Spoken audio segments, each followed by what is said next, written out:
You're fucking poor!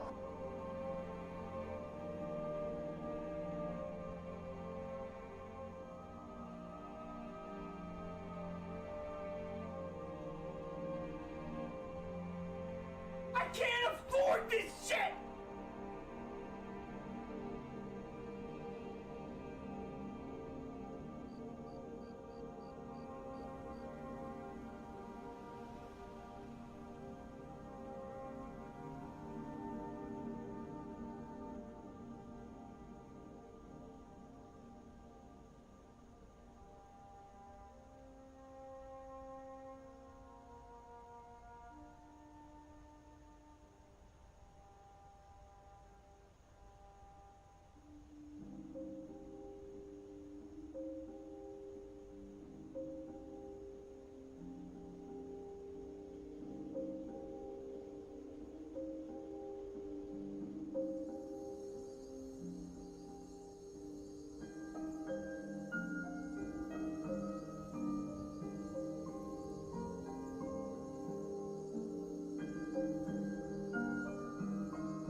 Either subscribe, donate, or get the fuck out.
How's it going, guys?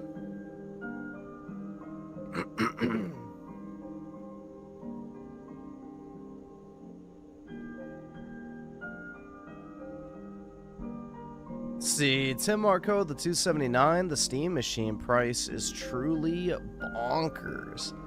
Indeed. Switch 2's not looking so bad. That's all I can say. You could get 2 Switch 2s with 2 free games for the same price, and you wouldn't even get the controller with the Steam Machine. Brutal. That shit's fucking, like, insane to me. They don't even give you the controller, bro. Like, really? Not even a controller. Like, that shit's pretty wild. Let's see, Oski Woski with a 2. How is Elliot, Griffin? It's alright. I don't like the voice lines, so I've had to play it on mute. But, I mean, gameplay-wise, I think it's fine. I'm not in love with the characters or the dialogue thus far. It's very millennial-coded. So, it might be one of those games that goes hard on mute. Jay plays casual with these 7 months. The Steam Machine is a glorified PS5. It's DOA. Yeah, it's less powerful than a PS5 and more expensive than a PS5 Pro. Buy a PS5 or a PS5 Pro at that point. Or just go buy like a $1,000 desktop.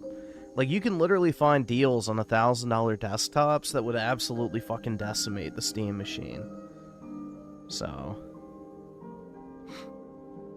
you can literally find like $800 or $900 desktops like pretty regularly from Best Buy or Costco, or, you know, even just like from Micro Center or places like that. I see deal postings all the time, and they're like $800 to $1,200. They would absolutely curb stomp whatever the fuck the Steam Machine's offering. So...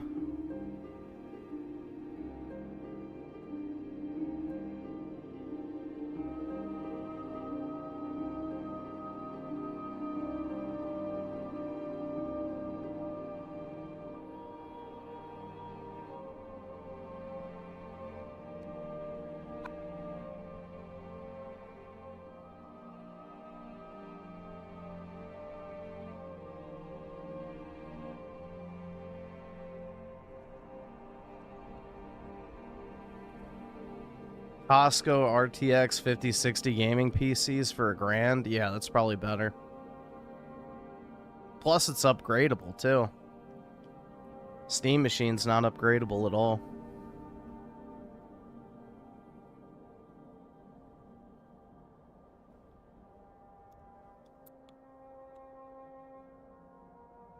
You're basically buying a less than PS5 6 years into the generation.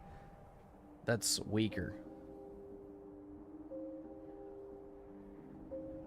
And double the price.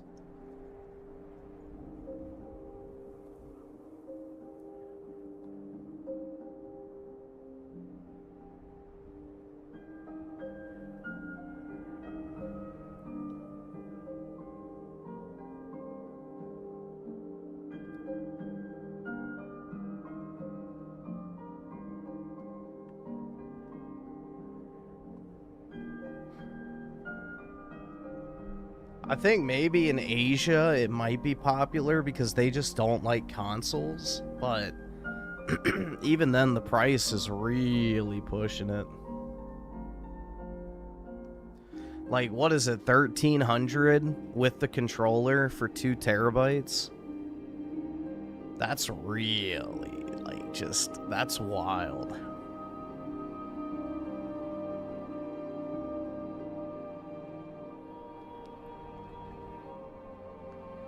So you either get 512 gigabytes, which is nothing. Literally nothing. You're going to put 3 games on there, and that's it. So that's, like, just... yeah, no. You need at least 2 terabytes on PC nowadays.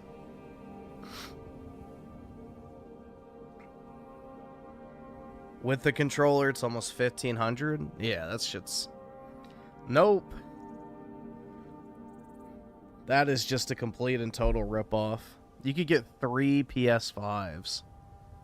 You could go out and buy 3 PS5s.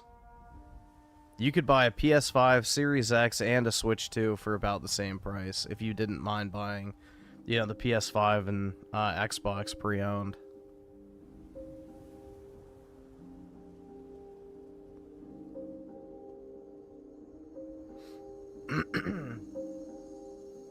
But yeah, that shit's pretty crazy.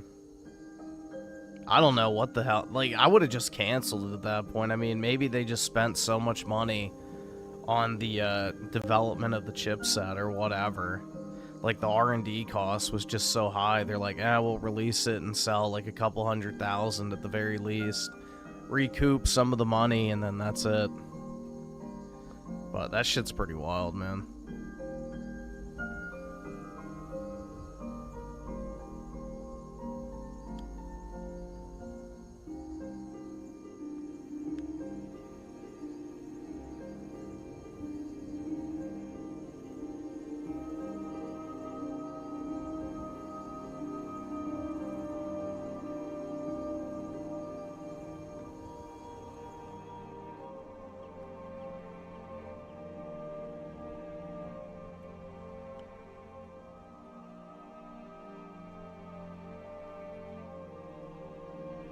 Let's see, Slay Dragon with the 10. Appreciate it, man. It's crazy to me all the YouTubers that talk about Epstein are quiet on the rape gang report. Really shows true colors of people and how audience captured they are. Yeah, exactly. The noble savage must not be criticized under any circumstance. And that's kind of the crazy thing, too, is there's still, like, actually no definitive evidence that Epstein actually raped a, like, literal child. But there's thousands of occurrences of literal child rape taking place in the UK and across Europe, even in the United States. And, you know, all of a sudden, it's like, oh, well, cultural enrichment, dude. But yeah, it's just very interesting, you know? Very, very interesting. You know, when there's, like, literally no actual definitive proof, people, like, treat it like gospel. But when there's hardcore evidence right in front of your face, people just turn the other cheek. Interesting. Very interesting.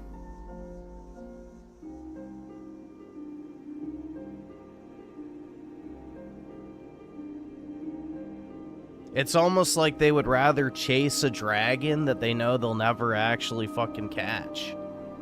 Because then they don't actually have to do anything about it, because, you know, Epstein's already dead, so you can shout into the void about how much you heckin' hate child rapists all day long. But if you actually say it about Muslim immigrants or African immigrants, then there's something you can do about it now, because, you know, they're still here. They're alive, and they're actively doing it. So they would rather shout at a corpse than actually help children currently. So, very interesting, that's all I can say. Pure virtue signaling leftists, as usual. Yeah, we love our Somalis, bro. We love our Somalis.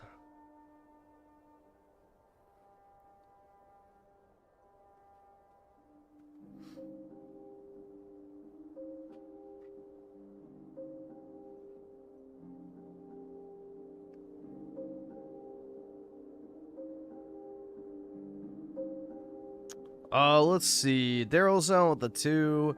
Gabe fans are eating good. $1,000 Steam machine for the win. Hey, man, I mean, at least, you know, for all the fans out there, you probably won't have problems getting one. So I guess there's that positive outlook on it. There's your positive spin. For all the people who want one, there's a very good likelihood that you'll be able to get one.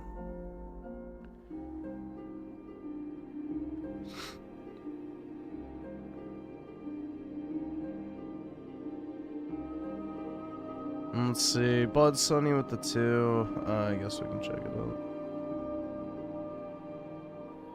Let's see.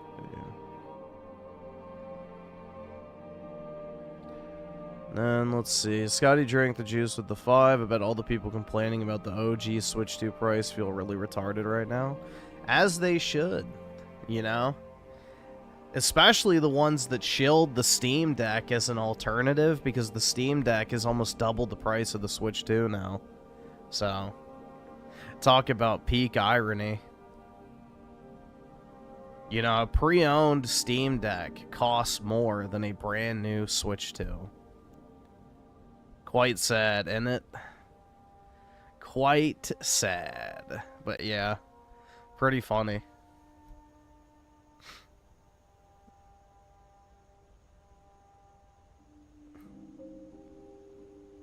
Let's see, Blood Sunny with the 2. If this is a movie, I don't think I can watch it. I'll see what it is. Barista Craig with the 2. Series X disc version is $5.73 at Target and Walmart. Yeah, I mean, that's a better deal. By far.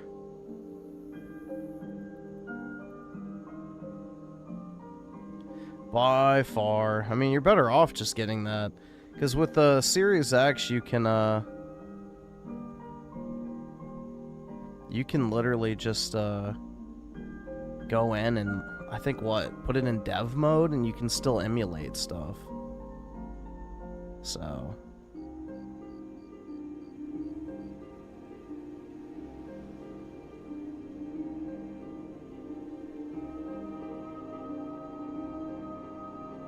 So if you actually want to emulate, then that's still an option.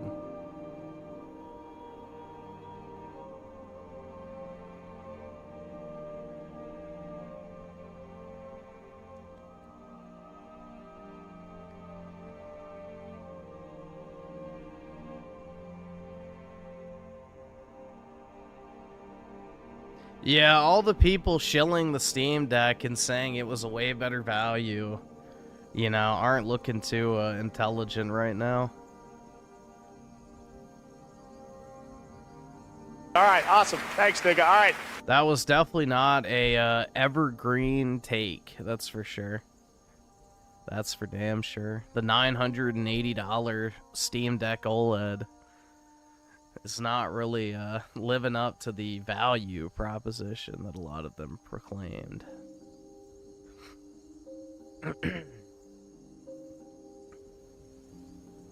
Let's see, Oski Woski the 5, welcome to Paris. I think I know what this is. I saw a few videos of Paris. Okay, I did not see this one. I've seen similar ones, but not this specific one. Yeah, didn't like a bunch of people get stabbed in Paris over the weekend at like some music festival? I think I heard something about that. Look at that French culture, guys.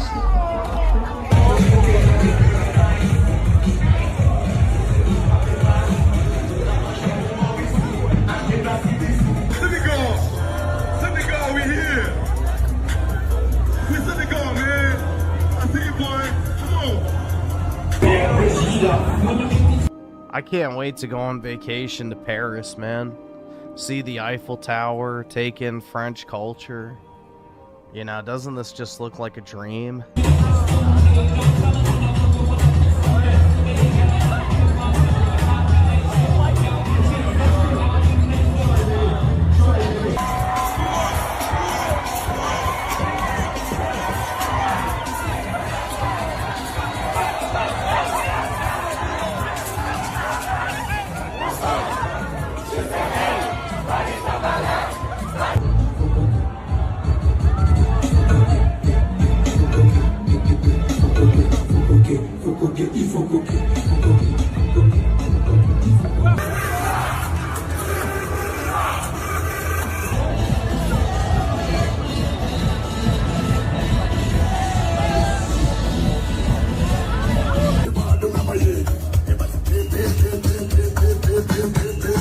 Be a great place to test a railgun.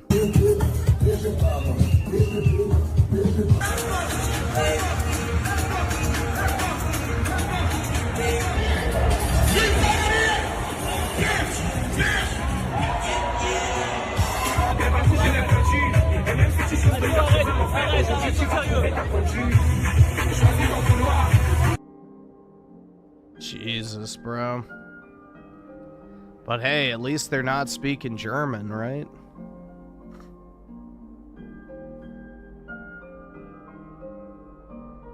At least they're not speaking German, dude. The liberation of France. Do you guys think that our ancestors would have stormed the beaches of Normandy if that's what they were fighting for? I don't think so. I don't think so. Dude, I think even the French of the time would be like, please save us, Hitler. Dude, unironically, if you showed the actual French or the British what would happen to their cities after winning, quote-unquote, World War II, you know, they would start sea-kiling en masse, most likely. That's the ironic part, bro. You know, this whole LARP of, like, the heckin', you know, left-wing, inclusive, gay race, commie, European whites of the World War II era, like, it's fucking wild, bro. Like, if anybody who fought in that war saw how society would turn out today, they would have laid down their guns that moment. I can't afford this shit!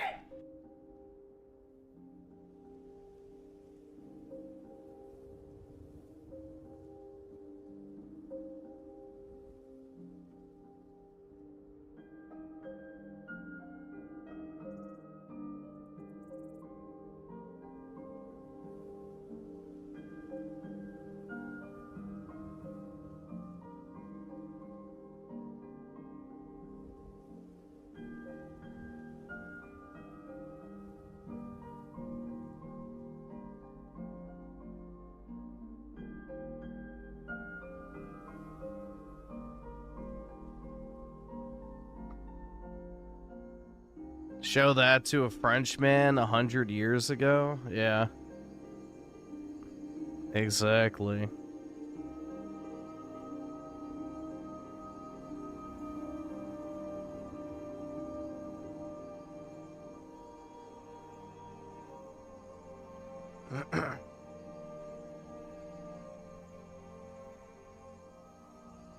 Let's see. Daryl Zone of the two, $1,000 Steam machine is better than a $500 Switch 2.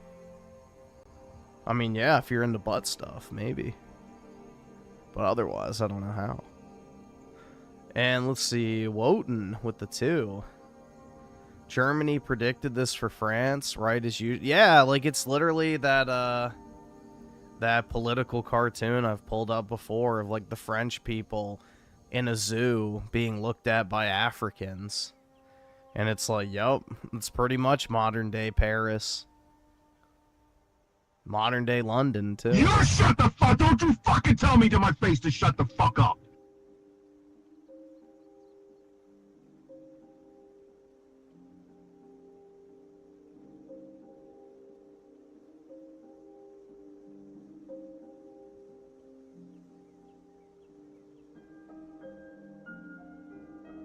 Let's see. Forza Italia with the 10. Griffin's choice of Queermend detractor videos to watch. We can take a look. I don't know. I don't really follow too many of them. But yeah, we can take a look.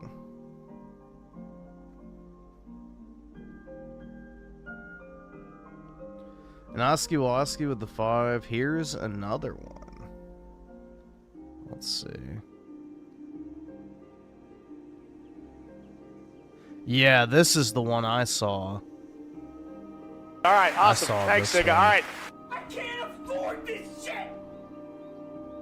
Yeah, this is one of the ones I saw.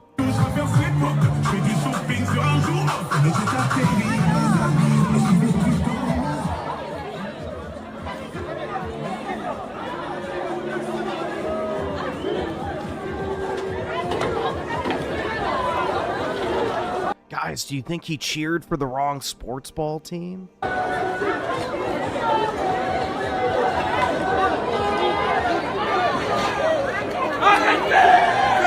What?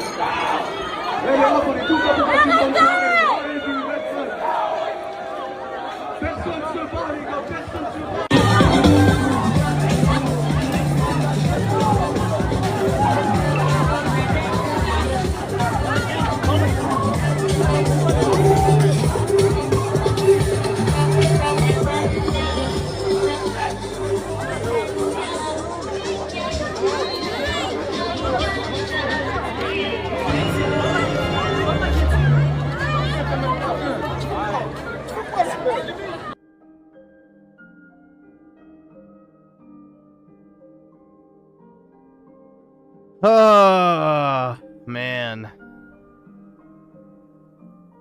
Send in the battle droids. We should have a real liberation of France. And the rest of Europe, for that matter.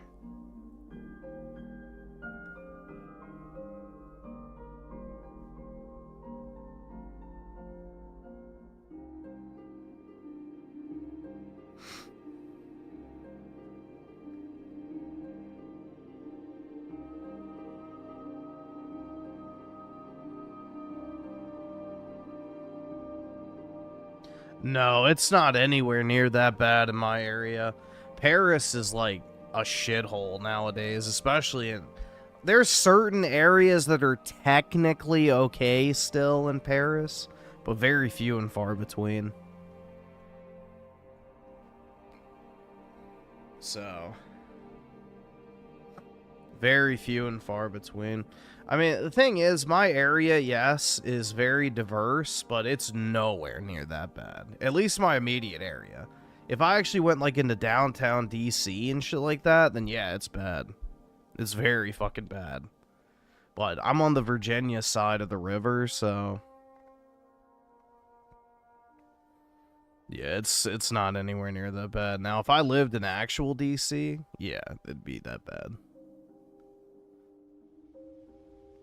It's like just the straight up ghetto. If you go like 4 or 5 blocks off of the National Mall, you know, I hope you enjoyed your life, because it won't last much longer. Like, shit.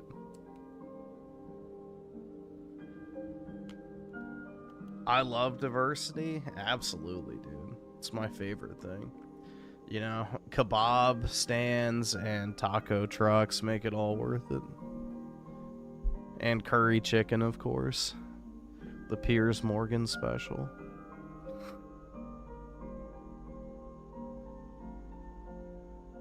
Let's see. Daryl's on with the 2. Actually, Griffin, the Switch 2 is still expensive. Yeah, if you're broke. And Rogue Dio with the 2. Thanks for the St. Floyd edit yesterday. Funny. Oh, yeah, that shit was funny. Aim for the pregnant one. Shit, you missed. I can't afford this shit! Yup, it's all about food and family, dude. Food and family. Oh my god, dude, they live in straw huts, but the food, oh my god, it was so good. And they're just so family oriented. It was amazing.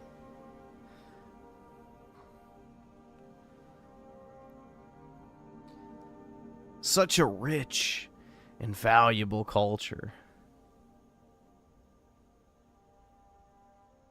Nope, no update yet. The manager's out until Tuesday, so I'm gonna message him tomorrow and be like, hey, what's the status? I already have I have another appointment booked for Wednesday, just in case I have to go back in. But my guess is they couldn't figure it out, but we'll see. We'll see. But yeah, I've already got another appointment booked, so I'm gonna go in there again if I don't hear anything back.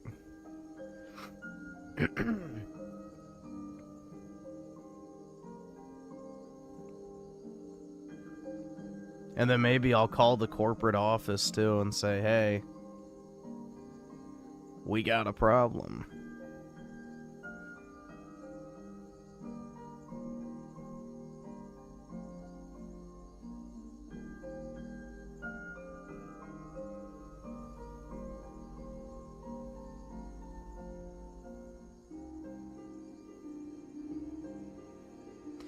Yeah, I mean, that's the thing. It's like, you know, I talked to the manager on Friday. He gave it to like one of his guys to work on immediately, and they said 1 to 3 days.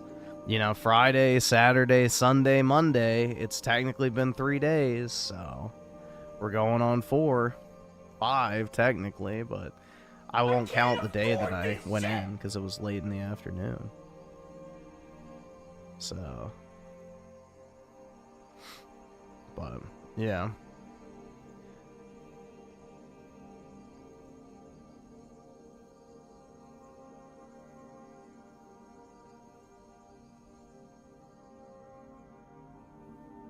I can't afford this shit!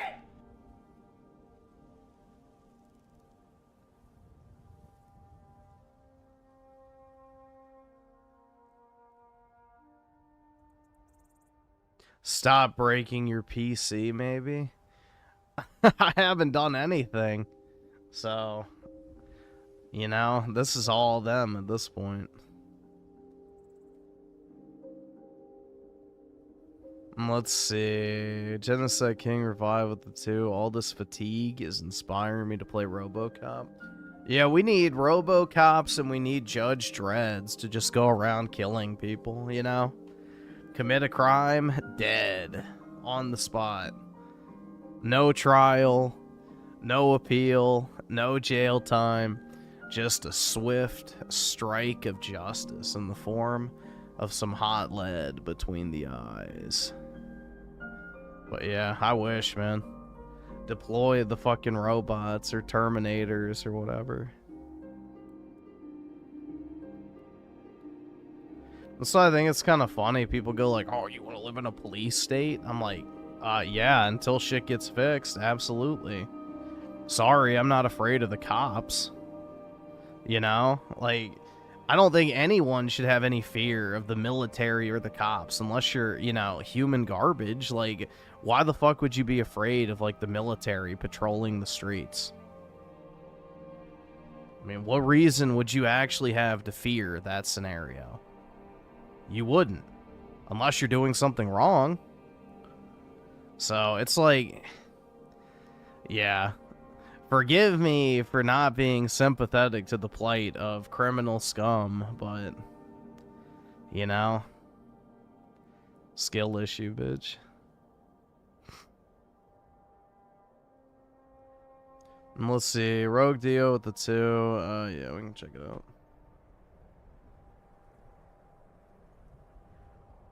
Let me see. But yeah, it's like the people bitching about the National Guard patrolling DC. It's like, why the fuck would that matter? Why would that even matter? Like, oh no, dude, the National Guard is going to be walking around trying to make sure people are safe? Holy, dude, that's scary. That's so scary, bro. Oh my god. Oh, there's nothing that puts more fear in my heart than U.S. service members, bro. Good lord.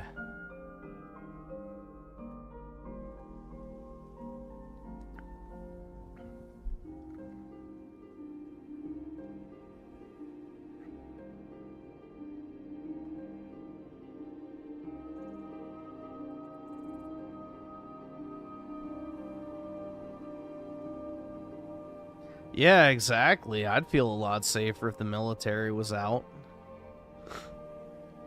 Like, I don't know. I've never once felt intimidated by seeing someone in a military uniform. You know, usually the military guys are pretty chill, so... Anytime I've ever talked with one in public, like, because in DC and, like, the surrounding area, you see a ton of guys in uniform, like, at the store and stuff like that. You know, or at the gym even. So it's very, very common.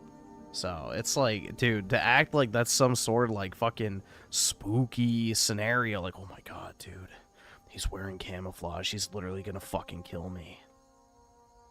White privilege? Bro, have you seen the stats for the military? Yeah. Hold on, let's see.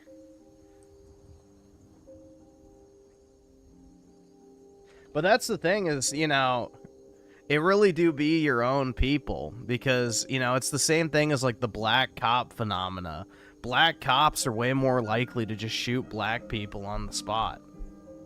So they have way less hesitation in shooting black criminals than white people do. So black cops are far more likely to pull out their gun and shoot a black guy than a white cop is, ironically enough. But that's because they know, so yeah.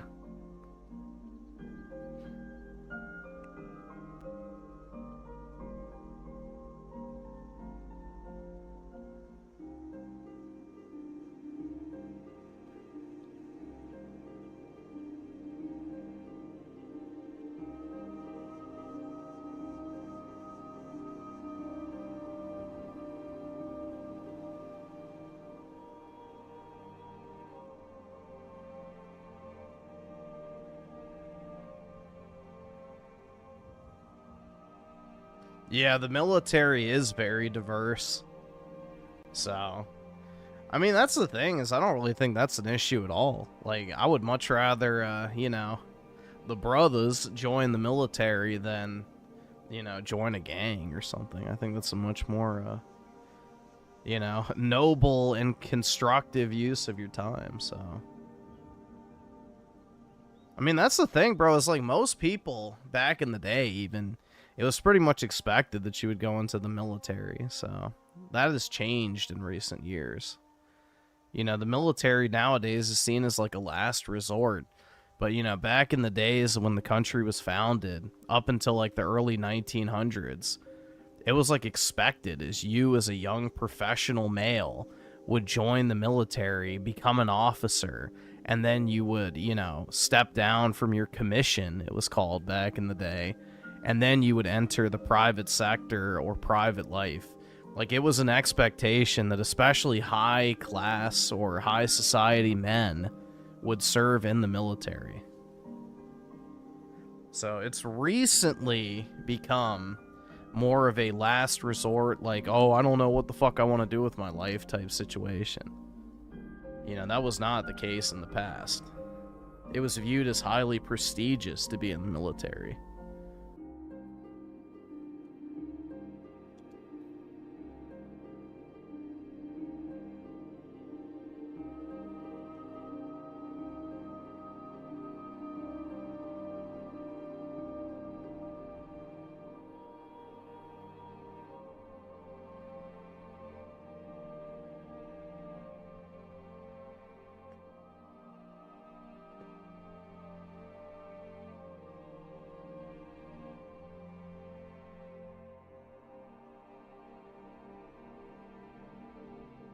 Yeah, personally, I think mandatory military service would probably do society a lot of good.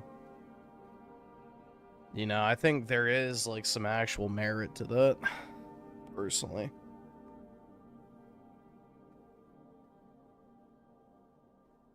It would definitely help with a sense of national pride and camaraderie, for sure.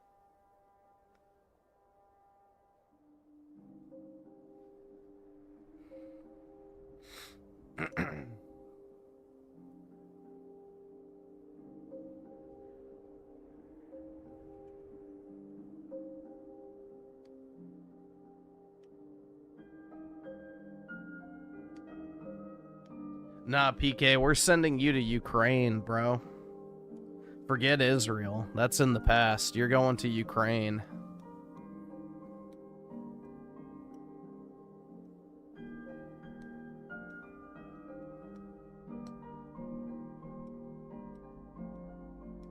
All right, awesome. Thanks, nigga. All right.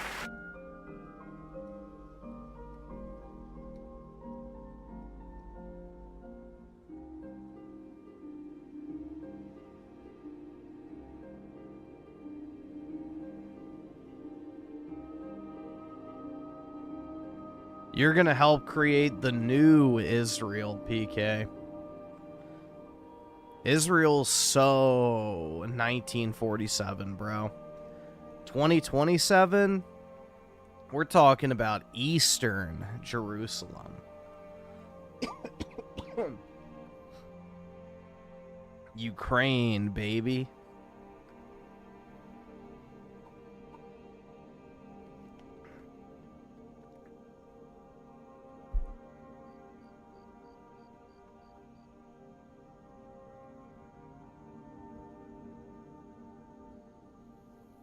All right, awesome. Thanks, nigga. All right. Oski Woski with the 5, starting Garden of Sinners on Wednesday, and Psychopaths was pretty good. Thanks for the recommendation, Griffin. Yeah, no problem, man. Garden of Sinners is definitely a lot different, but it's probably one of the best looking series from a visual standpoint.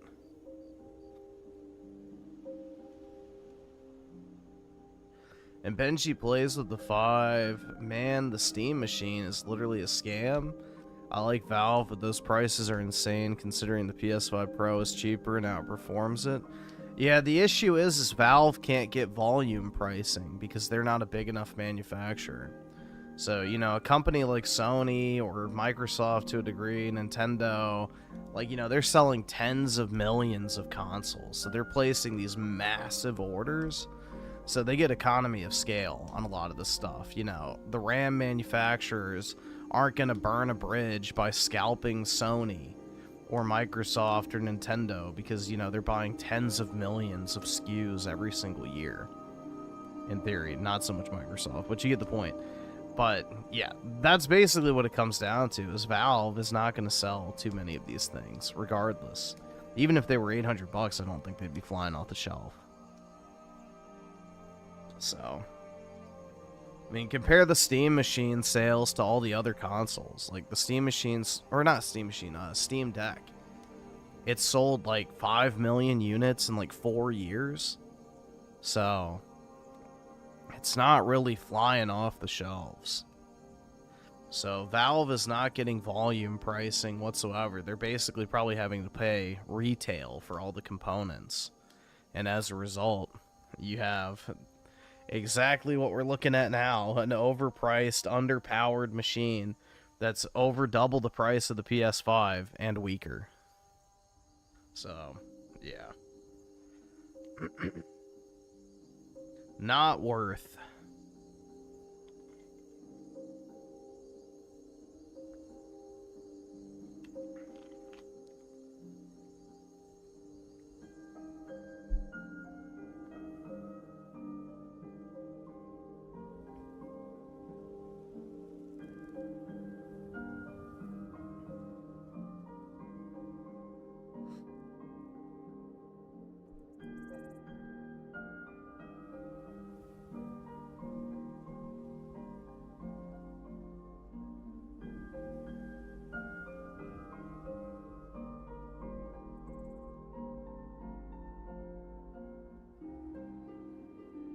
I can't afford this shit!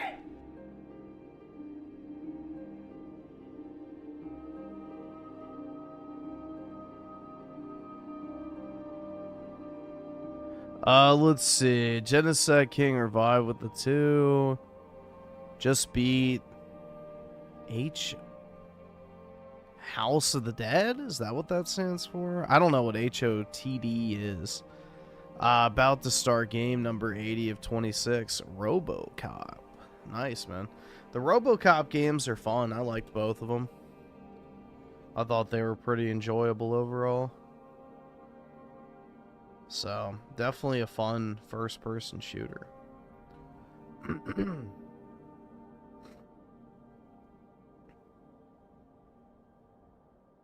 What did Dreamcast guys say? I have no idea. I haven't watched anything Dreamcast guy related.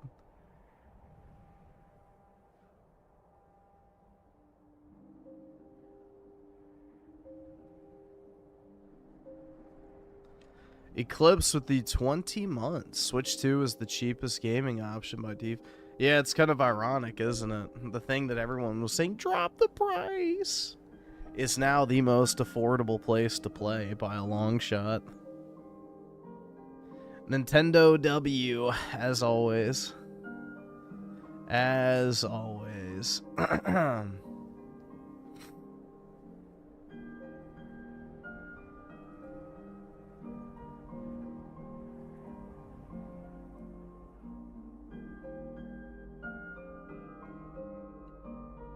I saw a video where the Steam machine with FSR can't even hit 60 FPS in Rebirth at low settings. Yeah, that's pretty brutal, man. I saw some... Oh, what game was it? It was, like, barely able to hit 20. There was some game I saw on Twitter somebody was talking about.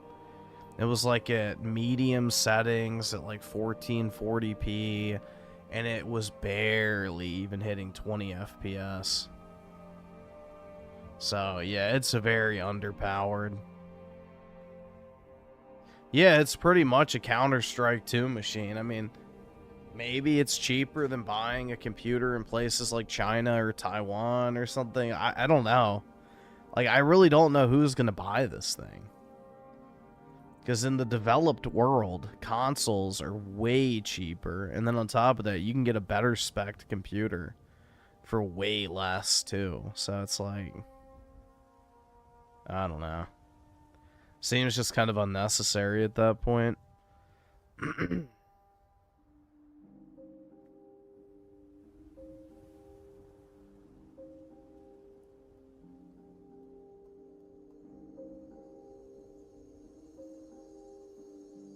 Switch 2 ain't gonna have GTA 6 yet?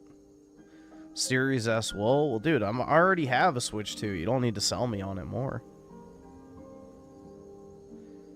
You don't need to sell me on the Switch 2 more, bro. I already have one. I already love it. So, we're good.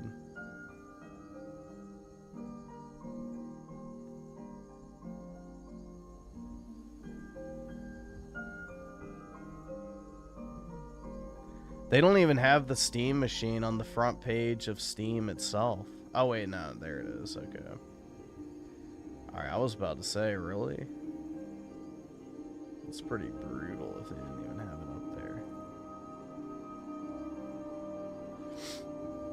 there.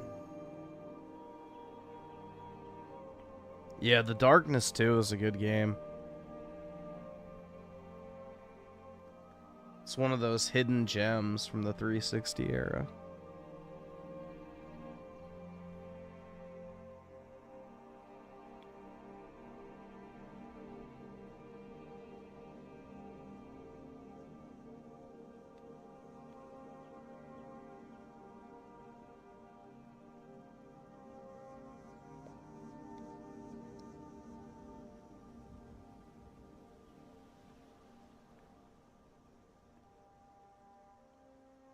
Yeah, I don't know.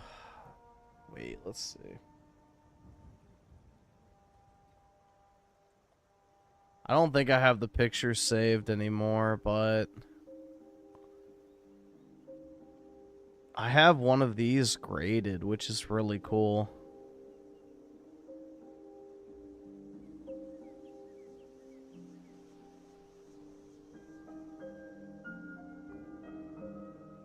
Alright, so it's similar to this, but it's not the European version.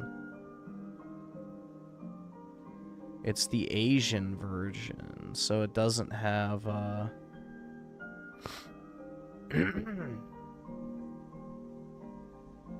it does not have the, like, ratings markings on it, which makes it look a lot better.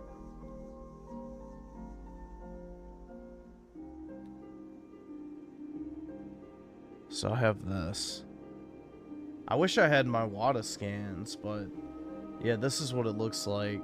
So it has like the lenticular effect, but just subtract this 18 thing out of the corner and the PAL icon there. But yeah, it's super cool. I have this graded, and there's like a steel book inside as well. So pretty neat.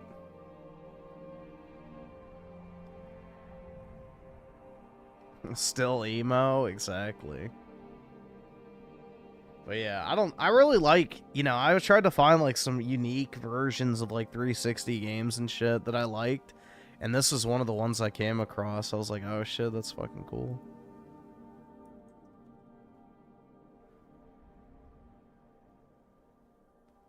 That's pretty cool.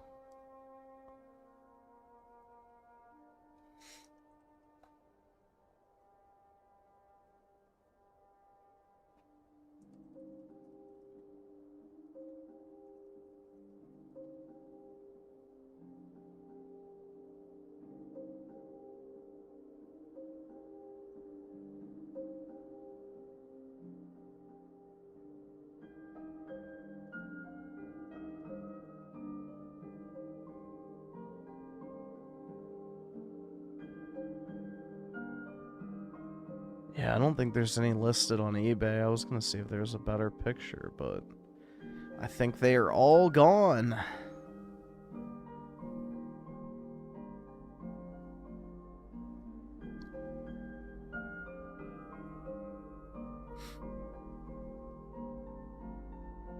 Yep, I don't see any.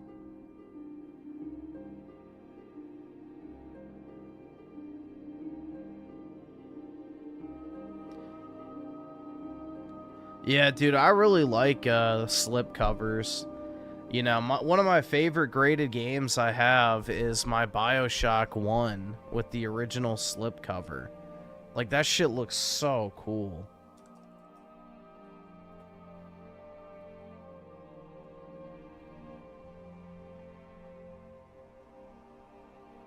Like, it looks so nice. But it's in, like, pretty much perfect condition. As good as you can hope for like, a paper slip cover after all these years. Just trying to see. I don't think there's any... There might be one listed, actually.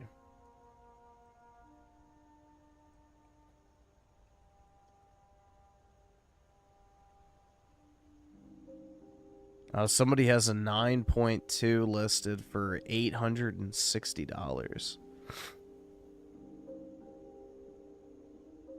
9.6 for... That's actually a good price. What the hell? Ooh, I don't have the one with the quotes. Do I want to buy that? That's actually a good deal.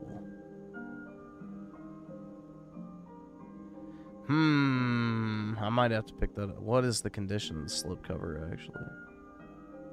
9.0? It's not terrible. Shit, I may have to buy that. Fuck. See, this is why I shouldn't shop, dude. I end up buying stuff, but that's a pretty good price.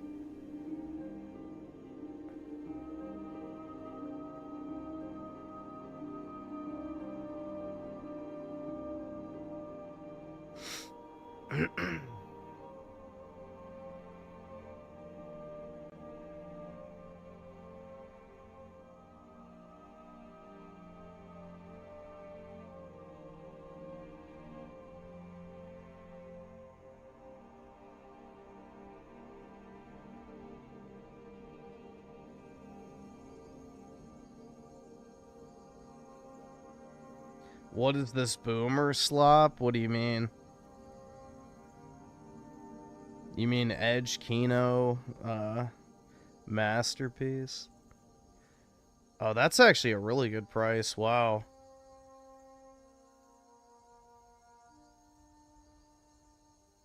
Damn, that's a great price. Hold on.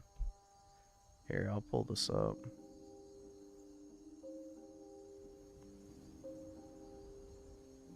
I'm not buying this because this is the one I already have. But this guy has it listed for $900.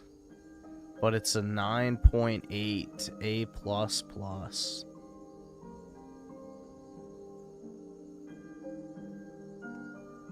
Alright, where did it go?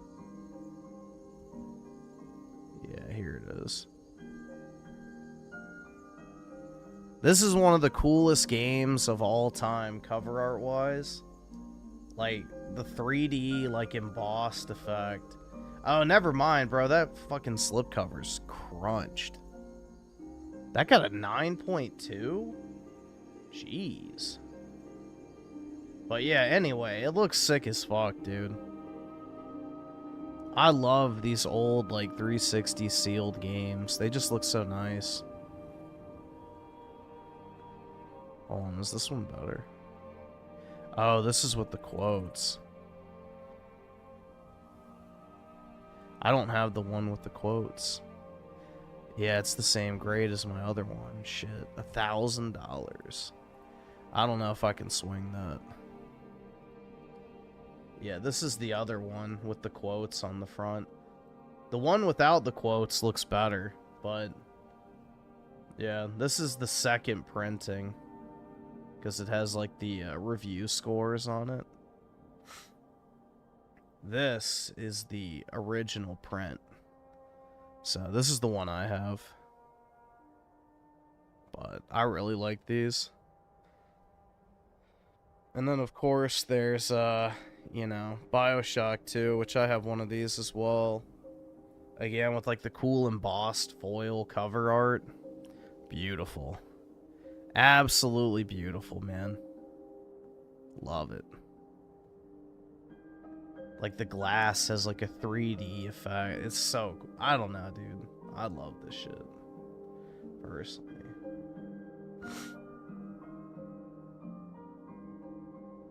I love the graded games, especially if I like the game.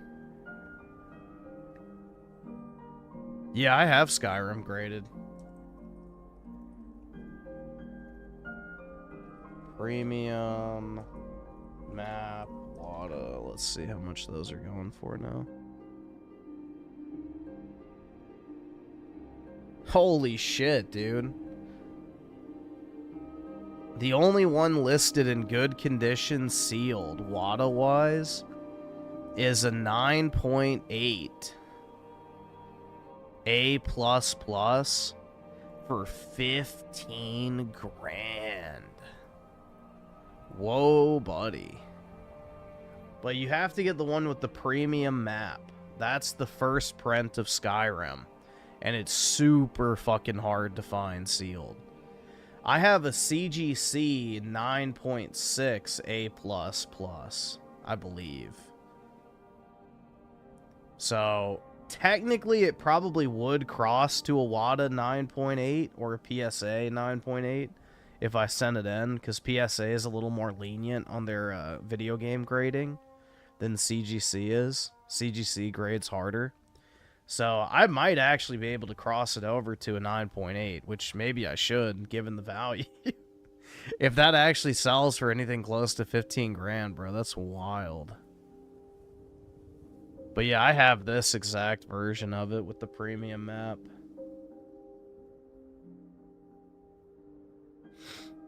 You know if any of the grading sites grade big box PC stuff? I know VGA does. I have never actually sent shit in to VGA, but I know that they do it. PSA might do it. You could always message them and or like email them, like go on their video game website and, you know, send them a inquiry. They might be able to, but I guess it would depend on the size. Like I've had WADA reject some stuff because the box was too big, but they might have expanded since then because they've started doing Blu-rays and CDs and all sorts of other shit. So maybe.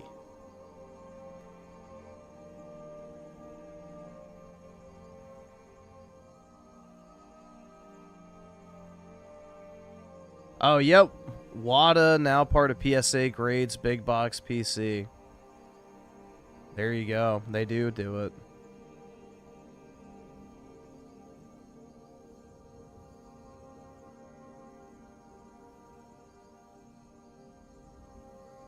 I think they do.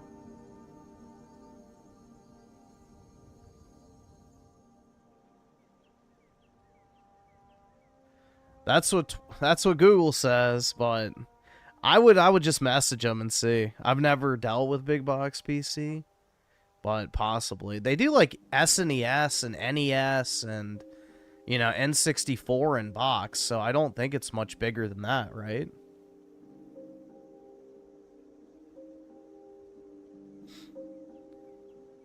I know VGA does it. VGA 100% I know does it, but I'm not sure. That would be something I would check just to be sure.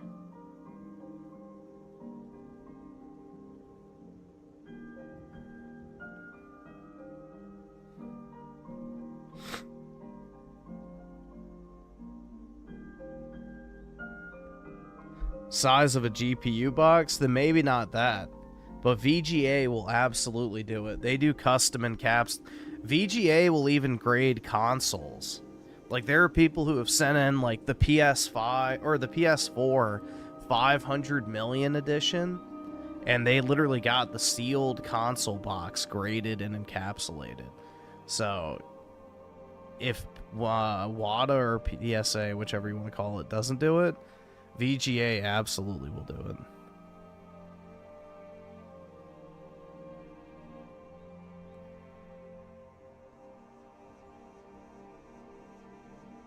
But yeah, I love, like, I have a lot of really cool 360 stuff. Maybe one day when I can actually have it out, I'll show it all off, but all of it's boxed up in storage right now.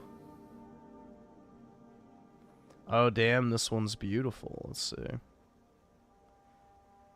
Oh, that is nice.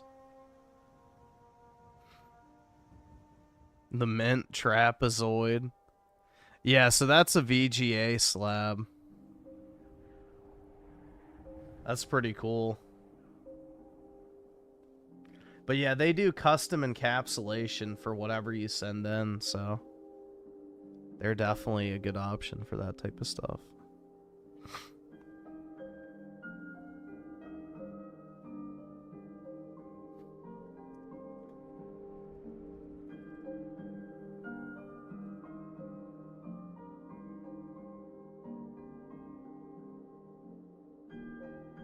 Like, check this shit out.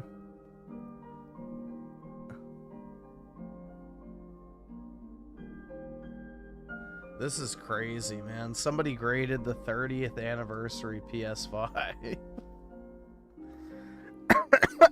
Like, that shit's wild, bro. Oh my god. Or, yeah, here's another example.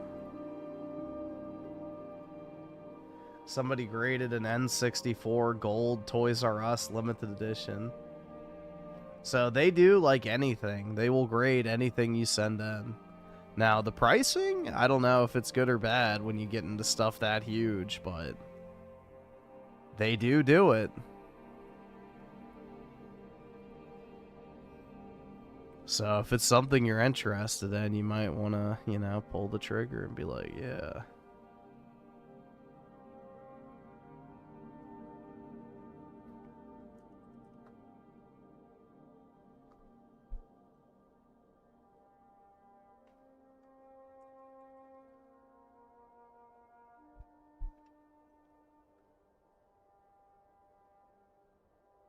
Yeah, dude, there's like no graded copies of Skyrim listed. That's crazy.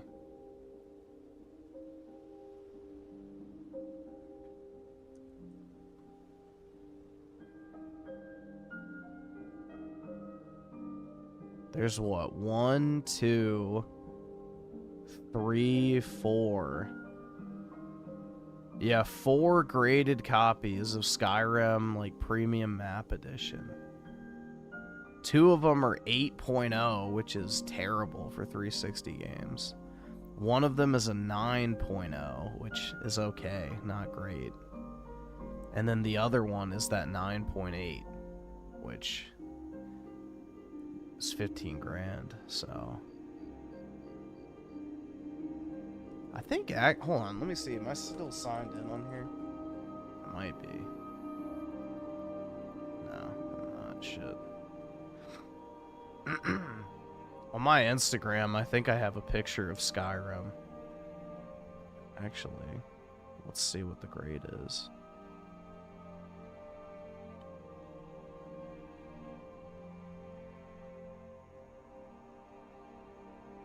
Copy...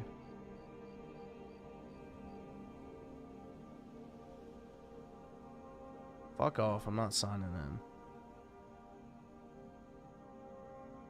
So it's a 9.6 A+ is what I have.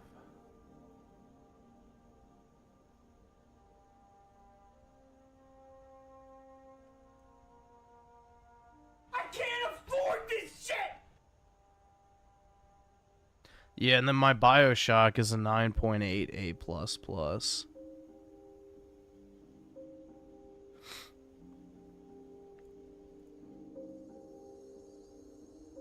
Yeah, I can't click on the image. It's trying to get me to sign in. Unfortunate. Well, that's the thing, is nobody kept Skyrim sealed. Nobody kept Skyrim sealed. There was no reason to. Because the only way you got the premium map edition was if you, like, pre-ordered the game.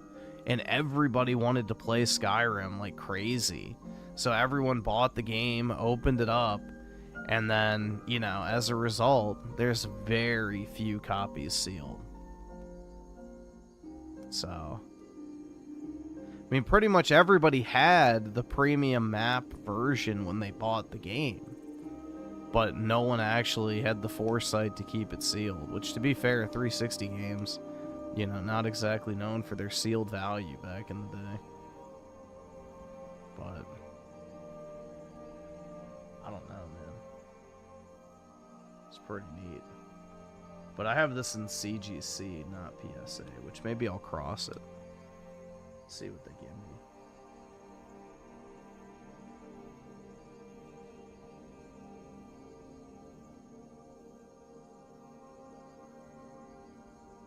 Yeah, I love that, dude. That's basically what I have.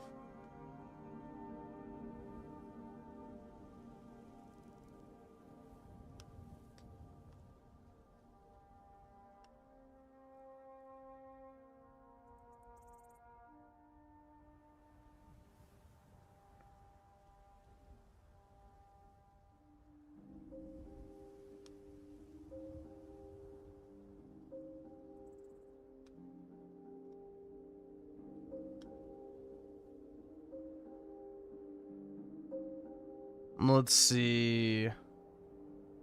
Eclipse of the 5. The Steam machine is held hostage to the unoptimized PC ports and runs Linux and is stuck to the Proton compatibility. Optimized console ports for the win. Yeah, there's like no upside to the Steam Deck. Other than maybe if you're just using it as an emulation box, but for fucking $1,500, it's a pretty hard sell. Yeah, it's just, I don't know how the hell they think they're going to sell that thing. Honestly. I mean, the only people who are going to buy that are, like, Valve fanboys. That's it. Like, Valve fanboys will go out and buy it, but that is not a large market.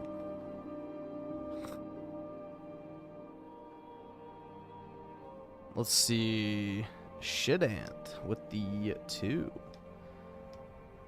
People who want it have PCs anyway, so there's no point. Yeah, that was what I was saying. It's like if it was like a $500, maybe $600 little PC that you could plug into a TV or something, then maybe. But yeah, dude, I'm not paying half the price of an actual rig for that shit. That's crazy. You can get like a legit rig for $1,500, like 5070 build type shit. Resident Evil Zombify with the 2. Raymond is spurging and Anabolics plays comments. Brutal, man. All you can eat buffet of feeding the trolls, dude. It's sad, honestly.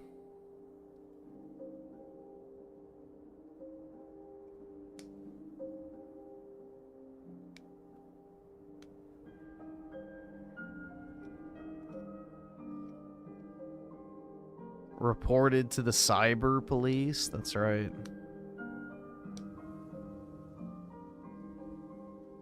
I don't think he understands the internet at all, man. It's just very sad to see, honestly. I do feel some pity.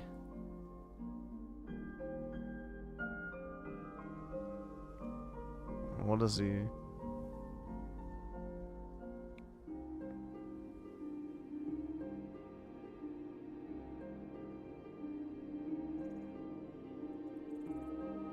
Oh, I see. Yeah, the community post says, the stream you had with Sinaguso, it's on his channel. 3222 stamp, you were saying, I wouldn't advocate for this, but people will eventually start using pipe bombs and driving trucks in the data centers. Based on past statements, it's clear you wouldn't be opposed to it. No data centers equals no more AI Cliff Black Pill edits or Small William. And Raymond responds with, "See you in court." Oh my God.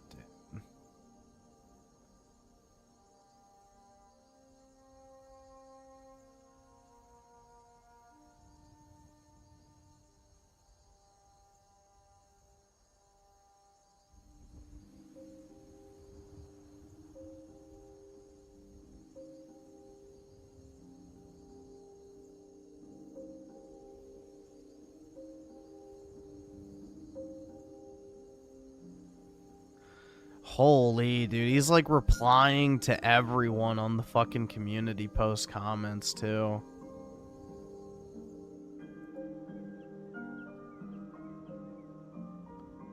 Holy.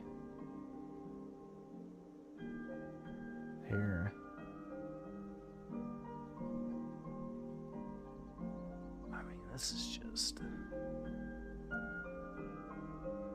very stable behavior.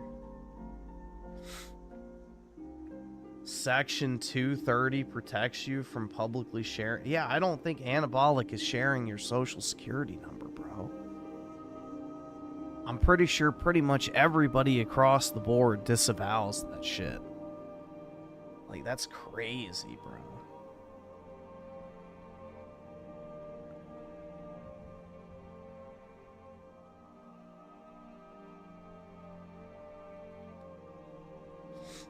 Silence, noob, the internet pwned you. And we sat back and laughed. If a court plays my videos, they're gonna laugh too. When your dad gets off your stream, he watches my videos and laughs. God chuckles every time you speak. Dell watches and laughs. Everybody laughs except you. Oh my God, man. Yeah, I have no involvement in that. How about you find out who actually did it rather than blaming those who have zero involvement? Exactly. It's just he's expunging, you know, hot air for no reason. That shit's crazy, man. Claude tells you exactly why you'd lose in court. It's a federal law that generally shields online platforms and users from liability for content posted by third parties. A website or channel isn't treated as a publisher of what other people post online. On suing a YouTube channel for doxing done by others, this is general info, not legal advice. For an actual case, you'd want a lawyer. But the general principles, if a commenter or third-party docs someone posted social security number, phone number in a channel's comment section, and the channel itself didn't post it, didn't direct/encourage it, and is actively disavowed doxing, Section 230 would likely shield the channel from liability for hosting that third-party content, similar to how it shields any platform. Exactly. Yeah, he would have to sue YouTube, and that's not happening, bro. Worm. That's his response. Is worm.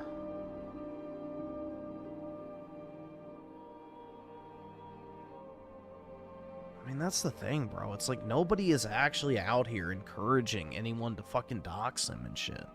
Like, it's fucked up. I agree with that. But it's like, he just makes it worse. This is exactly how you don't handle trolling.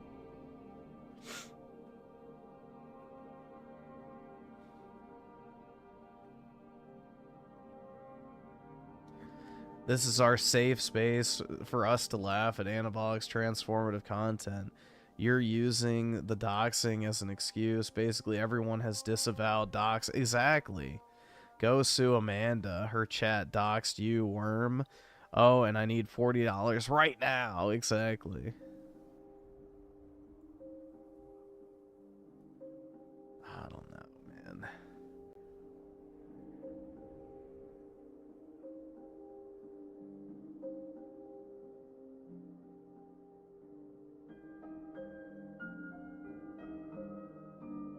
Oh, there he is again. Section 230 protects you from publicly posting my family's address. No one is posting them. Dude, who are these people who are fucking posting your fucking shit? It's not anabolic. It's not me. It's not anyone, really. It's like some fucking anon on the internet. You're not going to be able to sue somebody because someone comments on a fucking YouTube channel. So, I don't know, bro. Again, it's fucked up. I don't think anybody likes doxing and shit. It's fucked. It's not cool. Even the people who dislike you the most don't agree with it at all. But again, where he could be building a bridge and saying, hey, I appreciate, you know, you speaking out against this, you know, despite our differences, at least you have that decency. Like, you know, that's a way you kind of help redeem yourself in this type of situation and get allies against, like, literally fucked up shit. But no, instead he points the finger at the wrong people. But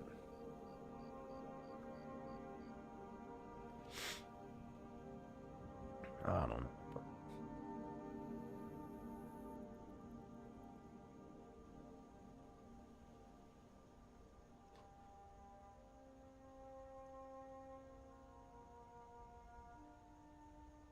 It's just sad to see, honestly, because it's like, you know, you don't really want anyone to go through that type of stuff, but it's like how to handle it the worst way possible 101 is what we're witnessing.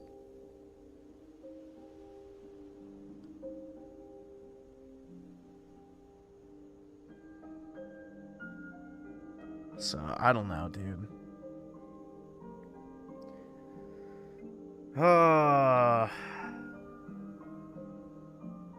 It's all so tiresome.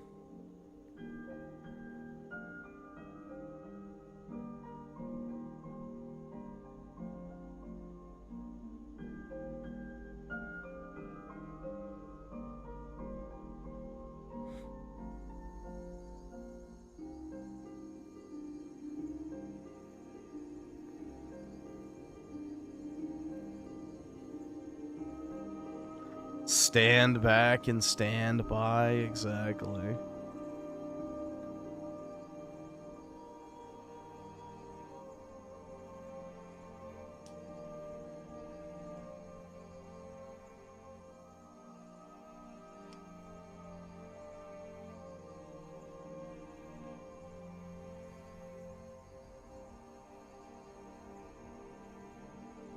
Yeah, the thing is, too, is doxing's not even technically illegal.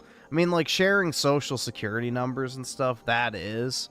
But, like, you know, using someone's real name or something is not illegal. You know, it's fucked up and you shouldn't do it. Like, it's kind of one of those, you know, internet etiquette type of issues. But it's technically not illegal. The only way doxing becomes illegal is if you're doing it with the intention to cause harm. And that's very hard to prove. Like, you would have to say, all right, here is this person's address. You know, go there and, you know, throw bricks through their windows or something. Like, if you were posting shit like that, then that's illegal. But simply posting an address is not illegal. So, it's one of those kind of like gray areas where it's incredibly hard to prove, just like libel or slander. I can't afford this shit!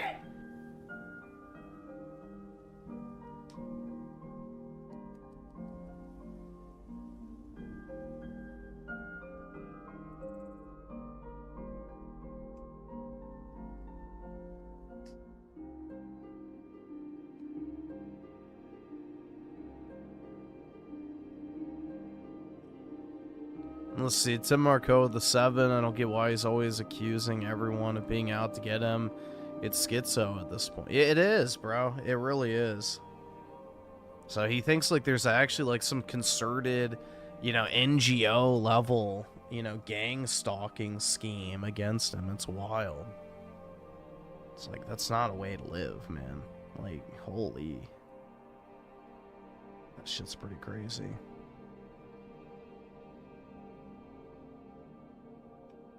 Pretty crazy.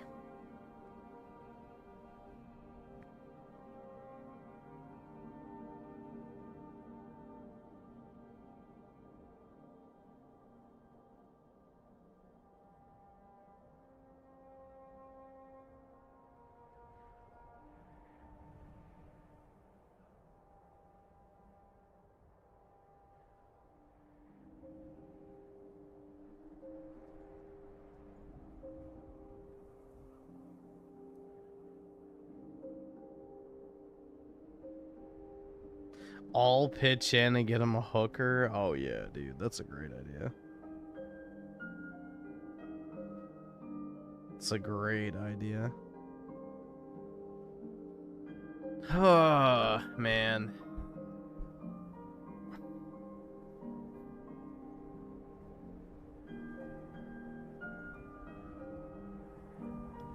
Stand back and stand by. That's one of the best quotes. No, I won't tell him to stand back or stand down. In fact, stand back and stand by. We need that energy back, Donald.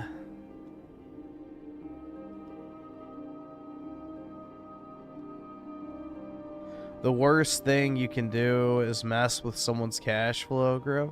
I mean, I agree, yeah. Again, which is why I'm not a fan of, like, the life ruination shit.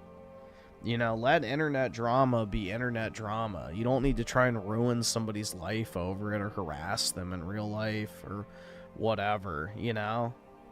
Like, talk your shit, point and laugh, make fun of them all you want. I think that's fine, but I don't like people getting deplatformed. I don't like people getting doxxed. I don't like people getting swatted, you know, that, or, you know, people trying to get people fired from their job. Like, that's way too far. Like, unless you're literally doing something illegal, like pedophilia type shit or something, you know, it should never get to that point over fucking internet beef. Period. Regardless of what you think about the person or not. You know, I wouldn't even dream of doing that shit to the people I dislike the most. So, I just think that's way too far. Way too far.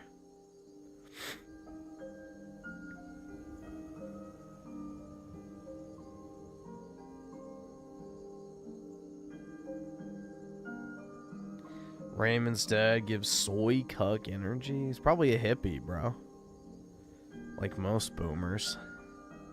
But I have no clue.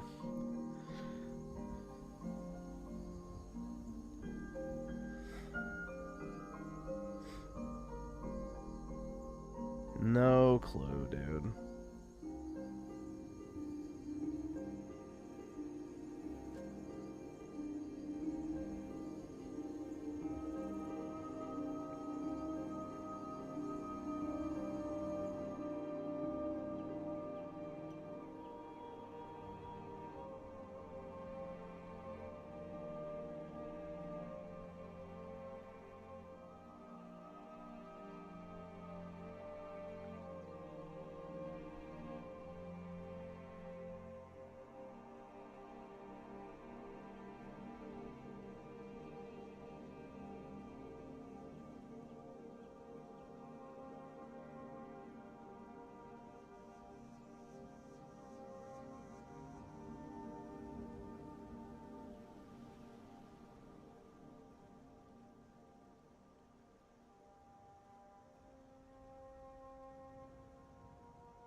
When am I gonna join a club, Griff? I don't know, man. Yeah, after I make my bed and clean my room. And then maybe I'll go to the gym, join a club, travel, read a book in the park, walk to a coffee shop and not bring my phone.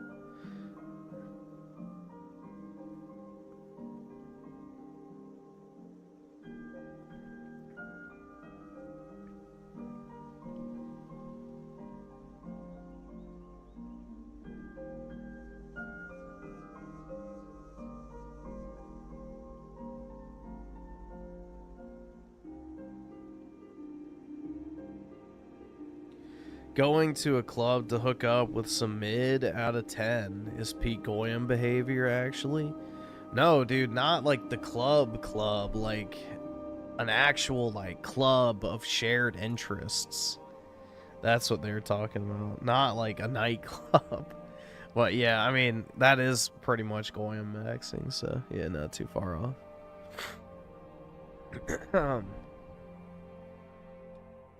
Not too far off.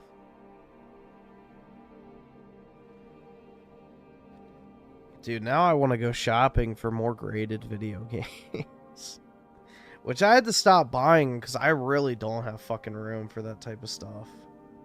As much as I would love to keep buying graded video games, like, that takes up way too much storage space. So...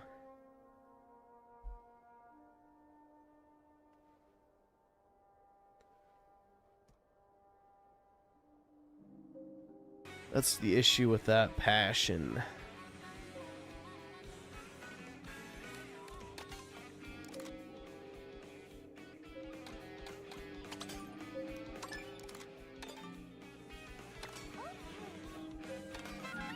He's a shopaholic. Dude, I love buying shit, so, yeah.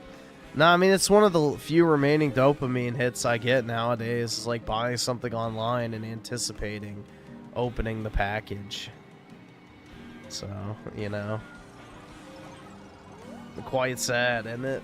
But, yeah. In this lonely chud life I lead. It's one of my last few joys, is buying shit online and then, you know, getting it in the mail.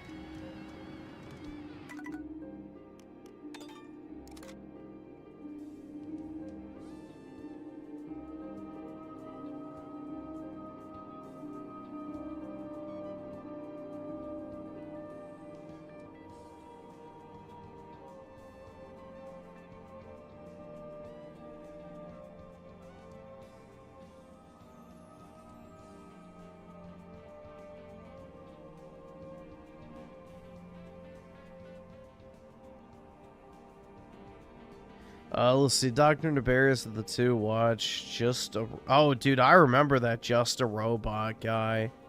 He had, like, some fucking super autistic-ass, like, outro music.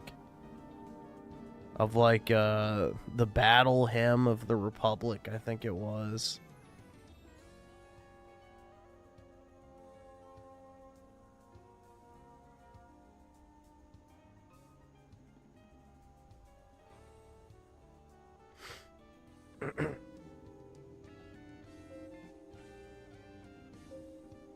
Griffin wants billions to die, but draws the line at at doxing.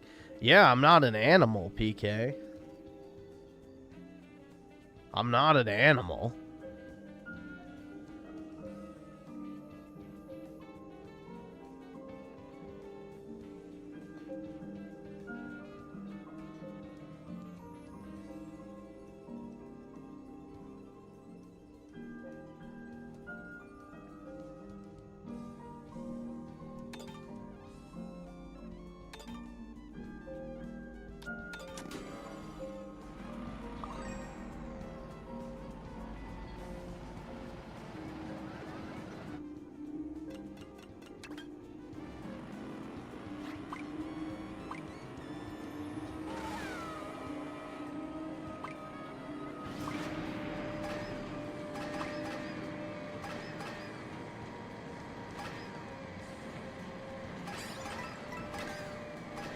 Dude, I've got my fucking Indian California CDL, bro.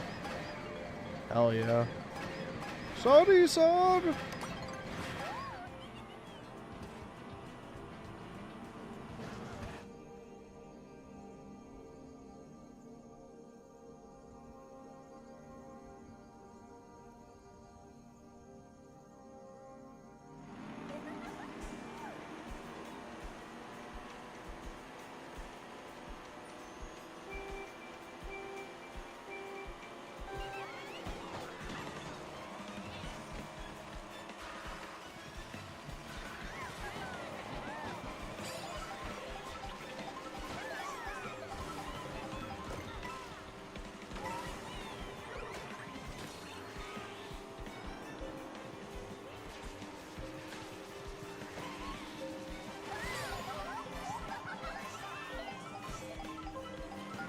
Billions must watch Orimo. That's right.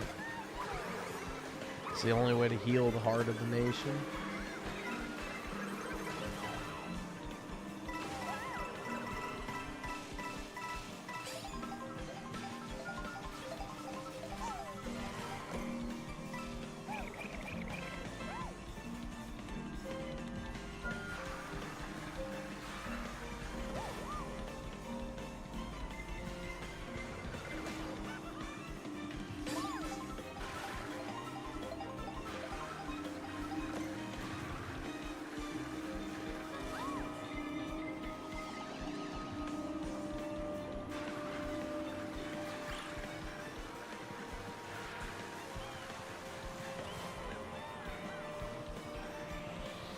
One of the laws is can't be Catholic, Jew, or Muslim.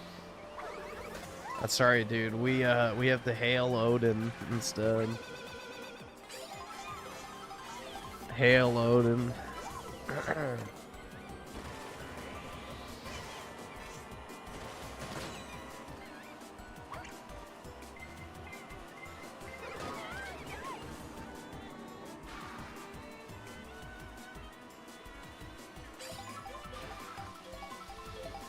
Yo, I'll see you in Valhalla.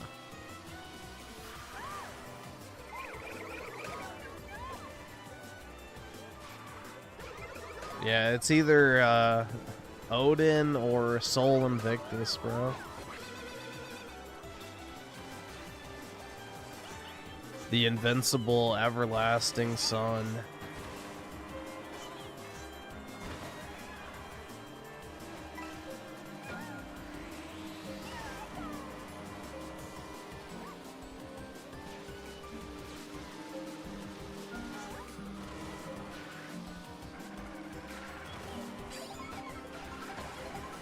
Ice wall theory? That's right, dude.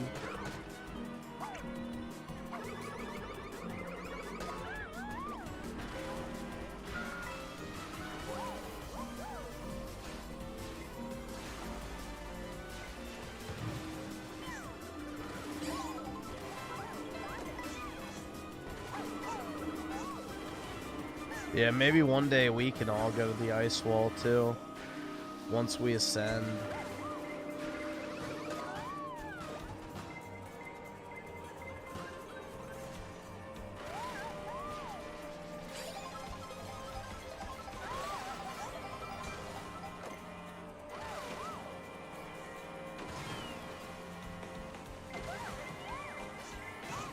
Oh shit.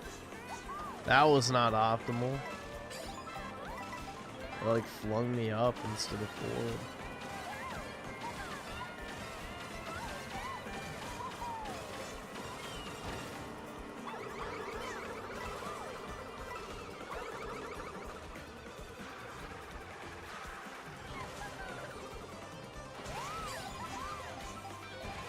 Yeah, bro, you can literally pay a plane to take you up.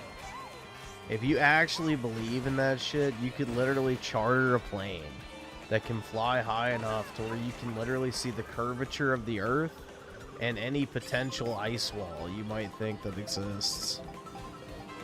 So it's like, I don't know, it's just such a cope, bro. It's like the Flat Earth guy, I forget, I think it's Flat Earth Dave or Steve. I don't remember his actual name because I don't fucking watch Flat Earth shit. But he's like one of the main Flat Earth grifters. And like for years and years and years, he was like this, I guess, Flat Earth atheist or some shit like that. And now, all of a sudden, he has converted to Judaism. And he is now using the firmament shit from the Bible as the cope for the Flat Earth. So he literally is now grifting Judaism in order to promote the Flat Earth. Because like the secular Flat Earth grift, I guess, is dead. So now he's trying to grift the Bible bumpers and convert them to the Flat Earth ideology. It's like, bro, are you shit? And guess who had him on the podcast? Can anyone guess whose podcast he went on? Take a guess, man. One of the greatest minds of our time.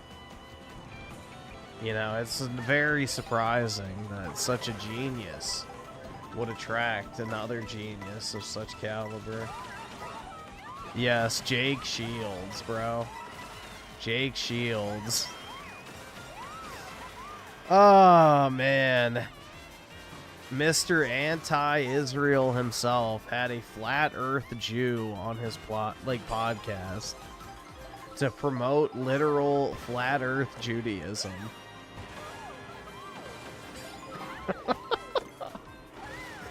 Like, come on, bro.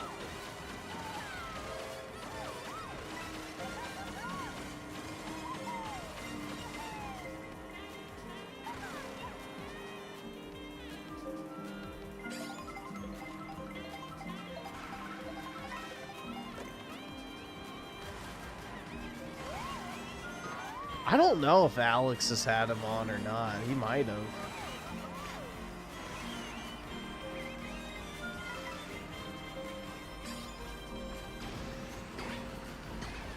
Might have had him. I don't know. Alex has a lot of weird people on just to, you know, keep his show interesting. So a lot of the times he doesn't actually endorse the shit that a lot of people say on his show, but sometimes he does. I don't think Alex is a flat earther though. But you never know, man. You never know.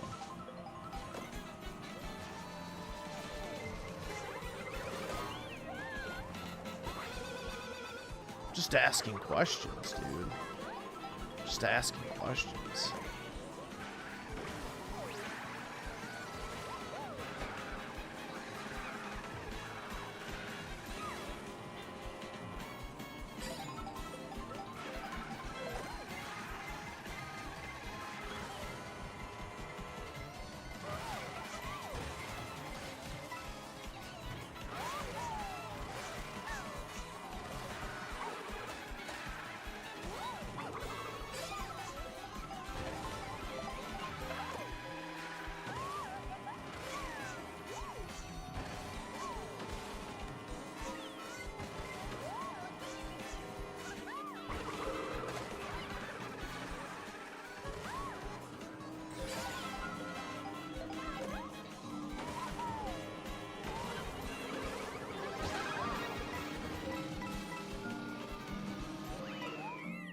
Close.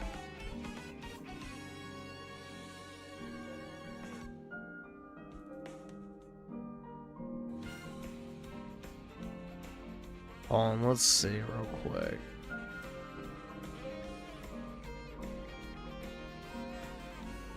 Jake Shields. Flat Earth Dave is who he had on.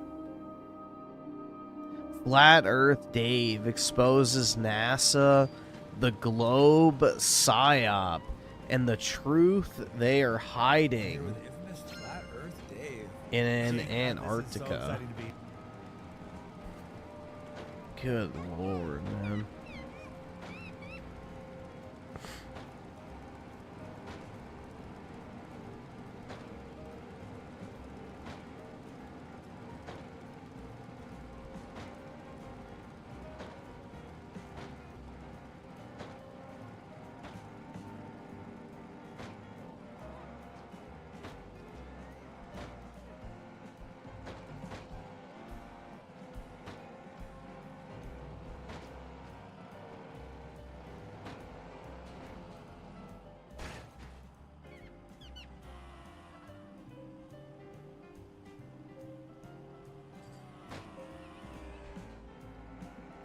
God, dude.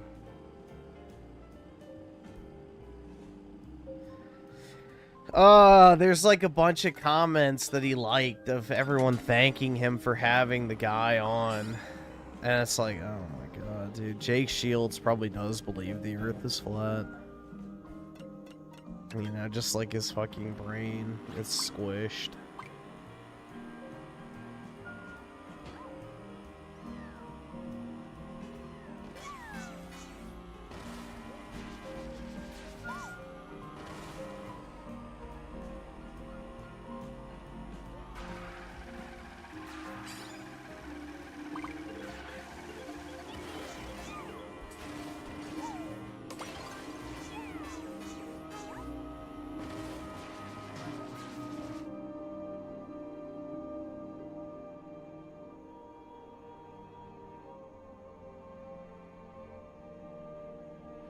The earth is on the back of a turtle, too. Exactly, man.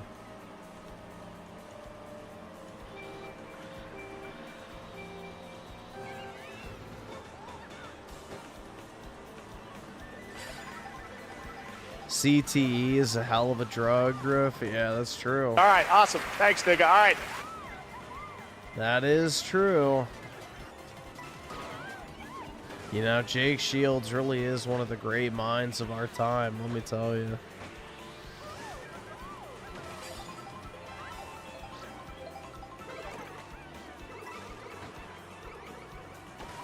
I've learned so much. Tuning into his super insightful podcasts. It's like that one, I don't remember the guy's name, but I pulled the clip the other night, how he said that the U.S. used the Seal of Solomon in order to enslave demons to build Washington, D.C.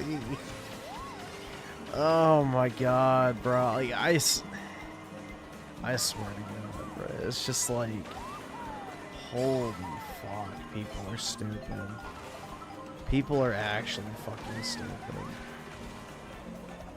Democracy, man. Such an asset. Thank God everyone has a voice.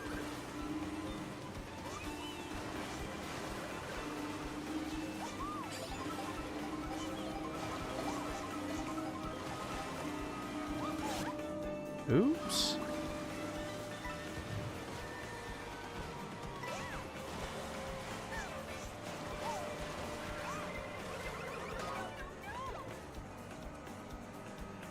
Yeah, you have to think about the shape of the earth on weed, otherwise it's not even effective, man.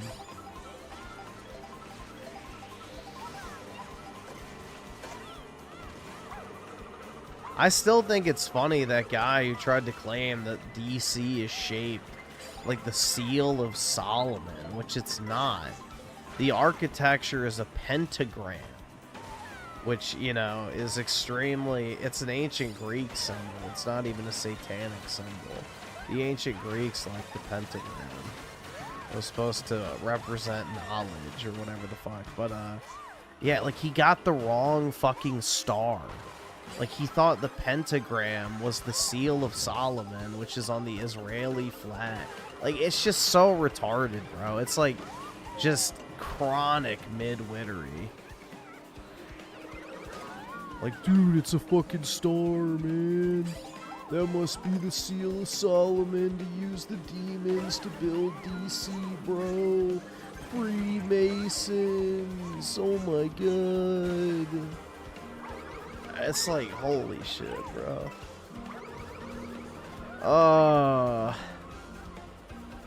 No, the pentagram was a ancient Greek, like, thing.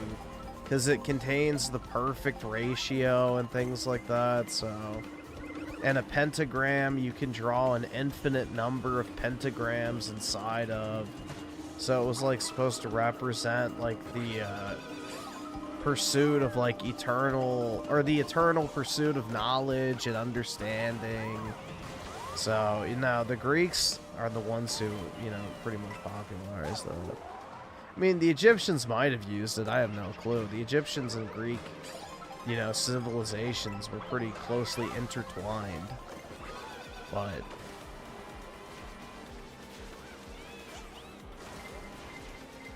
no, it was mainly an ancient Greek symbol.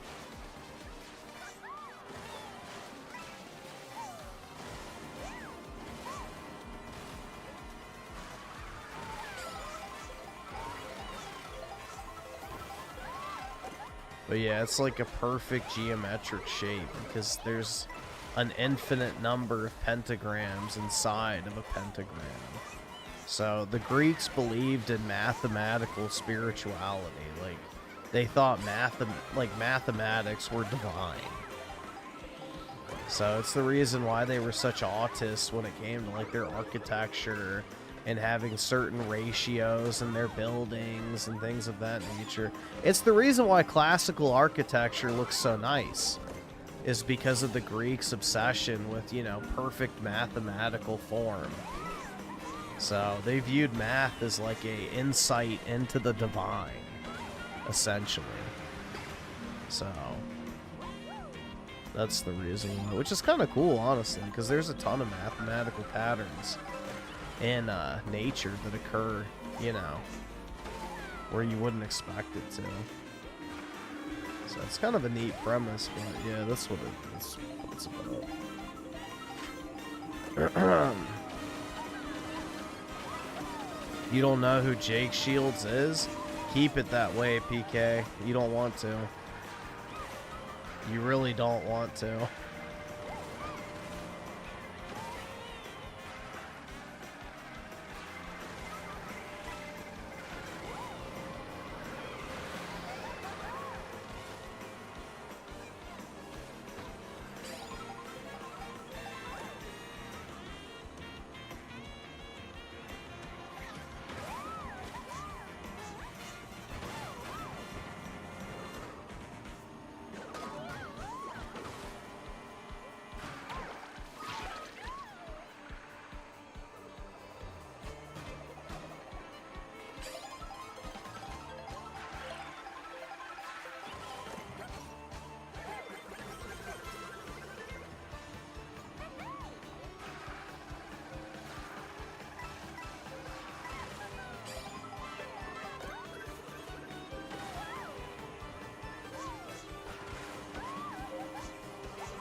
No shit. You really should be able to recover from that spot. It's pretty crazy how strict they are about it.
All right, awesome. Thanks, nigga. All right. Let's see. It's the U generation with the 5. This will help you won the next race.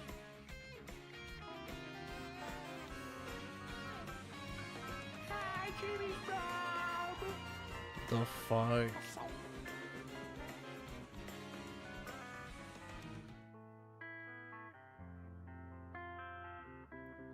Please come now. I think I'm falling. I'm holding on to all I think is safe. Since I found the road to nowhere, and I'm trying to escape. Well, let's see. Oski Woski with the 5. The Romans have some of the most beautiful architecture in the world. If only we have continued where they left off. Yeah, classical architecture is nice. I mean, the Romans did kind of jack it straight from the Greeks, but yeah, regardless, it looks nice. So, I agree. Maybe Jimmy ain't so far down.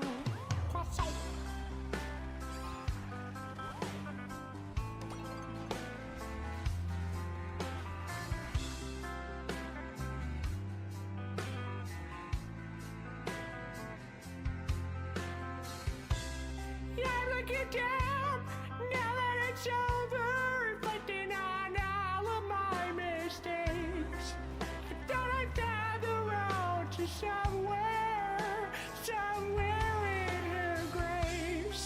I cried out, Jimmy, save me, but I'm down to one last breath. And with it, let me say, hold me now. Yeah, 6 feet The from fuck? maybe 6 feet. Yeah, so far down. Hold me now. This is U Generation's music.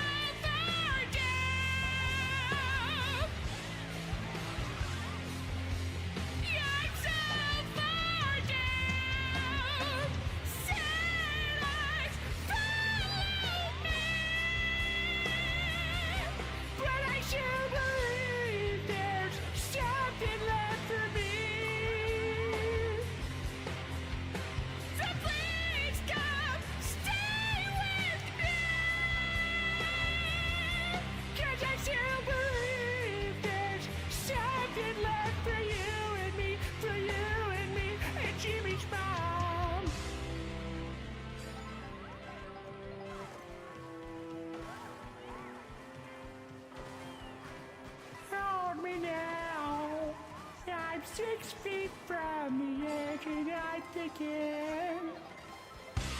Help me now!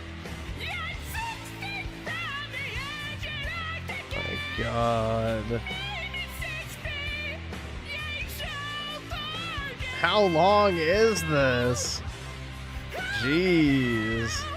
Yeah, I'm 6 feet from the edge and I begin. Maybe Jimmy, yeah, so far down.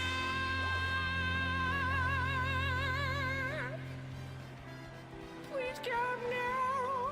Think of falling. I'm holding on to all I think. I can't afford this shit. Jesus, man.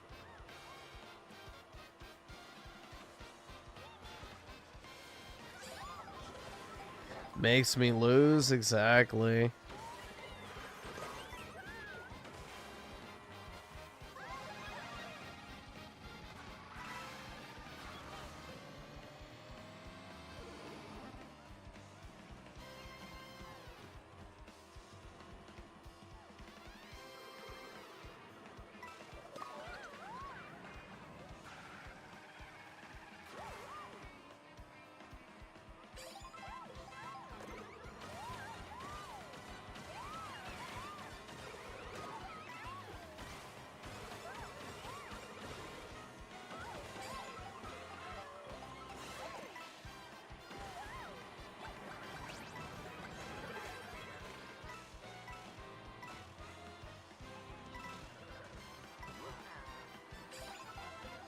Oh shit.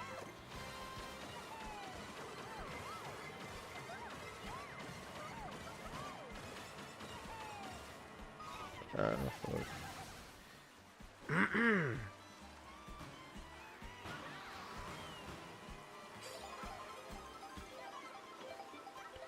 Let's buzz Sunny with the 2. Okay. Oh, shit. Stupid fucking chat thing. It's fucking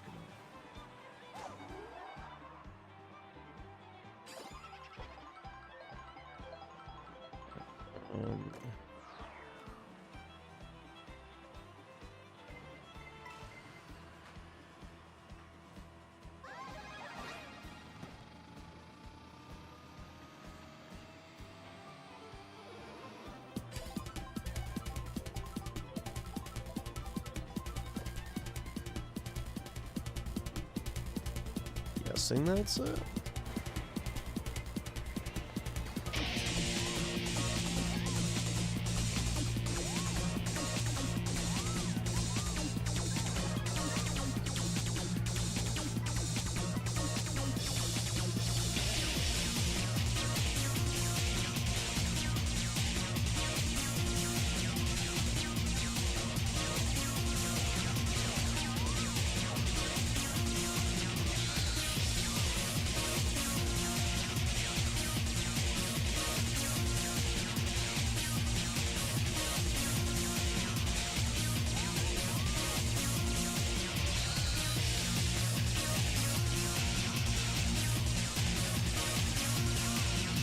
All right, awesome. Thanks, nigga. All right.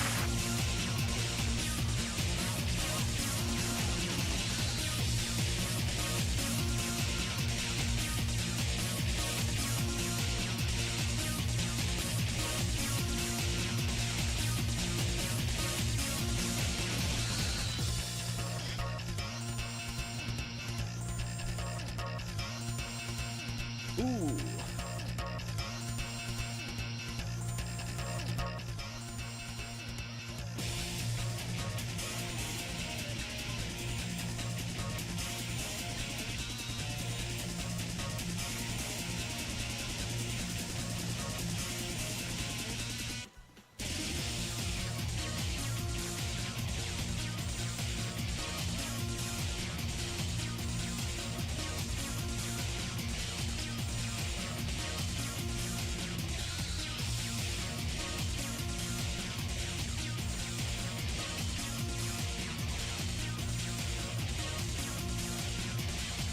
No, do you know what this music sounds like? It sounds like the type of music you'd hear from like one of those how to configure your TV or some shit, like those old tech support videos where they put like way too like high energy music in the background.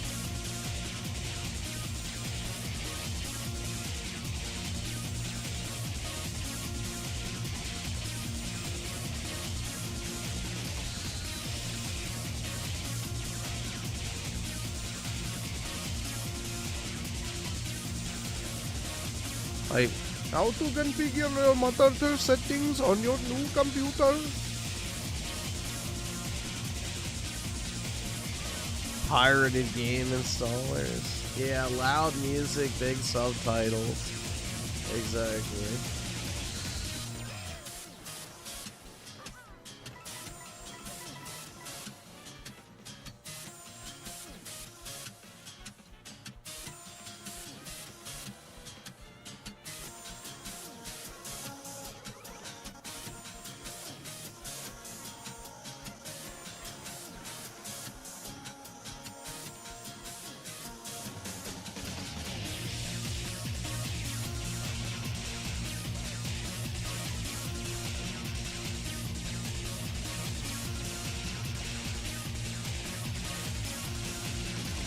I will show you how to create a Minecraft server. It is very easy, but I will spend 30 minutes trying to record the video. Like and subscribe.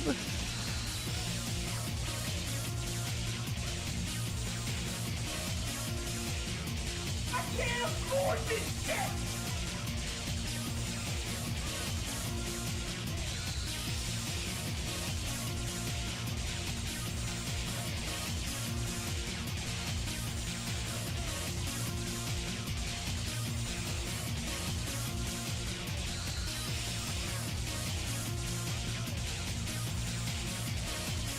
I can't afford this shit!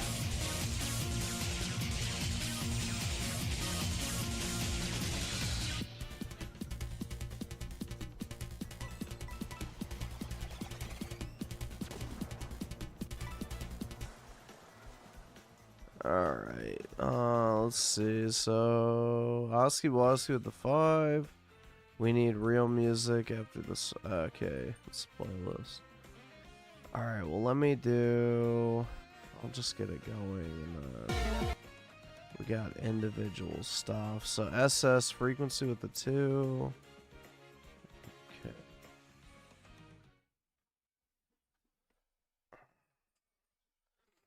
Let me see.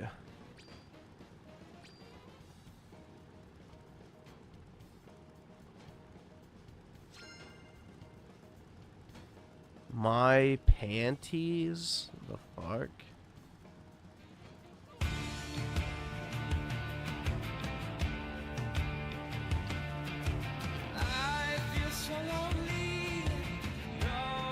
Man, Merc with the 2, play.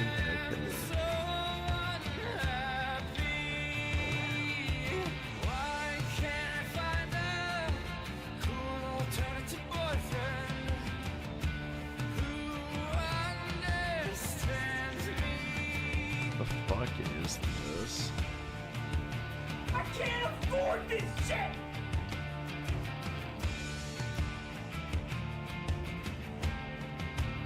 And Eric Williams with the 2, Beanstalk, Park. Oh, okay. Let's see what I can find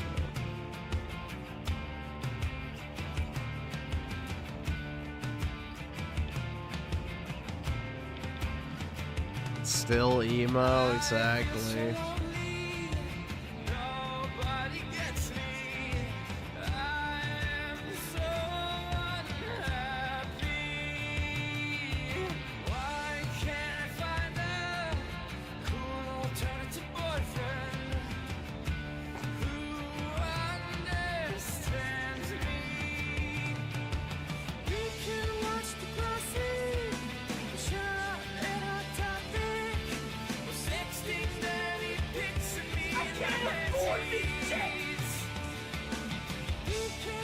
Raymond type song? Yeah, pretty much.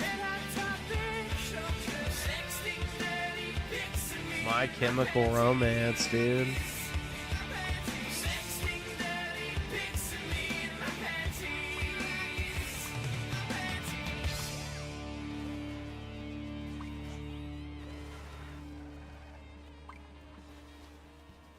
Still emo, dude.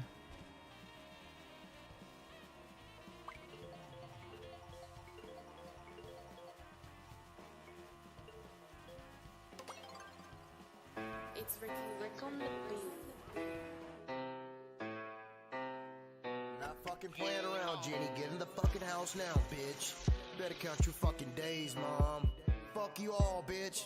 Major Hey, I just What's got some on it? new Okay, boots yeah, and a new tractor. Got it on my tractor, ran right past her. Fucked her in the pasture. Yep, on my tractor. Finna marry my sister, cause she's fucking hot, bro. I just got some new boots. Finna hop on my tractor. I hopped on my tractor. I rode straight past her. Fucked her in the pasture. Yep, on my tractor. Fucked her in the pasture. Yep, on my tractor. Take a look at my boots. Diamondback snake skin. Man, I love to back a dip. That shit makes my head spin. My wife has a flat ass. but I she already has do a hate big music, tits. so it's all good. My wife, don't you fucking risk I'm not it. missing out on Gay anything else, so buckshot, aim it at your dread. I'm already there anyway. Fuck me, cause I have a fat cock, and I got a shotgun, a rifle, and a four-wheel drive. I'm eating deer meat, country boys catch her. I just got some new boots and a new tractor.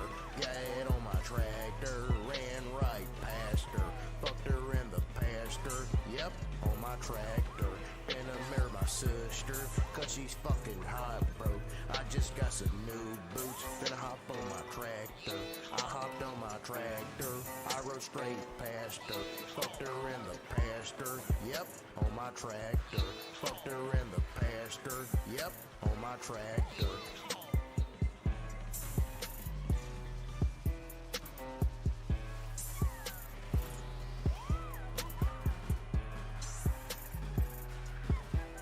Well, yeah, most people only like music because they hear it a certain number of times, so... Yeah, the only way to get popular in the music industry is to pay for play, pretty much.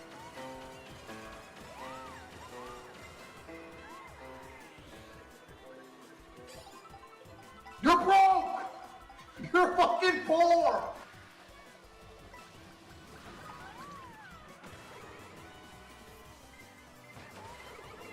It's always been a very gate-kept industry. So... I can't afford this shit!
There we go.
Yeah, I don't even listen to music I used to like. That's the thing, is I've completely checked out from listening to music. I'll maybe put on like soundtracks or something like that, but even that's rare nowadays.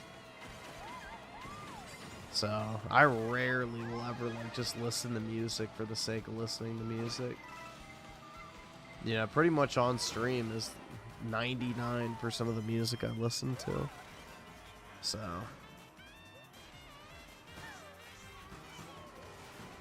I've completely checked out from music entirely. Let's see. Schizo with the 2. A Scott Pilgrim. What the fuck is this dog shit? Dude, who the fuck cares about Scott Pilgrim? That movie sucks, bro. I remember how much people used to glaze that fucking one Scott Pilgrim game because it got delisted, and then they re-released it and nobody cared.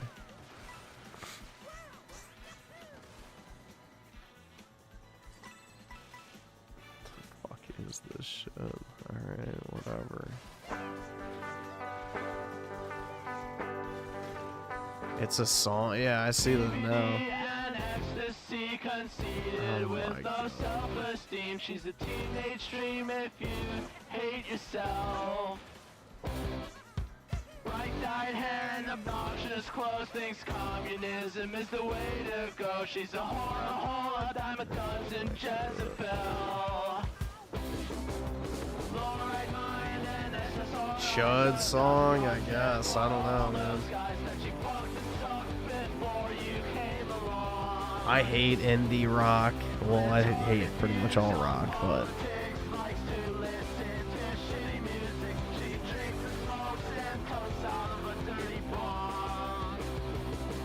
She saw Ramona Flowers and felt so empowered by a movie made in Hollywood.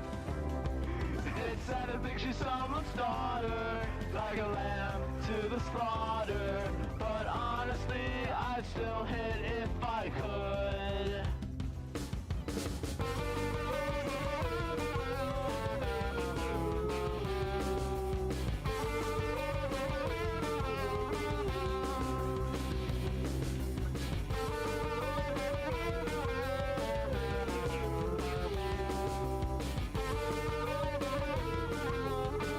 just find a girlfriend, dude. Exactly, man. 30 years old, but acts like she's 16. Likes to go to shows cause she's so fucking cool. Bright-eyed hair, but dead inside. Plan B lifetime supply. She's a whore gave head since middle school. Only pedophiles in denial. If she's anything worthwhile, her fertile lifestyle drive you wild. She's an alcoholic loser bitch that likes to listen to shitty music. She drinks and smokes and cokes and chokes on dick. She saw Ramona Flowers and felt so empowered by a movie made in Hollywood. It's sad to think she's someone's daughter. Who listens? I don't know, bro. But honestly, I'd still hit if I could. She saw Ramona. I mean, I get it. It's like incel core, but you know, I don't know. I would listen to it in my free time. In Hollywood. It's sad to think she's someone's daughter, like a lamb to the slaughter.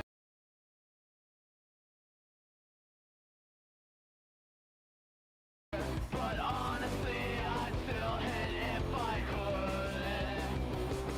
She saw Ramona Flowers and felt so empowered by a movie made in Pinowood.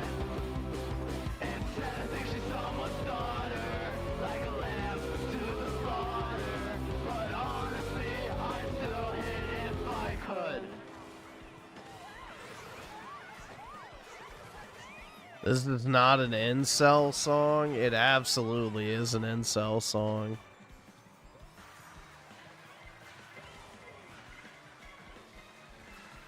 That is absolutely fucking chud slash incel coded.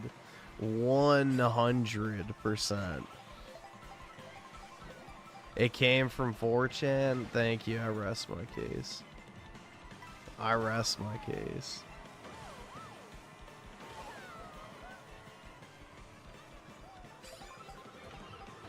Let's see. All right.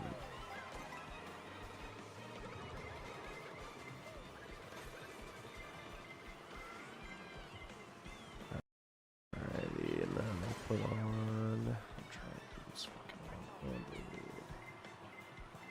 Oh shit! It's the final stretch. I always do this and get fucking. Oops! Shit. This. The fuck is this, dog? Ah, man. Good lord.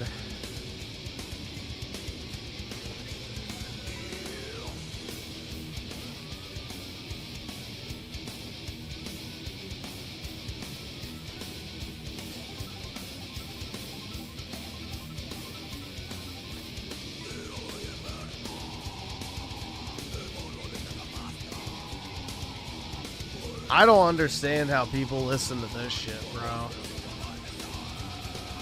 For real, for real.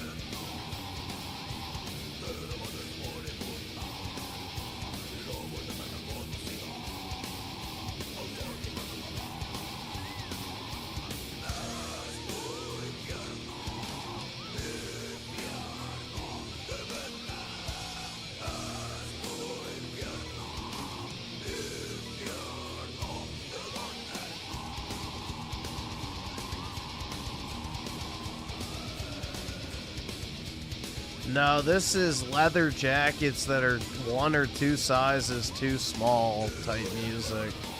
Not even neckbeard. But, you know.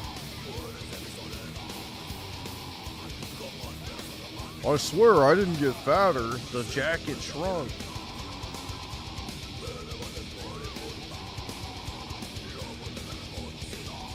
Obese men in leather jackets is more the vibe of this.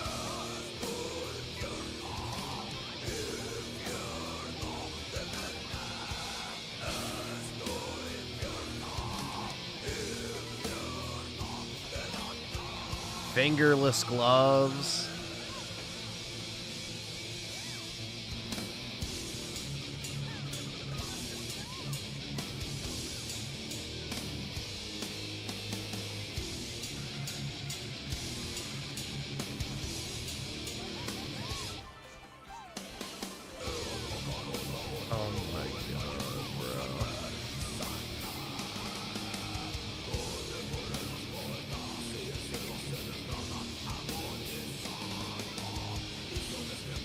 No, it's still more coherent than ghetto music, but it's close, yeah.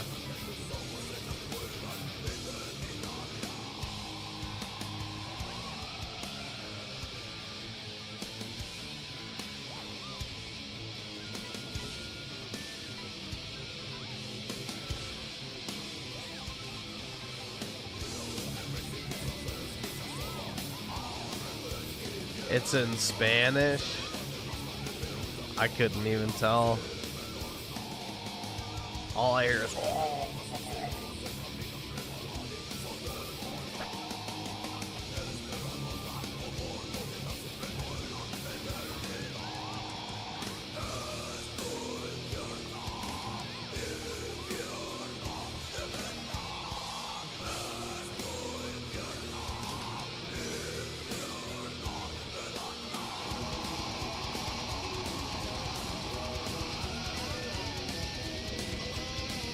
it just sounds like someone trying to clear their throat.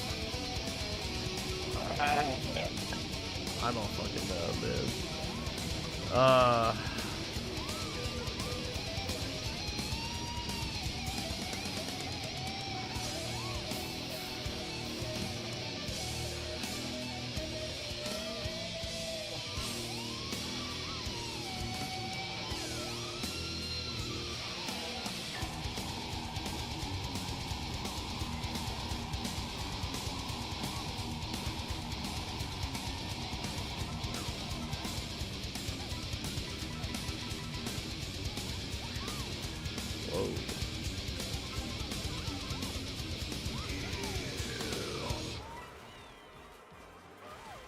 know, man. That was very good.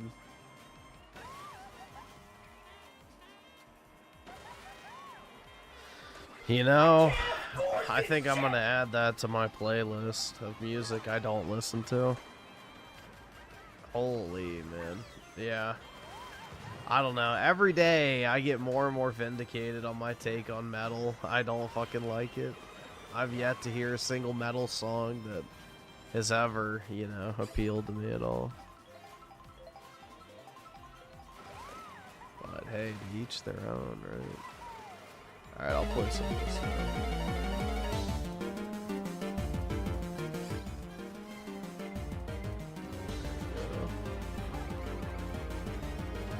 Oops. I'm not paying attention to shit.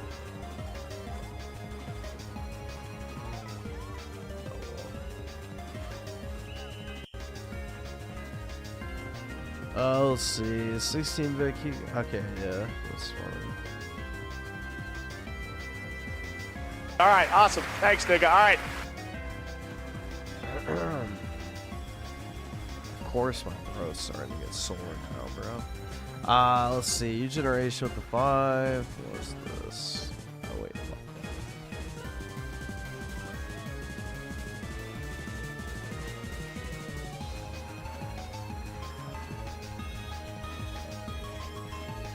Alright. Mega Death Trust. I'm gonna trust that it's probably trash.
I'm not getting a Steam machine. If it was like $500 or $600, I thought about it, but dude, 1,500? Hell no. You could literally just buy a fucking 5070 rig for that price, and it'd be a hell of a lot better.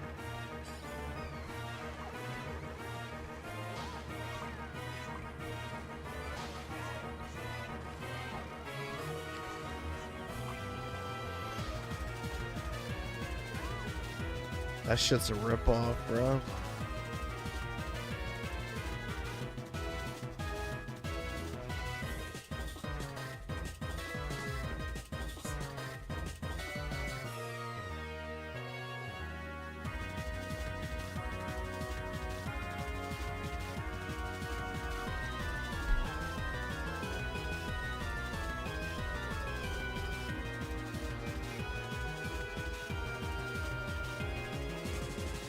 I don't know if Dreamcast guy will buy it or not. We'll see.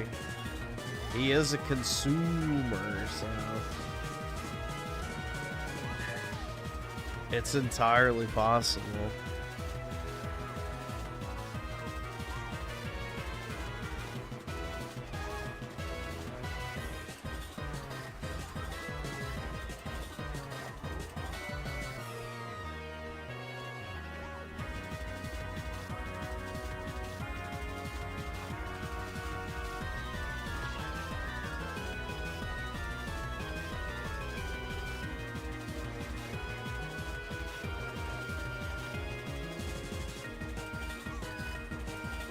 Dude, that crusty ass Steam Deck is probably nasty by now.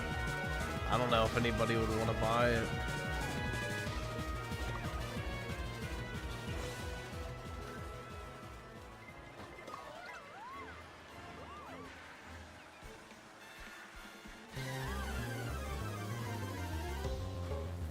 He could Klarna it into 4 $250 pay. Yeah, I guess, but still.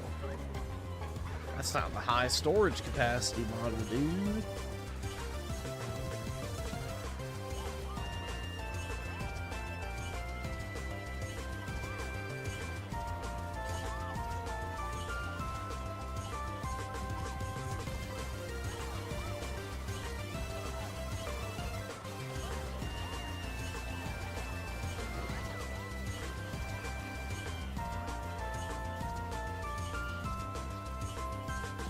You think that Raymond Tard that comes in here is going to try and buy one since he soys out over Steam? I have no idea. I think the reason why he soys out over his Steam Deck is he couldn't afford an actual computer, so most likely not. But you never know, man. Sometimes the fanboyism runs deeper than, you know, financial stability.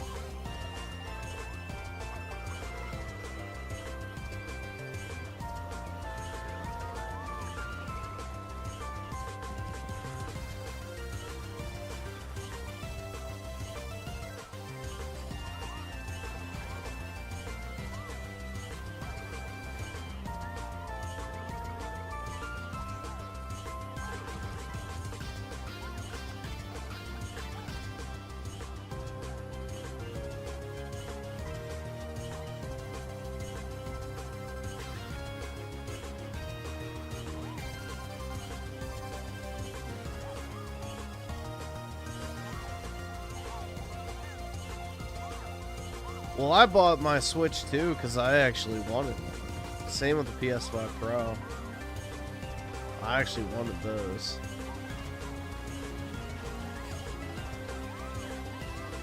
No, I do actually agree the Steam Machine's overpriced for what it is. It makes no sense.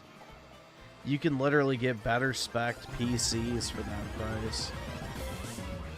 Not even to mention consoles.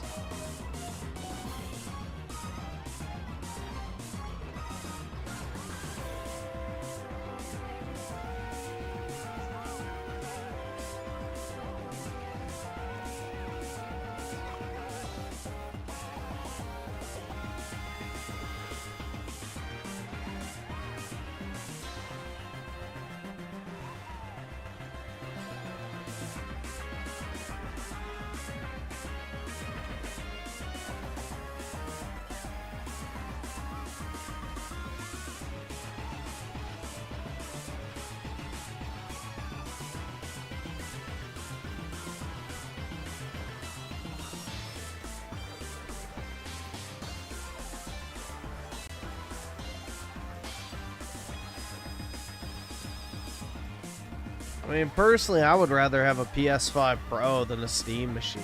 Like, the thing is Steam machines are going to be stuck with not only Linux-capable games, like, you know, the Proton, whatever compatibility, but then on top of that, you're not getting any optimization whatsoever. So you have a literal PC that's weaker than a PS5, that came out 6 years later for double the price of the PS5, has no, like, actual dedicated optimization or, you know, ported versions of games. And you still have to buy a separate controller. And you can't even upgrade it. It's like, what the fuck is the point? What is even the point? Like, just buy a console at that point, bro. Like, it doesn't even make sense. There's, like, no selling point at all. It's like, who is this even for? With all the sacrifices and everything that it makes, and then on top of that, the price point, it's like, I don't know who this is actually for.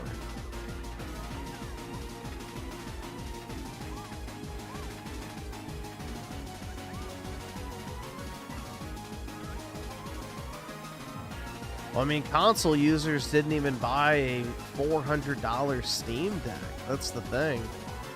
The Steam Deck is pretty much a flop. It only sold 5 million units. It's not like this massive success that people hyped it up to be. The Switch 2 outsold the entire Steam Deck's lifetime sales in one day. So...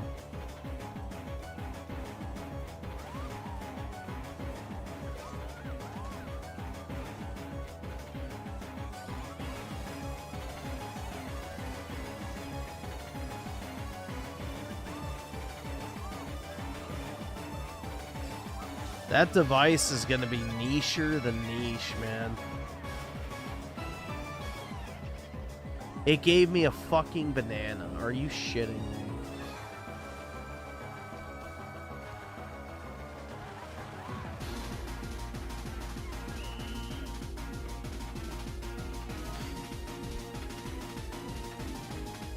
I think initially they were trying to compete with console, but then the component pricing shot up so high.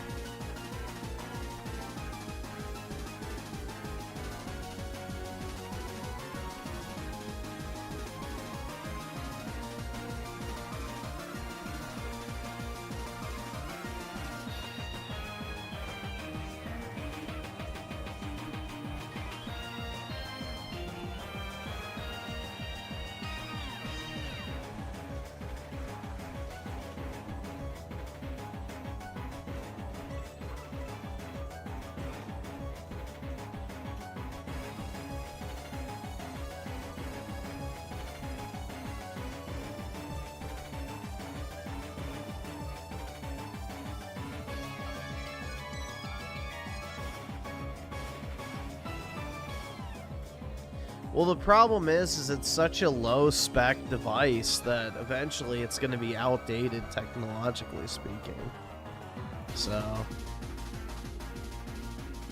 dude, Final Fantasy VII Rebirth is too long. I've been on chapter 13 for like 3 hours. That's like one of the best chapters. You're like complaining about, you know, drowning in... I don't know. Fucking... you're like drowning in luxury, essentially. Oh man, I'm getting too much of a good thing. Chapter 13's great. Now let's mine diamonds. Now let's mine diamonds. They don't understand how I got my diamonds. Now let's mine diamonds. They don't understand how I got my diamonds. All my friends are robbers. Now let's mine diamonds. Now let's mine diamonds. Now let's mine diamonds. All my friends are robbers. Now let's mine diamonds. He got another right pick, using a lot of debris. Now let's mine diamonds. He's killing all the mobs, and I'm getting all the jobs. Now let's mine diamonds. Now let's mine diamonds. Now let's mine diamonds. All my friends are robbers. Now let's mine diamonds. Now let's mine diamonds. Now let's mine diamonds.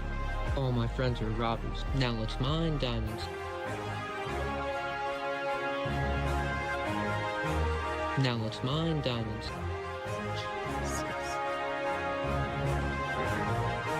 Now let's mine diamonds.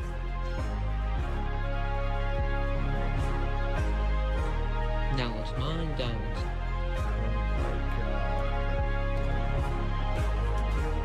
Now let's mine diamonds. All right. Oh, great.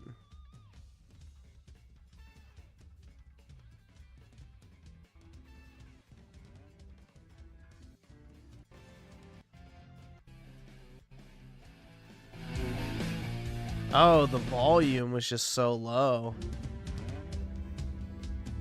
I was like, does this have audio? Yeah, it's just super low.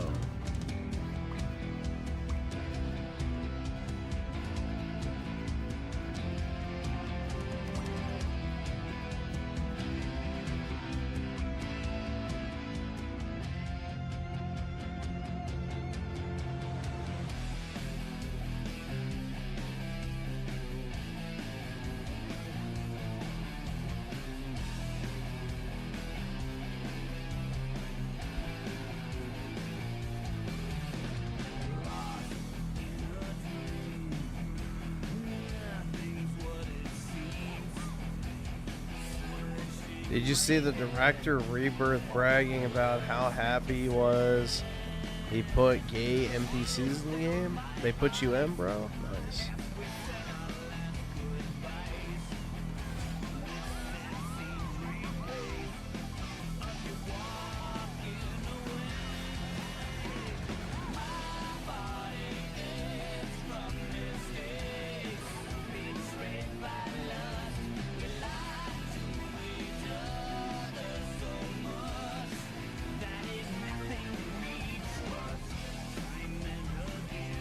I have no idea what this is. This is U Generations, I think.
I think it's weak as fuck though in the new part 3.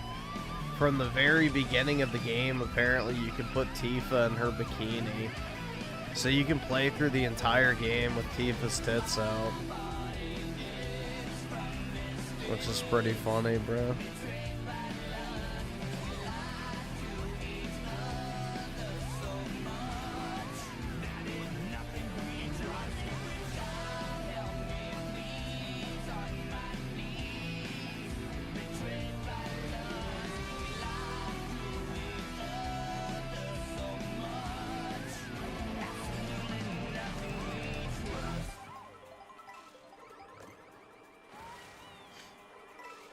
Well, I think it's more so they just wanted continuity of content, because all the places in Rebirth are accessible in Revelation. But I think they'll have like slightly different layouts is what they were saying. So like it won't be the same exploration zone, but like, you know, Cosmo Canyon will still be there. Gungaga will still be there. Apparently you can go back to Midgar and explore that. So there's like a bunch of shit like that that you can go do. So they're trying to like have, I guess, continuity of content, which extended to the character skins, which is kind of cool. But yeah.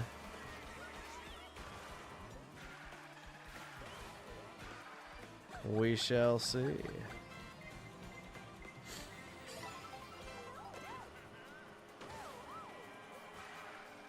But yeah, I'm looking forward to it, man. Shit should be pretty good.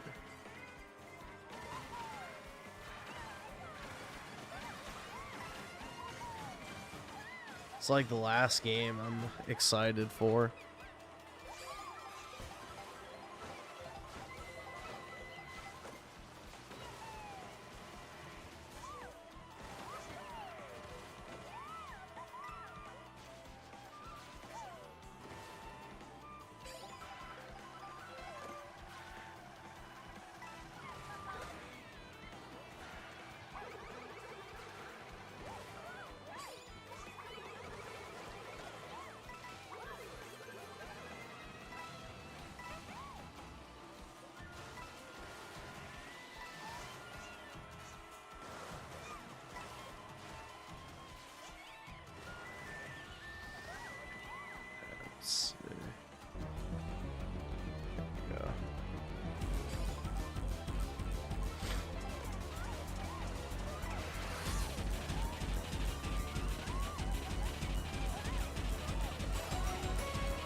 shit, I got fucked, bro. Trash ass items.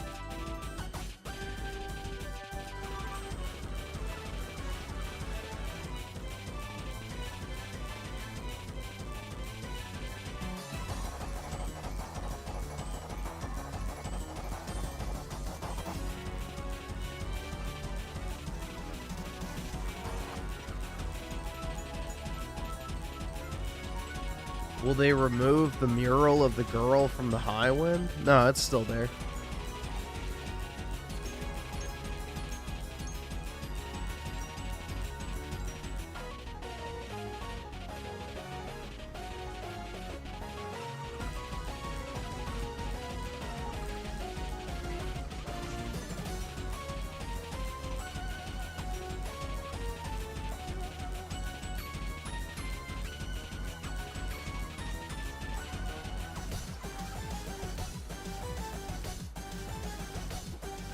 Yeah, they'll definitely sell it as one package. They did the same thing with Rebirth, so.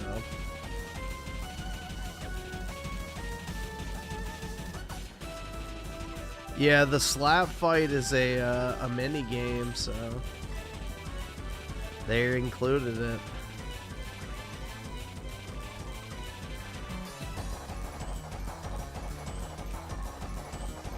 They better slap each other in the tits, bro.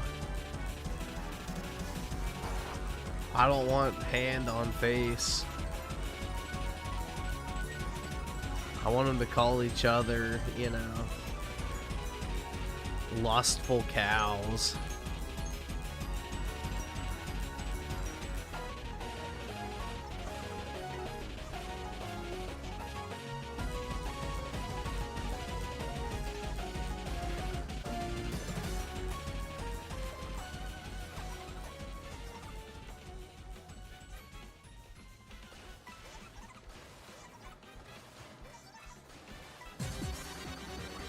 Let's see, Schizo Garcia with the 2. Oh god. Cringe. This is like 2019 coded.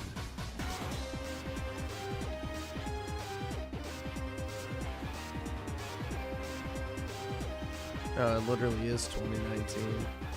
There you go.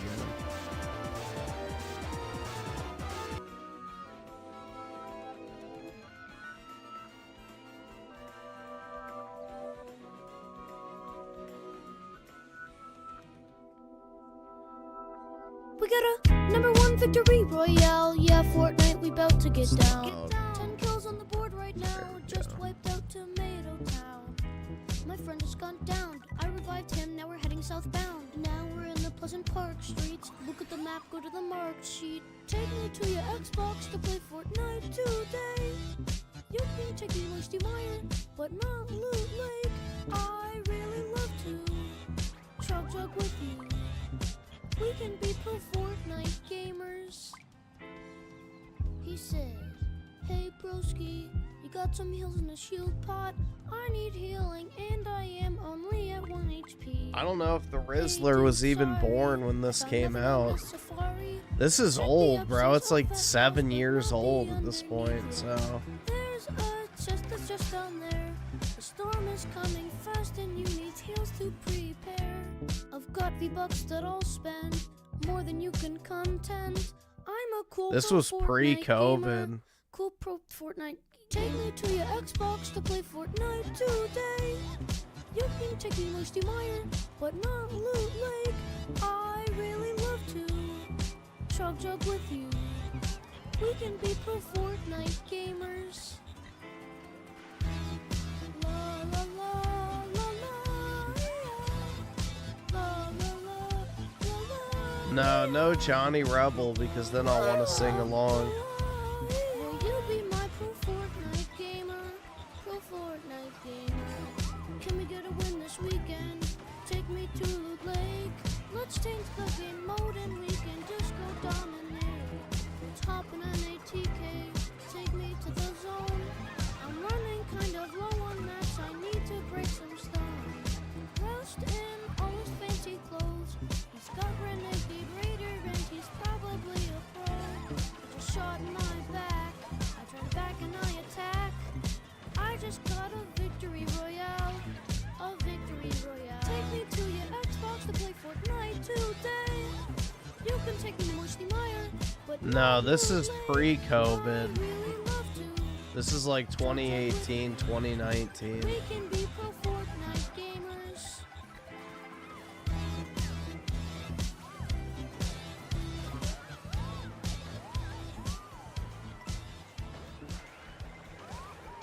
This is what started COVID, yeah. Somebody was listening to it and bumped the fucking bat cage or whatever the fuck.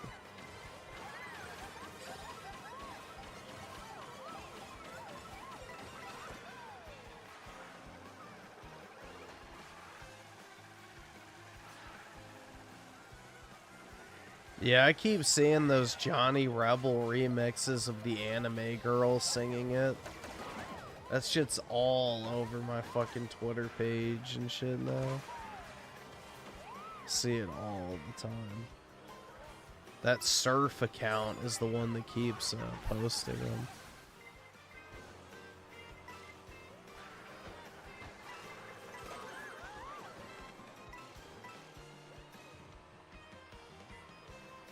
Chibi maxing?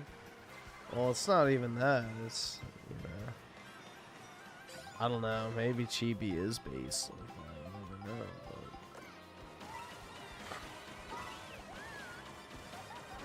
But it's because you're a weeb.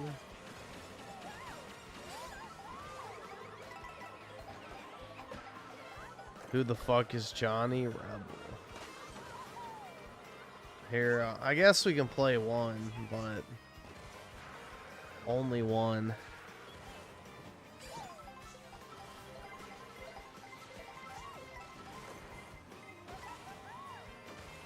I'll just do the one that I've seen the most recently.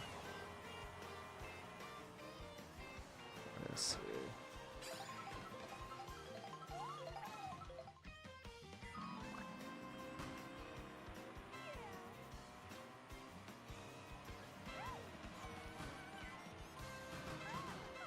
I'm not gonna finish shit because I'm trying to fucking type.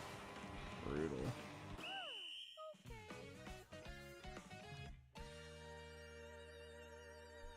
Yeah, this one. This is the one that's been on Twitter a bunch recently.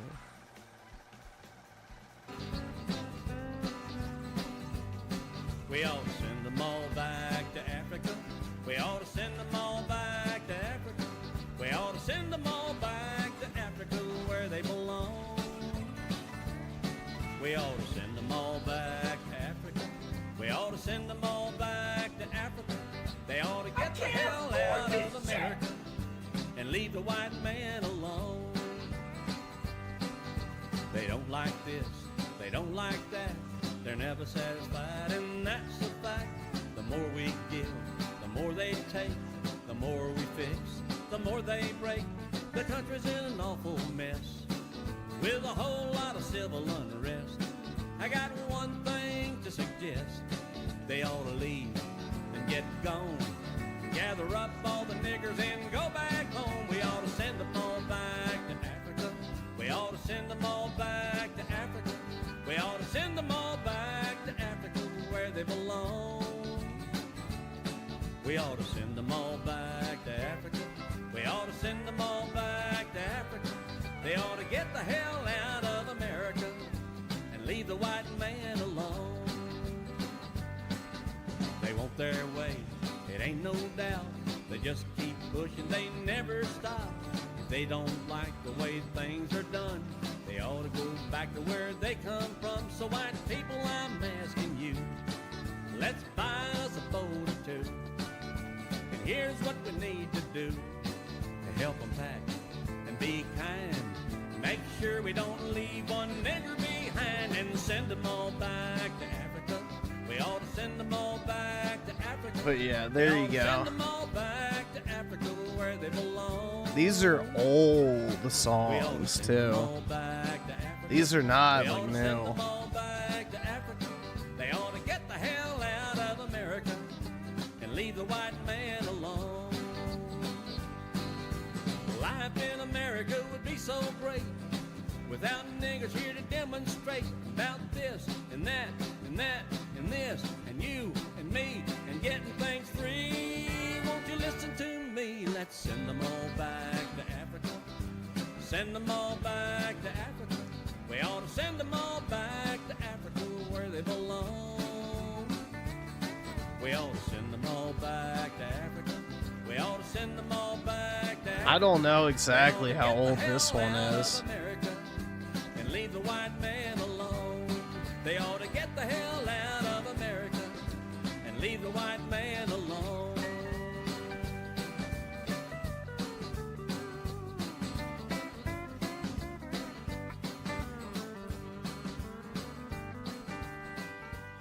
Here, let's see how old it is. When did...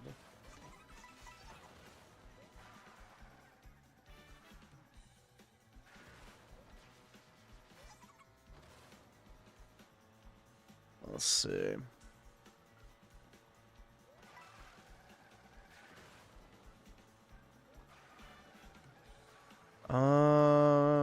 This was from 2003, so it's over, what, 23 years old. So...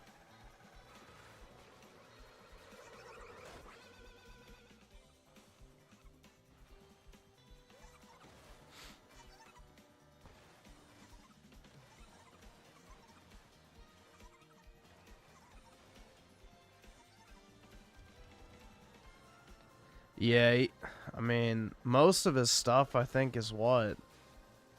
From, like, the 70s?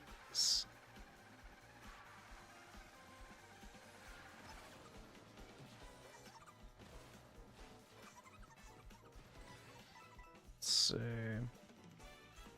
Yeah, 1971 is when he released, like, his first album. And then some of the singles were in the 60s. Okay. Yeah. That's what I thought. Like, they're old songs. They were a thing a long time ago. So, yeah.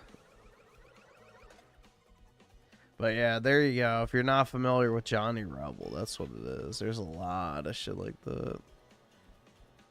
You've probably heard them before, you just don't realize it. You know, if you've been online for any extended period of time, you've heard Johnny Rebel music, most likely.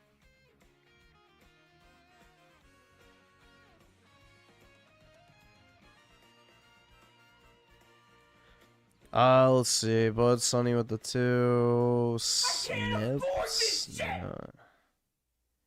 This sounds terrible. Right, the Foreskin song.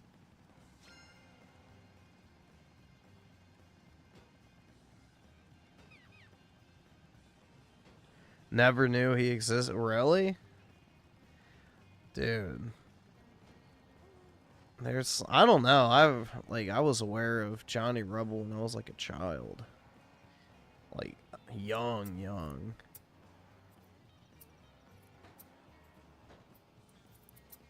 Like, one of my friends had a CD of him when I was, like, 7 or something. I don't remember.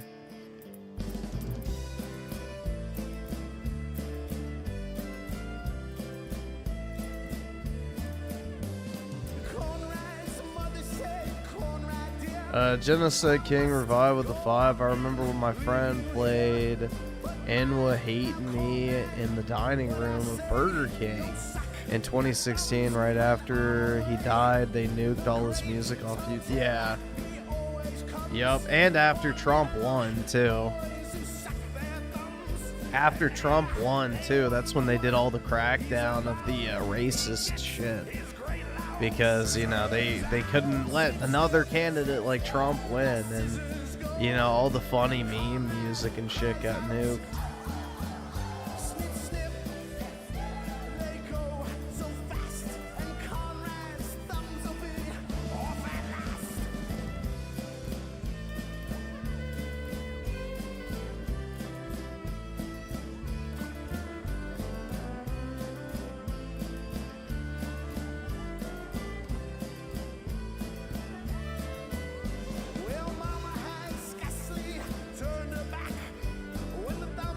Let's see, 16-bit Kikamura with the... I just said I was only gonna do one. I'm not doing another one. I'm not risking the strike, bro. I already attempted the fates by having it on once. So I'm not doing it twice.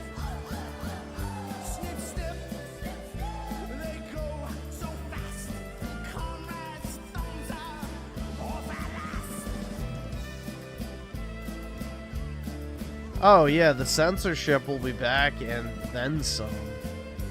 So it's Jover at that point, dude.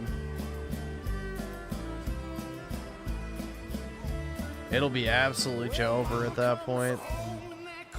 Because if YouTube and the other platforms don't have to worry about the Department of Justice coming after them, they will 100% fucking just crank up the censorship.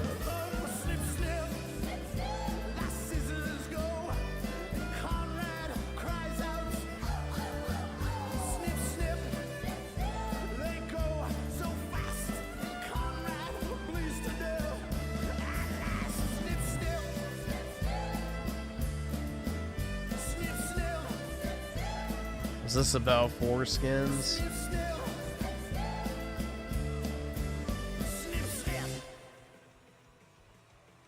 Boy, bae, my foreskin.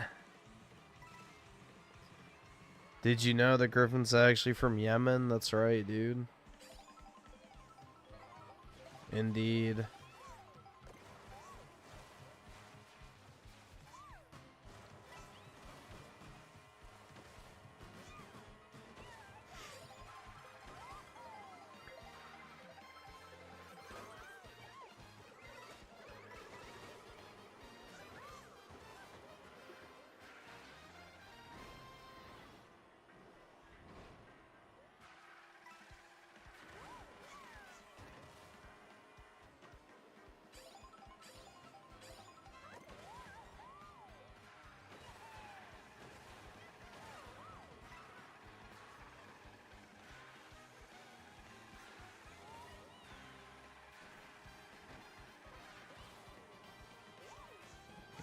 Can I do this one-handed?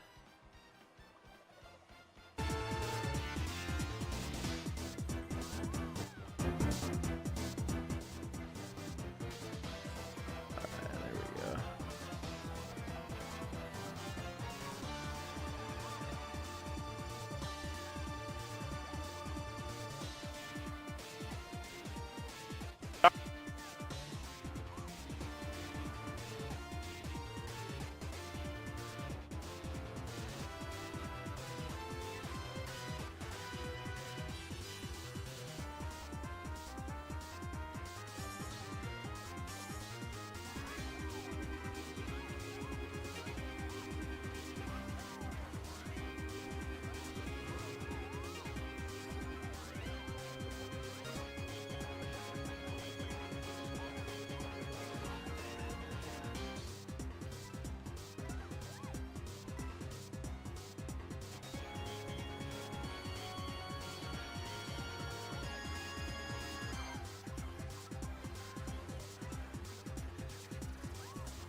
Canceling your Montreal trip.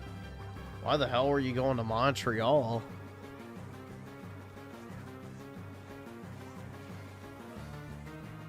What the hell's even in Montreal other than Indians?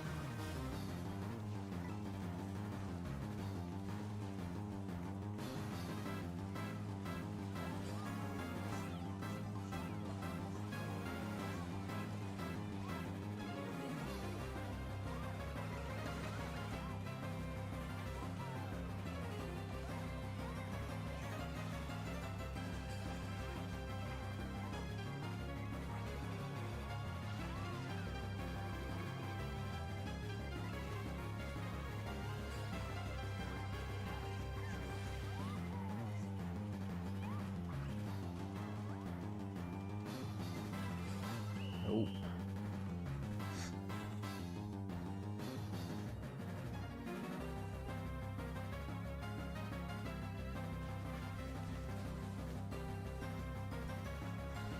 Let's see. Oscar the 5. I had to cut it down to a minute. Could you play this one real quick? This one? I've played this one before, but I can play. This one's kind of rough because it says it like every few seconds. Probably not. I really don't want to. I don't want to press it because the other song already had it in there, and I don't really want to test the waters too much because that type of shit is actively tracked by the AIs.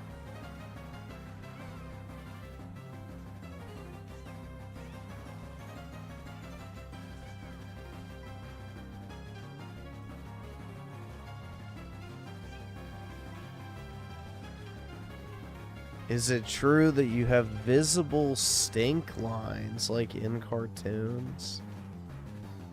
Oh yeah, dude.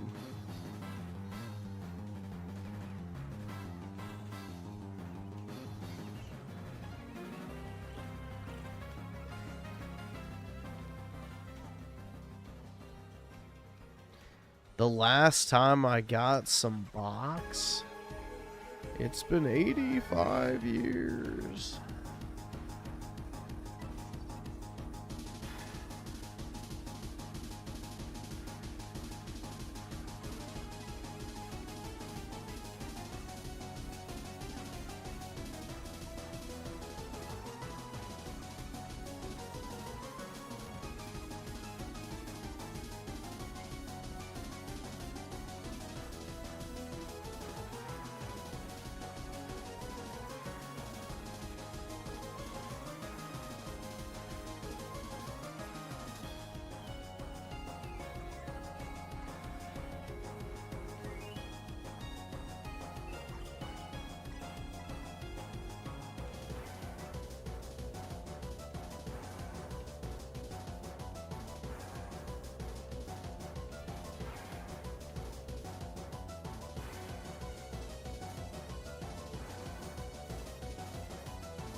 Ooh.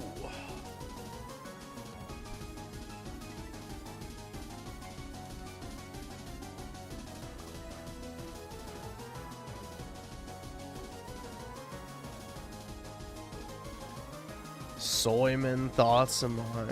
Yeah, there's a couple channels now. There's like the Sock Puppet channel. There's a couple, you know, Raymond Clippers, I guess, no.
Oh no, shit. That's the wrong hole, Peach.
All right, awesome. Thanks, nigga. All right. I can't afford this shit!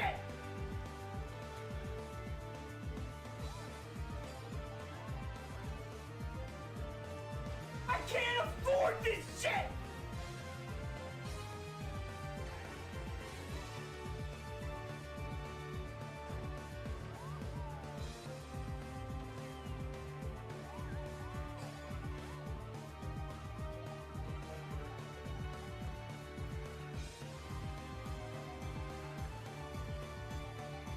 Griff, I promise that you will find the girl of your dreams, but you'll be cursed with a Down syndrome child. Well, there's a solution for that, bro.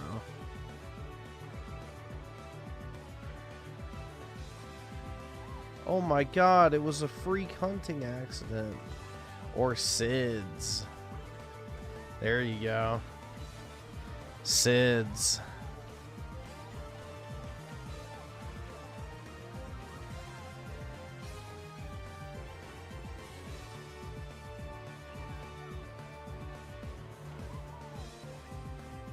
That's a pretty interesting rabbit hole to go down, the whole SIDS phenomena.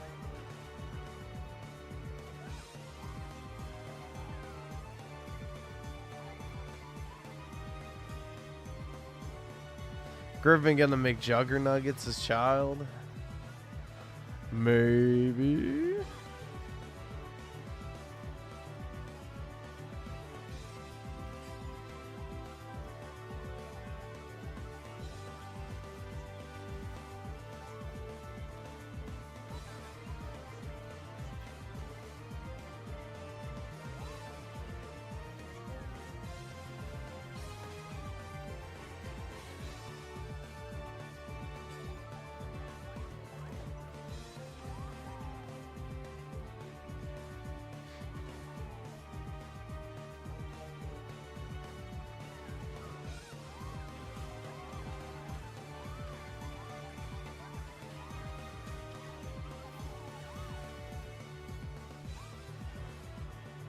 Yeah, I'll never vote Democrat, bro. Like, it's literally not even an option. It's literally not an option.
Shoot.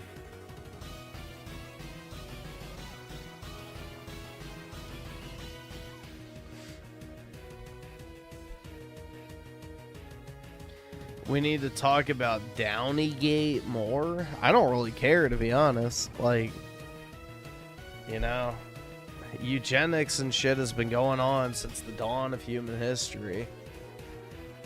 So, I think if there's one case where abortion, outside of obviously like rape and shit like that, like one legitimate case for abortion, I do think, like, you know, developmentally or physically deformed children, you know, like, yeah, I don't know, I don't really fault anybody for that. Like, it's literally called a birth defect or a genetic defect for a reason.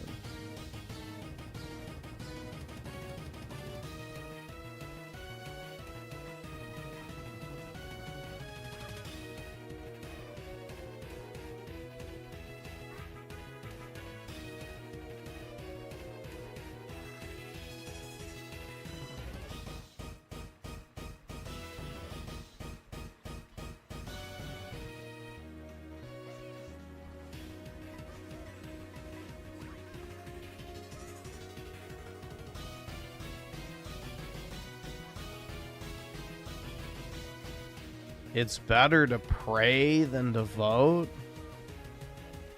No. No. Absolutely fucking not.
Let's see. So Oscu the 5 praised the Omnissiah.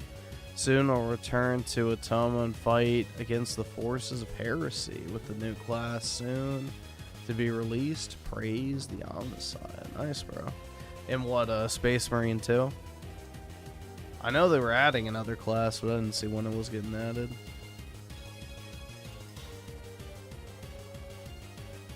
Let's see. Also, Oscu at the 2. Damn, I wish I was the whole.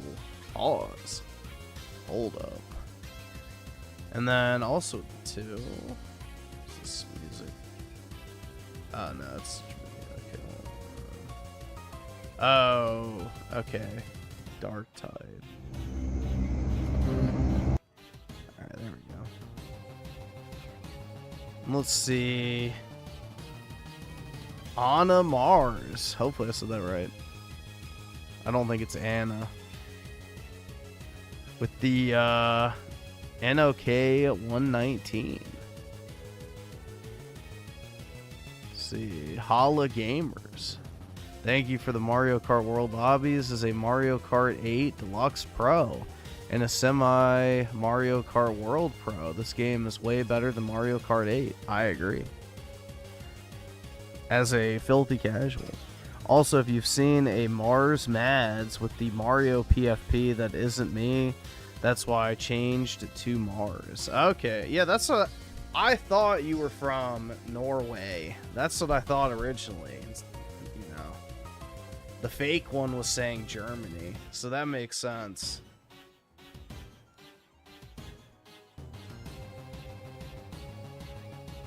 Alright, that makes a lot more sense, because I could have swore you said you were from Norway. Gotcha. So we got a LARPer in the chat who wants to skinwalk you in Mario Kart. Interesting. There you go, man. That's how you know you made it. You got somebody in the chat trying to skinwalk.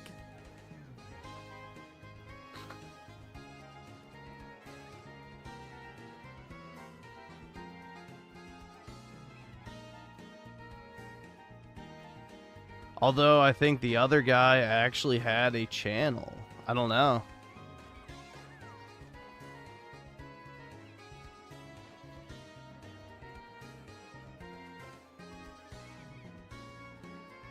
Maybe he was a fan.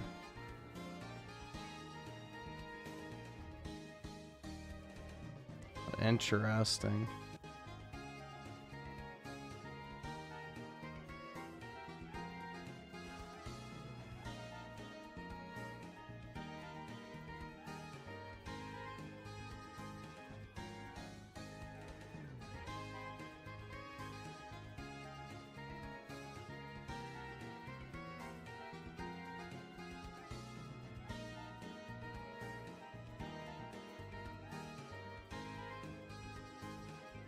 Now I have questions of who that guy is.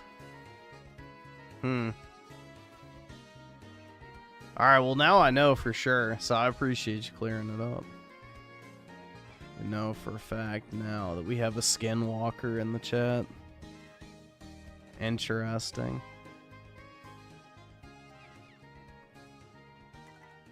That is pretty funny.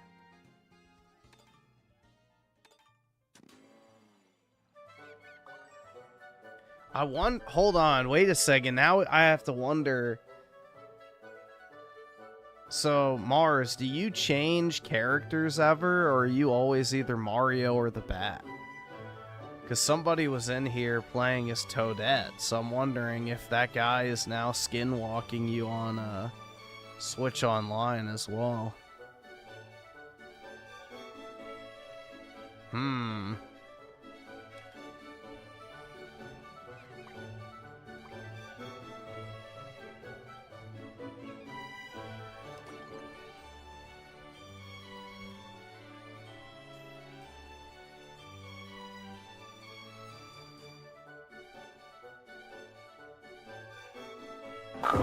Nice car. Perfect.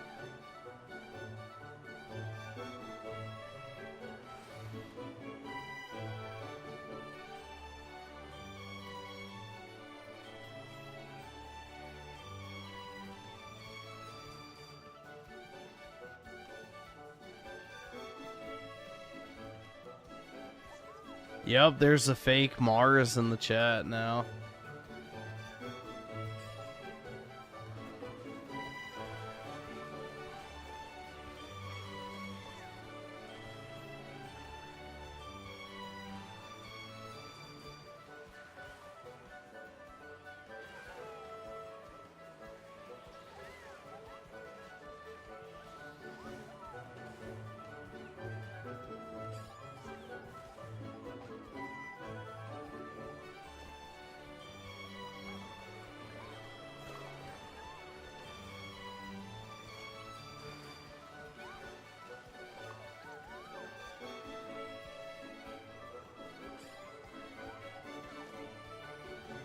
It's me? Yeah, I don't think so, man.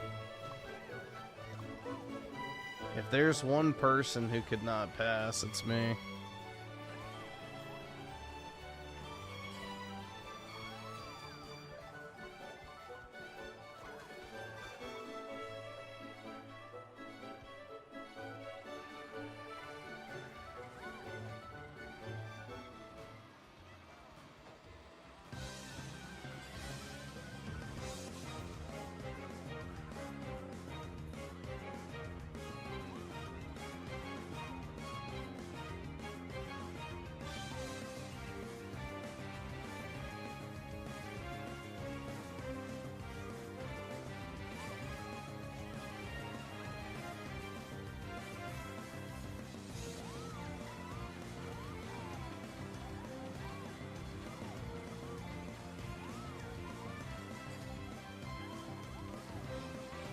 Let's see. E-Man with the 20. Time Mars. Uh-oh. A very low IQ person. Alright. Let's see. Can I do this one? Yes. Alright, that actually worked fairly smoothly.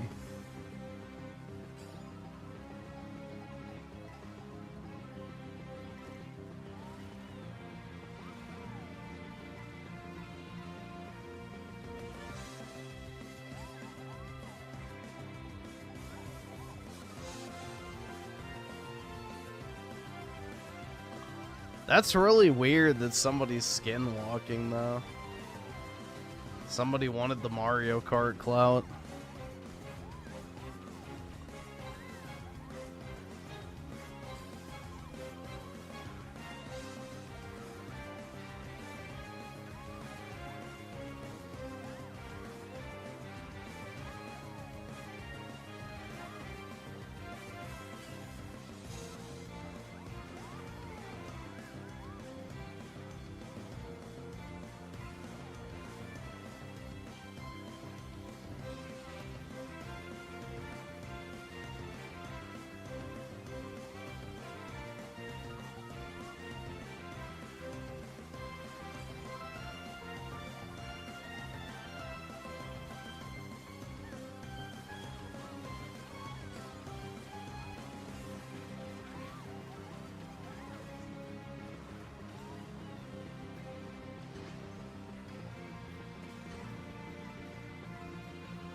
Oh my god, I barely made that. Jeez.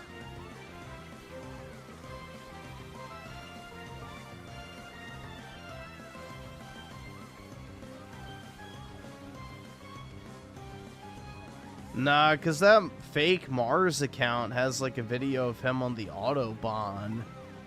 So, I don't know. I don't know whose account it is. I mean, it could just be like a legitimate coincidence, but I don't think so.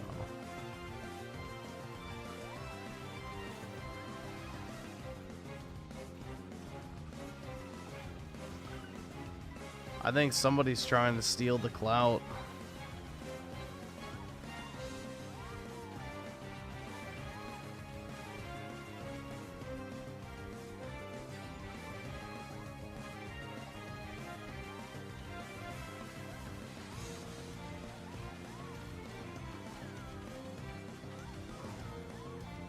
No, because I remember Mars sent money before way back in the day, and it was Norwegian money, so I could have swore it was Norwegian money back in the day, because that's why I was surprised when the other account popped in and said German. I was like, I don't think so. I thought it was, I'm pretty sure I even said I thought you were from Norway.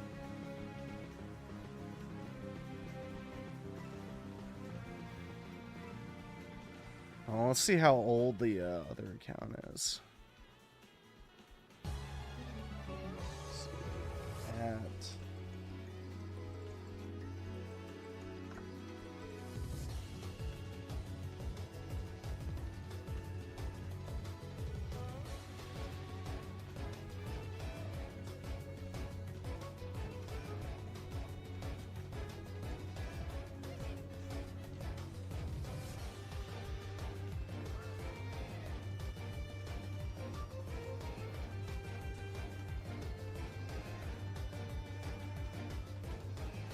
Yeah, it's an account from 2022. So I'm guessing it's just a coincidence. I don't know. Maybe it is just a coincidence. That's odd.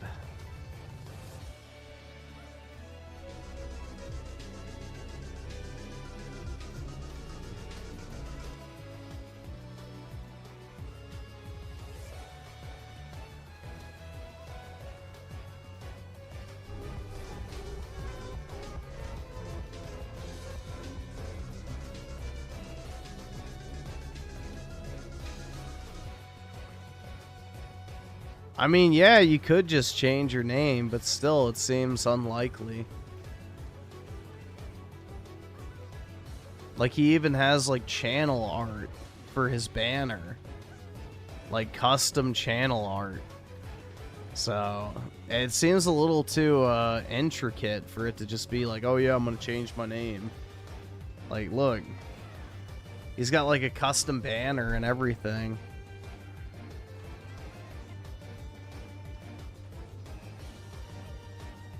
No, I think Mars, who just donated, is the legit one, because I remember he sent Norwegian money before. I think it may just be a naming, you know, coincidence. But, I don't know.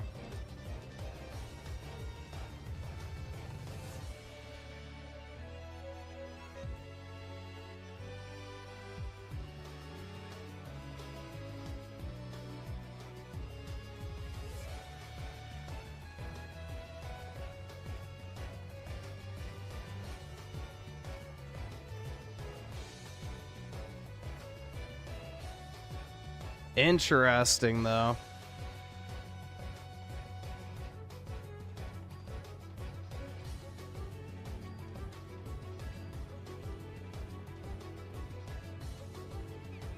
Well, the one I think is lying is the one who's from Germany, because, you know, again, I remember Mars donated before and it was NOK. So, when it comes to money, bro, I remember, trust me. But... yeah, no, I'm pretty sure we have that settled already. So. Also, yeah, that would make sense why he changed his name to just Mars. So. Because if the other guy was, you know, trying to be, I guess, Mario Kart Mars, he would have the same name on both.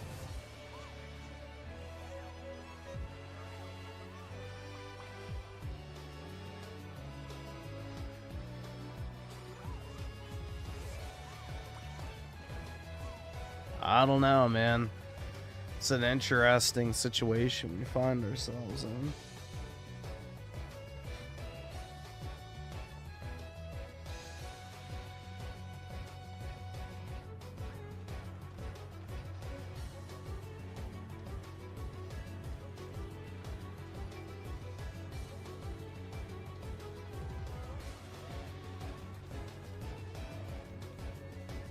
Yep, someone in chat was skinwalking, but I don't know. It's just kind of weird. Like, they have a custom banner and everything on their channel. They have the exact @ and channel name. So, it may just be a coincidence. I know. That's weird. Very weird.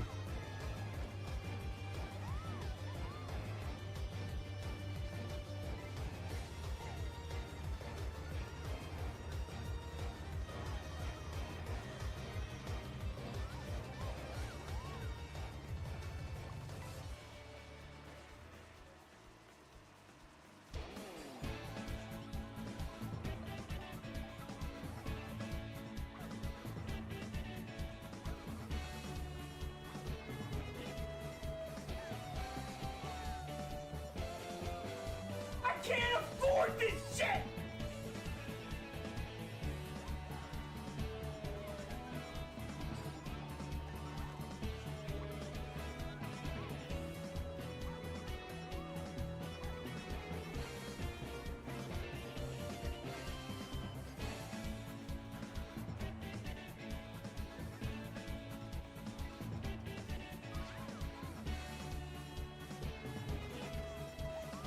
Let's see, Dr. Nefarious of the two, this Lawrence dude is skin walking me low key.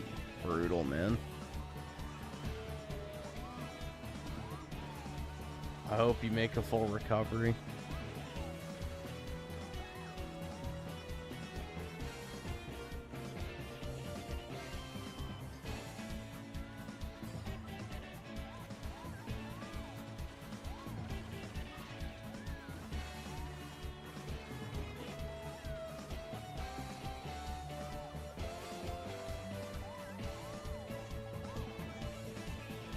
Shit. That was smooth. Yeah, LARPing is someone from Nintendo Switch, bro. That's what I mean. It's just like it seems a little too intricate. Cause like, why the custom channel banner and everything like that? Like, it just seems a little over the top. You know what I'm saying? So maybe it is just a naming coincidence, and the guy just, you know, was, you know, doing a little trolling, pretending to be Mars from Nintendo versus, you know,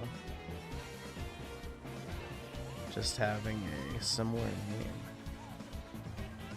Not sure. Yeah, it is fucking weird. Regardless, it's very odd.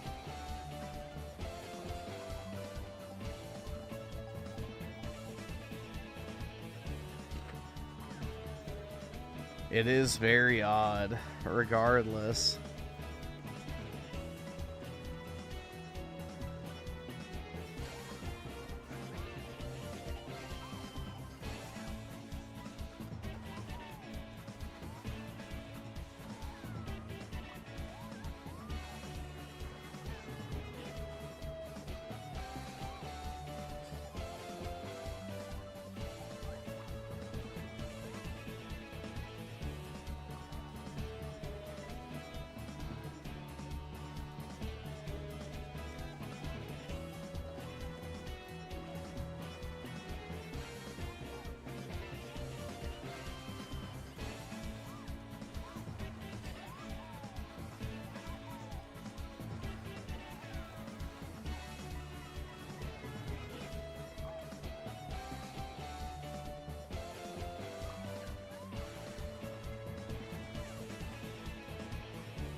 Oh, come on.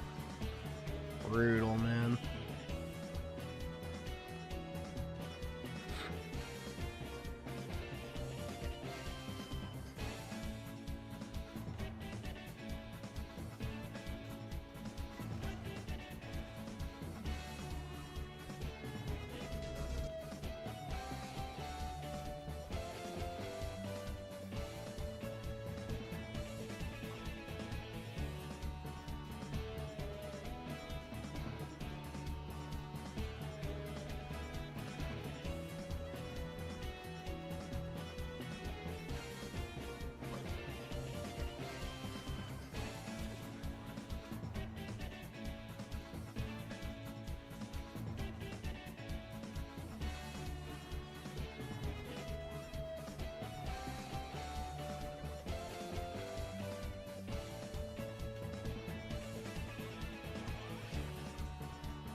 Have I ever thought of streaming as a VTuber? Not even once.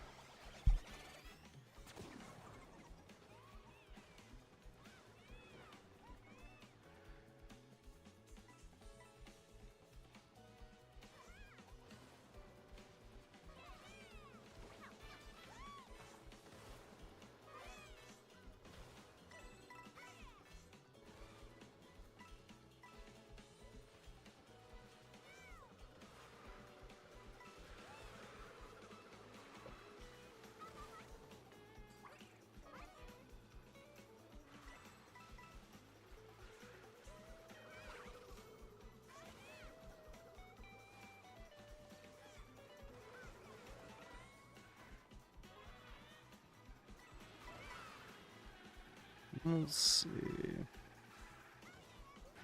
Oops. What the hell is that? Alright, just go away. What should I put on?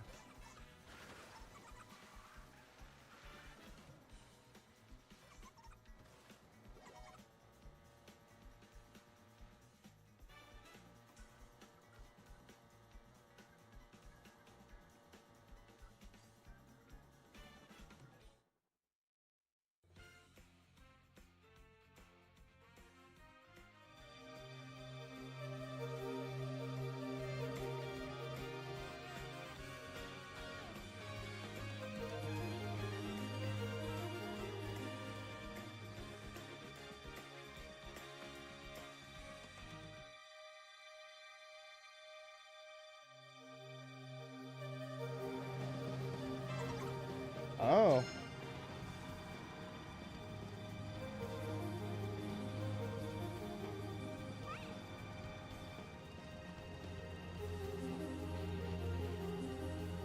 Cool. My offer was accepted.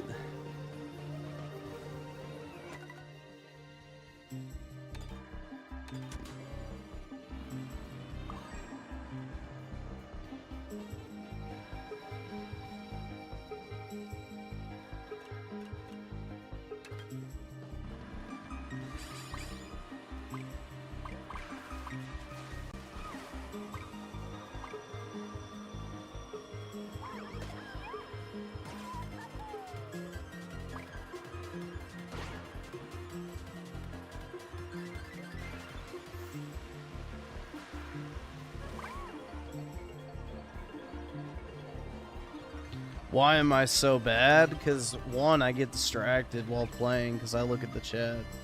And two, I'm just not very good, bro. What can I say? What can I say?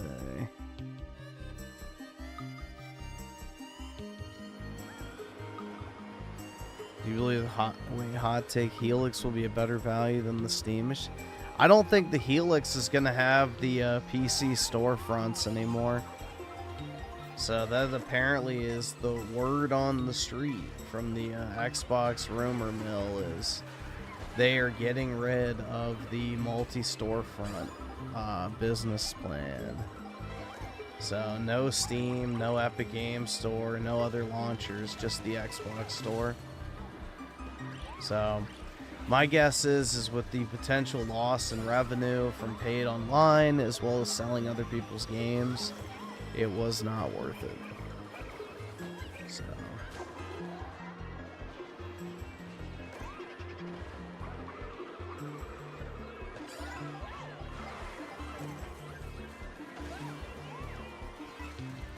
also, it would basically ensure that Xbox would never get,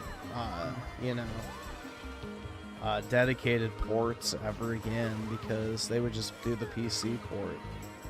So the games would be unoptimized as shit on the console.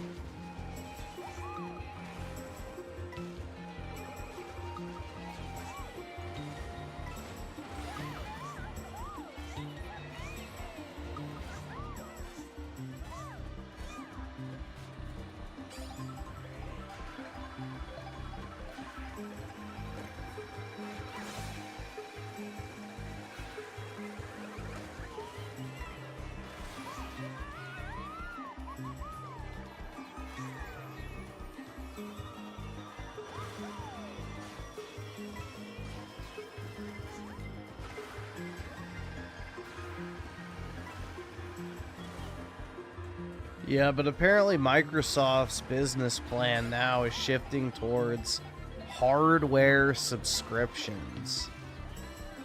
That's apparently what they're talking about now, is people don't want to buy consoles, they want to pay a monthly fee to access it. So apparently they're going to become the Rent-A-Center of consoles more than they already were.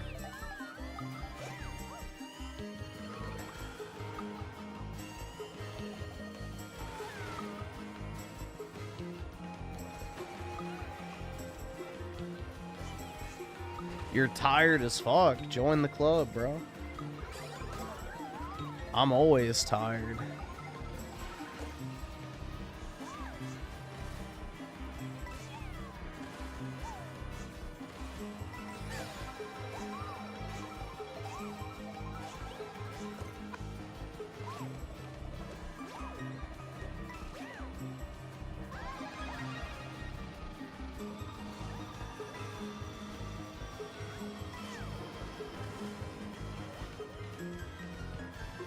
What's the German knife called that you bought not too long ago? A dress bayonet? I mean, I don't know. I have multiple, but yeah, the ones I mainly have are called, you just look up World War II German dress bayonet.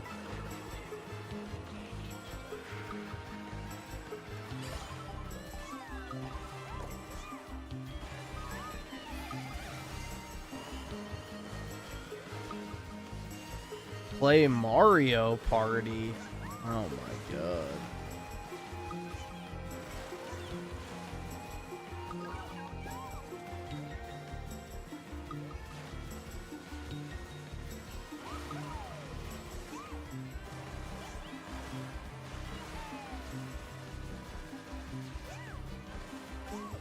Let's see, Midnight Moa with the 5. I'm glad I made it today. Fuck it. There was a tragedy close to my home, and it made me anxious as fuck. Hope your day is better. And I have an RTU sound effect. Yeah, sure. Hold on, let's see. Let me at least... Can I make it the 16th? Okay, there we go. Hold on, get completely chopped off here.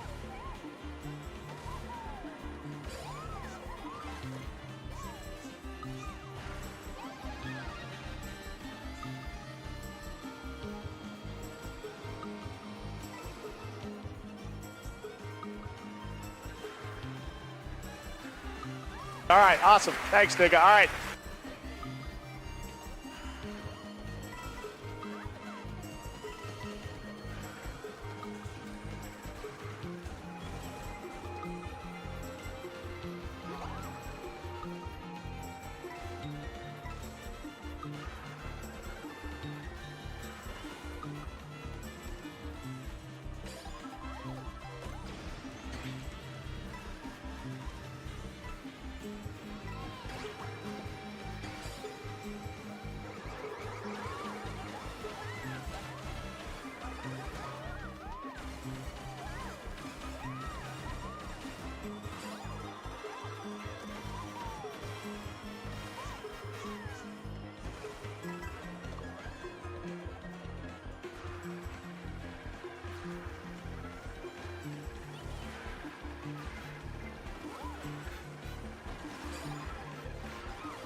Oh, in Montreal. Okay. Oh, so you were near the police shooting. Okay. Yeah, I saw that. Where apparently the female cop like shot some random Jewish guy and then ran away when the actual shooter came after her. Yeah, I saw that. I saw that today.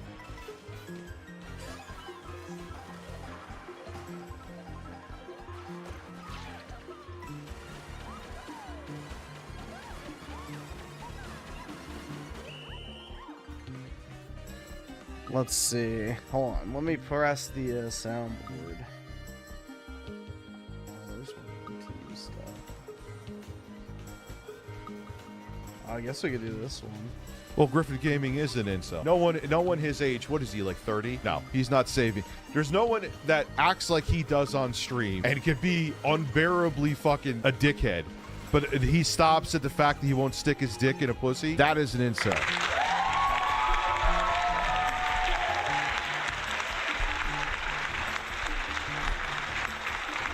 I'm sorry. Does anyone know how old Griffin Gaming is? I have no idea off the top of my head. How old is Griffin Gaming? 27? He's 27. Yeah, dude, I would say there's like a 60% chance that he might be gay. Dude, how could you be in your late 20s and say you're saving your... and there's no way he's such a miserable bastard and says the shit that he says, but no, he's saving himself for marriage. Okay. Fucking loser faggot.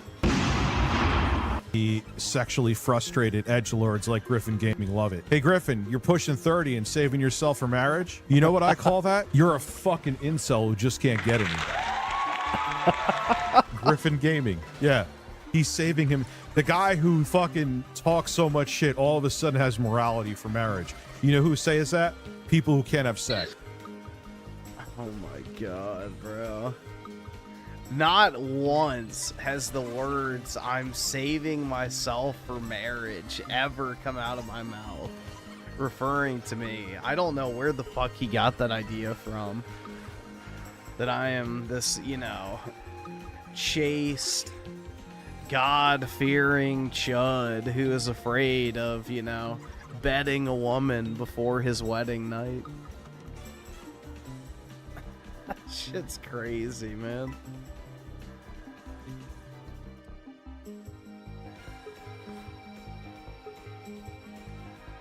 Let's see. Mars with the 9. It's me changing characters. Different character equals different stat. My main Mario is, believe it or not, actually bad. When Oscar, Colin, and Matthew join, I gotta step up. So I'm assuming the bat is like the best one at the moment. I don't know. Honestly, if you asked me, I didn't even know the Mario Kart characters had different stats, but I guess it makes sense. Like the weights and stuff. I don't know.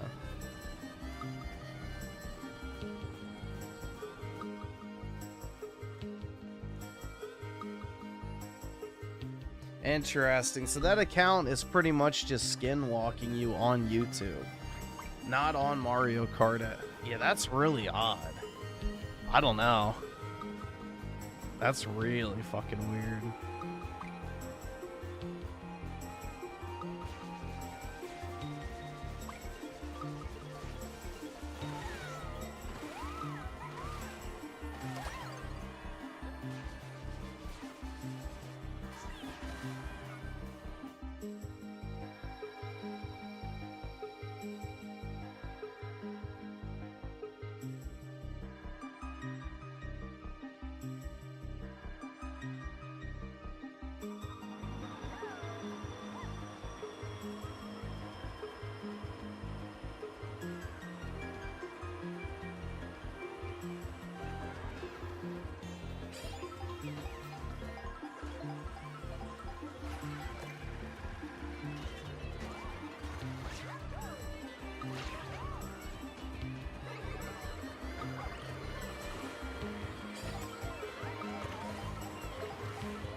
Saving for the right single mom? You better believe it, dude.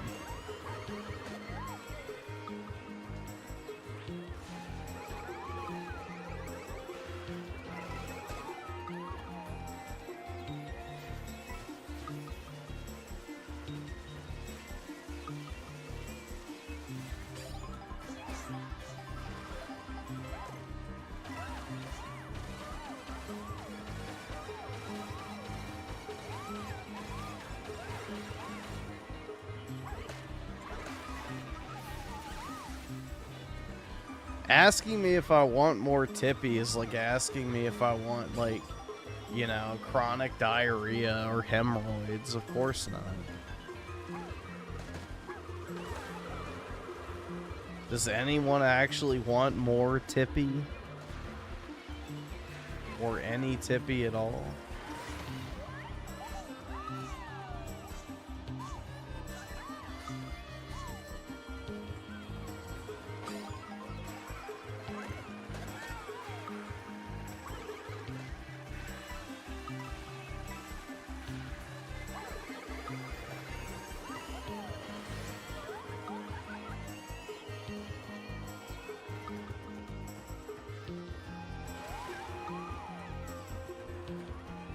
That's the right attitude, PK. Keep grinding.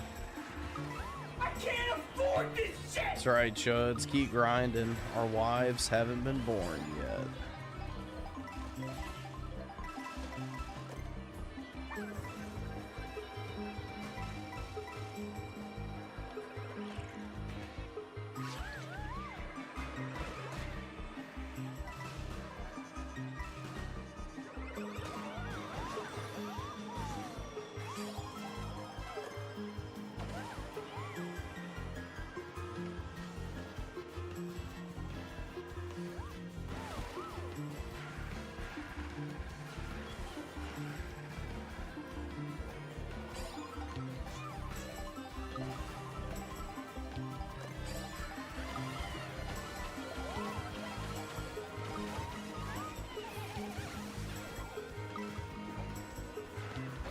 See, in Daryl's zone, the two Griffin will end up with a single mom, like Dreamcast guy. Hell no. Dreamcast guy is the guy who steps up. I'm the guy that steps on.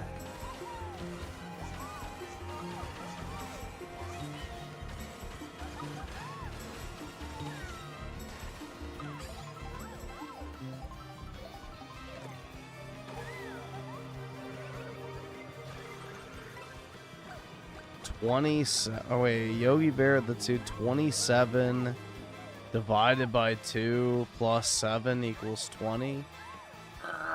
Actually, it equals 20.5, but what about it? Is that your ideal age?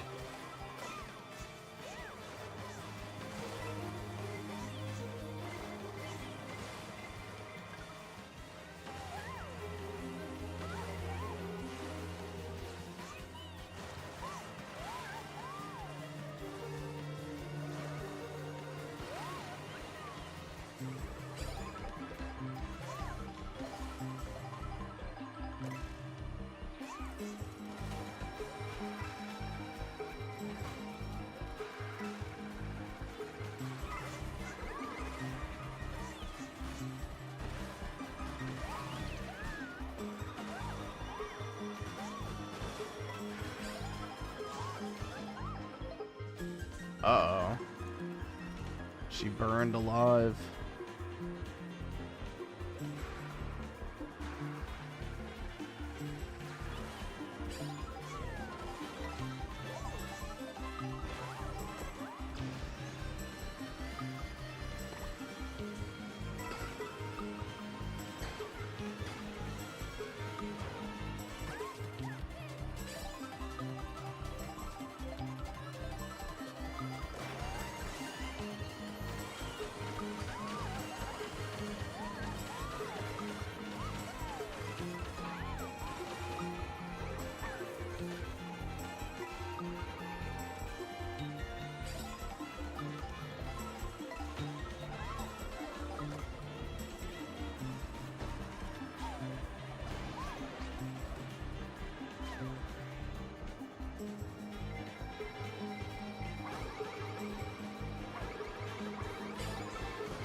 My credit card was charged $200. Oh no.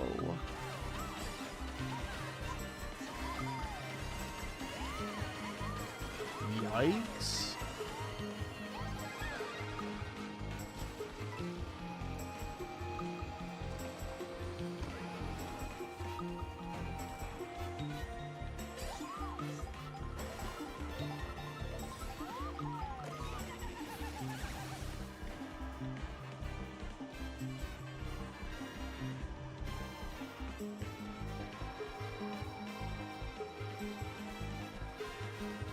Oops, I missed the items because I was trying to refresh the chat. All right, awesome. Thanks, nigga. All right.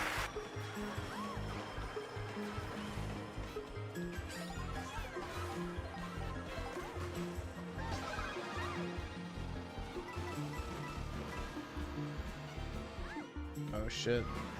Fuck, man. My charging stand just fell apart and I had to fucking fix my phone. Of course. The magnet has come unglued on like the stand I have that I use to charge my phone. So sometimes like the whole fucking magnet will fall out. The phone will tip over and start dangling from the cord. So I have to fix it quickly or else it'll rip. So that's why I had to glance away at the last second, of course.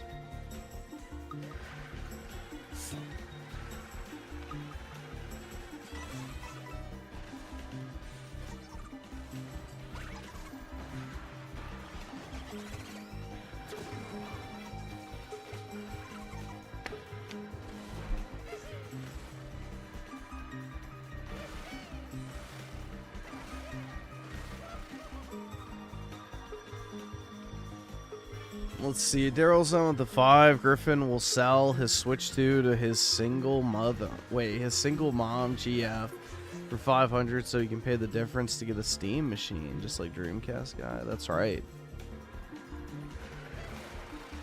Just kidding. She's gonna buy it for me outright because I'm such a good boy. My report card was so good.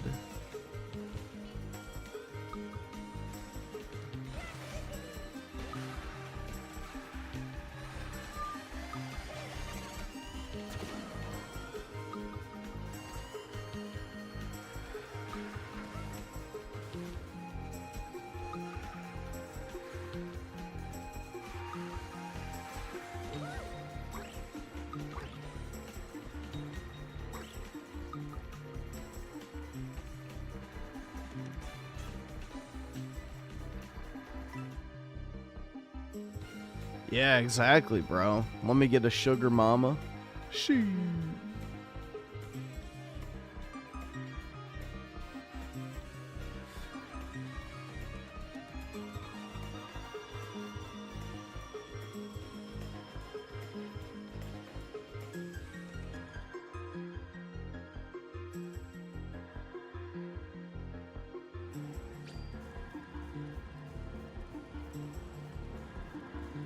Damn, bro, this thing's heavy.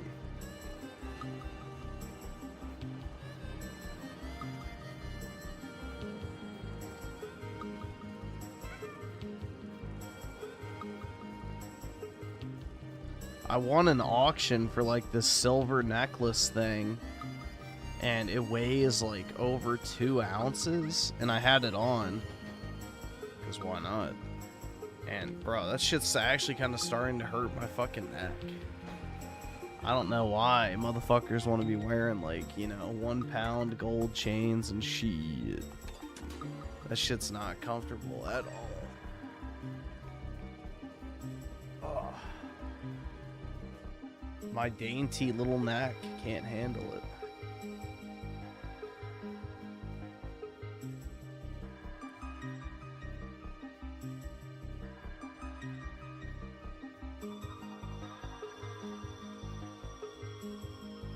No, every once in a while, if I see a good deal on silver, I'll still buy like a necklace or something. I have a bunch of silver chains that I've bought. If I can find stuff for like half of spot, I just buy it. So, I'm not really a jewelry kind of guy, personally, but...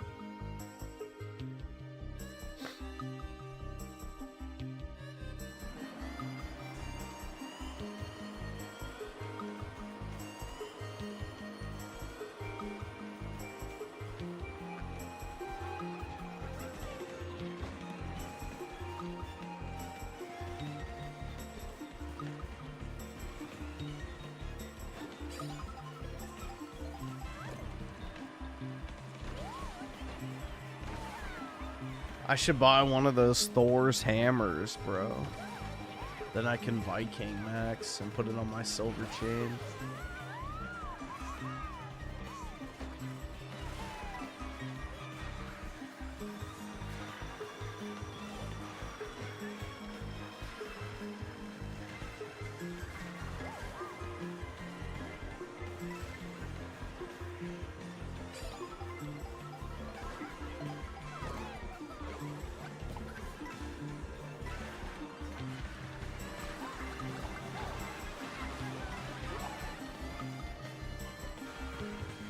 A Mjolnir? Yeah. There you go.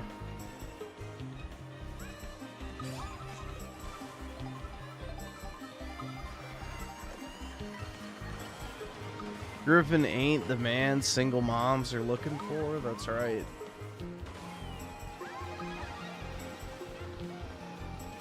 I ain't black.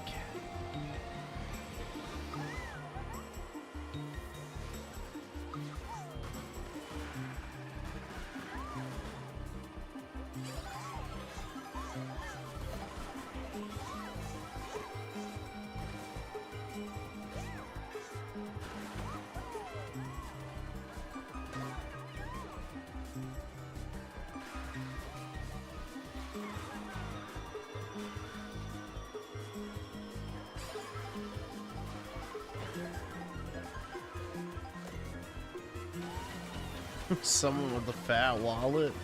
I guess so.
No.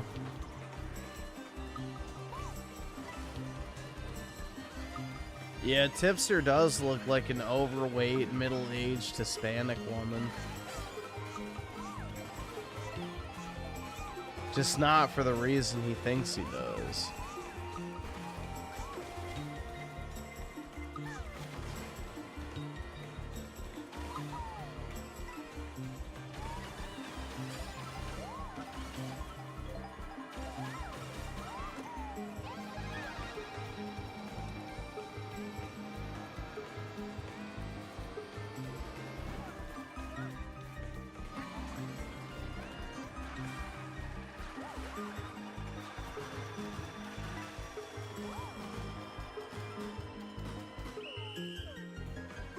Damn, I'm getting tired.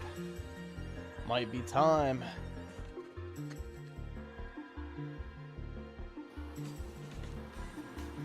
What do I think of Clavicular's new nose? Oh my god, he looks so... I have no idea. Did he get a nose job or something? I haven't seen it.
Is that like his girlfriend? I don't think so.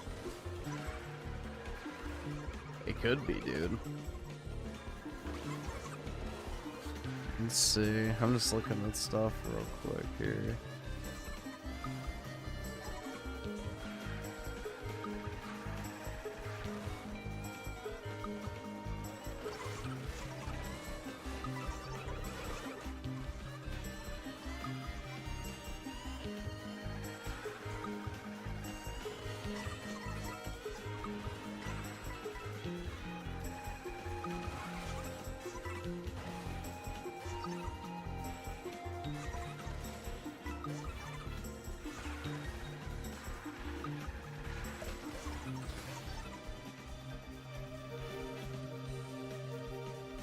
What do you guys think? Should I buy King Max, dude? Get one of these for my silver chain?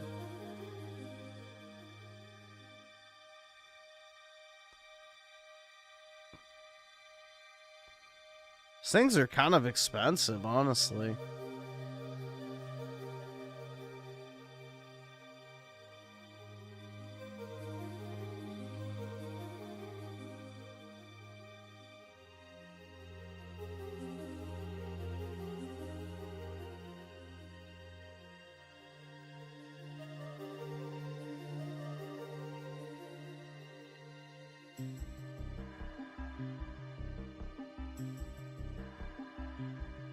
Yeah, it's only 10 grams for 160 bucks. That seems kind of high.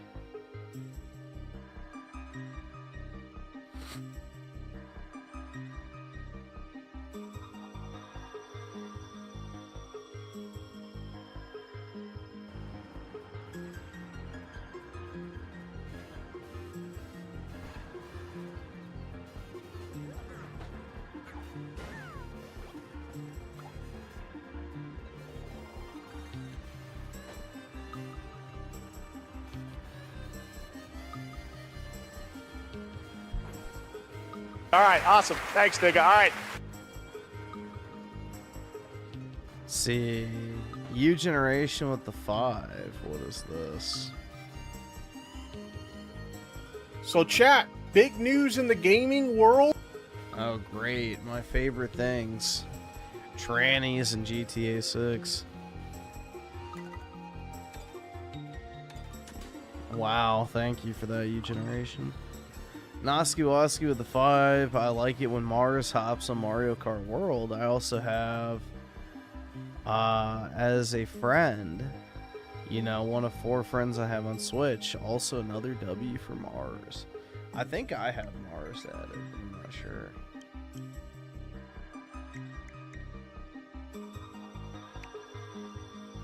Yep, I do.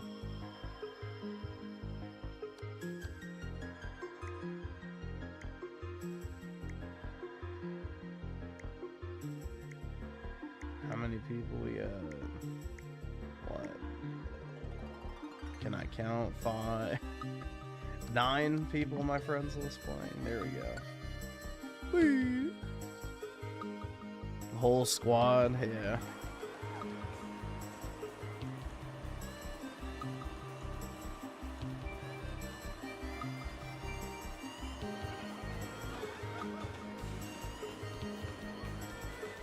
You can't take your money with you when you die, so spend it. That's right, dude. Buy my ticket into Valhalla, dude.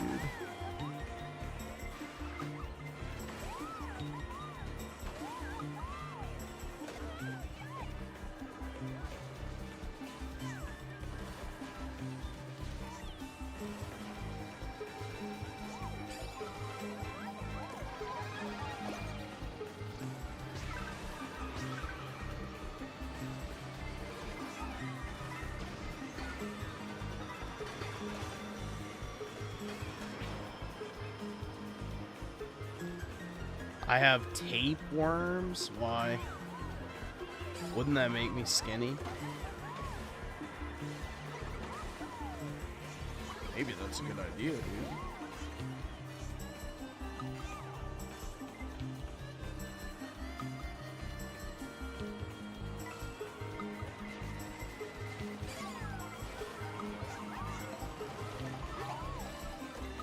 This is called Aquatic Ambience from Donkey Kong Country.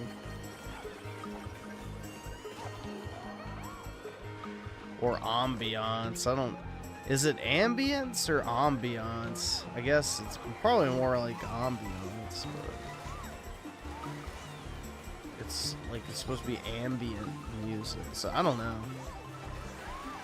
Maybe those are two different things.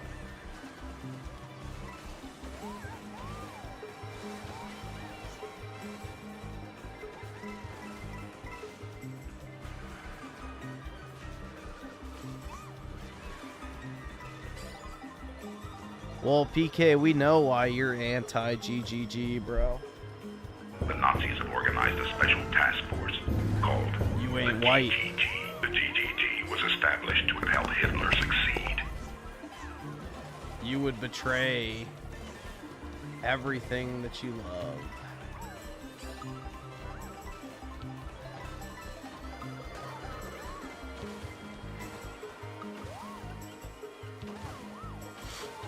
I need to put that on the other soundboard whenever I get my computer back.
Damn, that shit looks badass. I wish this wasn't plated and it was like actually gold.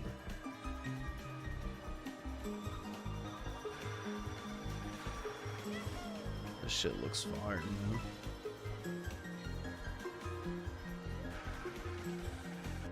Look at that.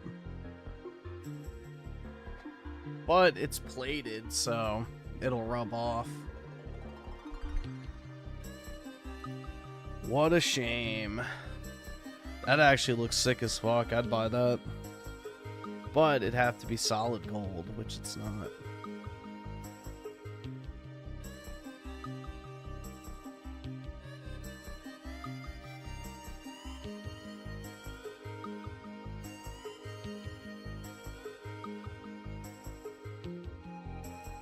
The pimp necklace, that's right.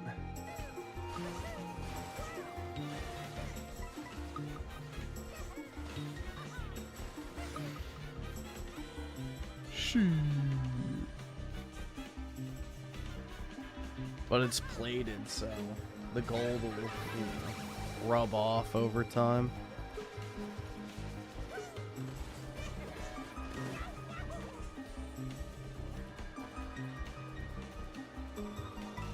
Hear my heavy ass exhale.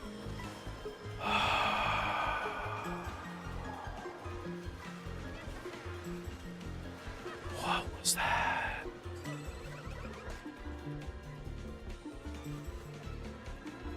Oh.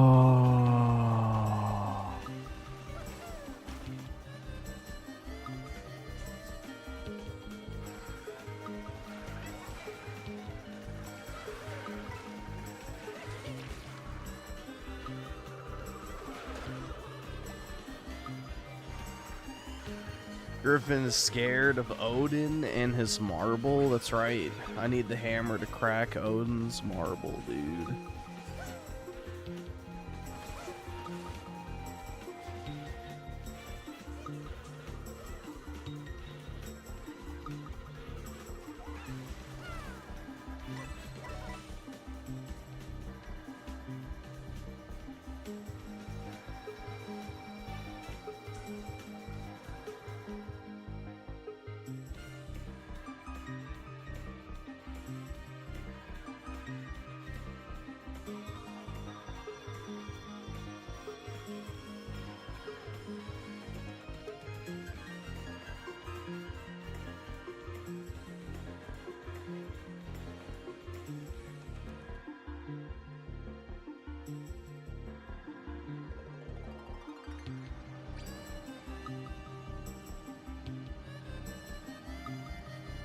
Retirement? What am I retiring from?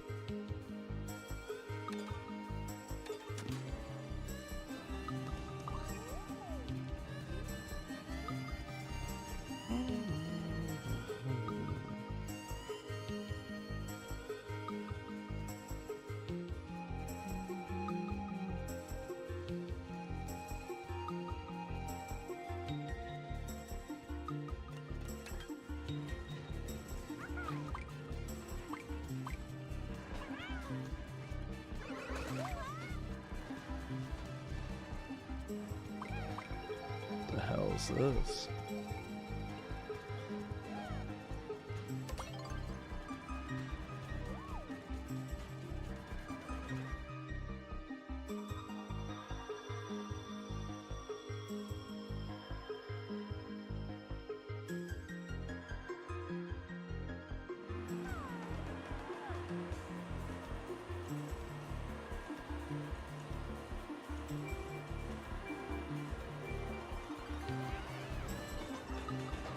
It's not about winning, dude. It's about having fun. That's all that matters.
PK, you're absolutely dying for Israel.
Look at Sony's adult games. Exactly.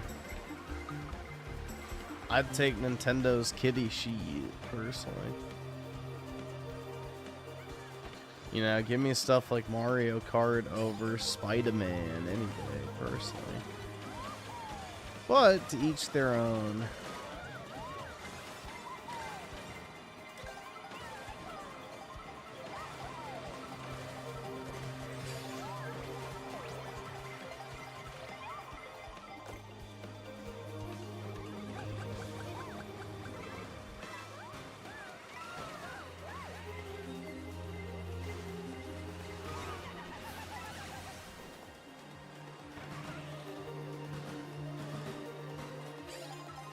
Yeah, exactly. The Last of Us 2 will turn you into a stone cold killer.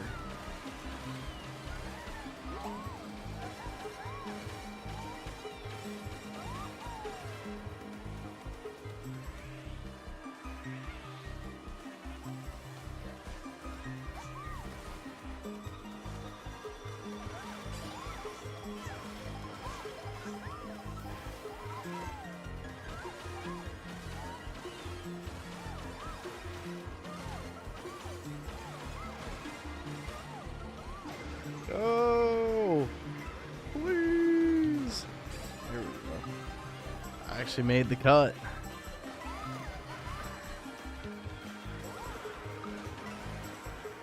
Yeah, I've gotten really unlucky in that final stretch like the past 2 or 3 times on that section.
You think that's it, you generation? I'm just not listening to the right type of music. Oh yeah, dude. I need more amazing covers like that.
Damn, I need to take a piss. Jeez.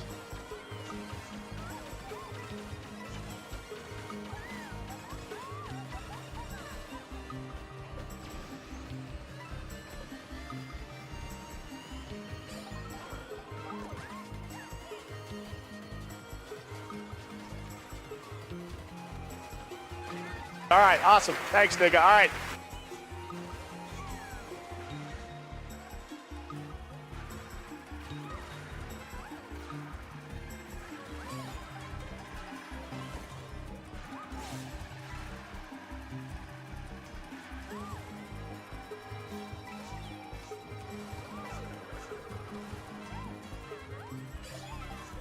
Oh, I missed the double box, really.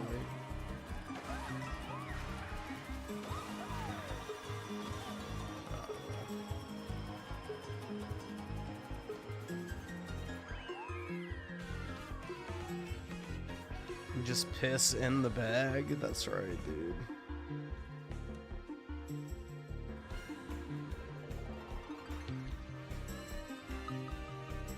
Or I could just hire a nurse to hold it while I pee and play at the same time.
This song is so addicting to listen to.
Let's see. Let me refresh this.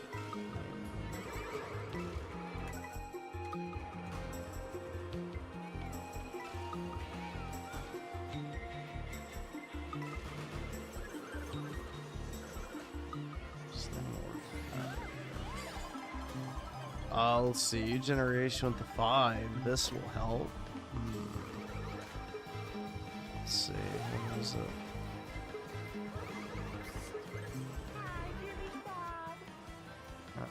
God. Lava on the beat, how? Hey! Lava on the beat, how?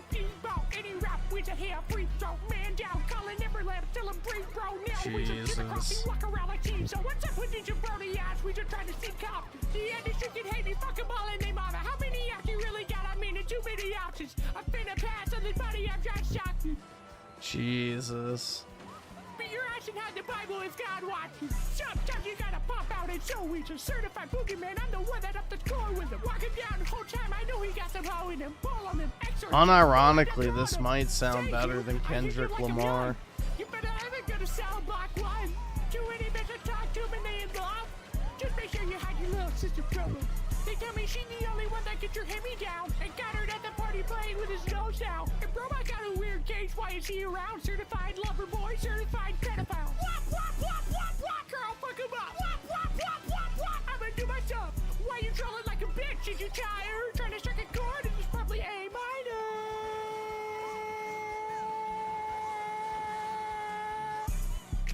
They not like us. They not like us. They not like us. They not like us. They not like us. They not like us. You think them gonna let you disrespect Park Weasel? Think never to feel so go be your last stop Weasel. Did she foul? I don't know why you still continue. What do you know? Bird weasels and bird bitches go. The audience not dumb. Shoot the story how you want. Hey you, they're not slow. Rabbit hole is still deep. I can go further. I promise. Hey, that's something being rested from bitch and you retro film most wanted. Ain't no law boy, you ball boy, bitch generator or something. Since 2001, I had this bitch jumping. You was thinking of wedgie. We flipped over your boxers. What's OVO for? The other vaginal option. Pussy was invented straight they posture. Got famous all up a Compton. I write this with a doctrine. Then the new track with hiding. Fuck caption, why action? No action, that hands out. He fuck around, get polished. Fuck a girl, score while he's in jail. That's conniving. Think in his face, tatted like a bitch apologizing. I'm glad Jimmy came home. Y'all didn't deserve him neither. From a laundry down to Central London, that's become Miss Weasel. And your homeboy needs a peanut. The predator moved his blocks. That name gotta be registered and placed on neighborhood watch. I lean on you wizards like another line of what? Yeah, it's all eyes on me and I'ma send it up to puck. Hey, with the wrong label, let me I'ma get him dropped. Hey, clean gin music and I won't pass the eye. Hey, how many socks do I really have in stock? Hey, 1, 2, 3, 4, 5 plus 5. Hey, devil is a lie, he is 69 God. Hey, freaky ass, we should need to take the ass inside. Hey, roll the ass up like a fresh package eye. Hey, cities back up, it's a bus we outside. Hey.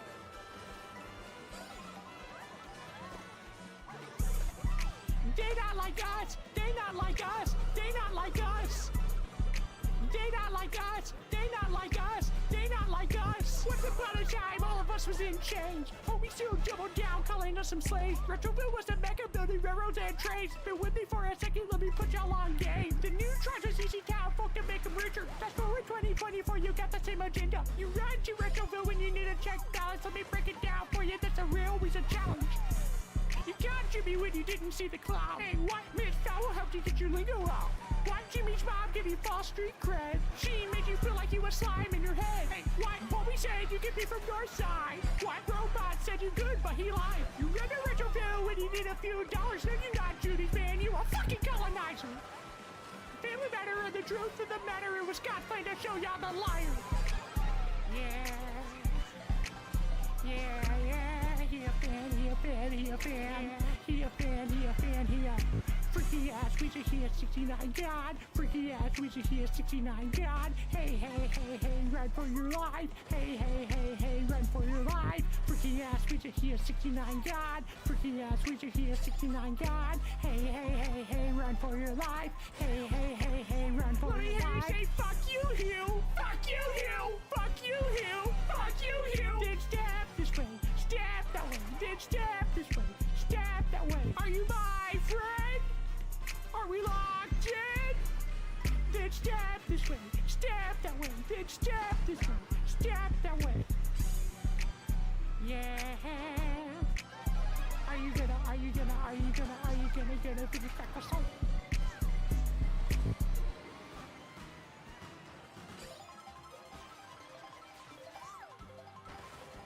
Did it help? I wouldn't go that far.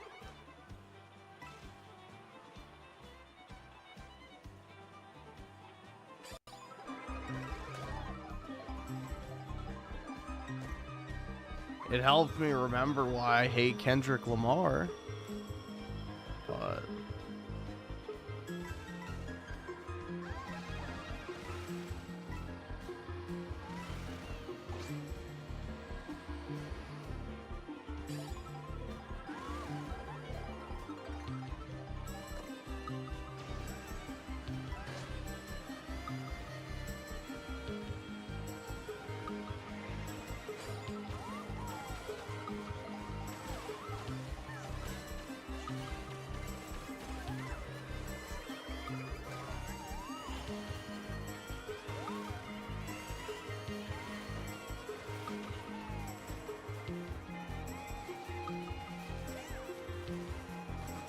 ooh, barely.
I'm surprised it gave me the lightning in the final round.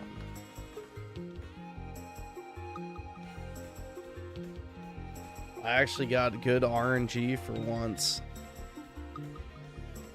Let's see, Oski Woski with the 2. What's this music? Yeah, okay.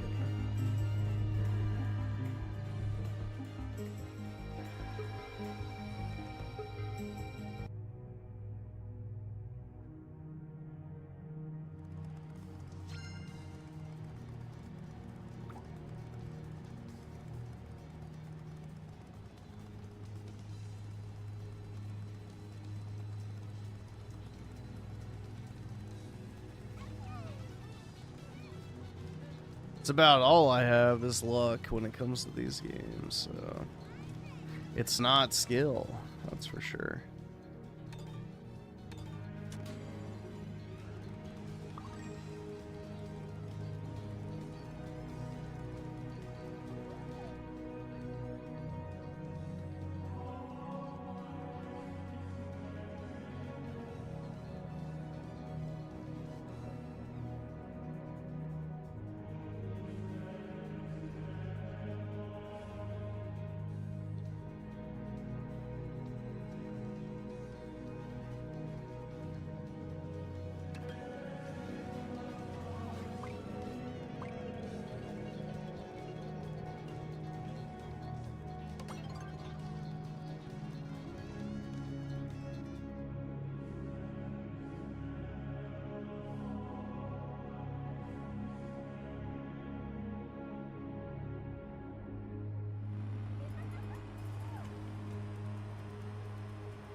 Wow, that's a good price. Right now on Amazon, they have used Switch 2s for $340. FYI. That's a really good deal. Because it's used, but you could always return it if there's a problem with it.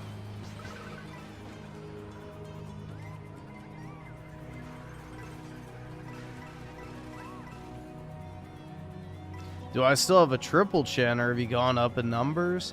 Well, the thing is now, it's like the chin is so large that you can't even discern where, you know, the torso begins and the chin, you know, begins as well. So it's like just kind of fused into one blob.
Why would I ban you for picking Aerith, bro? That just means you have good taste.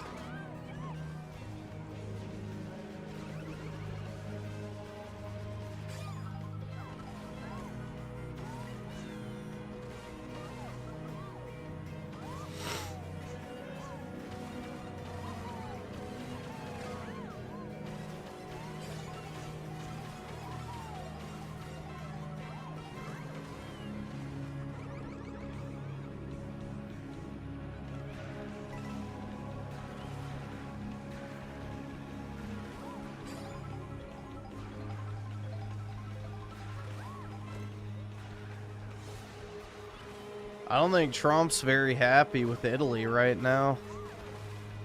I saw their prime minister, she is saying that, you know, migration is necessary not only for Italy, but for Europe. So obviously she got the call. More Africans inbound.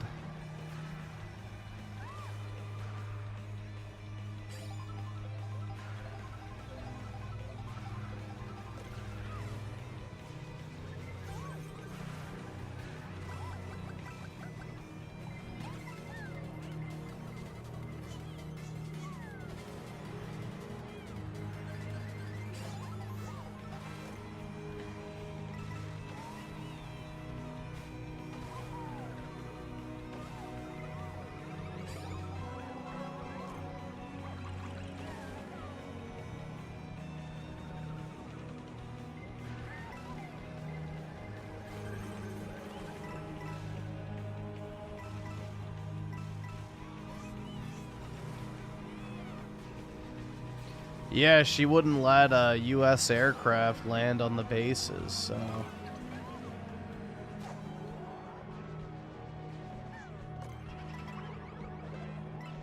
Which is pretty fucked. Woman moment.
I'll believe in the possibility of India being a superpower once everyone gets a toilet in their house.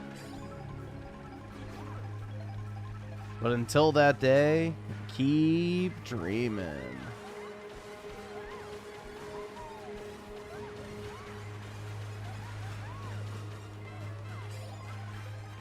Barely.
Ah.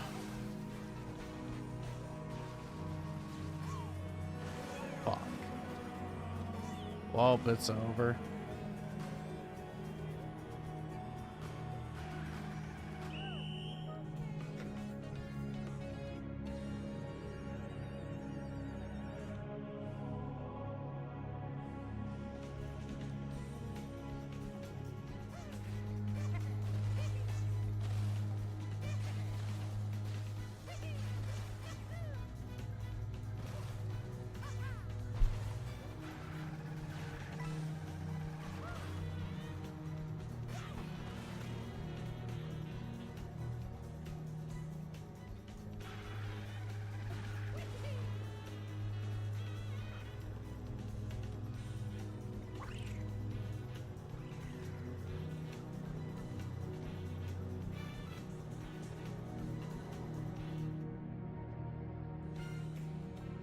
What the hell's my printer turning on?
Oh, it's Amazon Prime Day. That's why I'm getting a bunch of fucking notifications. Ah.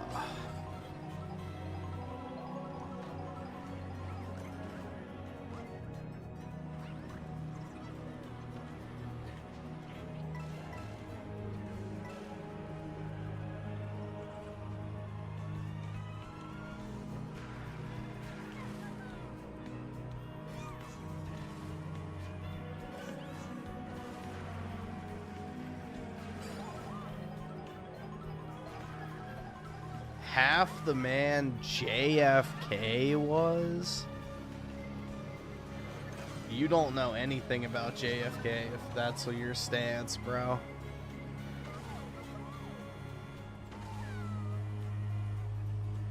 You know absolutely nothing about JFK if you think JFK is even remotely based. Like, yikes.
Yeah, JFK is also one of the people who wanted to open the floodgates to immigration, was the driving force behind the Civil Rights Act, and many other things that destroyed our country. So, yeah, no.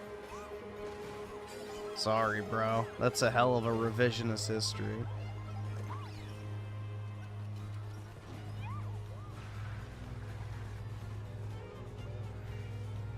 That's a hell of a revisionist history.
Every American who I spoke to told JFK was the best president. Did they mention why?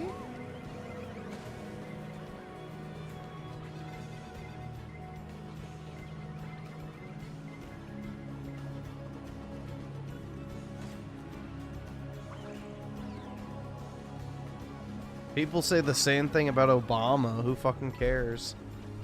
Retards are gonna be retarded. People say the same thing about FDR as well, too, which he was a fucking disaster.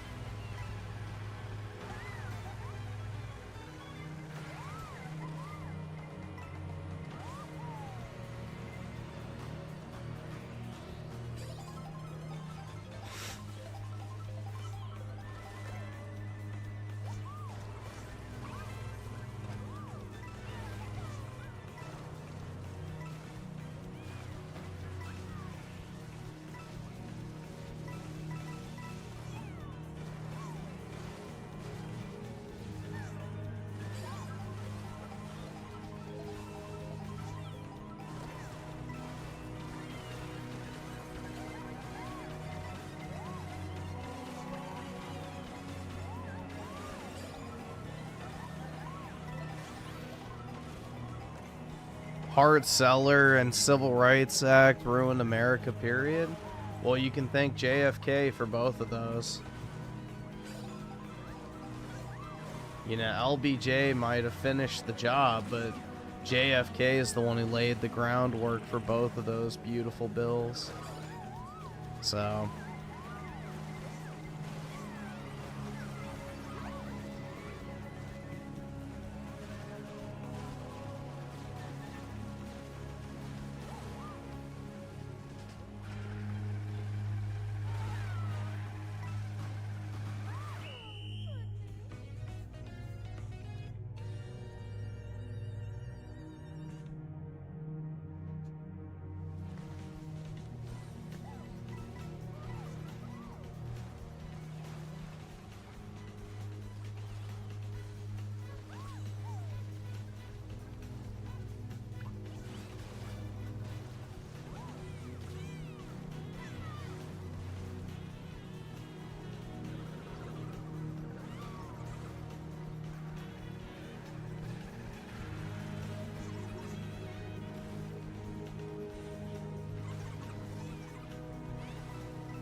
JFK was your Julius Caesar? You are a fucking retard, bro. If you think JFK is Julius Caesar, I don't know what the fuck to tell you. Yeah, if Julius Caesar was a gay race commie who wanted black people to rule over Rome, then sure, JFK is our Caesar, dude. What the fuck are you talking about? Oh my god, bro. Worry about Italy, dude. You have no idea what you're talking about.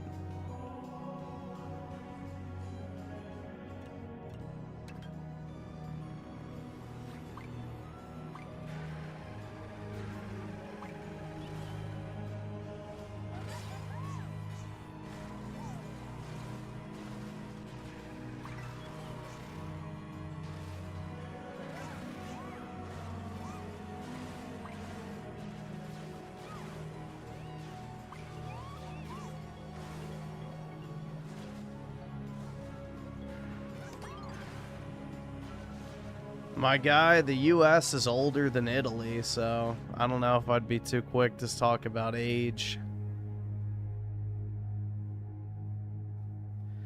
I don't know if I'd be too quick to talk about the age of the United States when Italy is literally far younger than the US. So, the concept of Italy is far newer than the United States, but nice try.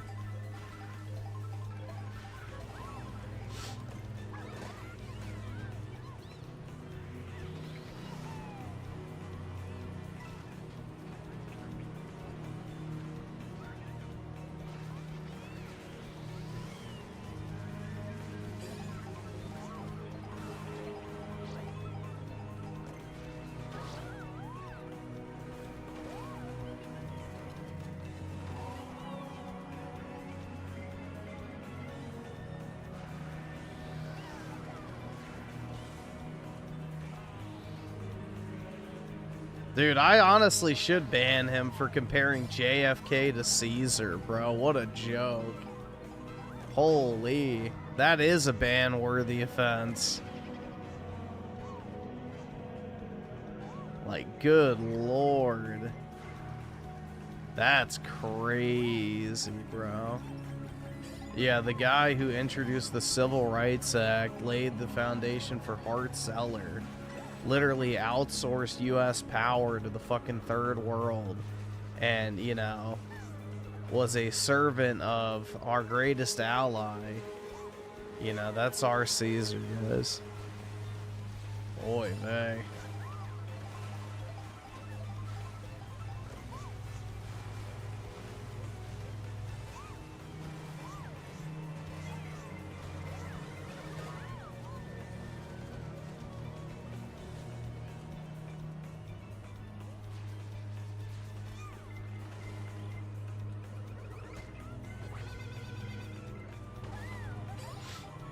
That's crazy, bro. JFK is Julius Caesar. Holy fuck, bro.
Hey. You're broke! You're fucking poor!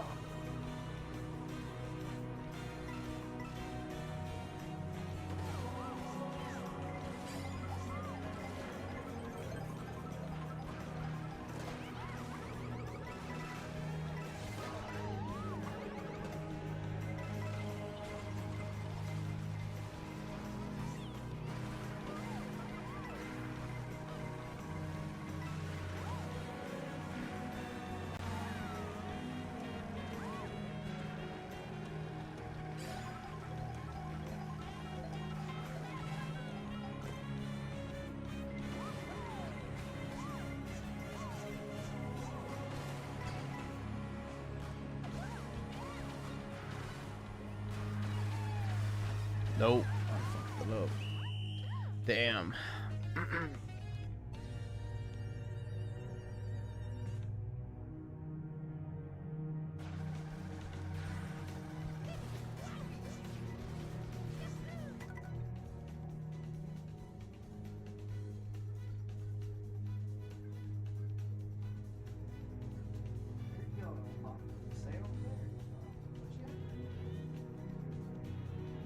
This damn dog keeps putting his fucking tail underneath my chair leg.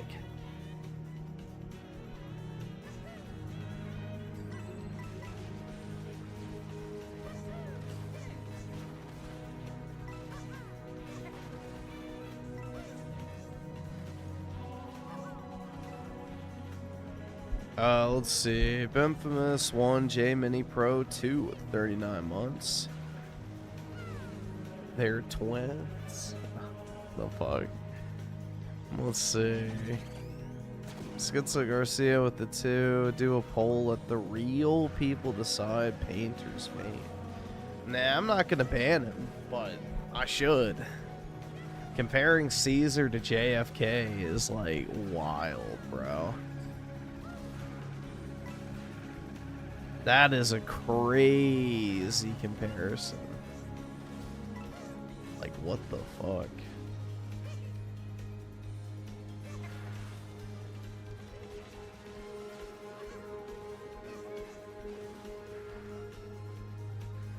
JFK killed by his own staff?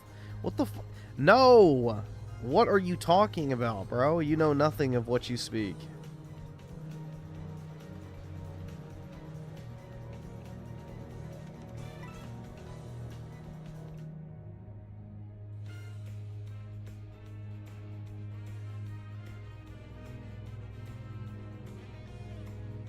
JFK got sniped. What the fuck are you talking about?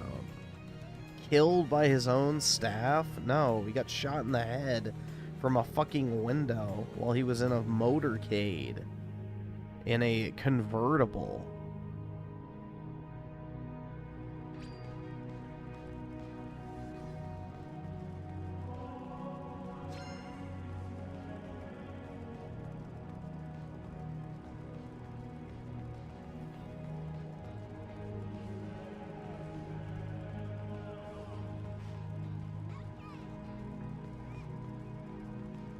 Yeah, dude, somebody was like, beware the Ides of March, JFK. Yeah, exactly.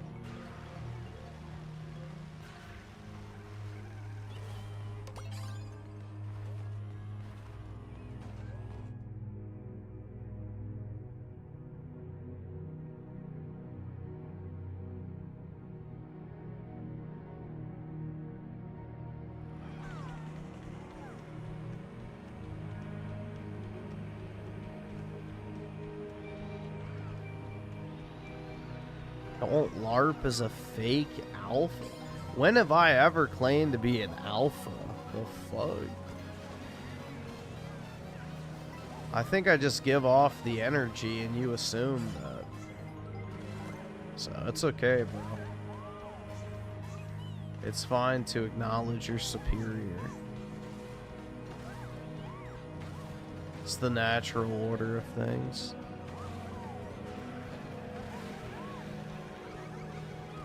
Apparently Painter thinks I'm an alpha, dude.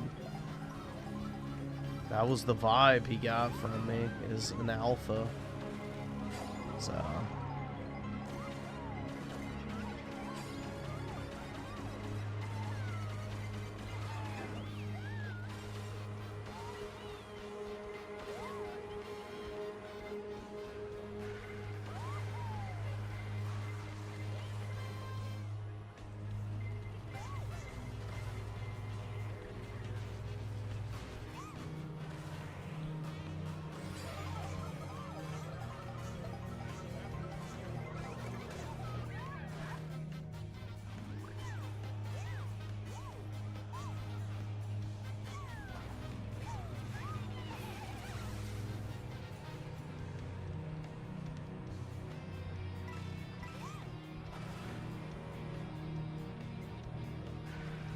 Griffin gives off Andrew Wilson vibes? Hell nah.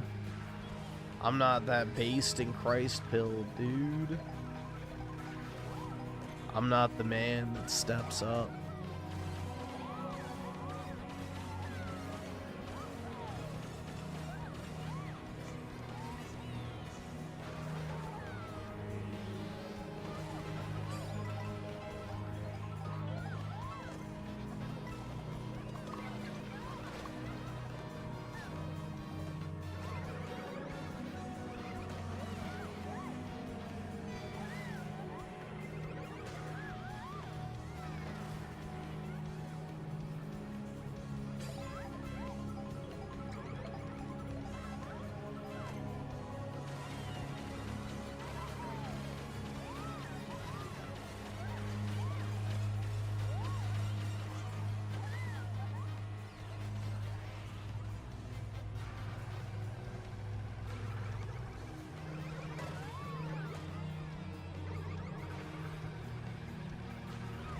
Yeah, I don't get the, you know, reverence that people have for Andrew Wilson. Like, yeah, the dude sounds intelligent when he debates literally vapid cunt OnlyFans women. But whenever he debates anyone else who is slightly, you know, well-versed on any sort of topic, his arguments fall apart immediately and he just resorts to fucking name-calling. Or, you know, hyper-fixating on some completely unnecessarily autistic detail that really has no overall bearing on the conversation. But he'll just harp on it to get a W, because if they actually got back on topic, he wouldn't be able to hold his own. So he's very good at filling air with, you know, words, but that's about it.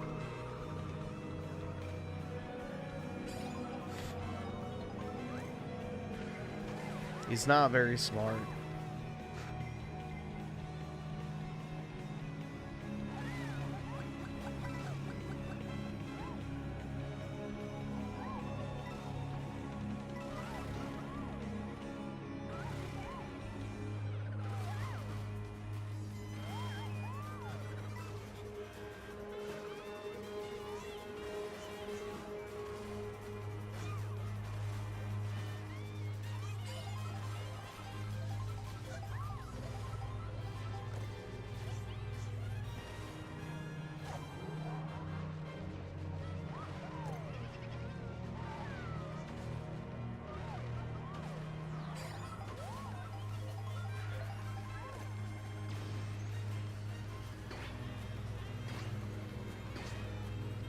Can't all be Griffin with a 500 IQ. I don't even think I'm that smart. But I don't like bullshitters. And Andrew Wilson's a bullshitter. If you want to talk about a LARPer, then that's a perfect example.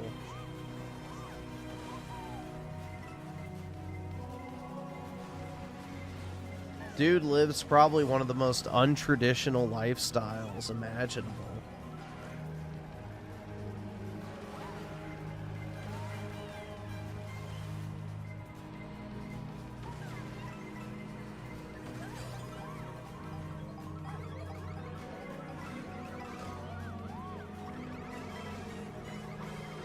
You know, his whole shtick is selling people on, you know, the based and Christ-pilled, you know, trad, ortho lifestyle. And it's like, bro, you're married to a woman with kids from 3 other men.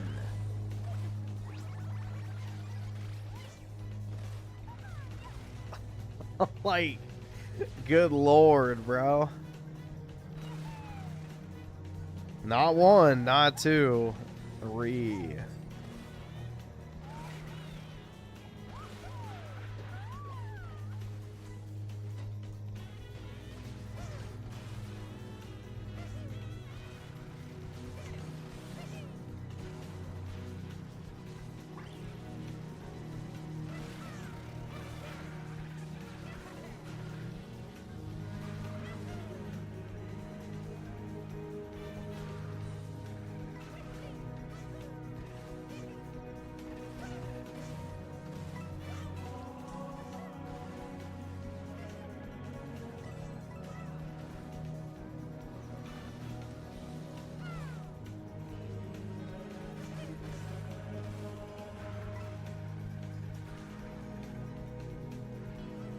Mars is a gamer girl, confirmed? I don't think it's that. Well, maybe. I don't know, actually. Maybe it is. That Mars is, in fact, a void, but I don't think so.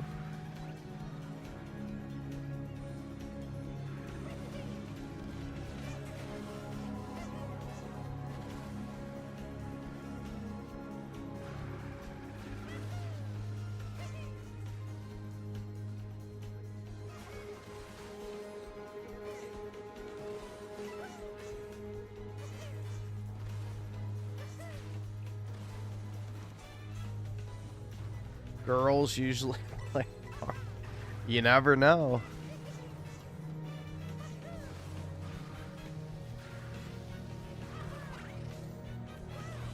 It could be.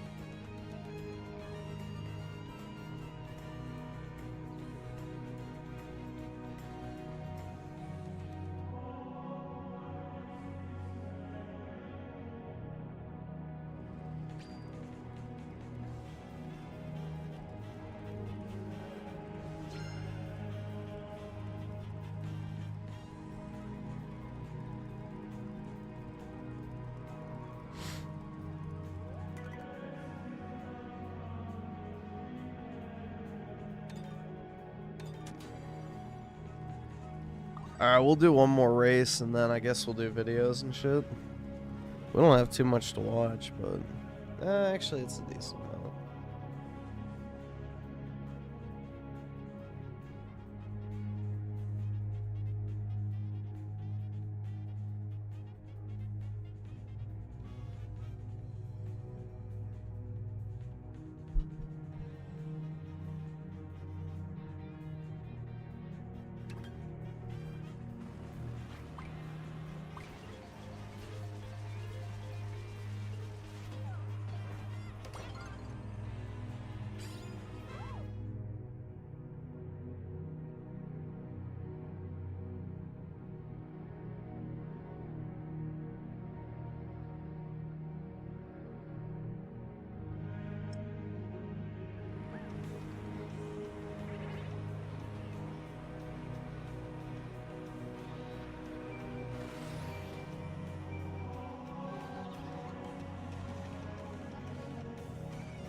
my green show.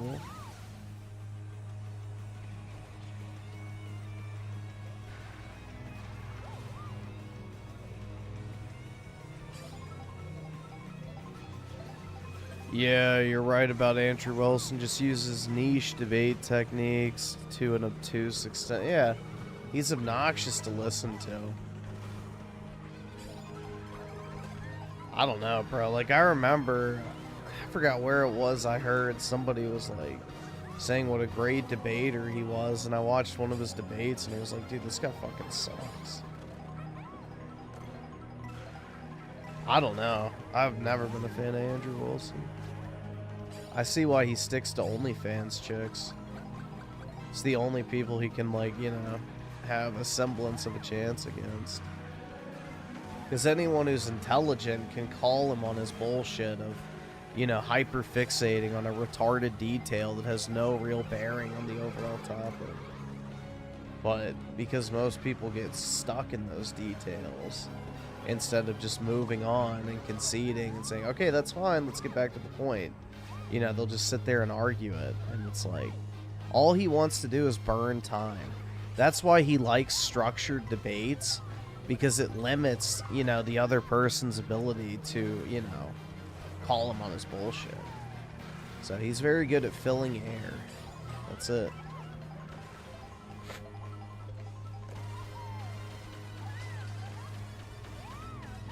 Well, his lifestyle's in direct contrast with his worldview. That's the thing. And, you know, he portrays himself as, like, this destroyer of whores. And it's like, bro, most of these bitches you're talking about didn't have kids from 3 different guys. So, I don't know. Not really the best look, if you ask me, if your entire shtick is, you know, holding women accountable for their actions. Well, you sure didn't do the same in your life. So, I don't know, bro. Ironic.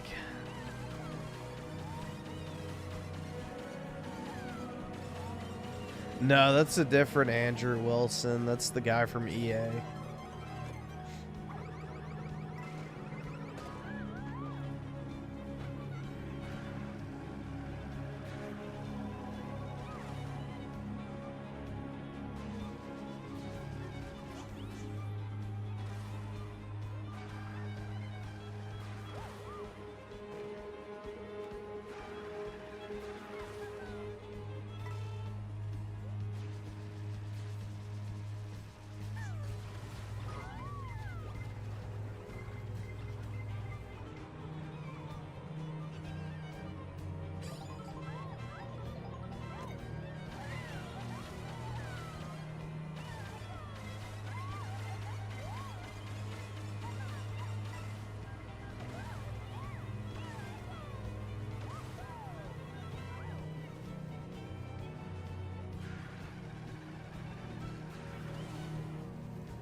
Shit.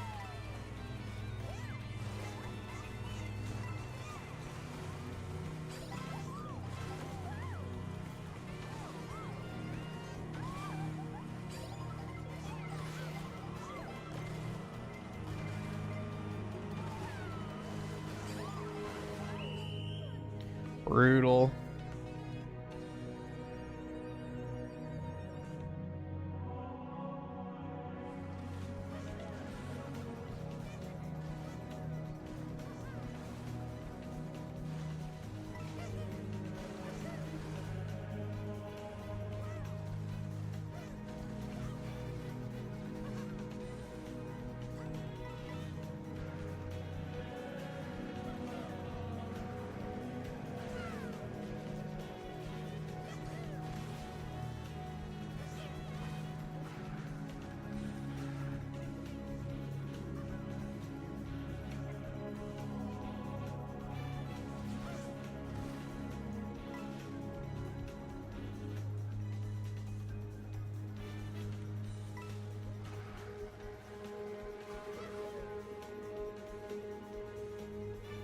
Who is this Anna Mars in chat?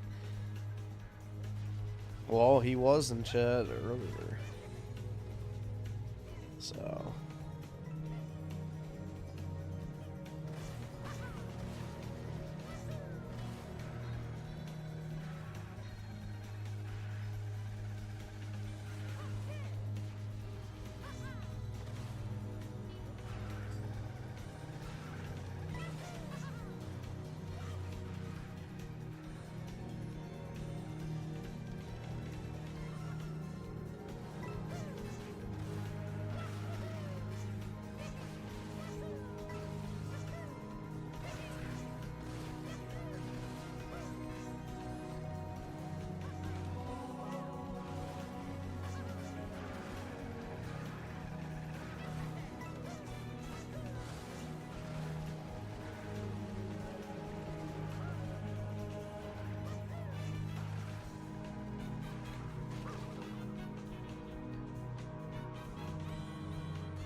Alright, let's see.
Griffin's only female viewer is beating him in Mario Kart? A girl? Where? Where is she?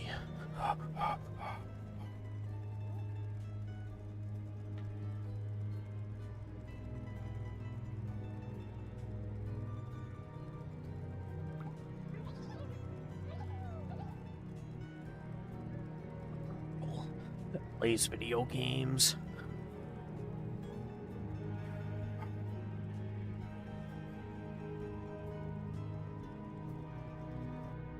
How exciting.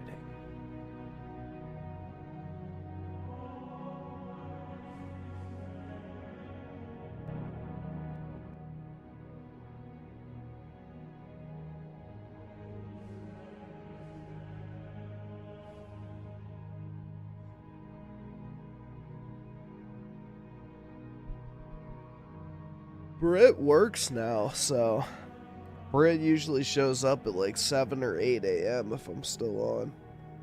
So, you know, unless you have an ungodly schedule like me, most people who have normal lives are not able to tune in. So, especially in the U.S.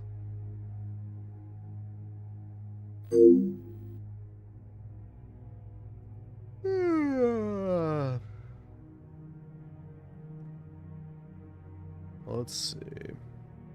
What up, peeps? It's your boy Heckin Steve. Welcome back to the channel. Yeah, but don't you work nights, you generation? So I guess that doesn't really count. And today I want to talk to you about Dreamcast Guy. Now, if you're not familiar with old Dreamcast Guy here, Dreamcast Guy is a 100% complete inbox with certificate of authenticity. Douchebag! Douchebag, Dreamcast douche. Now, apparently this guy has been making videos on YouTube for like 49 years. This guy has been around for a very long time. He's got 246,000 subscribers, 3,000 videos, and all of his videos are just him being a piece of shit. Like, literally, I don't know what Microsoft did to him, but he loves bashing the Xbox. He loves spreading these false rumors, which is what we'll be, you know, focusing on a lot today. But in addition to that, I mean, you know, he's been making videos for like 17 years. I mean, that's not very far off from 49. And then look at this. Okay, so this is from 13 years ago. I already pulled it up. Let's just look at this. Hey guys, Dreamcast. All right, right here. You know, I thought Monado Max was the ugliest man on YouTube, but you know what? I apologize because I was 100% wrong. It's a Dreamcast Guy. Douchebag! Douchebag, Dreamcast fucker! Just want to give you guys a quick update. It looks like my project is going to be kicking off soon. Brother, you are ugly as fuck. Honestly, man, I don't even know how you watch this guy. I mean, just what's going on here? And then, like, you know, when you go to modern times, right? You go like to today's video. Yeah, load this piece of shit. All right, here we go. I mean, look, it ain't much better. Hey, does he not know that the Dreamcast has been fucking irrelevant for like 20 fucking years? And you know, he doesn't always just bash the Xbox, right? I mean, he does have opinions about other things, but you know, most of the time, he just fucking hates everything, right? He doesn't like the Mario Galaxy release. Apparently, he doesn't fucking like anything. He didn't like Donkey Kong Bonanza. I slightly agree with him on some of the Bonanza shit he said, but ultimately, I mean, it kind of hurt my soul to fucking slightly agree with him on that, because I don't want to be associated with this guy. I don't want to give him any kind of compliments. I fucking hate him, okay? And the thing is, all right, with this Xbox is dead, right? He put out this video. Hold on, let me reopen it so the thumbnail comes up. Target and Walmart are pulling their Xbox stock. Xbox is dead. All right, first of all, that was a rumor, and this is the fucking... It was accurate, though, because the Xbox sections are pretty much gone. Internet these days. All right, all it takes is fucking one person to put some shit out there, and then everybody else just runs with it. There's no fact checking. There's none of this shit. You show somebody a picture of like barely anything in the store, one store out of thousands, mind you, and then all of a sudden that's just a fucking rule of law. And not only that, but man, if you go to these stores yourself, right? Target, Walmart, or Best Buy, they barely have shit for PlayStation and Switch as well. It's a problem all across the board. They don't have nothing specific. It's not to the same extent, though. To do about Xbox. But this asshole fucking makes it out like it is. And I guess maybe he doesn't like Xbox because when Xbox started, they bought all of the Sega factories. So maybe that's why he's got a problem with fucking Xbox. I don't even know. But this dude's bitter, and I mean, we're gonna try to tolerate some of his video here. Dreamcast Guy here. And today we're talking about Xbox because this video is... Oh, I see. You bought one. You bought one, huh? You have one? You at least have the controller. But yeah, you're sitting here running your fucking mouth about it. Going to be very bad news. In fact, it's basically a Team Green bloodbath. But you don't sound like you're too upset about it if it actually is bad news, right? Well, okay, first of all, just spoilers here. Microsoft put out a press release today. They said, hey, this is fucking bullshit. It's not true. We're still going to be in these stores. And, you know, if you have a fucking brain, right, you got to know that these little retail storefronts here, or like these little sections in retail stores, Microsoft, Sony, and Nintendo, they pay for that space. They have contracts. Walmart can't just decide that they're going to fucking take the shit out of there. You know what I'm... Yes, they can. They can not give Xbox the option to renew it. Saying like they have to like do it a certain way or they can get fucking sued. And you know, looking at this shit, dude, I mean, like 23,000 views, 25,000 views, 72,000 views for somebody that has almost 250,000 subscribers, been on the platform for like 17 years. Dude, you are not pulling shit. People, you know what? These are probably just people who hate watching you. In fact, if you read the comments to this video right here, that's mostly what it is. Saw that this video was massive fake news. It died again. Yeah, I know, because this dude pushes this shit all the time. I don't know what the fuck is wrong with this guy. Like, why he doesn't like Xbox to the point where he just wants to make content. I guess that's it, right? He wants to make a few dollars off the videos to the point where he's willing to spread false rumors about shit. Yeah, I'm lost of words here. This dude fucking sucks, man. And I'm not even gonna dive that far into the lore. But apparently this dude made his girlfriend buy his like PlayStation. I don't know. I don't know the full story. But apparently this dude is a fucking douche. And recently, he came on here and he begged people to give him money so that they could get his teeth fixed, right? But bro, you've been making videos for like 17 years. Shouldn't you have saved your own fucking money at this point and took out your own fucking teeth? Or I don't know. Why don't you work a goddamn real job? You can fucking do YouTube and work a fucking job, okay? And like you could get dental at the basic full-time position at basically anywhere. Hell, I've been paying for dental for like 2+ years. I ain't even used that shit once. Actually, I've been paying for it for 3.5 years. I don't know what the fuck I'm talking about. It's like fucking $3 every 2 weeks. Like, just get some goddamn dental insurance. Well, I mean, at this point, he's already fucking dead, right? So, I mean, you don't really need the dental insurance anymore. But this just goes to show you what kind of person this is. And, I mean, just look at the way he poses for his thumbnails here. Xbox gives up. Yeah, fucking right, bro. Did you not just see their directed shit in Japan? They're putting out a bunch of shit. A bunch of shit's coming out. People like to spin this shit all the time, right? They say, right, oh, man, dude. the Xbox is going to die. Do you not realize that Microsoft has... Xbox has, you know, so much great shit coming out, man. $4 trillion, they can literally fail for 20 years and still be way richer than Sony and way richer than Microsoft. Like, I'm not even, or excuse me, Nintendo. They'd be way richer because Nintendo's only worth like 60-something billion dollars and Sony's worth like 100-something billion. Dude, they're worth $4,000 billion. Basically what I'm saying here is, you know, Microsoft, if they want to win, they can, all right? They don't want to play this console war shit anymore. That's why they put out that whole press release about everything being an Xbox. They want you to play the software. The money's in the software. In fact, I think Nintendo is the only brand that has released a console that's been profitable just buying the system or selling the system forever. Like, PlayStation has always lost money on the hardware sales, and they rely on the software and the accessories to make up for it. Same thing goes for Microsoft, man. So if you're fucking smart, or if you have common sense and you read more than just some bullshit you read on Reddit, you'd fucking know something. I want to discuss the new leaks that came out last night. Multiple stores, from Targets and Walmarts, people are actually coming out and saying that they're officially being told. Was that a fucking Reddit thing? Like, that's what I'm saying, dude. Was it Reddit or Twitter? Who gives a shit? These are nobodies. These are nobody people. Targets and Walmarts, people are actually coming out and saying that they're officially being told to take Xboxes off of store shelves. Or maybe they just fucking falsely said that to make you make something up and make you look like a stupid dumbass more than you already make your stupid dumbass look to begin with. Rip it apart, the entire Xbox section, the consoles, the controllers, those digital pre-order cards, and of course the games themselves. They're being told officially from corporates, throw it in the garbage. And there are even some leaked pics of these essentially dismantled sections. And I wanted to talk about this and take a look at it because I have to admit that even though on this channel we've covered a lot of the... See, have you noticed, like, in the 30 seconds there where you were listening to him talk that he's just a bullshitter? Like, he's just throwing you some bull. He's got to get to the 8 to 10 minute mark. He has no passion behind what the fuck he's saying. He's just blah, blah, blah, blah, blah. Don't this remind you of, like, RGT85? Just somebody that blah, blah, blah, blah, blah, just throws you some verbal diarrhea long enough to... I mean, I wouldn't really have passion about Xbox, to be honest, either, but whatever. Get his fucking revenue up, man. I can't stand that, dude. It's like talking to a salesman in a store where they like put on this fake fucking accent, this fake character, you know, and this genuine interest in like what you're talking about with him, just so they can try to fucking get you.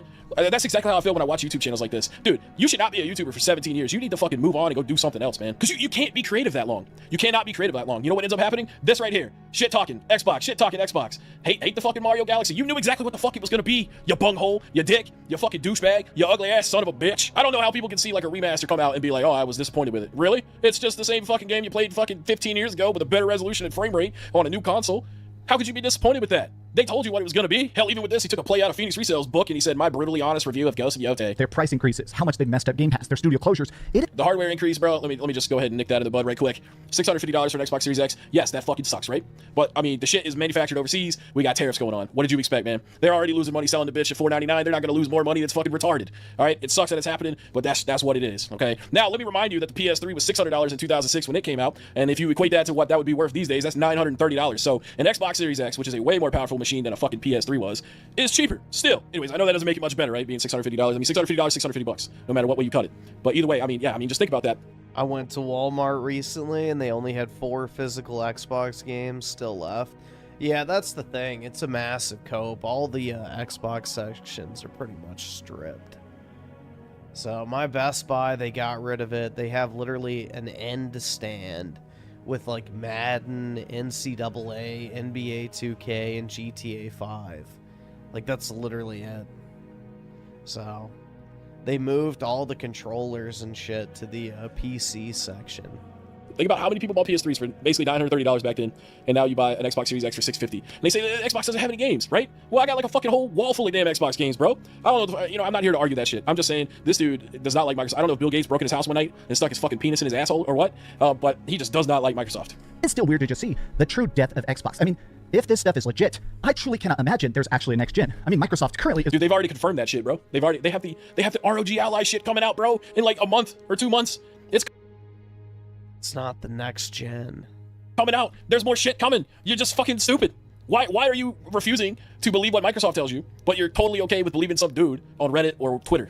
Doesn't make sense. I hope you're having a great day, and if you could, please give this video a like and subscribe. All right, first of all, don't ask people to like and subscribe your video at the 1 minute and 22 second mark. Like, earn that shit, okay? And you're not going to earn it. You're not going to earn it at all. I can guarantee you that. But I'm just saying, like, when has that ever worked? Has anyone ever watched somebody's video for 1 minute and been like, you know what? I like this. I'm 100% sure I'm going to like the remaining 8.5 minutes, and I'm going to subscribe because I want to see this fruit in my fucking feed, this ugly-ass motherfucker in my feed all the time. Douchebag. Douchebag Dreamcast guy. Nah, bro. Fuck you and fuck your subscription and fuck liking your video, you fucking piece of shit. That's it. All right, so he's pointing out right here, you know, this dude on Reddit, he said, Target I work for is that blah, blah, blah, selling this shit. And he goes on, he's saying, well, this other person's chiming in saying Walmart's doing the same thing. Listen here. All right, first of all, nobody, and I really mean nobody, buys games at Walmart and Target anymore, okay? You either go to GameStop or you... Yes, they do. Oh, my God. Nobody buys games at Walmart or Target anymore? Bro. That is just completely false. buy it online on Amazon, or you go to a local game shop. No one is walking their fucking big asses all the way through a parking lot, especially Target. The Target around me, it's always busy. So you gotta walk like a quarter mile from the parking space to the fucking door, and then the games are always in the back, right? You're not gonna walk through an entire Target or Walmart to get to the back, and then you have to fucking find somebody, and there's never anyone in electronics, right? And then when you finally do find somebody to unlock the cage for you, then you still have to walk all the way back to your car. And I know what you're saying. You're saying, heck, Steve's fat as fuck. You don't want to walk. Dude, I love walking. No problem. But why the fuck would I choose to do that when I could go to a GameStop or a local shop where you, like, don't have to do that? You know what I'm saying? Because, like, that's just how the world works nowadays. Like, everything that's convenient is what we do. Okay? That's why Netflix became popular. People stopped wanting to get in their fucking car and go down to Blockbuster and rent a movie and then go home and then take it back later. And the same thing with Redbox, right? People stopped wanting to take the shit back to the fucking gas station. It's the same thing. Nobody's shopping for video games at Walmart and Target anymore. That's why when you go in there, hell, Best... Yes, they are. Walmart and Target are still probably the two largest video game retailers on a volume basis. Probably even higher than GameStop still. Like, I think he's dramatically underestimating how many casuals and shit go to fucking Walmart and Target. So... Buy's the same way. Best Buy barely has this shit now. You know, nobody is shopping for this stuff. They may have a nice, decent discount on some shit during, you know, Christmas time or whatever. They might sell a little bit. But, like, nobody's going in there for that shit anymore, man. They don't even sell CDs anymore. They don't sell movies anymore in Best Buy. I mean, they still have movies in Walmart, I guess. But, I mean, they don't have that shit in Target. Not in my Target. I mean, maybe they have some 4K. I don't know. If they do, they fucking hide that shit. Because, like, I looked for it last time I was in there. But anyways, what I'm saying is, like, nobody goes to these stores to buy this shit anymore. It's not like how it used to be. Because, you know, when I was a kid, man, there'd be several aisles of, like, CDs, cassettes, movies, you know, DVDs, VHS tapes, Blu-rays, all that shit in Walmart and Target. And Kmart when it was around. And it's just not how it is anymore. You go to a place that's designated for it, like a GameStop or EB Games if you're in another country, or a local game store. That's it. Or you get it off of Amazon, or you buy it digitally on the fucking system. So this is stupid. I mean, and this is just one. This is two people that said this. And this dude, he's like, oh, I got 250,000 subscribers. I'm gonna go ahead and make a video and just fucking put this bullshit out of here because two people on Reddit, random as fuck, said that this is what it was gonna be. Are you serious right now? See, what exactly is going on here, right? Is, you know, Xbox has the Game Pass. I know that they just upgraded the fucking $30 and stuff and made it suck, okay? But most people that buy video games for the Xbox, they probably just get them from those niche stores like GameStop or online. That's what I do. Or I go to the local shop, you know? So, like, why does Microsoft rent out such a huge space in a store like Best Buy when the majority of their games don't sell physically? Because they're either day one on Game Pass or, you know, people that want to, you know, physically collect, they got other places to get it. You know, it just makes sense when you use your fucking brain. But Dreamcast guy over here needs this narrative to work in his favor because this is what he does for a living. He fucking shits on Xbox for a living. Ain't that sad? Ain't that sad that that's what he does for a living? 100% full time. This is his job, is to make Microsoft look bad on the internet. And he doesn't even represent Sony or Nintendo. He's just doing this because he just fucking wants to. How fucking sad is that? It's almost as sad as having some fucked up teeth for fucking your whole life and not getting a job to fucking get dental insurance and get that shit fixed. This is the official actual response made by Costco. How the fuck can you say that? This is not the official response. This is Culture Crave that said this, buddy. Now, I'm sure this may be true. This might actually be the case, but who goes to Costco and buy an Xbox? Don't you go to Costco to eat hot dogs and shit and get groceries? Like, because it's like a Sam's Club, right? Like, who has ever been like, man, I really gotta head down to Costco and give me an Xbox? Are we serious right now? Are we really trying to get a dog? Dude. Again, this guy is completely out of touch compared to, like, the normal person. Yeah, a hardcore gamer is not going to go to fucking Costco to buy their Xbox or whatever. But fucking soccer mom number 69 is absolutely going to go to fucking Costco to buy their child an Xbox or buy their child video games. Just like a mom is going to go to Walmart and buy their kid video games or the console. You know, the majority of people who play video games are not hardcore gamers. They just want to get it as cheap as possible or as accessibly as possible. And if you're already going to Walmart or Target or Costco, it's one less stop you have to make. W right here against Xbox saying this, fuck Costco. And of course, the rest of this video, he just goes on to show that, you know, they're not even stocking Xbox games, they're using it for other purposes like this. You've seen these pictures, right? I mean, most people have seen this stuff. It's good. We all have the same internet. But, you know, at the end of the day, I mean, what you really got to think about here is the reason that dudes like Dreamcast say that Xbox is failing, Xbox is dying, blah, blah, blah, all this bullshit, is because they're still in that mindset that they think that having exclusive games is what's getting... Xbox is failing.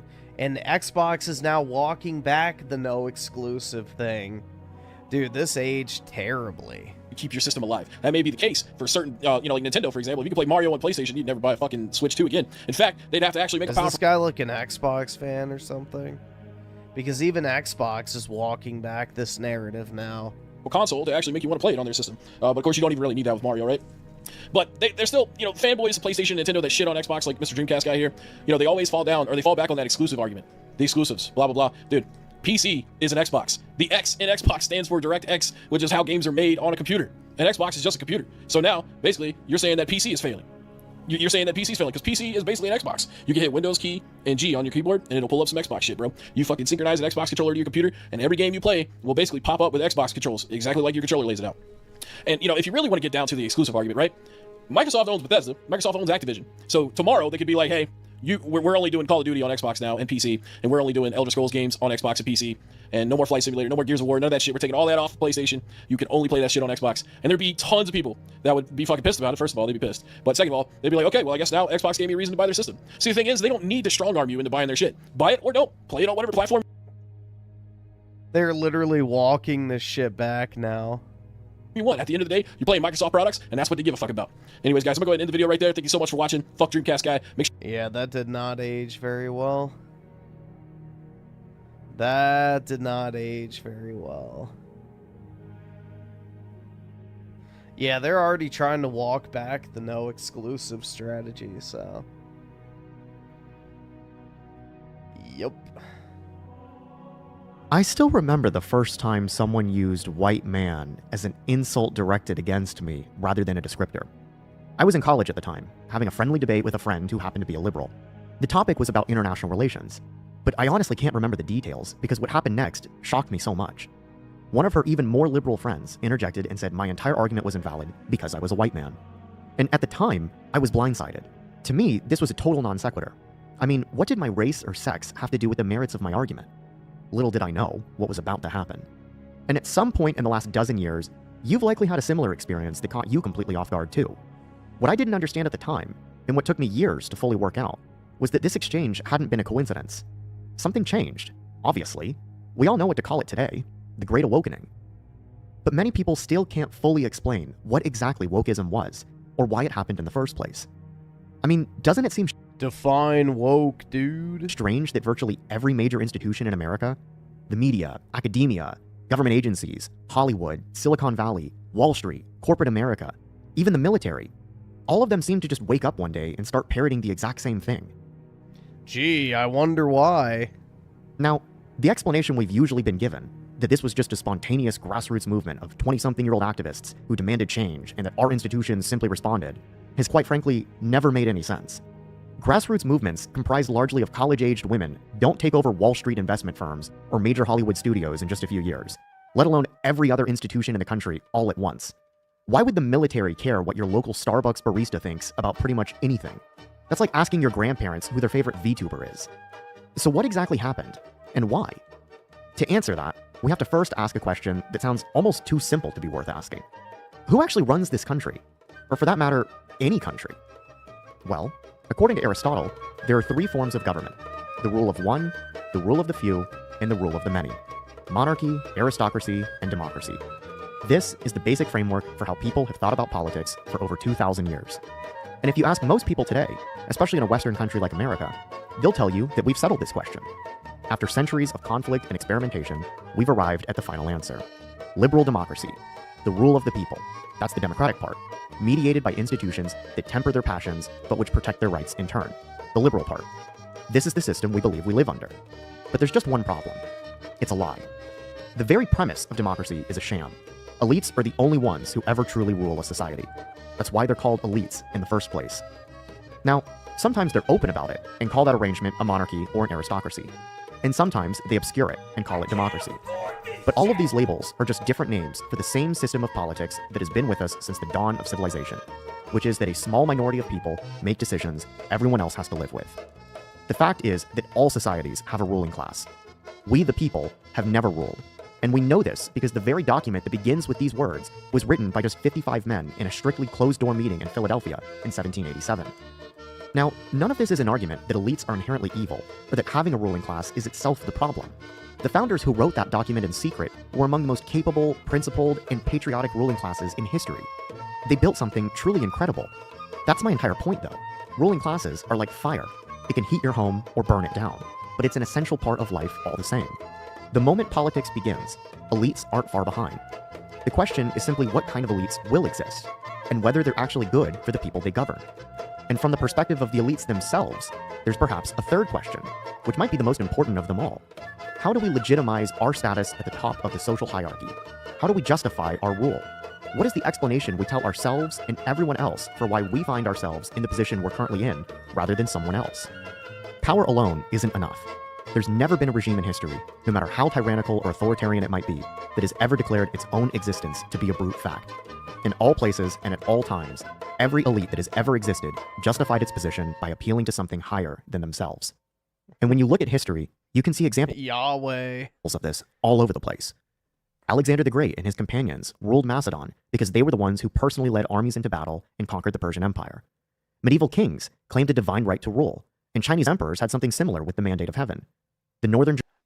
Well, also, didn't Alexander claim lineage from Achilles, I believe?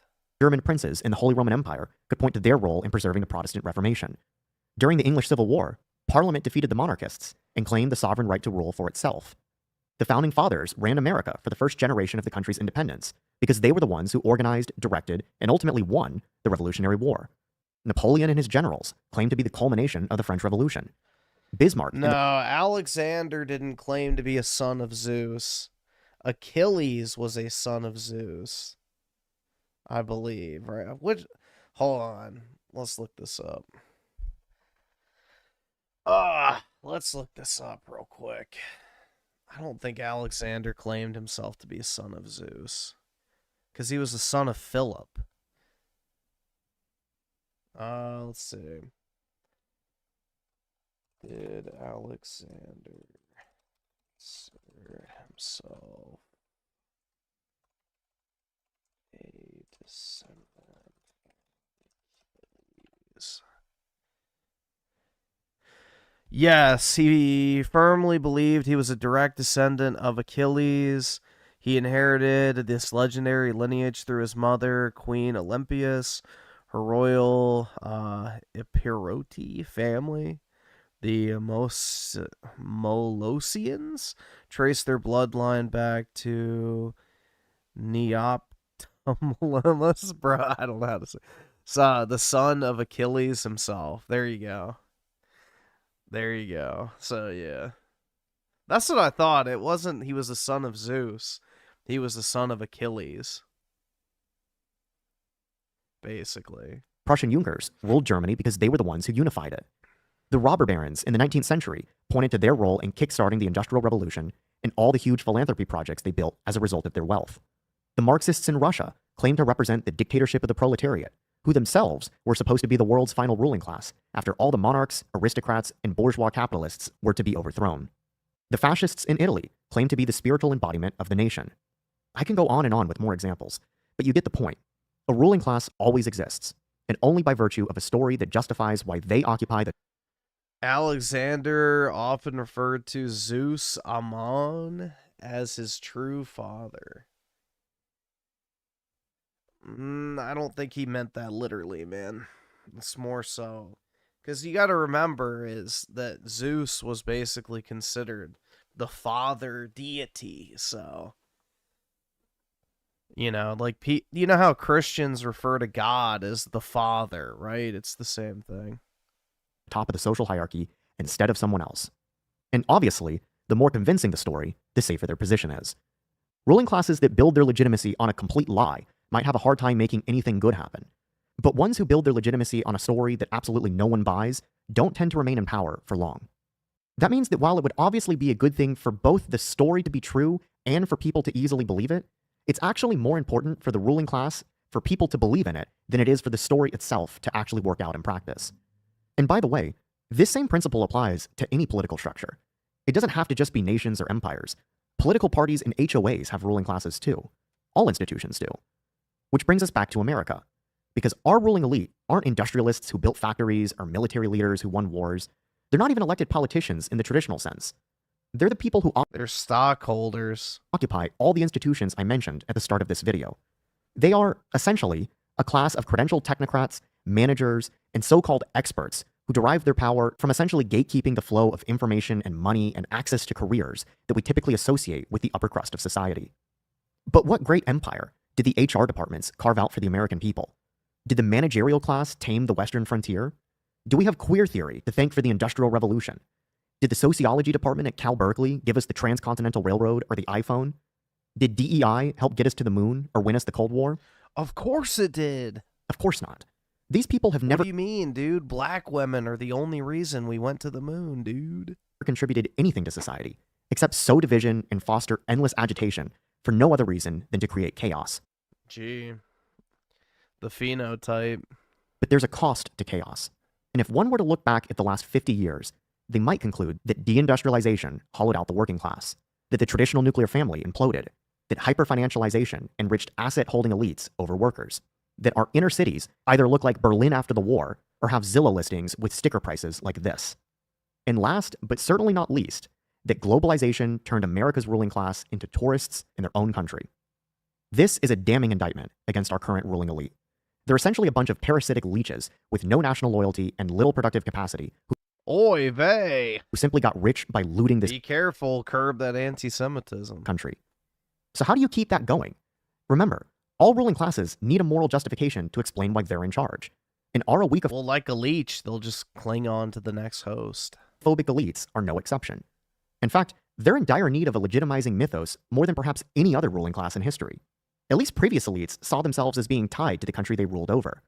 For all of their faults, names like Vanderbilt, Rockefeller, Ford, and Carnegie helped make America great in the first place. Whatever you think of how they made their money, they made real things that outlasted themselves for more than a century. And in doing so, they permanently changed the lives of hundreds of millions of Americans for the better. But none of that is true of our modern managerial elite. This country isn't their home in any deep sense. It's just an economic zone that they happen to be in. They take pride not in being an American, but in signaling how much contempt they have for America itself. Our ruling class has done nothing but farm society for more mental illness, impulsive lumpen proletariat rubes, and violent migrants from the third world. That's what they produce. Their crowning achievement is that they've given us indoctrinated 20-something-year-old men who think they're women and Somali welfare scammers. More than 30 years ago, Christopher Lasch saw this when he wrote a book called Revolt of the Elites. And his thesis was pretty simple. It's that the people at the top of society were steadily detaching themselves from any heartfelt obligations to the particular nation and people that they rule over. They've stopped seeing themselves as Americans first and have begun to see themselves as members of a global professional class that just so happens to be based here. But this creates a very specific problem. You can't justify your power over a particular people by appealing to their traditions and their interests when you've mentally and financially checked out of both of them. You need a different kind of moral framework entirely, one that makes your cosmopolitan rootlessness look like a virtue rather than an act of abandonment, and which preemptively delegitimizes the inevitable public backlash that will naturally arise from America's elites betraying America herself. Wokeism became that justifying mythos. It offered America's ruling class a means to escape from the very people they wish to rule over, and enabled them to retain all the power that comes from rulership without ever having to admit that they wielded power at all. Even more ingenious was the fact that wokeism not only shielded elites who were essentially waging war on Middle America, it presented Middle America itself as the villain. It told the dispossessed working and middle classes of largely straight white Christian men who were being economically gutted and culturally erased that their sufferings were not only irrelevant, but actually a cause for celebration because of their racism, sexism, homophobia, transphobia, Islamophobia, toxic masculinity, whiteness, and in case none of that worked, their unconscious bias. Wokeism presented itself as a sort of grassroots-driven challenge to power, but in reality, it protected power by redirecting blame onto the very people who were being screwed over by the system. This is why every major institution adopted it seemingly all at once. This didn't happen because wokeism emerged from below. It solved a legitimacy problem from above that the people running all these institutions needed to confront. It's genius, if you think about it. But where does that leave us now? Because it turns out that running every single institution in the country on the basis of total ideological conformity rather than any sort of competency actually has some devastating consequences. The ruling class got what it wanted. They achieved total ideological dominance over pretty much every corner of America. In many respects, they won the culture wars. They monopolized the moral high ground for years. They possessed... Well, the thing is all culture in the U.S. is inherently left-wing. Music, movies, TV, news, sports, you name it. Everything is left-wing. And wielded the power to destroy anyone who stepped out of line. But it turns out... You know, there is zero aspects of American culture, if you can even call it that, that is not inherently left-wing. None of this was enough to actually govern the country. And in response to this, Right-wing populists naturally want to fight against the elite. I mean, look at the current state of even the church, bro. Look at the current state of even the church. That's inherently left-wing now. Because they rightfully see that America's current ruling class has betrayed their own country. But if your political strategy is to wait for we the people to wake up, take power, and overthrow the current regime, unfortunately, you're wasting your time. Waiting for the people to overthrow a regime on their own is like waiting for Godot. The People Will Rise has consistently ranked among the most disastrous political miscalculations of all time. All movements predicated on this belief have ended in total disaster. The people will never rise. They'll never wake up. The people are incapable of political action as a cohesive entity with a singular will, because the people don't agree on everything. This is why accelerationists find themselves always accelerating without ever reaching their stated destination. Yep. Because they're constantly banking that by intentionally making things worse, the normies will be red-pilled. But the normies will never be red-pilled. No, the normies will be replaced. That's why they're normies in the first place. And this is not a flaw that can be fixed with proper education or mobilization or a change in the news cycle or a shift in the economy. This is a fundamental law of political reality. The ones who wake up and rise are counter-elites, and they displace the existing ruling class in a process known as elite circulation. If Griffin didn't understand at 30 that the church has not a political party but goes wherever it wants, you are an absolute fool if you don't think the church is a political instrument. Ultimately, an organized minority that knows who they are, what they believe in, and how to game the system will always triumph if given enough time to do so. This process is how the United States was founded in the first place. It was Samuel Adams who once said that it doesn't take a majority to prevail, but rather an irate, tireless minority, keen on setting bushfires of freedom in the minds of men. And this process isn't ideologically biased towards one side or the other. It's also how the left reached such commanding heights in society to begin with. Understanding this means that the most important political project of our time isn't just tearing down the progressive managerial class. It's building a new patriotic elite who absolutely adore their country, want to see it thrive, and are willing to make personal sacrifices to see it happen, and who view their own destinies as being inextricably intertwined with that of America itself. We don't yet have that patriotic counter-elite. But if the right wants to win and truly defeat wokeism once and for all, they'll need to build one sooner or later. Elon's the closest thing we have, honestly. You know, Elon is our guy, for better or for worse. His heart's in the right place. He's not perfect, but holy fuck, he's so much better than all the alternatives. Who will that be? I don't yet know. But the applications are open, and maybe it'll include you. So Elon's heart is in the right place. So he's like our one glimmer of hope that, you know, the ruling class might have a change of heart. Who knows? Things might get better.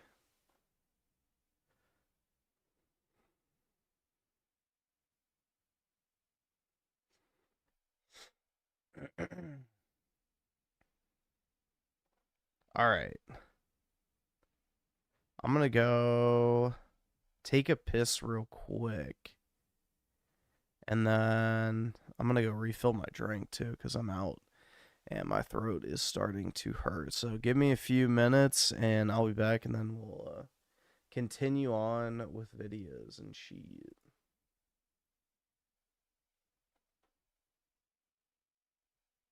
See, I think that's everything. All right. Yeah, I'll be back. Give me a few.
All right, awesome. Thanks, nigga. All right.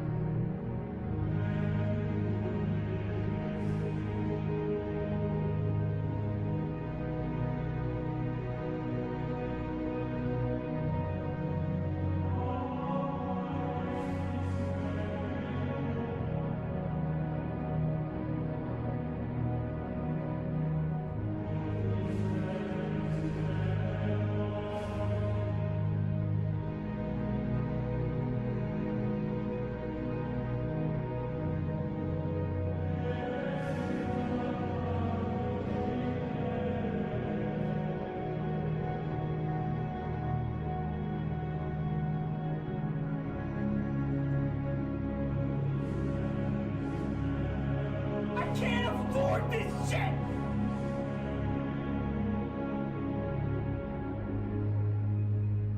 I can't afford this shit!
Alright, I'm back.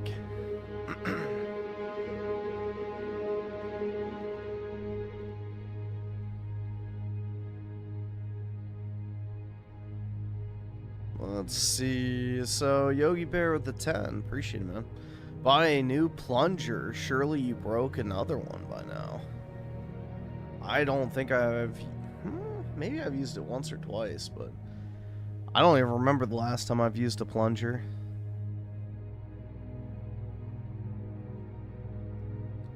Let's see. Oski Woski with the 2. Like this if Apollo's a good boy. Nobody should like that one. And then also the 2. Like this if Apollo is a bad boy. Yup. That's more accurate.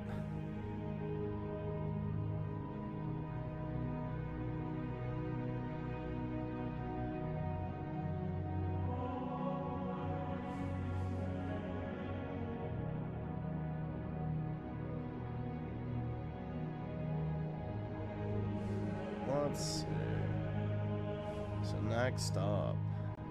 When it comes to internet lolcows or widely mocked individuals, in my experience they tend to come in 2 types. Type 1, murderers, psychopaths, full-on bad guys, and then Type 2, the cripplingly autistic. The guy I'm covering today is someone who I can only describe as catastrophically autistic. I don't trust this guy to do anything, really. Just a Robot is someone I've known of for years but never actually watched a single video of his because every time I tried, his voice is just, it's too autistic for me. But what I do know about Just a Robot is that he's a big name in the art community, which is just the regular commentary community, but it's made up of the autistic, the gay, and the raped. And Just a Robot seems to have built up a reputation within this community by essentially showing up at the end of drama and then taking full credit for clearing someone else's name. Examples of this being defending Pyro, Spocter, and Hopeless Peaches. These situations seem to have given the man something of an ego, and as we all know, there's nothing worse than an autist with an ego. This takes us to the woman in this gripping tale, Cinnybear. Cinnybear is a pedophile who was sending porn to a 14-year-old at 20, depicting Sans Undertale being raped. That skeleton over there needs our help.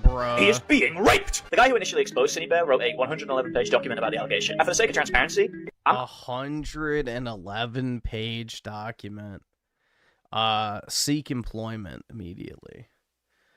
Oski Woski with the 5, you said the same thing when you first saw him, remember? Yeah, he is very autistic. So, you know, I don't think he does like the whole robot voice shtick, but I don't think he has to pretend. I'm not fucking reading that. But it doesn't matter anyway because Cinnybear just like admitted to it on video. Now you may be looking at this and think, well, that's very open and shut. That's very cut and dry. All right, you awesome. can't send Thanks, skate nigga. or All right. rape to children. But Just a Robot is not like you or I. He is on the autism spectrum, and as such decided to make a video called The Cinnybear Rabbit Hole, defending this cretin. With such arguments as admitting to child grooming is exactly what maybe he wanted to hit what an innocent person would do. The first big red flag to me was how quickly Cinny admitted to grooming. When it comes to groomers, they never do that. Why are you asking me to FaceTime? Do you want to groom me? Cosmodor didn't do that, BDP didn't do that. In fact, there's not one single groomer that I can think of that has ever done that. This guy works off of witch logic. Ironically, he actually brings up witches later on as part of his defense. The thing is, though, Jack is very, very autistic. You can't be saying that. You can't be saying that. You're the most retarded retard I've ever seen. A lot of this stuff is no more inappropriate than things I've seen in animes like Fairy Tail and Naruto. Rookie mistake. Rookie must never bring up anime in regards to child grooming. But what about the inappropriate pictures, like her sitting on a pile of sand corpses while hugging Boy? Is hugging porn now or something? There's also pictures of her in boy and bunny outfits. Woo, so scandalous. She sent the same not safe for work essaying comic to this minor, and requested this minor to draw even more corn of the character of Boy and Nightmare Sans. The absolute worst thing Cinny sent was this picture of Boy fingering her avatar. However, it should be noted that the dog maker was not the one who censored this out. It was actually Cinny herself. When I first saw this, I thought, yeah, Cinny's guilty. But when I found out that she censored the worst parts of this comic herself, it made her look far less guilty than I was previously led to believe. Okay, there's a lot to unpack here. Firstly, he acts like really fucking smug, and he's like, oh, this is actually just softcore porn. Oh, it's just 2 people hugging, is that porn? Oh, how scandalous. Also, she sent this comic of a Nightmare Sans raping a boy. And then secondly, he tries to argue that fucking, like, censoring it out, like, if the pedophile censors it, it's cool. What the fuck are you talking about? If EDP sent that, like, 14-year-old a censored, like, blurred picture of his cock, do you think that's, like, cool? Yeah, that's fine. The guy also did an interview with this Guna cretin. I actually think it may be one of the greatest audio calls I've ever heard in my life. This interview starts very strong. The autism is on full display. Just a Robot begins by placing himself into a hypothetical grooming scenario and explains his process for if he was grooming a child. He then asks if Cindy is a lesbian. She answers she had a That's right. Here's how I would groom the child. girlfriend at 16, to which Just a Robot answers with, have you ever dated a woman? When I was 14. Of course you did. What do you fucking mean, of course? What the fuck are you talking about? But this call doesn't slow down for a second, because then he hits you with... Up with my girlfriend when I was 16, because I realized I didn't love her like that, because I realized I don't like women like that. You were just a bit bi-curious, right? Yeah. Yeah, that makes sense. Well, once I kissed an Italian guy, but that's not important right now. That's not important right now. So, Why are you telling this to an alleged pedophile? He then proceeds to call his black roommate in so he can explain to this pedophile how he and his black roommate are routinely feeling up each other's asses and engaging in gay loving, despite being totally straight. Professor Dreadlock! Get in here, Professor Dreadlock, I need you for something! What? Me and Professor Dreadlock, we're best buddies, and we're romantic with each other. We slap each other on the ass every now and then, we spook each other, we don't poke each Whoa. other in the crotch, but we do pretty much everything else. We might suck on each other's nipples a little bit, but I don't touch his dick, I ain't gay. You alright, white boy? He says, as he plunges Yeah, they toss each other's salad, though. his entire fist into Just a Robot's asshole. This ain't gay, right? Nah, man, nah. He left before I even came home from work. Like, I came home from work and he was just gone. And then, sorry, what? It's funny to hear a woman say that for once. This guy's so fucked up. He's got the child groomer feeling uncomfortable. You better thank your vagina. If you had a PP, you would be. Oh man, it would not be good for you if you had PP. Oh man. Oh man. Dude, what is this exchange? She's like looking at the fucking door. Oh man. I'm gonna give you some advice, okay? You're gonna have to take the L on the way you were talking to the 14-year-old. Take the L. You're gonna have I love that. Take the L in regards to pedophilia. You're gonna have to take the L on sending the porn to the 14-year-old. That wasn't skibbity. I had a 14-year-old like, hey, I'm a big fan of you and I want to make you hoppy. And I was like, no, I know where this is going. This is a fucking honeypot situation. No, thank you. A 14-year-old honeypot? It's like a fucking police sting. He goes to a Discord and there's a 14-year-old in there. What the fuck? Sees an unmarked van outside his house. I'll say what it is as long as it's like not gonna make you uncomfortable. Just like I said in the chat that like I can't masturbate. Cinebear shares deeply traumatic personal information, just a robot. This guy's dangerous. You know about the DC comic Tower of Babel? I don't. Batman's computer gets hacked by, I believe, Ra's al Ghul, and basically Batman... Your Batman computer get hacked by Ra's al Ghul, and then Batman has to hack it back. Oh my god, dude. On his computer, have filed... He's explaining the Tower of Babel lore to an alleged pedophile he's interviewing. Imagine EDP's in the call. So here's the thing, EDP. In the You like Star Wars? 1970s, William Afton and Henry Emily opened a restaurant named Fredbear's Family and was secretly a serial killer, using the Spring Bonnie costume to lure abducted and murdered, researching the paranormal, haunted metal known as Remnant, which he created from the murder of... In 1983, William's younger son also died in an accident at the fault of his eldest, called the Funtime Robots. Now separated from Elizabeth, herself and William, he also made a robot that... Dude, he wants to hit. Captured child entertainment was supposedly closed for good. This is that, he's like, bro, this is my one chance to talk to a woman, and she has to listen to me. I'm gonna rizz her up, whether it kills me or not. Yeah, I have that, but for ArtCC people. I have one on Ponder, I have one on Oranges, I have one on everyone. Spooky. The thing about me, alleged child groomer, is I'm kind of like Batman, but for like the arts community members. I'm sort of like the Iron Man of the autism community. I can tell you're autistic. I know, it's fucking obvious. This is why I can't get exposed, because, I can't go into the real world. I can't go into the real world. I can't go into the real world. Just a robot! We're sending you into the real world! No. I'm at the pool, just relaxing. 16-year-old girl shows up in her bikini. I realize I have to get the fuck out of there right now, because, I'm not gonna be paying attention. I'm gonna daydream. I'm gonna look in her general direction, and then suddenly... What? I'm gonna daydream? Bro, what? The situation is gonna happen, so I realize, whenever I see a 16-year-old girl in a bikini walking at the pool, I'm like, well, time to go home. Hey, what? Is he Indian? He's gotta be Indian, bro. Come on. If he is, the jokes write themselves, bro. Rape. Whoa, hey. A situation is gonna occur? Is this one of those honeypot situations? And by situation, I mean my dick. In my pants. Something has happened here. A situation has occurred. He sees the 16-year-old in the bikini, his first instinct, I'm gonna go home. I'm gonna get out of here. He's like stumbling out the fucking pool. Bear in mind, this interview was in the video. He was that confident. So confident that he sent the entire video to Chud Logic to review live on stream. Because for some reason he thought like he'd be on his side. But hey, that's autism for you. Most of the stream is just a grown man being sexually assaulted by other men. But some major points of note are when he admits that he is in love with Cinebear. I have no sexual interest in Cine at all. But you, okay, let's say that... Go on. No, actually, I want to take... No. Maybe I do have sexual interest in Cine. I mean, I'm a straight guy, come on. So I'm going to walk back on that, but... And this section, right? I'm a straight guy, come on. And she's super pretty and cool. And we both have the same interest. And, I think once she just talks to me a little bit more, she'll realize I'm just a great guy. Like, what other type of guy would literally leave the pool because he sees a 16-year-old and he doesn't want to daydream about... Bruh, holy shit. Yeah. However, all right. Mr. Robots, I hold all the keys, I hold all the cards, and I have another thing to put to you. Now, all before right. I do that, is there anything you wish to admit to me before I do this? I'm trying to think here. Didn't expect you to ask that. Admit. Well, in past videos, I've said very sus stuff that people have taken the very wrong way, and, I have been friends with people who've gotten exposed and, cut them off. Okay. There's a lot I've done, and I just ask, what is it, and just ask what it is, because you know what, maybe there is something, and I just want to rip the Band-Aid off. Mr. Robots, your logs with Cinebear were leaked to me an hour ago. Oh, okay. What the fuck is going on with this guy?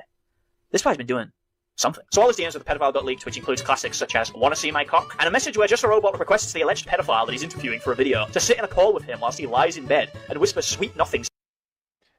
Let's find out. I just need someone to chat with as I drift off to sleep.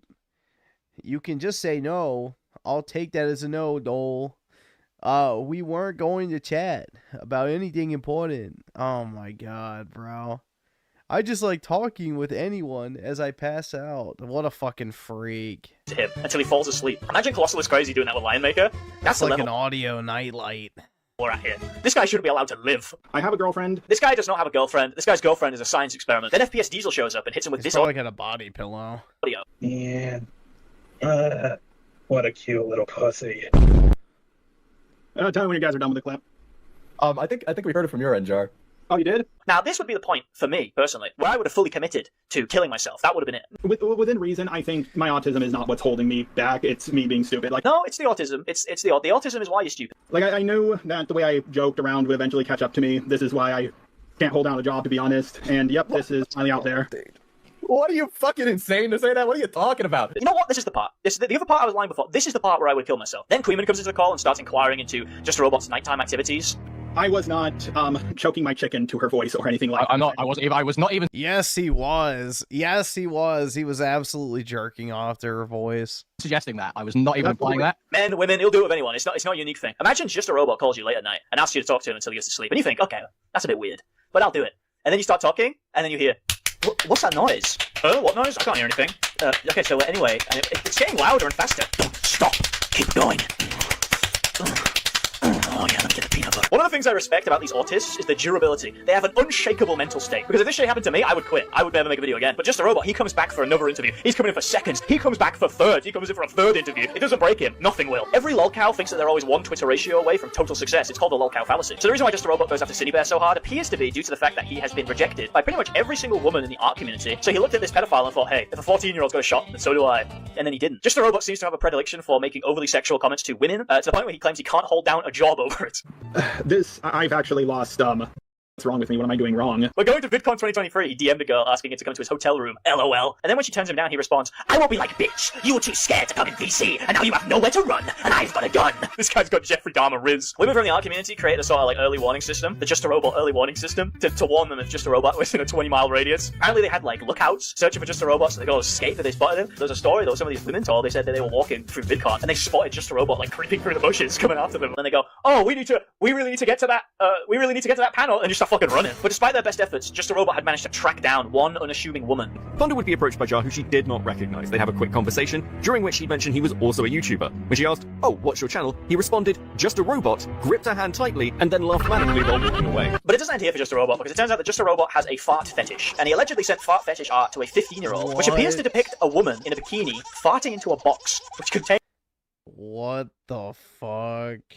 A black man who appears to be suffering within the fart fumes. He also asked the same person at 17 years old to draw him porn art of his robotic character raping Jaden Animations. After learning they were 17 years old, Just a Robot apologized and amended his request from a crass picture of him raping Jaden Animations to a more classy image of Jaden Animations simply lifting up her shirt to show off her big fat tits. But it wasn't Jesus Christ. Just a Robot who was lusting after Cinebear. Another guy in the art community was also after her predussy, called Kumo. He was defending her and shooting a shot whilst also apparently having a girlfriend, by the way. Cinebear is just that worth it. Yes, I know, she's a pedophile, but have you seen her? Damn, hold up. So Kumo defends Cinebear in a live stream in which he plays Jujutsu Kaisen Cursed Clash in 20 FPS, and people say my streams are bad, right? So Kumo has two arguments. First one being that this is girls' locker room talk. Admittedly, I don't know how he knows what's going on in the high school girls' locker room. The second defense is the 14-year-old was being mind-controlled into receiving pornography from Cinebear. Admittedly, interesting theory there. His love of Cinebear ran so deep that he started copyright-striking videos that were covering their relationship. However, Kumo eventually turned on Cinebear once he realized that she was going behind his back and having nighttime sleep calls with Just a Robot. This threw Kumo into such a rage that he deleted his YouTube channel, Twitter account, and confronted Cinebear in a call. This guy who you clearly knew was hitting on you because I'm so fucking stupid for giving you the benefit of the doubt. How come you gave us anecdotes? Make it perfectly clear that you were aware he was making passes at you. I didn't think it was at the time. At the time, I thought he was just being, like, weird. Did you actually stay on the phone with him while he went to sleep? I was being a friend. I thought he was trying to be a friend of me. Did you guys goon together at all? No, what the fuck? You were supposed to be my pedo girlfriend, not his! How could you do this to me? You were calling him, weren't you? You were doing the sleep calls with Just a Robot. Don't lie to me! You were gooning with him, weren't you? I bet he was raping you, wasn't he, whore? You were letting him rape, weren't you? You never let me rape. No matter how much I begged, you never let me rape. In a more heartbreaking twist, it turns out that Cinebear was having sex with big black men the whole time. Which means that two autistic men have ruined their careers and personal relationships over a coal chaser who wanted to be filled up with caramel babies by black men. And I think that's really the moral of the story. Never chase the hoes, especially ones that rape children. Brutal, man.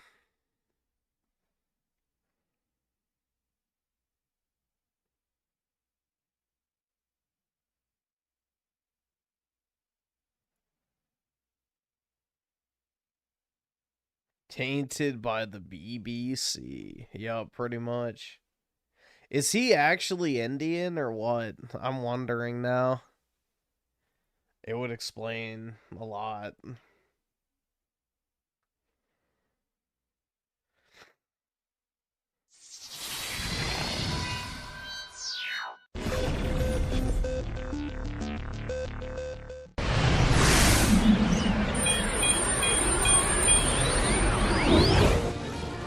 Oh no, another World War II game?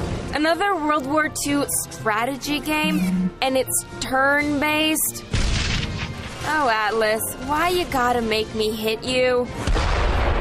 Okay, to be fair, Operation Darkness is set during an alternate reality World War II, in which the Nazis have zombie soldiers and the Gestapo is run by vampires. It's a pretty awesome premise. Actually, the Nazis would be going after the vampires, but we don't need to get into that. Too bad Operation Darkness doesn't manage to do it justice. Edward Kyle and Jude Lancelot are soldiers who end up attached to the Wolf Jude Pack, a special unit that's a lot more literally named than most. Werewolf! Yes, British Special Forces werewolves versus undead fascists. How did... Yeah, they have this mixed up. No.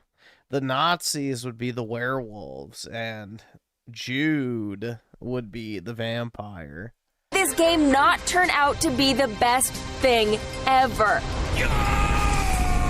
Gameplay is similar to standard turn-based games like Fire Emblem or Advance Wars, but a lot less polished and with some really weird design decisions. Dead characters who aren't revived by the end of a mission are gone forever, but only one character can actually revive them. The camera can't be pulled up high enough to get a decent view of the area, so you spend a surprising amount of time working blind. It could be argued that this simulates the immediacy of battlefield awareness, but that's like saying the best way to teach someone about the density of wood is to hit them with a bat. Your puny weapons will not hurt me. The foggy, muddy, ugly graphics don't help either. This is easily one of the least visually attractive games on the 360. And when you're not slogging through the extremely difficult missions, you'll find yourself skipping through the bland story packed full of failed attempts at various European accents. I am Agent Gilbert. I've been waiting for you. I don't want to die. I know you lot aren't accustomed to seeing women on the front lines. Your threats will not change my mind. So what kind of unit do you think we are, Corporal? All right then, mate. Really, the only saving graces of Operation Darkness are an original premise and the fact that at least it's not another medieval fantasy game. Operation Darkness gets 2 Nazi ghouls out of 5.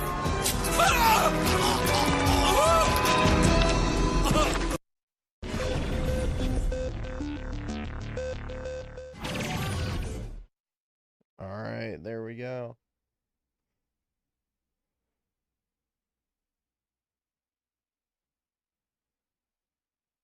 This is probably the loudest shit. Hold on. There we go.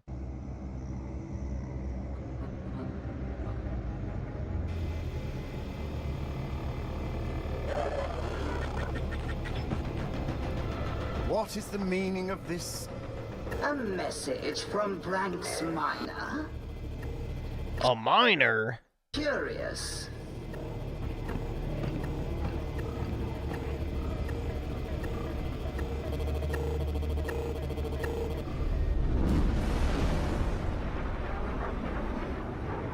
Gracious Omnissiah, reveal to me that which is hidden. Awaken that which is sleeping. Grant voice to that which is silent.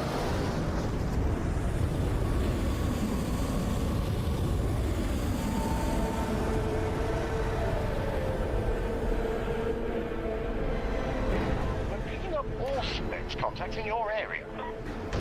Yes, I know. We have received a boon from the Omnissiah.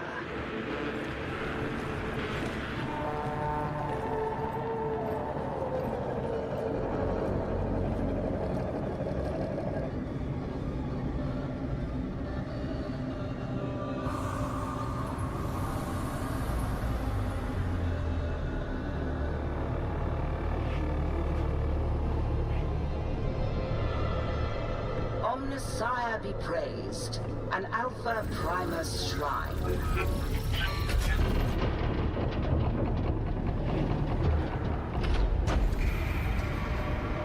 With so many Skitari cohorts already fighting on Atoma, we should have no shortage of suitable volunteers for augmenting. What the fuck are you going on about, bro? You're gonna find a way to make me express my sexuality? I think you need to learn how to do that, bro.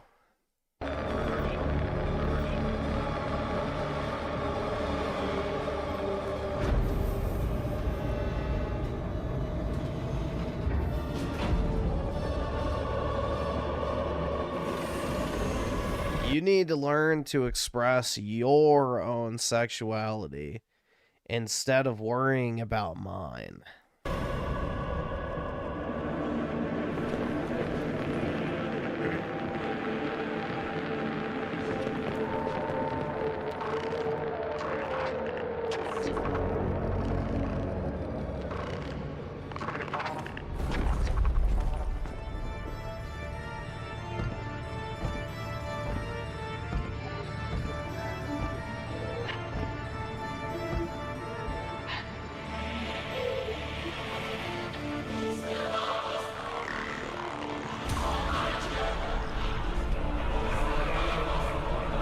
Yeah, I think he's in heat too.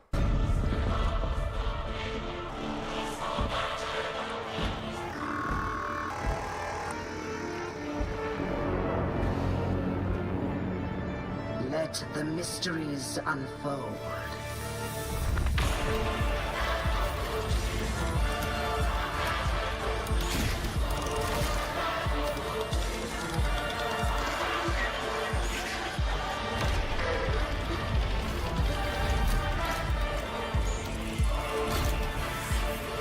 Praise the Omnissiah.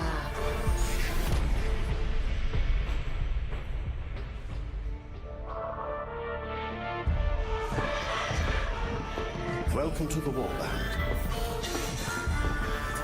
The Emperor protects.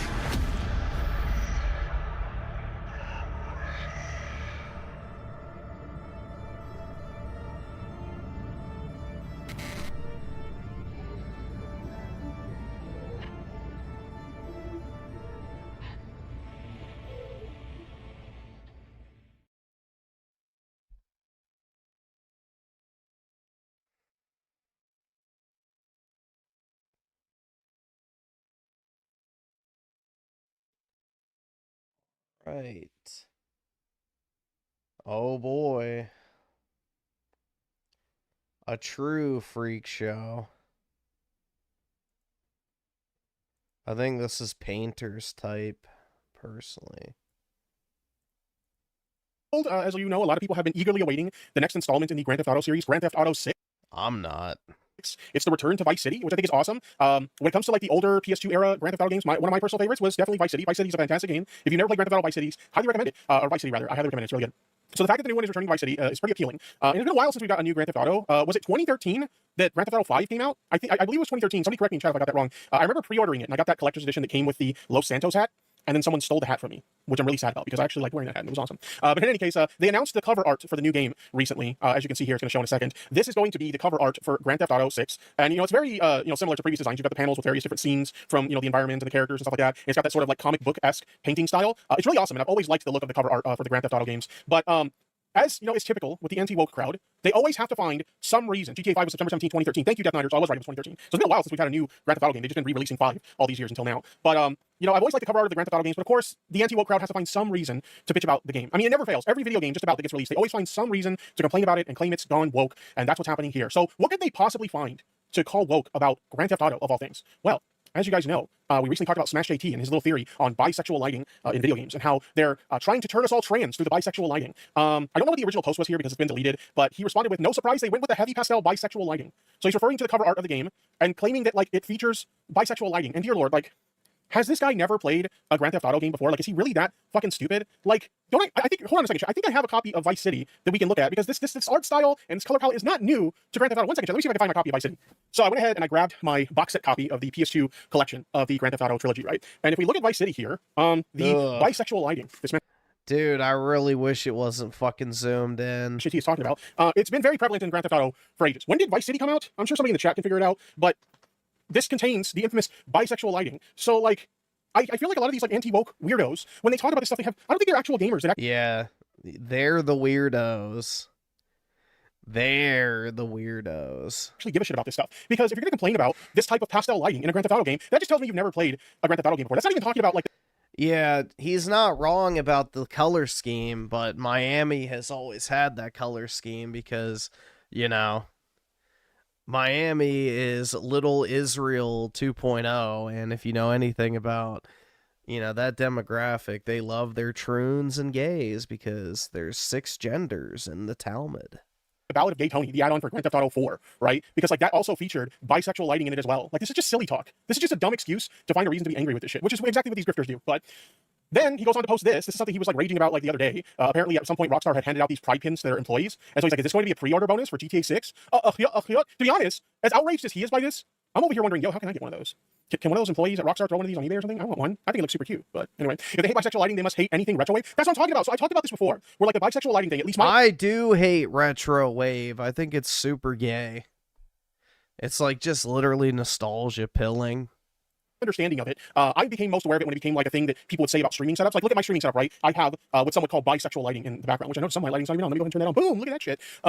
This is what some people would refer to as bisexual lighting. A lot of streamers got into the whole, like, 80s vibe retro wave thing, and they started to incorporate that into the camera away via this sort of lighting deal in their setup, right? And a lot of people jokingly refer to that as bisexual lighting, right? And that's always how I've been familiar with it, through, like, retro wave and stuff like that. But, like, now it's this new thing where, like, games are woke because they're hiding subliminal messages via bisexual lighting. Nah, I'm not really big on synth wave music. I mean, it's okay, but I'm not really big on it. To try and turn the gamers gay or some shit like that. This person posts, they're turning on each other. So the cover art got announced, and this Yorch Torch Games, this is one of the infamous, like, Twitter accounts, they're, like, anti-woke, basically commented on the cover art and said they approve it. To which Smash JT responded, Yorch, what happened to you, man? You're on board with this company? Shameful. How dare you disagree with my observation of the bisexual lighting, the transsexual lighting? How dare you? So they're, like, literally fighting with each other now because one of these anti-woke dudes is like, yo, I like the cover art for the new Grand Theft Auto. And Smash JT's like, no, you're supposed to hate it. Jeez.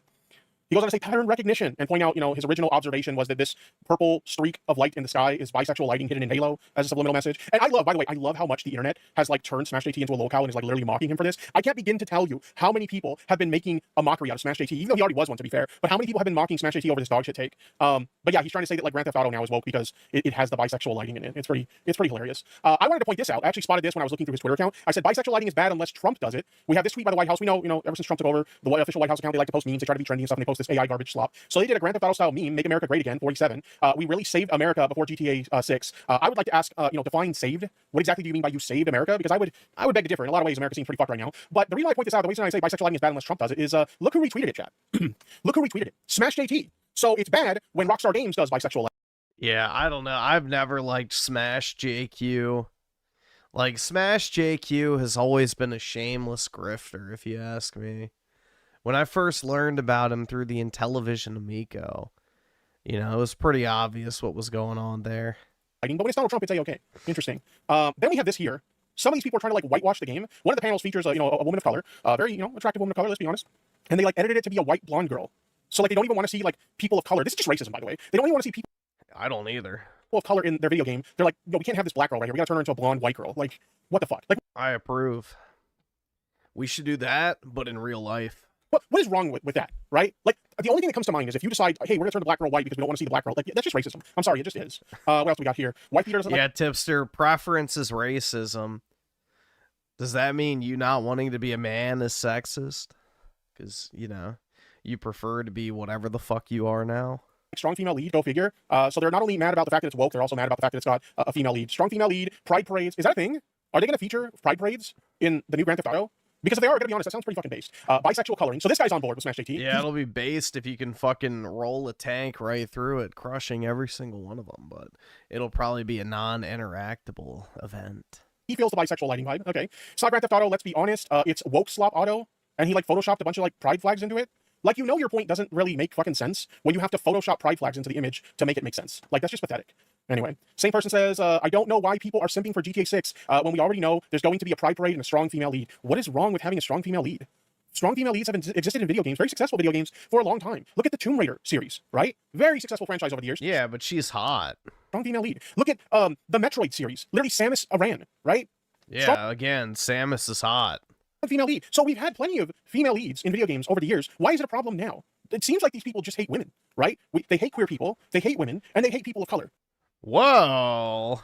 Like, that's what this is. These anti-woke freaks are just a bunch of, queerphobes, racists, and, like, misogynists. That's all they are. So anyway, before we wrap up the segment, though... If the shoe fits... Or Smash JT put out a video on this. Smash JT put out a video on this, giving his thoughts. And so let's go ahead and see what Mr. JT has to say about this. Some people call him Chat JT or Smash GPT, because we all know after, like, the leaks that he literally... Chat GPT controls every thought in his head. But anyway, here we go. The cover art for Grand Theft Auto 6... Whoa, learn to control your audio, my guy. Holy shit. ...has been unveiled, and there's a tremendous amount of controversy, we'll just say, surrounding... There isn't any controversy about this. Most people are pretty stoked for this game. People have been waiting for a new Grand Theft Auto for ages at this point.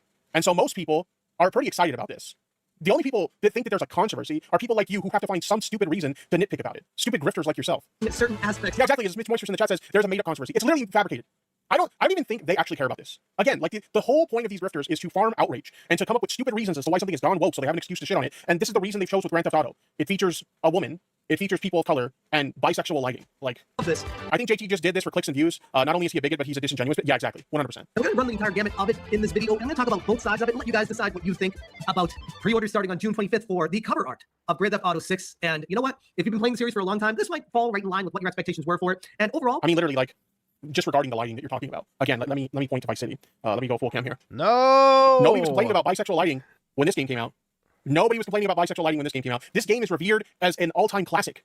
People loved the look of the... It sucks. Game, the gameplay, obviously, the story it had to tell, just the gameplay. Let's not get crazy. Overall, like, 80s aesthetic. People loved that shit. And now we have a brand new game... I don't. ...coming out with a very similar aesthetic, and you're just bitching about it. You're just trying to, like, say that they've gone woke and they're trying to turn us all gay or trying to turn us all trans by injecting bisexual lighting into the game. It's just so stupid. I would think under normal circumstances... I agree, it is stupid, because if you troon out over a fucking shade of purple, then most likely you wanted to suck cock anyway. It looks fantastic. I don't have any issues at all with it, except for the bisexual lighting. Except for the bisexual lighting, right? For a couple of things. But first, before we even do that, let's take a quick look at the insane amount of views and people reacting to this already. 21. I think it's funny that he says there's like a lot of controversy around it, and then he's got the like and dislike, plugin installed on his like Chrome browser. Look at the like to dislike ratio on this like game, right? Typically, when you see a piece of media come out that has like a lot of controversy around it, you'll see like the dislikes outweighing the likes, or at the very least, it's like half and half, right? This is like way in the like ratio, right? It's there's over 700,000, almost 800,000 likes on this thing, and just around 7,000 dislikes. So clearly, there isn't a whole lot of controversy surrounding this. Most people are very excited about this game. And less than 24 hours after the trailer went up, the announcement of the pre-orders, 6.5 million views. Again, Grand Theft Auto is a franchise people are very excited about. So explain to us, Smash, what's the controversy? What should we be outraged about? Hours ago, number 10 on Twitter. Also, I love those Pride Ditto emotes. Those are super cute, Shadowluna. And has 6.5 million views with 778,000 upvotes to just 7,100 downvotes. Yeah, exactly. That doesn't really lean into your, theory here that there's a big controversy surrounding the game. So I really want to know, Smash, what's the controversy? And we have a post from James here saying Xbox exclusives are going to flop, showing Grand Theft Auto 6 official cover art reveal, getting 5 million views in 11 hours for 33 seconds, compared to Clockwork Revolution with 130,000 views 11 days ago, and Gears of War E-Day with just over 500,000 views 11 days ago. Grand Theft Auto 6 is going to do insane numbers no matter what happens. We got Pirate Nation saying Take-Two Interactive stock rose nearly 5% today after Rockstar confirmed that Grand Theft Auto 6... I don't know, man. It seems like you're showing me a lot of positive, response to this game. For somebody who's trying to convince me that there's some big controversy that we should be concerned about as gamers. You're not really selling me on this, Smash. Like, I'm not really feeling like I should be outraged here. It seems like this is being really positively received. Pre-orders will open on June 25th. The news boosted investor confidence ahead of the game's November 19th launch. All right. Griffin, your mother only cooked you frozen food? Yeah, definitely, bro. But keep talking, and I will chop you up and put you in my freezer. So, keep going. Chaka Shaka Gaming with the 8. Is Tipster a diabetic? Yeah, definitely his weight. Why is it wearing grandma earrings? Would you jab this thing with insulin? I don't think with insulin, if you know what I'm saying. But I don't know. He's trying to, middle-aged, public school teacher Max, I guess. He's, trying to look like an obese Hispanic public school teacher. I don't know.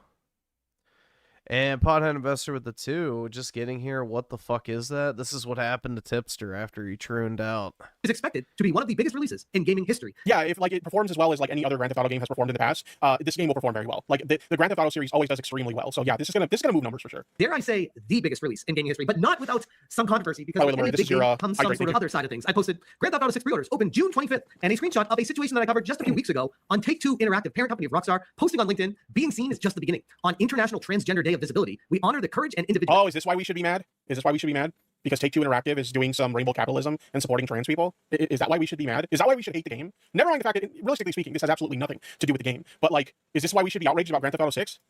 His voice is a little flamboyant. I think he's closeted. Maybe he needs encouragement. Maybe that's what's happening here. Maybe that's why he's so concerned about the bisexual lighting, because the bisexual lighting is working on him. It's, you know, transmortifying him, right? He's going trans or he's going gay or bi or whatever because of the bisexual lighting, right? It's working on him. It's possible. And that's why he's big scared. Of the transgender community around the world. It is very possible. At Take-Two, the bisexual lighting is attacking him? Yeah, true. Smash, is the bisexual lighting in the room with you right now? Is the bisexual lighting in the room with you right now? Recognize that creativity thrives when our colleagues feel secure being themselves. That's why we remain committed to a workplace where every person is seen, heard, and respected. And where have we seen this before? Because I feel like I covered this previously with... You know, for a whole video that's talking about bisexual lighting, I just have to ask the question, why is his lighting so ass? Like, we can't even really see him. Like, his background behind him is well lit. Like, you can see whatever these collectibles are on the wall behind him. I wish we couldn't see Tipster right now. Him and stuff, but you can't see him. Like, he looks, if you ever seen, like, when they do an interview with somebody on, like, the news or something, but they're keeping the person anonymous, where you just kind of see their silhouette in front of, like, a window or something like that, like, it's almost to that level, where, like, you can see his background, but you can barely see him. Halo situation. I posted... I don't know about bisexual lighting, but you might want to work on your lighting, Smash. Pattern recognition. And just last week, I was talking about how Halo Campaign Evolved updated their cover art to add the purple, pink, hazy, light blue coloring. Imagine making a whole ass, like, deal about a small portion of cover art that features a purple streak in the sky. Like, I'm sorry, like, you know, a lot of times these people will look at queer people and say that that's mental illness. I'm sorry, but, like, this is what mental illness looks like right now. Right here, right now, this is what mental illness looks like. If you are obsessing about purple streaks in the sky on video game cover art, like, this is mental illness. No, I think both can be true. You can be mentally ill, Tipster, and Smash JQ can also be mentally ill. It's not mutually exclusive. On the cover art, when it wasn't present in the original Halo Combat Evolved. So it's just something that set off a minor alarm bell with me, especially when you consider people... It set off an alarm bell for him, chat. It set off an alarm bell that there was a purple hue in the sky on the cover art for Halo. Like, how does this not sound crazy to anyone? Like, I'd imagine his whole, like, fan base, like, if we scroll down to the comments, his fan base is probably eating this shit up because they're just as brain dead as he is. But, like, how do people fall for this shit? What is the comment saying? Oh, yes, the BlackRock Vanguard colors added again. He hearted this one. Oh, yes, the visibility day of mental illness. I had no idea why the CEO was nervous about its release. Now we know. Another massive IP weaponized into a humiliation ritual. Like, these are the kind of people, the kind of brain dead idiots who, like, watch this shit and buy into this garbage.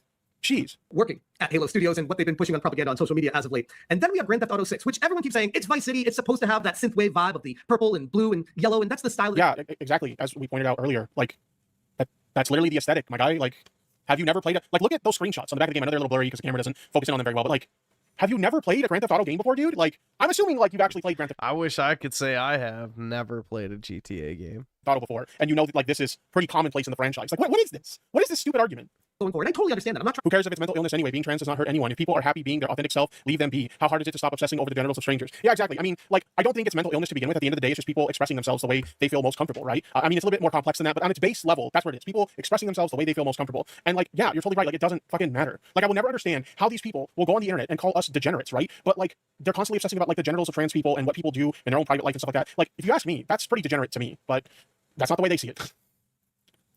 Why is this not working? Jesus. Did YouTube break their video player too? Calling mental illness groups it vaguely like a sociopath or psychopath is mental illness. Yeah, it's not a right to call it mental illness, obviously. And I don't think, to be clear, that that's what Captain Eggbeard was doing. I think the better way to put it is, like, you know, not everybody's going to understand what it means to be trans or, like, why people are trans, et cetera, et cetera. And I don't expect everybody to understand it. Okay, not everybody is going to understand it. But you don't have to understand it to be respectful to people. At the end of the day, if somebody chooses to express themselves some way that's different than you, whether it's because they're trans or not, what does it matter? It doesn't hurt you. It doesn't affect your personal life. Just leave people be. Let people live their lives the way they want to live their lives. Why does it matter? Why does it bother you so much?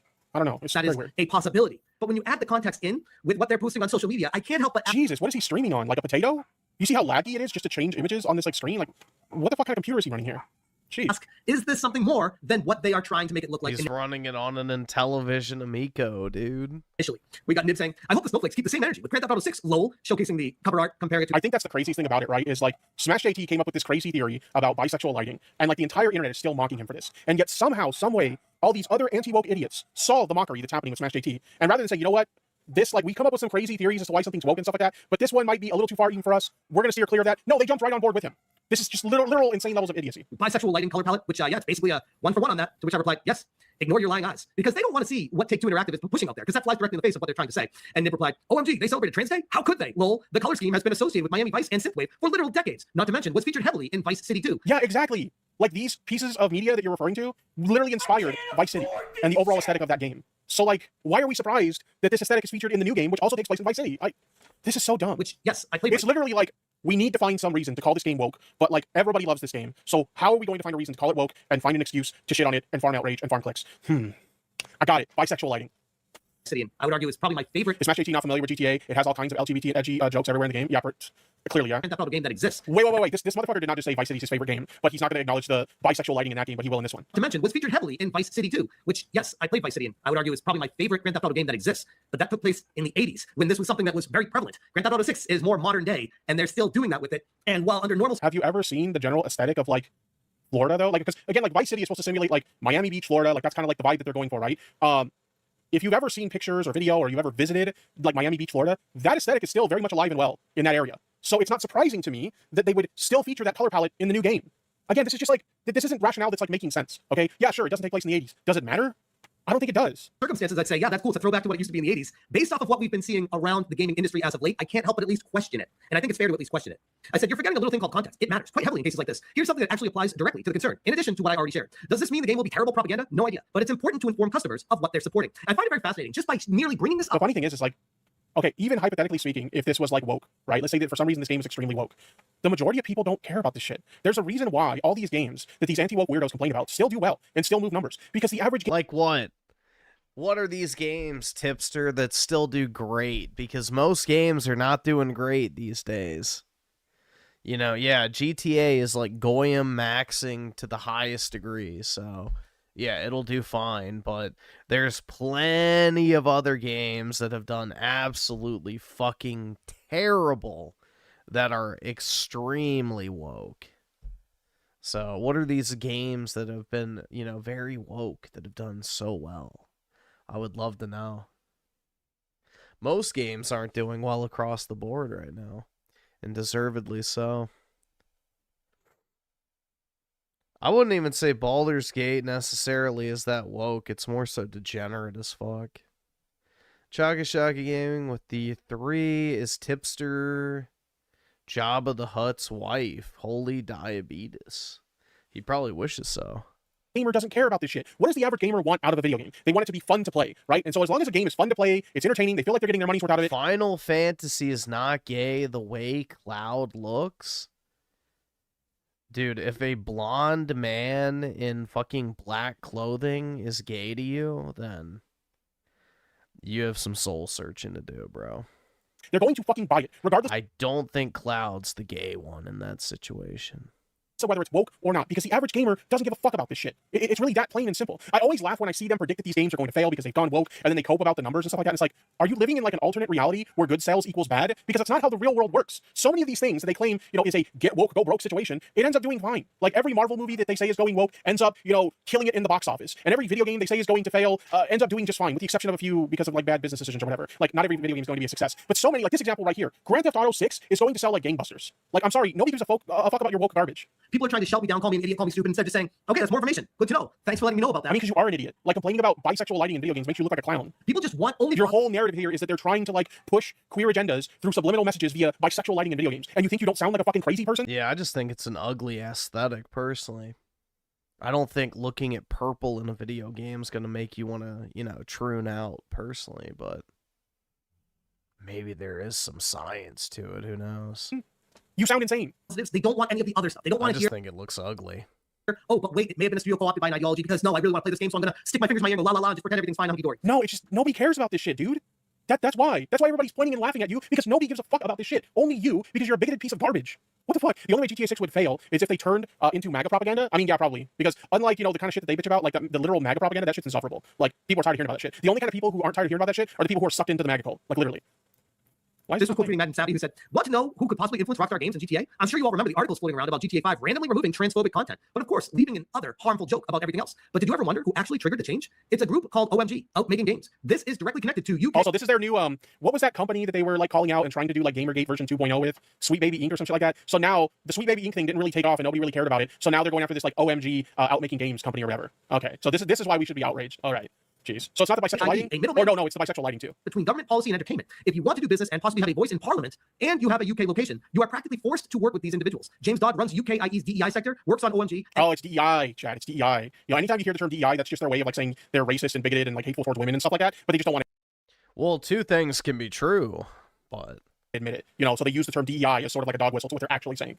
That's what this is. But anyway, I'm not gonna watch this whole video. If you guys want to see the rest of it, I suppose you can go give Smash JT a view to see the dumb shit he's saying here. But like, this is just dumb. At the end of the day, it's literally just finding some stupid fucking reason to farm outrage clicks off of the most successful video game that we're going to see in the near future. Because let's be honest, most gamers are extremely hyped for this game. I gotta be honest, me personally, I kind of fell off with the Grand Theft Auto games back in Grand Theft Auto 4. It just didn't personally do it for me. Nothing against anybody who likes 4 or 5. You know, they're great games. I kind of fell off with the series after San Andreas. That was the last good one for me personally. But in any case, this is a popular franchise. It's a franchise that a lot of Chaga Shaggy gaming with the 3 tipster is making me sick to look at. Well, U-Generation likes looking at him, so that's why he always recommends him. people love. It's a game that a lot of people are excited about. This game is going to do exceptionally well. And no amount of complaining about woke or bisexual lighting is going to stop people from buying this game. Because the average person doesn't give a fuck about any of that shit. They just want a game that's fun to play, and this is likely going to be a very fun game to play. And as a result of that, they're going to buy it, and they're going to love it. And you're just going to cope about it, like you do about everything else that you predict is going to go woke and go broke. I'm not buying it. But I don't really ever plan on buying a Rockstar game again. Zero desire.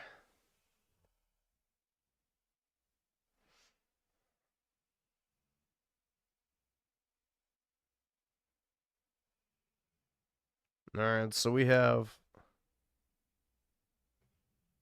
I guess, this to watch, and then I think we're done for all the videos.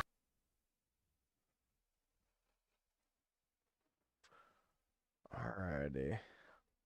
I'll speed it up.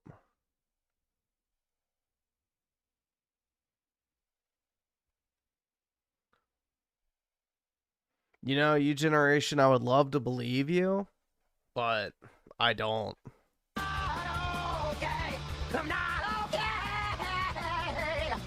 Okay, now people are calling me from Romania. Yeah, we're not doing this, guys. We're not fucking doing this tonight.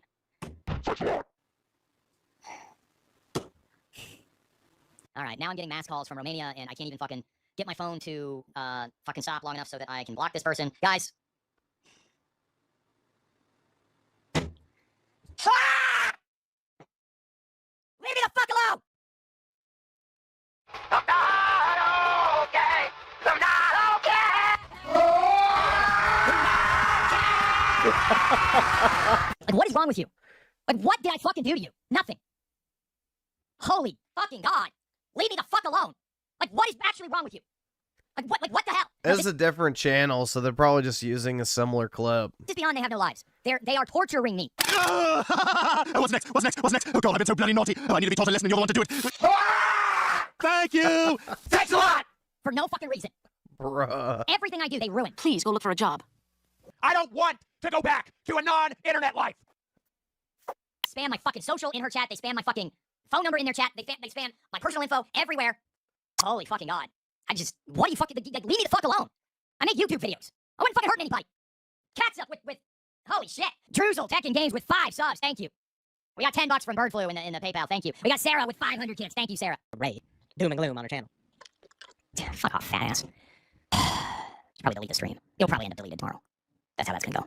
I got the username. God, that just. Now my phone's gonna no matter what. And it's like, I do not want to have to go through the fucking bullshit of having to get a new phone number again. God, that just. They can't let me have anything. They literally can't let me have anything.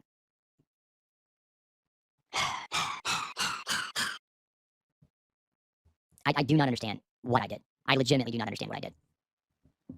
No, guys, you can block. They were hitting me so many times, I literally had to hit do not reply or do not disturb on my computer to get my phone to stop ringing. And then I had to go in and they were just lining up, and as the call received, it was an automated thing. Somebody's running a script. Nuts. And it is making me crazy. I really don't want to have to fucking get another number. I cannot believe I got ran off fucking YouTube. I really can't. I'm so fucking tired of this. This is like leaving a lake, getting in your car, going home, and the fish follows you out of the lake, and like, what? God, guys, pray for me. Seriously, I'm hanging on to my sobriety by a thread. I'm not kidding. I literally just wanted to have a collaboration. I'm... Collaboration? With what? I do not understand what I fucking did. Yeah, it was that. Yes, I know who it was, Dean. I'm not gonna say it out loud because the fucker already made it clear he's trying to get me to say his name over and over and over again. Because I posted it on fucking Twitter and I got banned for 12 hours. I don't know how these bigger guys take it. I guess it's all the money. I suppose that's how they take it.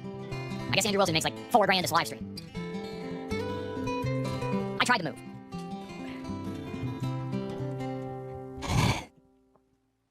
Drew and Nor with the rage quit, thank you. Yeah, it's pretty hard not to react to it when your phone won't stop ringing. Okay? That's what I'm saying. It's pretty hard not to react to it when literally people are texting me that they put my phone number up in the chat. Julie texted me while I was on the line with her. That distracted me. And then my phone started blowing up. Alright? So that's why I was so pissed and disoriented there for a second. Chad, I already blocked him. I had to put my phone on Do Not Disturb to even get the block option to show up because they just kept hitting redial. Sarah, thank you for the full send. I don't know how people do this. They just all in their view on what is right and wrong is only based on their instinct. They have no moral compass at all. They're not even human beings. They're actually demons. I was behind the Romanian Yeah, I actually live in Romania, dude. I'm a fucking gypsy. It was me the entire time. There you go. The ultimate gypping. Let's see. Chagasaki Gaming with the 3. Is Raymond at the age where he needs coffee? I think so, yeah. Most likely. You know, don't talk to him until he's had his coffee.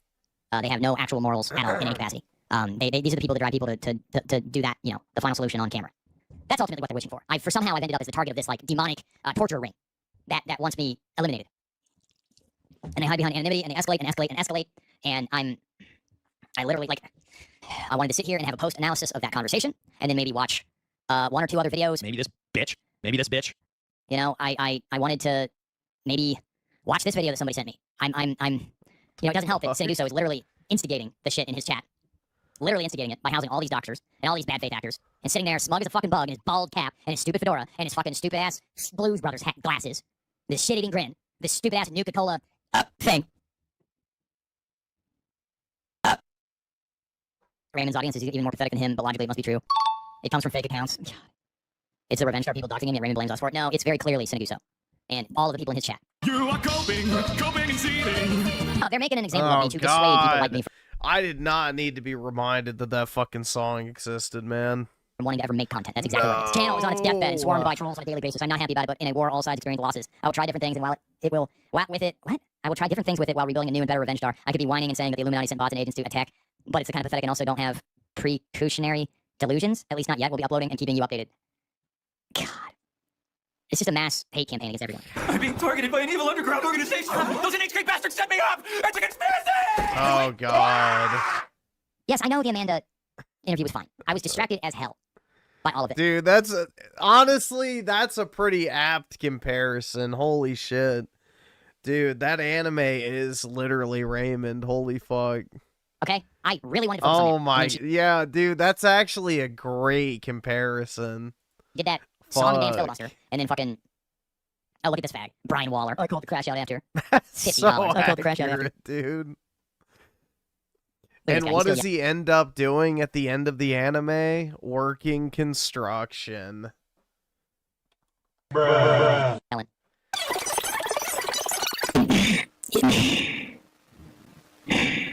Imagine spending $50 to send a super chat saying he called the crash out after. Yeah, they're all awful, especially that Oy Vey guy. Shelby doesn't even dream to have this kind of a fucking troll harassment attack. Oy Vey guy. Cats up with oh shit! Druzel Tekken Games with 5 subs, thank you. You got $10 from Birdflu, and then you got Sarah with 5. Thank you, Sarah. Yeah, it's whoever's doing it, it's just they're not gonna stop. They keep acknowledging it. What do you want me to fucking? It does get to me because I don't have anything else but this. Like that's the problem. I really don't actually have anything else but this. And I've experienced the average amount of success at doing this, and the amount of hate I get for that is not proportionate to the level of reward. Oh, ZZ's the puppet, right? Yeah, she had me there for a little while. It's like, can you just have a conversation without obfuscating? Like I was really ready to just sit there and have a conversation with her like this, and it just, I guess that wasn't gonna happen. And you can rewind and watch the collab. I don't know what I should have done. I don't know what I should have done. Yeah, I mean, and this is kick revenue, so that's actually what he gets to keep. So it's a pretty good night. Amanda, you're cute. No, she was fine. Like honestly, my head wasn't even in it because I knew that these people were like I've been completely derailed by these people. Let's be honest. Look at this. Look at this shit. He wants this to happen. LMO, why is he seething so hard at the stream? He literally wants this to happen. What exactly about me wants this to happen? Somebody help me out here. I just have to turn it off. That's all I have to do. Yeah, I tried to ask her questions back. She wasn't having it. She completely dodged the dating question. And it's like, you know, I can kind of see why she's single, let's be honest. You can kind of tell. I did see that. Who's he talking about? Comment in my chat. Chug, chug, chug, chug, chug. See, there's living proof, guys. Girls are more awkward than we are. I want to live. What's up, James? Dad mode and dark mode with the rage quit. I can text you a photo of my son's puppy if that helps. He's super blocked. My phone's on silent now because my phone number got doxxed. His smoosh fakes makes my days feel better. Yeah, well, I probably won't get it till after because I'm trying to ignore my phone right now. Thank you, James. I appreciate that. No clue. I have no idea how to figure out who that person is. I have YouTube accounts. That's all I have. I have email addresses from fucking Russia. I'm not kidding.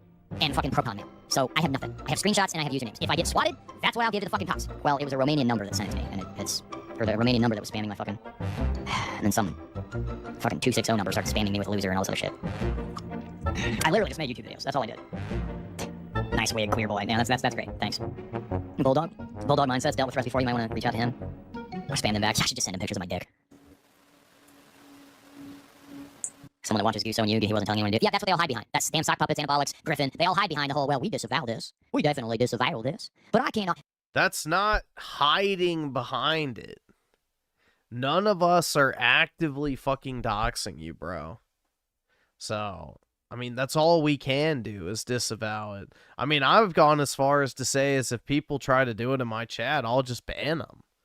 So, you know, I'm proactively trying to help you in whatever way I can, but there's not really much I can do about it. I could just let it happen and do nothing, but yeah, I mean, literally, I've come out publicly at every opportunity to say I don't endorse that type of shit. I don't like that type of shit. People shouldn't do that type of shit to you, regardless of what they think of you. And if people do it in my chat, they will be banned. So I don't know what else he wants me to do. Like, I'd say that's going above and beyond what most other people would do. Love the sin, not the sinner. See, I can't be responsible for what my flock does. He's dancing now. Stream, same pie, Raymond, so the thumbs go in. Tiny Raymond. Never says any foul shit, right? And you just turn on it for no reason. Like, we had our little back and forth, and we were, like, kind of cool for a little bit, like, a little bit. I never trust a snake like Raymond, ever. A snake. And then he comes after my wife. Like, Takes one to know one. one. Yeah, your bitch wife came after me. In my nice fucking house in the suburbs with my stupid Fallout poster. Making over $400 on a stream. I know, I'm a fucking loser, right? Yeah, but that's YouTube $400. That's like $300 after You're Bucko. only coming after the color of her skin. Oh, no, only $300, bro. He's going to starve. I married a beautiful I never did that. Really bad. And then I married some hood rat. Talking about deceptions, ceiling terps and shit. Like, bro, look, if a ceiling terp happened one time, Ogmom would run and get a step stool and change out the fucking battery. Okay, that's the kind of black woman I married. I don't know what scenario you're kind of black woman I married. But no one knows my and my wife's relation. No one knows that but me and my wife. Everything's going just fine. Everything's going according to plan. I love my wife. Thank you, Sarah, for the full send. Okay. It's nice to have someone join us and see we have more fun on this side. Yeah. We were just having fun tonight. Guys, was Amanda's stream not a fucking absolute schizo train wreck? I've been placed in timeout by the owner of this video or moderator. So it's all me.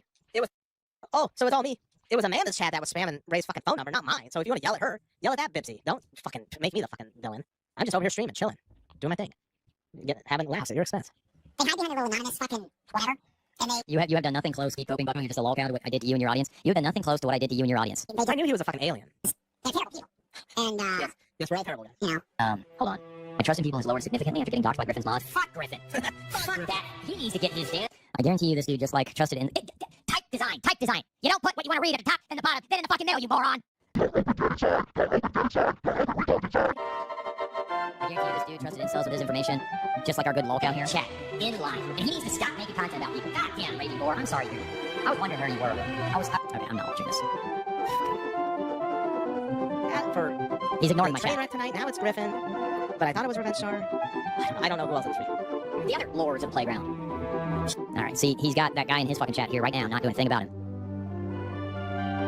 No, he might block him. I can't see him now. He might block him. I can't see it now. Well, good on you if you hit him, so thank you. Yeah, my lady much. Don't worry. Yeah, Raymond, because most people don't fucking endorse doxing, retard. I mean, this is what's so stupid about this shit. Is like, literally, this could have been his opportunity to get people to kind of lay off. You know? He could have reached out to people and been like, hey, you know, I know we had our differences, but I appreciate you not allowing that type of shit in your chat. You know?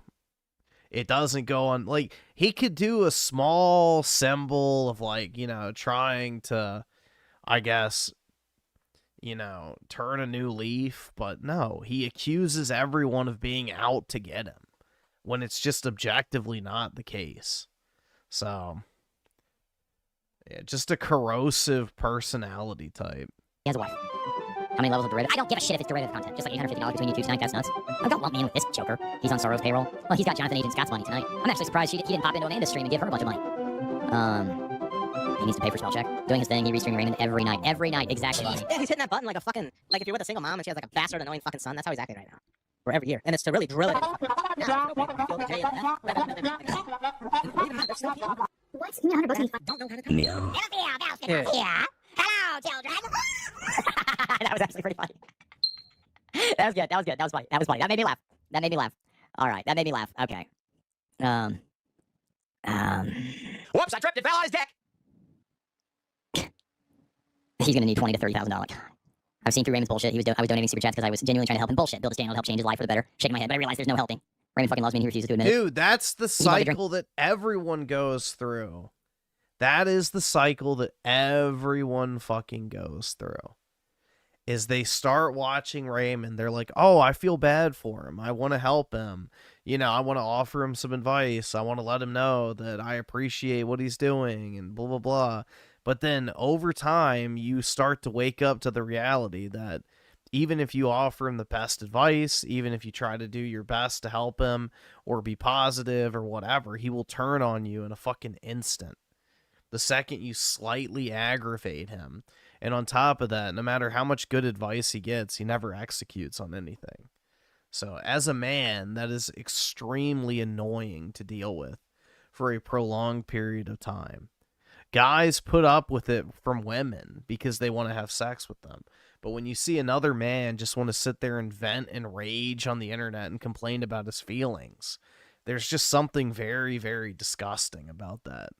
You know, at any man's core. I don't know. A beer with me? Jesus Christ, these fucking people. These fucking people. Alright. He gave Amanda $5 and it showed her writing his name on the popsicle stick. He has autism, we all have autism. I know, right? That's all they fucking say. Well, we got 200 viewers right now. That's a first to sustain that many viewers this long. Oh my god. Abortion! It's not... Good lord. Now they're talking about how I wish I was a woman. Come on. Look at this shit. Well, I'm doing just fine without a fucking art degree. I'm in the trades. I know how to fucking... I'm in the trades too, numbnuts. You would be insufferable on a job site to be around. And yes, I went to art school because I didn't want to actually be around. It held up to a standard of quote-unquote real college. Dogs begging for scraps. It is a very difficult time, right? I mean, you can't accept the fact that normies, incels, women, content creators have all come together and laughed in. Is that what you guys are? It has more to do with being bald. Done. Controlling you. Yeah, Augie got that, Augie has that internal clock. I mean, yeah, it's about 9. But when it gets to about 8:30, he starts yelling anyway. When it's 8:30, Augie wants to go to bed. Maybe you don't have no leftovers? God damn it. God! I wanted that fucking flatbread pizza. What the fuck? Hold on. Greetings, men. If you don't have $20,000, you're broke. That's sad. I'm 42. I have 0 friends. And I'm okay with that. That doesn't bother me at all. Like, let's just say I probably took 8 hours to make that fucking Raymond clip video. That made me $12. Okay, do the math here. I gotta play that for a player. He literally He's did. on fire! Shut up. I can't believe that he stole my sound. I'm gonna start channel hating on Singuso. If you have to meet all my criteria now, bald, has opinions, makes money, and you gotta go, bro. I want to confirm they made the right decision. Dude, the fact that Raymond lost that Jonathan guy is crazy. That dude's going nuts sending money.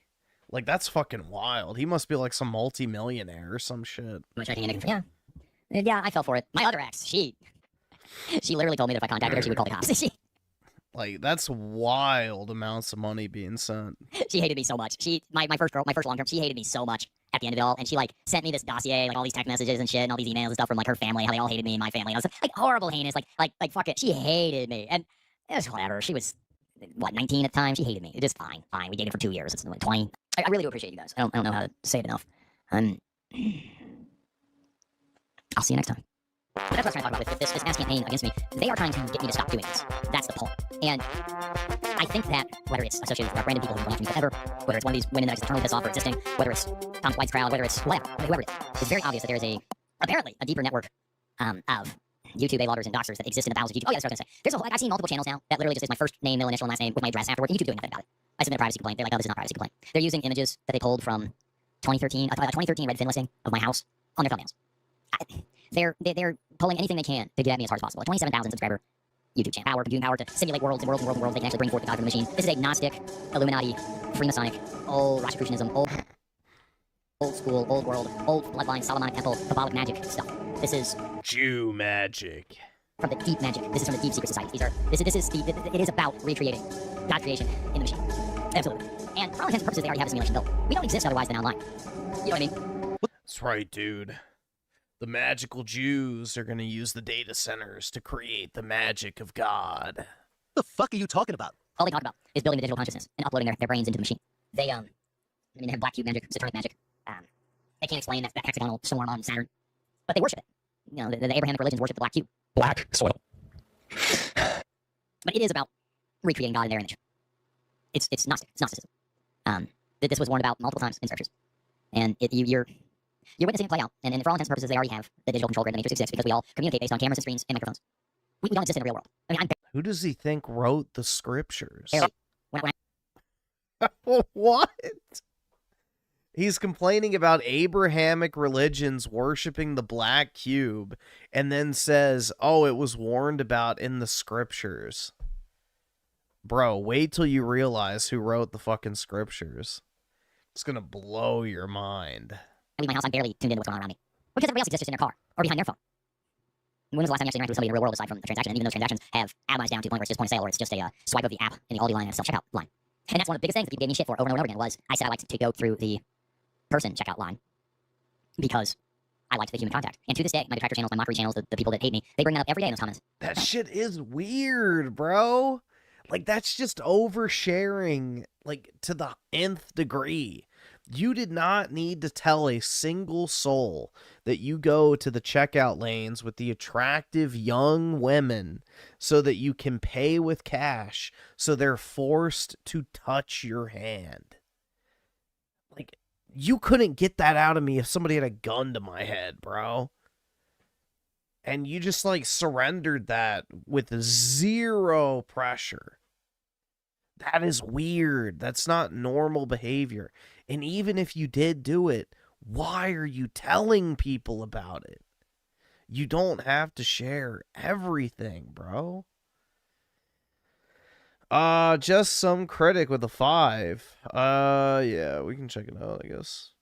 As long, just again with the caveat, if it's a movie video, if I get the copyright thing, I got to turn it off. He said he wants to check out my paying tax and touches people while he does it. Anything they can log on to try to make fun of. And the evil, they mock actual human connection. How dare he want to actually connect with me?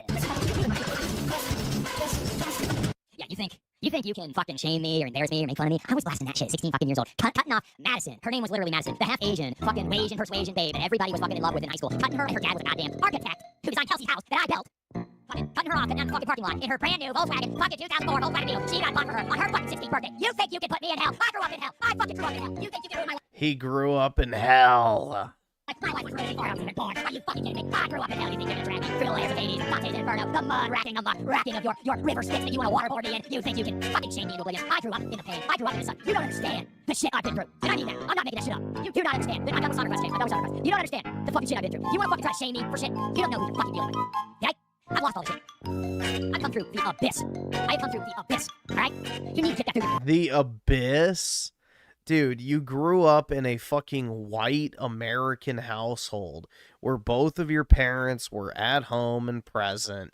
You went to fucking college, you got a degree, you got a job immediately after. Yeah, you blew all your money on booze, but you were not this fucking literal, you know, homeless wretch who had to claw themselves out of the gutter with nothing but their own fucking perseverance. Like, come on, bro.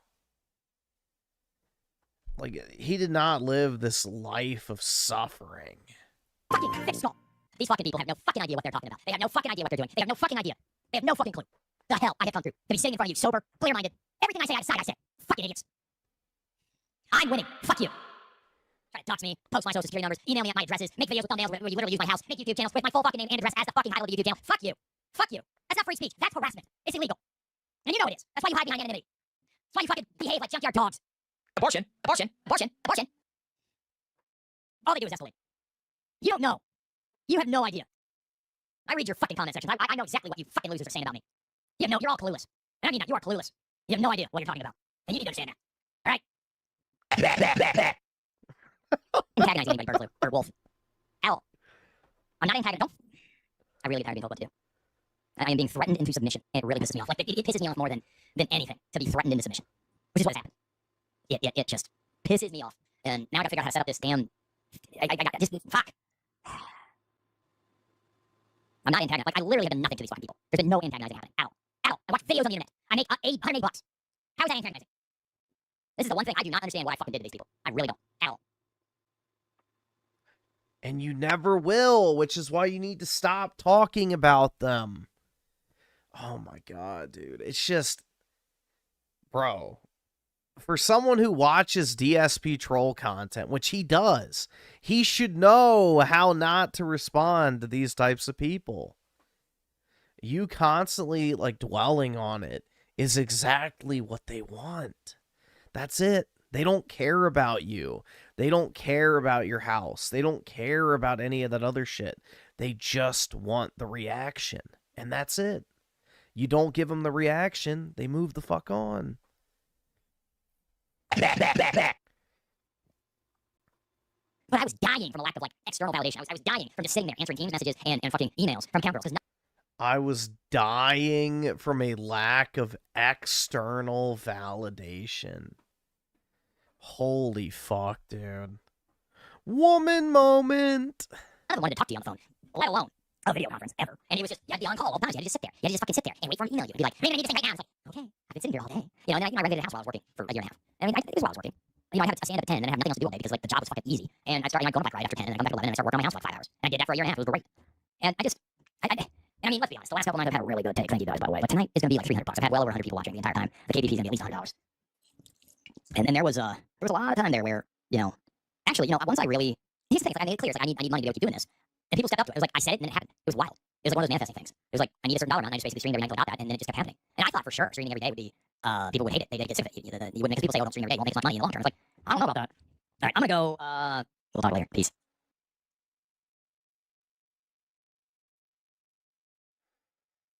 Oh, man. Whoa, mama.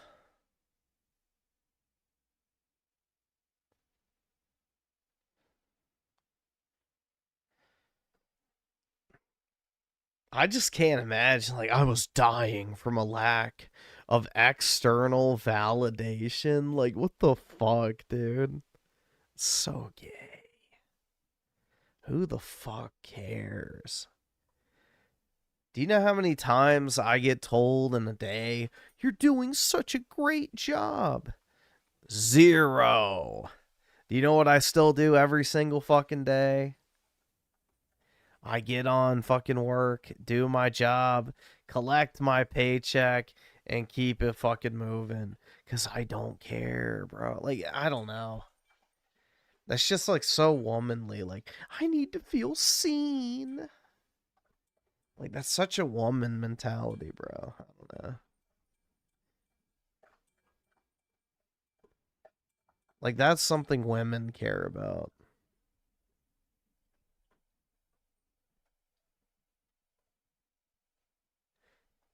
I've not watched either King Kong movie.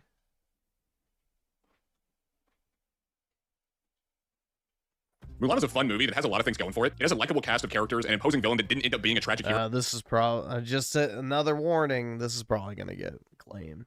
some really good animations, and a lot of memorable and catchy songs. Unfortunately, because Mulan is an entertaining movie, the propaganda in it is much more palatable than the slop that we see today, and a second watch with adult eyes really revealed to me the destructive message that was often pushed in these movies in order to reprogram the minds of our youth. It's not exactly hidden either. The creators of the film come out and tell you exactly what their intentions were with Mulan. The director, Tony Bancroft, when asked what Mulan was about, said, "It's about a girl in ancient China who is not like the normal girls of her day. She is exuberant and a free spirit and wants to be allowed to be herself in a world that says a woman is a servant and has little value." That just shows you how poisoned the minds of these people are. Modernity has rotted their brains so much that they value a miserable, lonely cat lady CEO rather than valuing women for being mothers and wives and raising a family. Also, when I was doing research for this, I came across a guy by the name of Robert D. Sansucci. He was the dude who wrote the story, and I'm telling you, man, one look at this dude's prior works, and you know everything you need to know about this guy. He is known for reimagining all these classic stories, but shoehorning in diversity and girl bosses into them. And even adding on to that, Mulan's producer, Pam Coates, also stated in an interview that Disney tried to make Mulan a character that defied conventional gender roles because, quote, "we don't have narratives or genres in which we can comfortably fit strong female protagonists." You know, looking at all this, it's really not hard to see how the West got to the hyper-feminine state that it's in now, when films like this are held in such high regard. But even if we were to put all this to the side, the movie itself makes its message very clear. Now let's get right into it. In the introductory parts of the movie, the Emperor says, "A single grain of rice can tip the scale.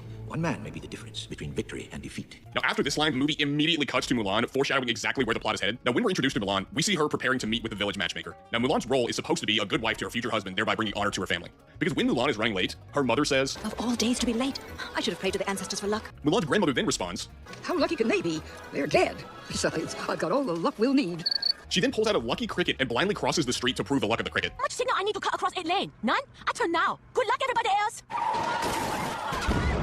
I've noticed this trend. These movies always find some way to undercut their own point. They're trying to push this idea that women are just as valuable as men, yet this wise matriarch of the family causes this giant wreck over superstition of a lucky cricket. It's even more ironic given that she just made those comments disrespecting her ancestors. Like, woman logic is just infallible, man. Lucky cricket equals good, ancestors' blessing equals bad. But when Mulan finally arrives at the matchmaker, she makes a mockery of her ancestors' tradition and is saddened by the fact that her responsibility to her family is to get married and have kids. And our introduction to the matchmaker, again, shows the bias of the writers because it paints her out to be this evil woman that judges don't you want to work in Excel instead? Other women based on their potential to be a good bride, according to these traditional gender roles and beauty standards of the time. She's an agent of the patriarchy, and because of that, she must be depicted as this fat cow and humiliated by having that black ink rub off on her and look like a beard. They do this all the time, man. If the people in Hollywood don't like a certain message, they will strawman the messenger into oblivion by making them a fat, ugly retard instead of actually addressing their point. But getting back... See, I've never even watched this shit. I didn't watch Disney shit growing up, so... The plot, Mulan's main conflict within this movie is that she can't be herself because it would hurt her family. We have yet another kids movie that pushes the idea of radical individualism. And to that point, the lyrics of the song we see at the matchmaker scene, "You'll bring honor to us all," shows the insane bias the writers have. You get these lines like, "Men want girls with good taste, calm, obedient, who work fast-paced, with good breeding, the tiniest waist." They're very clever with those lyrics because they include all those things that a man traditionally does want from a woman. But as we'll see as the movie goes on, they're clearly laying the groundwork to subvert these things when Mulan finally decides to be herself. Now, in this song, when the women are taking Mulan's measurements, in one shot it looks like they're tying a noose around Mulan's neck, equating marriage with death. Which is funny because they admit in the song how valuable she'll be to her future husband. "When we're through, boys will gladly go to war for you." And man, the final lyric of this song is very telling.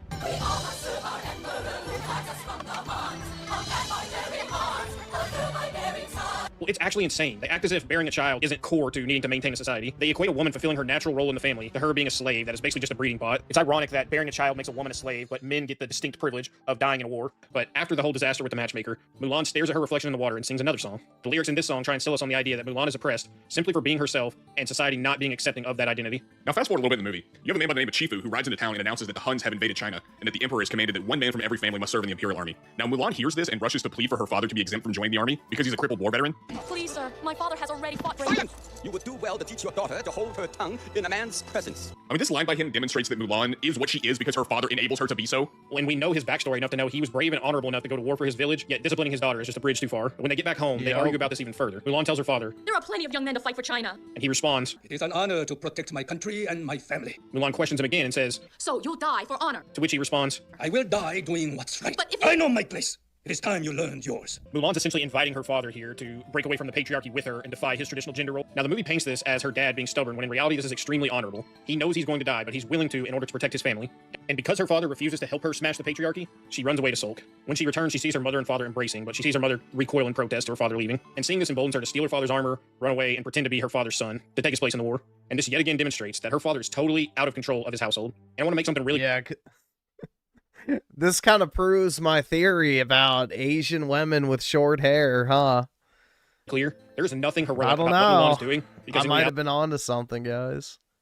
There were many others from her village that were also conscripted for this war. It seems like I wasn't the only one who thought of it. Would instantly recognize her at the camp. And when this happened, she'd be killed, her father would be branded a coward, and her family would be deeply dishonored. But she doesn't think that far ahead because she just wants what she wants in the moment. Well, and luckily for her, the movie validates that, so she doesn't see any of the men from her village at the military camp. But moving further along, then we cut away to the Fa family ancestors discussing what they'll do to help preserve the family's honor and to save Mulan. Eventually, they go send Mushu, who is a demoted family guardian, to go awaken the Great Stone Dragon, at which point Mushu breaks him open, and then he begins to craft a plan to get himself out of the disaster that he just created. So Mushu's plan is to go make Mulan a war hero to correct his mistake of destroying the Great Stone Dragon and get reinstated as the Fa family's guardian. Now, even though he's not a woman, Mushu is similar to Mulan in that he refuses to accept his role because he feels it's beneath him. Well, in that scene when he's first woken up, he immediately wants to jump into action and forgets his place, and the ancestor has to remind him.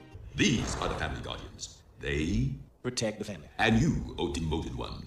I ring the gong. That's right. It's also kind of funny because the ancestor mentions that Mushu was demoted because he had previously failed to protect the family, so his current position he feels is beneath him is absolutely merit-based. It's also rich that Mushu being voiced by Eddie Murphy seems pretty disrespectful to Chinese culture, and it's not lost on me that Hollywood would never ever make a movie about an African family and allow their mythical ancestor to be voiced by Jackie Chan. What's up, my nigga? Now, fast forwarding a little further in the movie, we then have Mulan showing up at the military encampment. Now, the movie immediately uses this opportunity to show that men are disgusting, violent, incompetent, and deeply retarded, and Mulan tries to fit in by following Mushu's horrible advice on how to be a man, which essentially just ends up in a giant brawl. That part really does sell how stupid the men are, because one guy being unable to punch a woman turns into a massive brawl and them wasting all the food at camp. Eventually, as Shang begins to train all the men, he starts to sing a song, I'll Make a Man Out of You, in which you have lyrics that mockingly say, "Did we send daughters when I asked for sons?" What's happening here is the writers know that the movie's message is subversive, so they slowly but surely try to rework the viewer's perspective into accepting the ridiculous message that the movie will come to preach as we see all this work itself out. And this scene, as he's singing, shows Mulan failing at first, but after training, she even comes to surpass Shang. And now, the message here is just blindingly obvious. If women were given the same opportunities as men, they'd be just as successful, if not more so.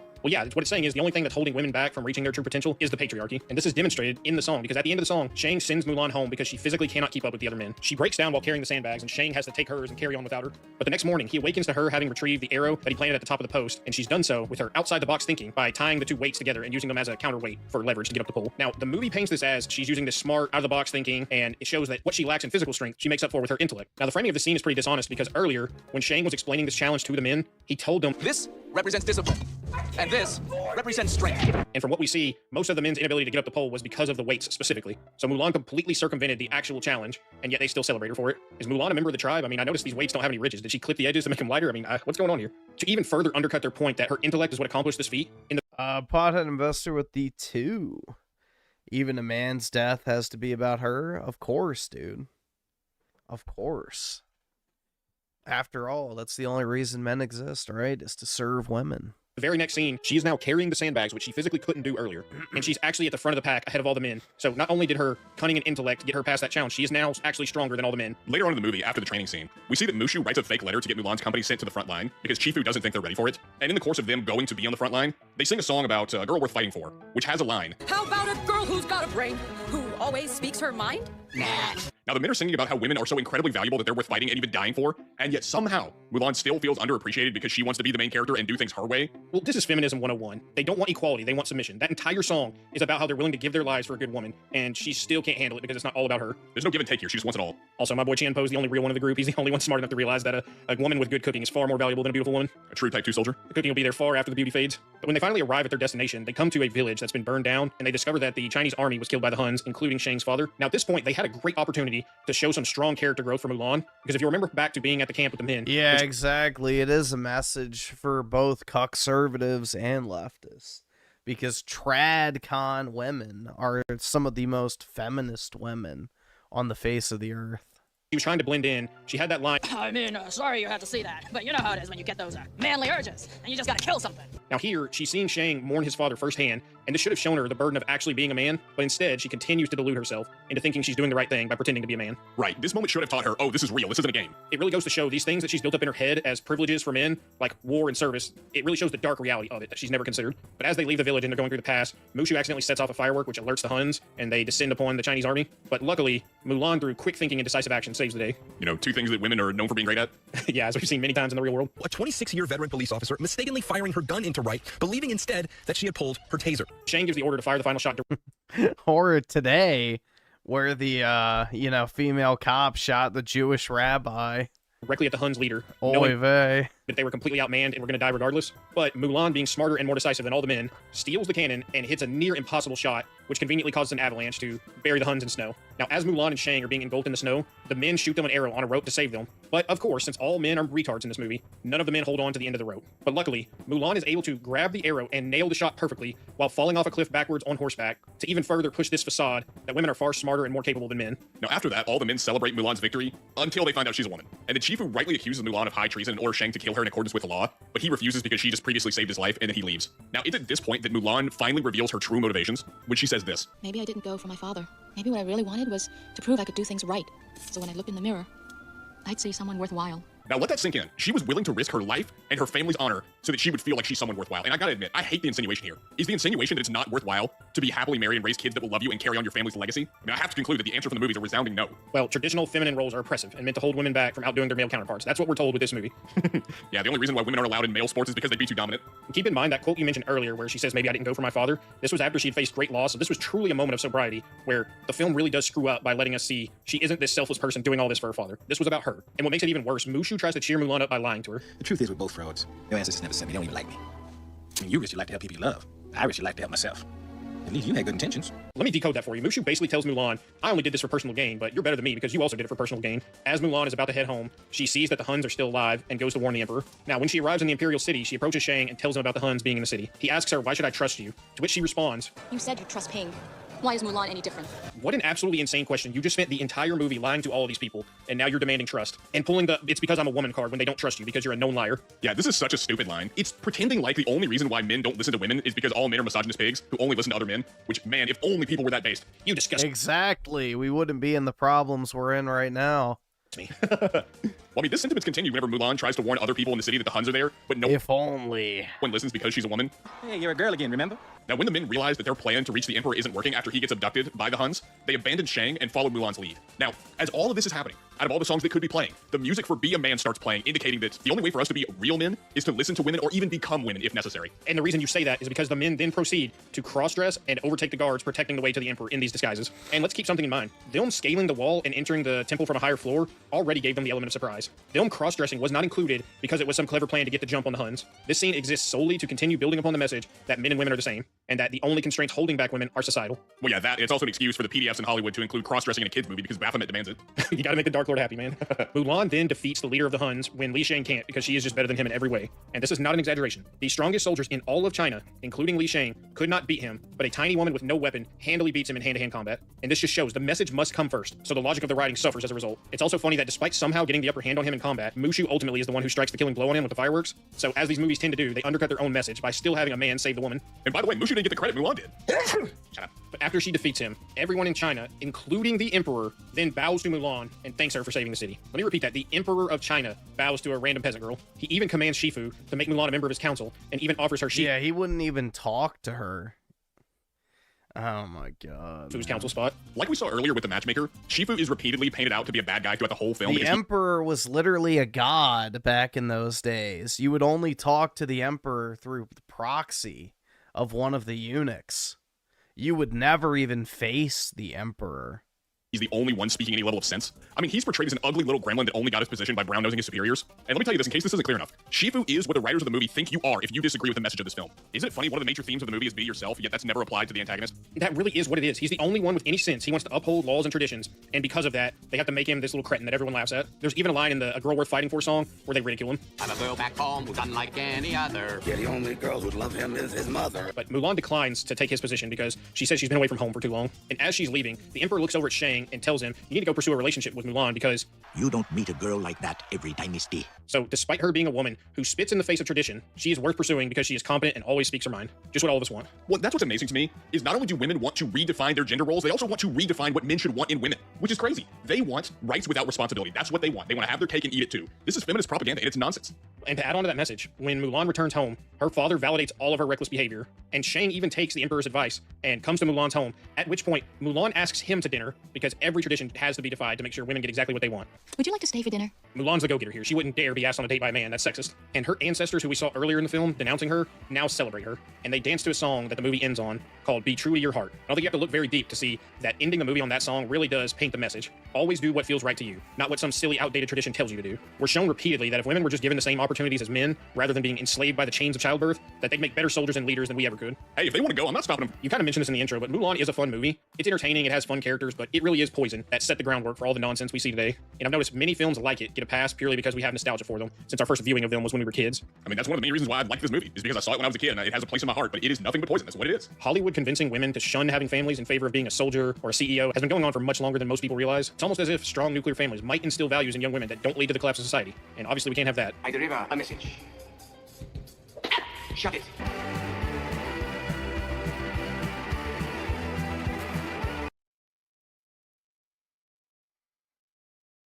Yeah, I don't know, bro. I never watched any of that Disney dog shit growing up, so luckily I was not, indoctrinated from a young age.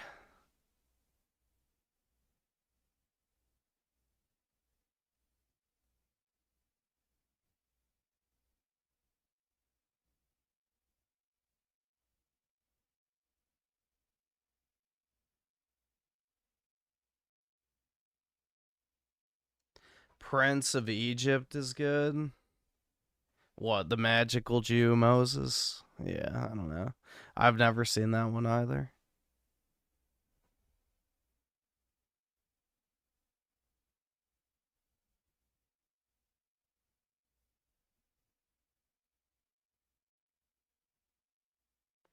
I don't think. I might have seen Hercules, maybe. Maybe part of it.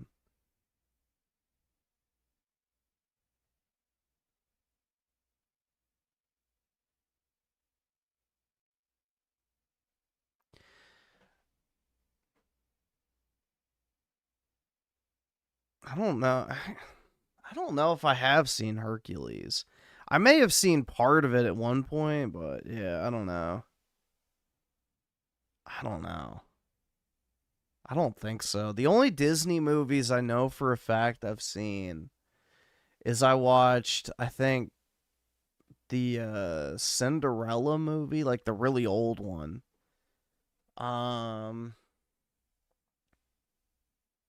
Shit, I saw that. All right, awesome. Thanks, nigga. All right. Sleeping Beauty as well, maybe. And then I saw The Incredibles, which I never liked. Unfortunately, I had to watch Cars because I had to go to a fucking birthday party. And I'm trying to think. There's one other one. I don't know. I don't remember off the top of my head. But yeah, I never watched Disney at all, really. So. Oh, yeah, I have seen The Lion King. I had to watch that in high school. I saw the fucking Lion King for the first time in high school, bro. Because of my teacher was like obsessed with Disney. And it was an environmental science class. And we had to watch The Lion King. Yeah.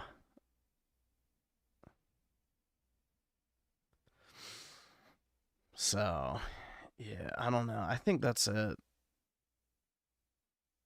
I never watched Disney shit growing up. I didn't really watch much animation at all growing up.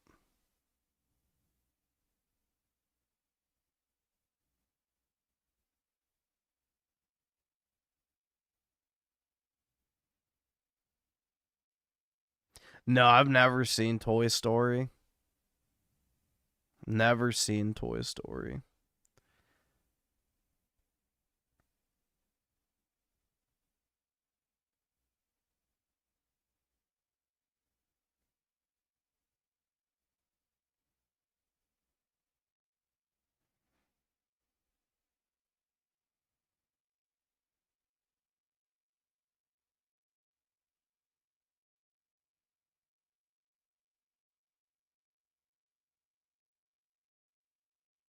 Nemo. Oh, we might have actually, yeah, I think we watched that in high school too. Shit, yeah. I don't really remember it because I didn't pay attention to it. I think I was playing on my phone instead of like actually watching it. Like I'd prop my phone up in like that little cubby in the bottom of the desk, and I would like play shit on there. But yeah, I mean technically I was in the room while it was playing.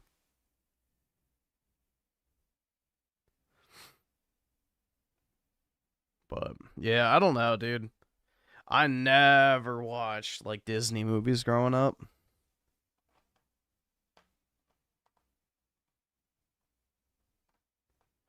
It's very rare. Oscu the 5, that is true. I would only go back and watch this because of nostalgia, but you can clearly see the foreshadowing for later in life. Yeah. It's all, like, all of Hollywood is so subversive, so. Hollywood is just subversion 101.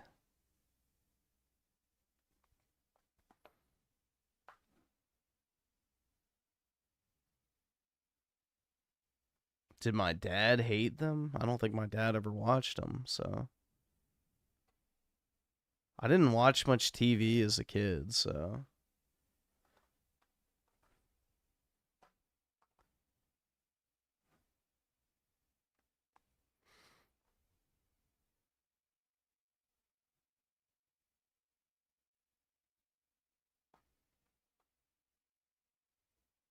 Dude, Kingdom of Heaven is yet another white people bad movie.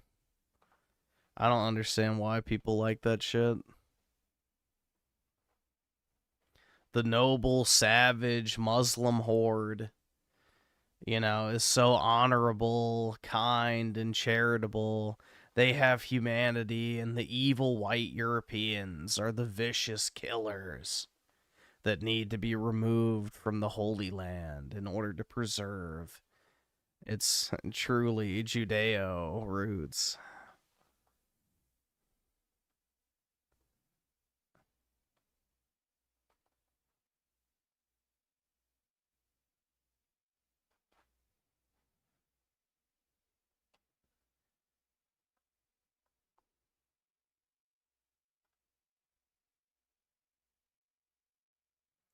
Seventh Seal? Is that that's that black and white movie, right?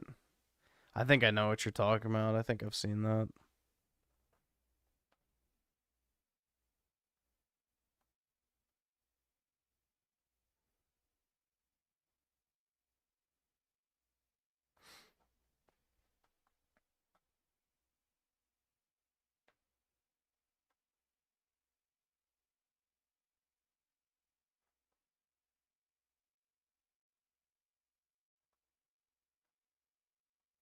.300 is far better. Yeah, it's a better story, too. It's a much better story. Yeah, I just really wish 300 wasn't so stylized, if you know what I mean. That's my biggest gripe with 300 is I really fucking hate the way, like, the aesthetic of the movie looks. It's just very ugly. But Troy is a great movie. I really like Troy.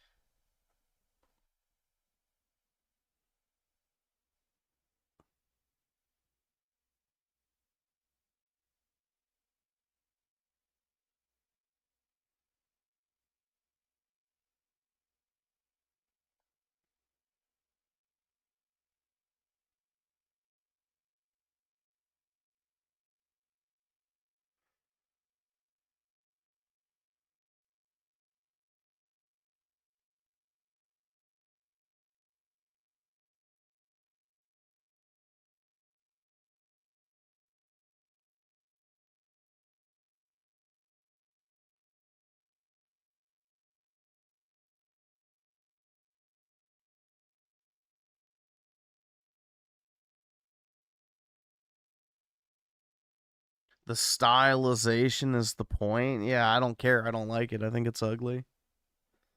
Not a fan.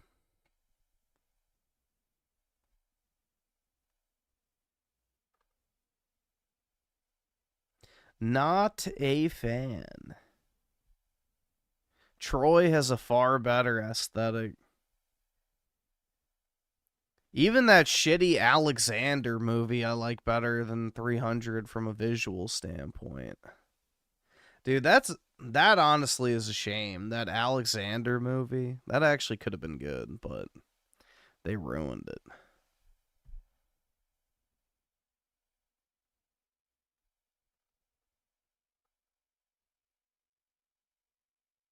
The soundtrack is the best part of that movie.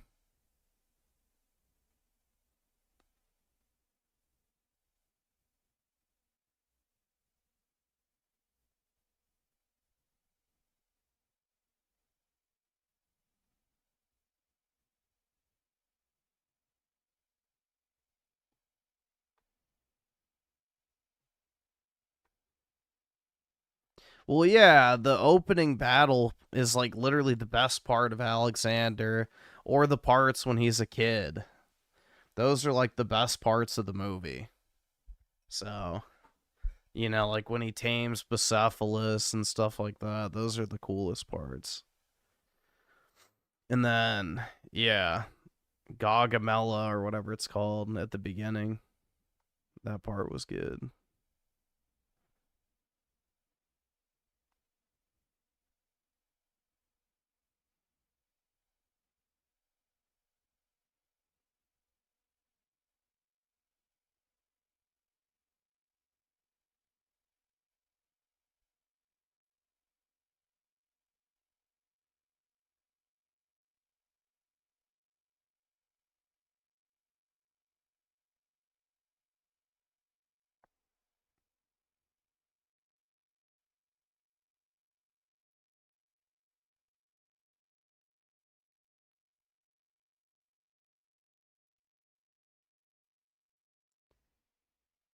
God knows how Alexander won.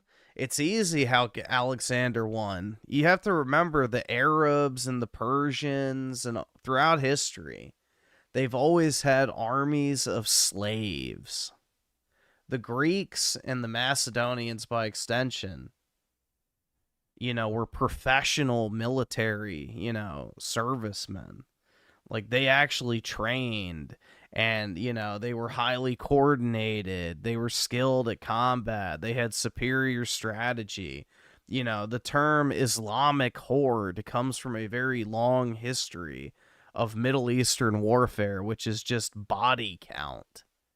You know, throw enough people at a fucking army, and eventually you can overpower it. So, the problem is with the Persians is, you know, all the people in their army, just like against, you know, the Spartans in 300, is, you know, none of them actually wanted to be there. None of them were properly trained in any sort of military capacity. A lot of them were ill-equipped, and none of them wanted to work together because they were taken from all these random tribes and places from around the empire, instead of being a unified, you know, culturally similar group of people. So,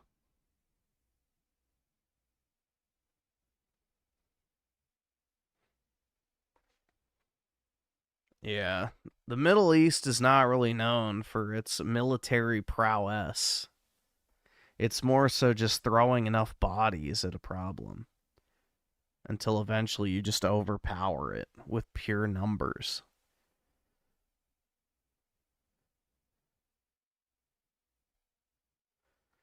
Because back in those days, battles weren't won by, like, wiping out the entire army.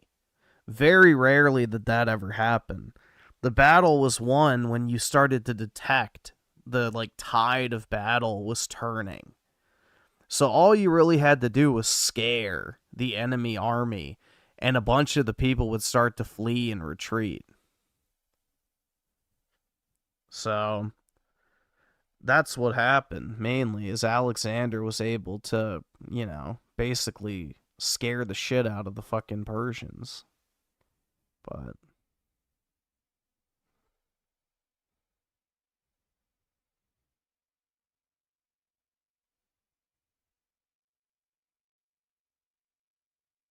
You know, most people throughout history share a commonality of not just standing there and dying. So if they thought it was a losing proposition, they would run away and retreat. So that's why the Romans practiced decimation. So, you know, if you broke the line or retreated without permission, you know, broke formation, did something you weren't supposed to, they would, you know, randomly select people to just decimate. And that would discourage that type of behavior because that's how you would win or lose battles. So,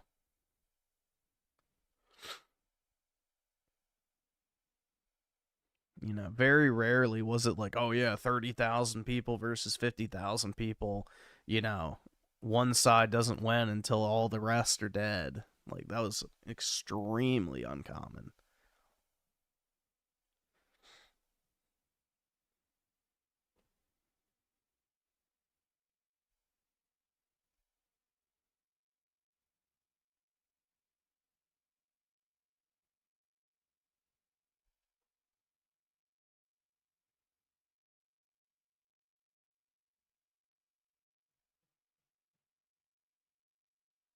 Let's see. Chugashaki aiming with the 3 is Sephiroth, the dark part of Cloud's heart. I don't think so. For lack of a better term, Sephiroth is literally inside of him. Pause.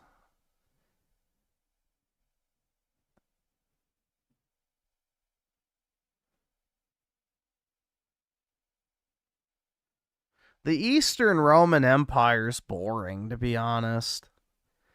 The Byzantine Empire is incredibly boring. They never really accomplished anything. It was just basically a progressive, you know, decline.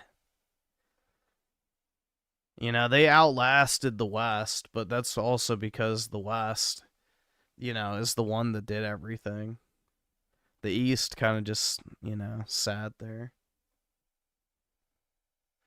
I don't know. When you think of Rome, you think of the Western Roman Empire. You don't think of the East. Byzantium's pretty meh, all things considered.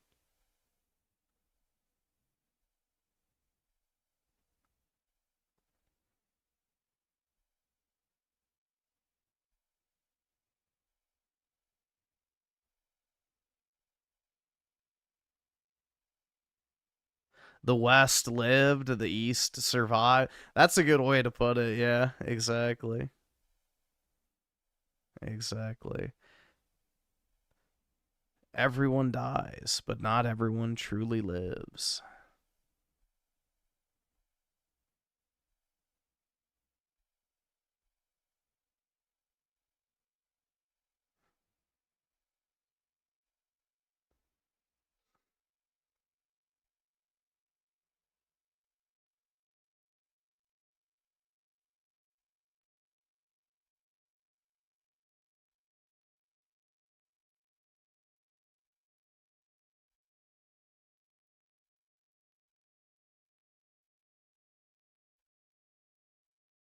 I mean, they didn't even carry the same culture. Yeah, they didn't. So, the East was always more...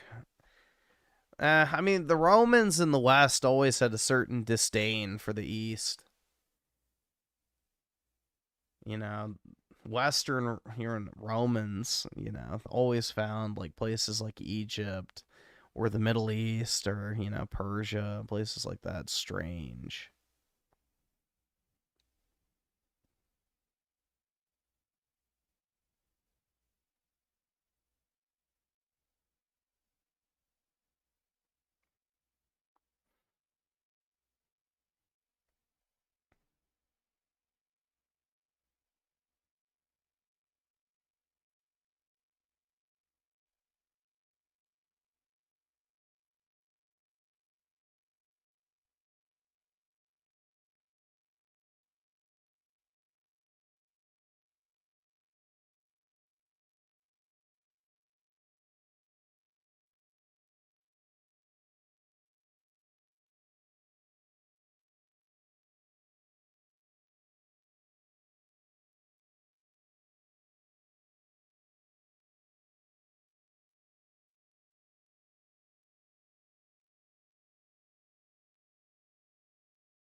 Let's see.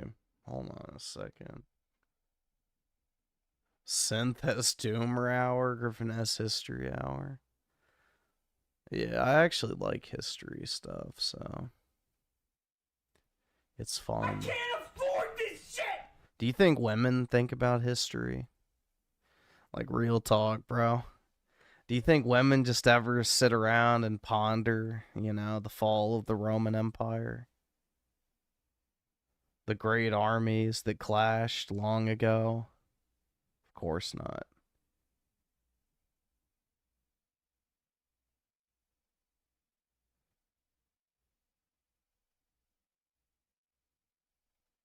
I'm going to learn about history so I can see how women contributed to it. Well, actually, Alexander the Great was only successful in his military campaigns because of the women.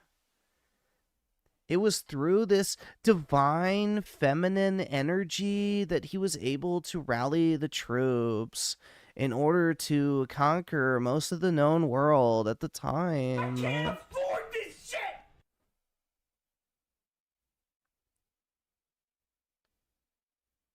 All right, awesome. Thanks, nigga. All right.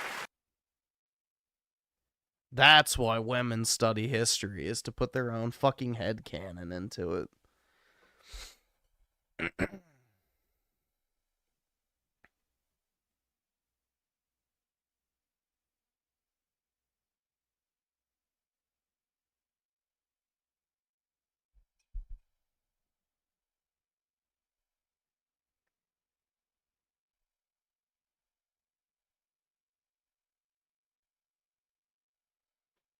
Let's see. Hunter eats Hunter at the 2. We'll see. How long is this? What time is it? 6:30. Alright, we're getting close. Alright, that's fine. Chagashaw Gaming with the 3. Watch a Kingdom Hearts story summary. No. Oski Woski with the 5. Speaking about history, I was recently looking into the history of Babylon. Nice. Yeah, Babylon's pretty cool. You know, Mesopotamia, Samaria, that region is pretty neat.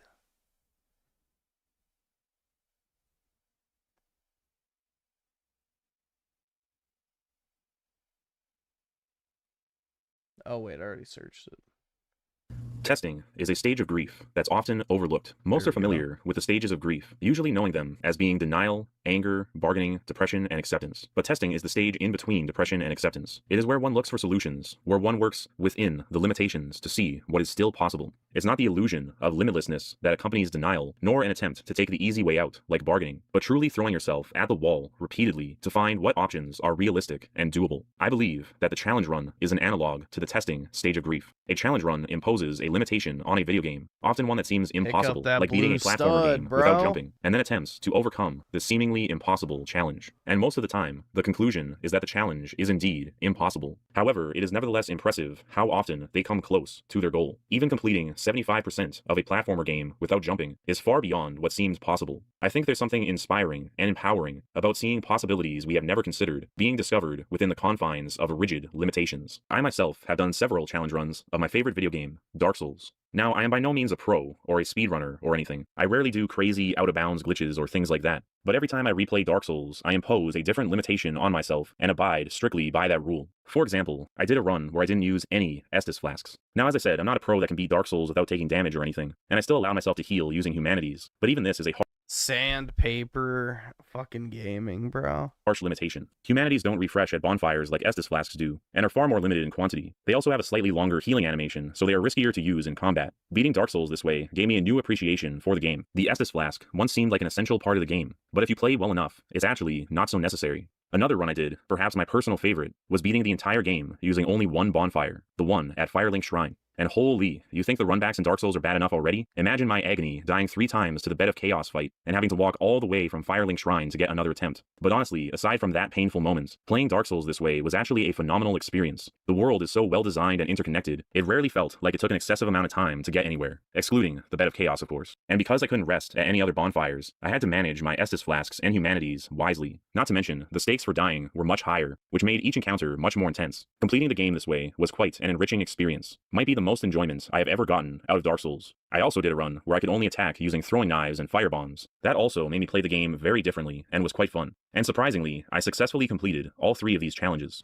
It's amazing what's still possible, even within strict limitations. I think it was around the time of the pandemic I started doing these challenge runs, which is fitting as this was a time where we were all restricted in one way or another. I remember at the beginning of 2020, before the lockdown started, I had a bit of a self-improvement phase. I started working out and I vowed that I would get out more often, that I would go Looks maxing. out and meet people and do more outdoor activities. See, I never made those commitments because it's never going to happen. Of course, life is cruel and ironic, so that's when the whole world decided in that moment to tell me to stay indoors and isolate myself. So then I gave up on my self-improvement phase, my depression came back, and I was once again back to playing Dark Souls, as usual. However, now that everyone was demanding me to stay inside and play video games, it wasn't quite as fun anymore. So I had to find a way to make it fun, and thus, challenge runs. Sometimes, less is more. I think it's no coincidence that challenge runs are popular in the 2020s. We are in a time of excessive limitations. The pandemic was just one such instance, but everyone, and especially millennials and Gen Z in particular, are poorer now than they were before, and poorer than the last couple generations as well. There are financial limitations being imposed on us, and I think that factors into the popularity of the challenge run. In better economic times, we might have just alleviated our boredom by buying a new video game, but that's hard to justify when the new AAA slop costs $100 a game, and probably isn't even that good of a game anyway. And that's another factor. The quality of video games has dramatically decreased. Most games are released buggy and half-finished, and even the ones that function properly are often boring walking simulators with 200 hours of cutscenes. Thank God someone's labeling Red Dead Redemption 2 as that. Because that's exactly what the fuck it is. It's a walking sim. And lackluster gameplay. Thank you. I'm glad I'm not alone. Of limitations, most modern video games are so on rails and give you so little agency that it boggles my mind they are video games in the first place. At a certain point, it might as well just be an animated film instead. Gaming has become so Yup, exactly. It should have just been a fucking movie.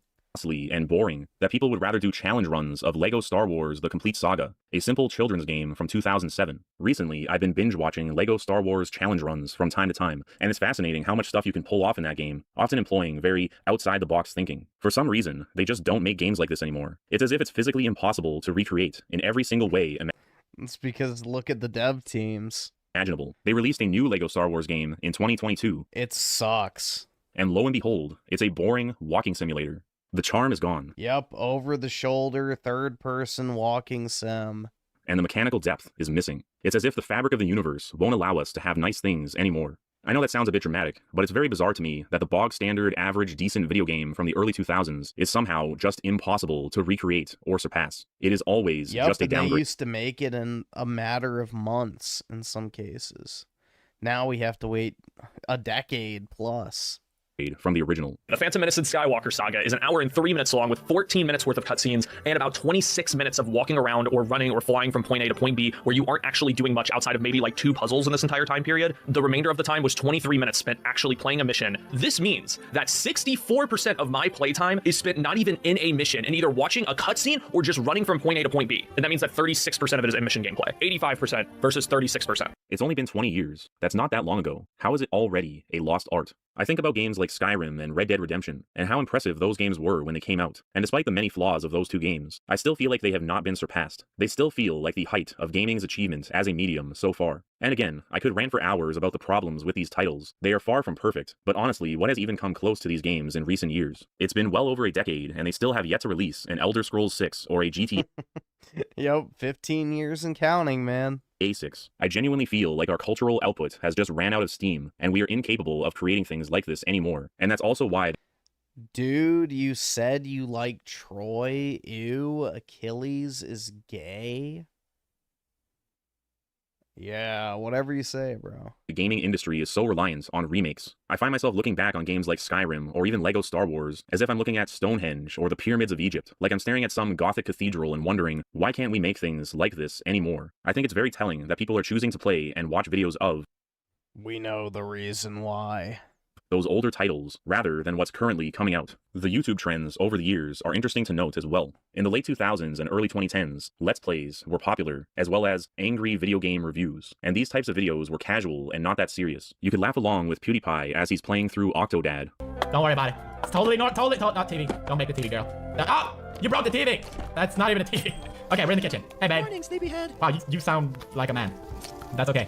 Or be amused by James Rolfe throwing a tantrum at an old Nintendo game and having some elaborate skit with some guy in a Bugs Bunny costume. You can't hit anybody without getting hit, and everything you try to step on, it breaks away. It's just total ass. I can't believe it, in my own house, it's Bugs Bunny! It was all a fun time. It was all escapism. Then in the mid to late 2010s, YouTube videos on video games became more serious. How Dark Souls helped me cope. It was the era of the video essay. I remember back in 2017 and 2018, I was watching people like Joseph Anderson and Matthew Matosis. Instead of goofy reviews or casual Let's Plays, these late 2010s video essays were analytical and serious. They would assess games in detail, describing why certain game mechanics work and why others didn't. With more than one opponent, incoming attacks can layer over each other in unpredictable ways. You may successfully dodge the first attack but get caught in the second one during the exact same roll because there was no correct time to roll at all. Holding your shield up faces the same problem, a barrage of attacks that layer over themselves so that there's no real opening for a counterattack. Enemies also have an additional advantage in that their attacks don't bounce off walls like yours do. It makes sense that you can't swing a sword through a wall, but it doesn't make sense that the monsters you're fighting can. It's one of the most frustrating features in the game and is also full of inconsistencies.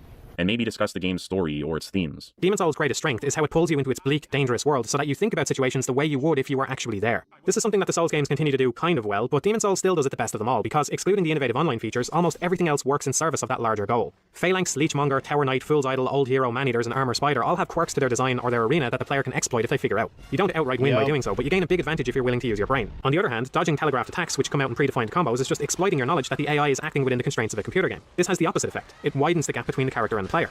And these videos were usually a lot longer than the angry review format, and also much more minimalist in approach. No elaborate skits, just some guy talking over game footage. Finally, we get to the 2020s and the challenge run era of video game videos, and it kind of feels like a weird hybrid of the other two eras. The fun is back, like the Let's Play or angry review era, but with the added understanding of the mechanics of the game, like the essay era. Instead of just reflecting on the info, we now put it into practice. We exploit this knowledge in order to replay these old video games in new and creative ways. And I think these eras reflect the cultural zeitgeist and generational mindsets of the people creating and consuming this content. The first era, the Let's Play / angry reviewer era, was the bargaining stage of grief, a time of just goofing around and having a laugh, procrastination, distraction, escapism. And the people making that content were largely Gen X or older millennials, those with a bit of a snarky, jaded disposition, hence the character of the angry reviewer. And if you're shouting at the screen right now about how dumb I am saying that the angry reviewer era is the bargaining stage when there is literally an anger stage of grief, I'll explain. I believe that the generations lag a bit behind the times. While I think the 2000s was a rather childish, carefree period, a lot of the content of the time was created by people who grew up in the 90s, often people who had already reached adulthood and solidified their personality before 2000. And a lot of the edginess people associate with the 2000s is actually more so residue from the 90s that Gen X and older millennials brought with them. There's a bit of a lag between the generations and the decades they reside in. I hope that makes sense. Oscu the 2 if he missed the purple. I'm disliking it.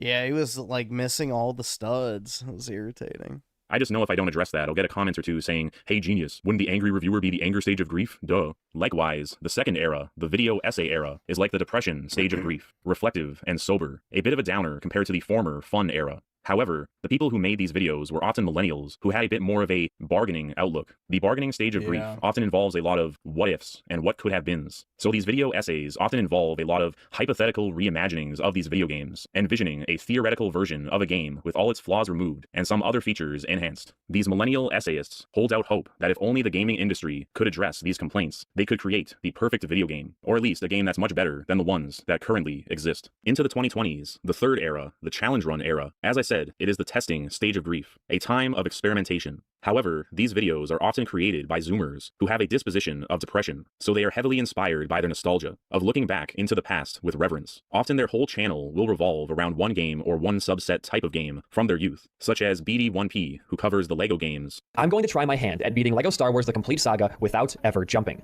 Now for my personal favorite part. Once the rest of your group finds their way over, you need to perfectly, and I mean perfectly, time the force push of your life. You have to make it so R2 gets pushed onto the bucket as it's rising up, so that by the time R2 crosses the middle section, they'll get pushed onto the raised platform, like so. HypnoShark, who plays almost exclusively Crash Team Racing. Dingo Dad is in the back rooms. Oh my god, he's stuck. Wait, did it just spawn me? It spawned me against the wall so I get discombobulated? or the various channels that strictly cover the Souls games. These channels rarely cover newer games unless they are related to a property that they are nostalgic for. Maybe if they cover SpongeBob or Spyro games, for example, they'll do runs of a new release in one of these franchises. However, they'll probably get bored of it after a week and go back to obsessively playing the older games. As I touched on earlier, the newer games rarely have the same charm. See, I don't have like that obsessive tendency where I just want to go back and play the same game over and over and over again, year after year after year. So, I don't know, man. That definitely doesn't ring true for me. As the old games, and also, newer games are more stiff and rigid, which literally makes challenge runs less feasible, as glitches and exploits are less common and less impactful on the gameplay. I know I'll sound like I'm just getting old, but it really does feel like games are devolving. Last year, I was in a game store, and I noticed a game called Shadow Labyrinth. It intrigued me, but I had never heard of it, and oh, the Pac-Man game. had no idea what it was. So I looked at the case. Of all the things it could have been, it was a Pac-Man game, which is hilarious. A dark and edgy take on Pac-Man. The gameplay reminded me of something like Hollow Knight. I guess even Pac-Man has to be a Souls-like Metroidvania to remain relevant nowadays. But jokes aside, something saddened me about seeing this, as this new game was 2D. Pac-Man, of course, started off as a 2D arcade game in the 80s, but by the turn of the century, you had the Pac-Man World games, which were 3D, which I played when I was a kid. Now in the 2020s, Pac-Man is back to being a 2D game again. It feels like we're evolving backwards. Nothing about Shadow Labyrinth feels like it needed to come out in the 2020s. As far as the gameplay and graphics are concerned, I think something like Shadow Labyrinth easily could have come out in the 90s. So I think I made this whole video because I myself am feeling grief over video games of all things, as it feels like the best is behind us when it comes to my favorite pastime. I suspect that Generation Alpha won't like video games as much as we do, and might largely move on to other things. They already don't. I'm telling you, if they had shit to do that, you know, engaged them on a social level with their friends, most kids today would not even want to play video games. The only reason kids play video games now is because there's nowhere for kids to hang out. You know, because of the plague of the urban youths, the immigrant populations, crime, drug use, overall society becoming more and more, you know, distrustful. You can't, like, send your kids to the playground. You can't send your kids out to go fucking bike around the neighborhood. You can't drop them off at the mall. You can't go take them to the movie theater and they can walk around the downtown area and shit. It's like, that's not possible anymore. So what do kids do? They get on fucking, you know, Roblox or Fortnite or Minecraft and they just talk to their friends. Like, most of the time, they're not even actively playing the game. They just socialize with their friends. Gaming has become the de facto third space for kids and men in general. Like, that's the reality. It's not even that people want to play video games. It's that there's nowhere else to go and do shit. So they use video games as like this basically conduit to get social interaction. So that's the reality. Most of the kids don't even fucking like the games that come out. They just want something to do with their friends. All while millennials and zoomers stay fixated on their escapism and nostalgia. And this is why we have the challenge run. It's a way to make the old new, to make do with what we have, rather than hoping for something better. And in this way, perhaps, we will reach acceptance. Our acculturation continues.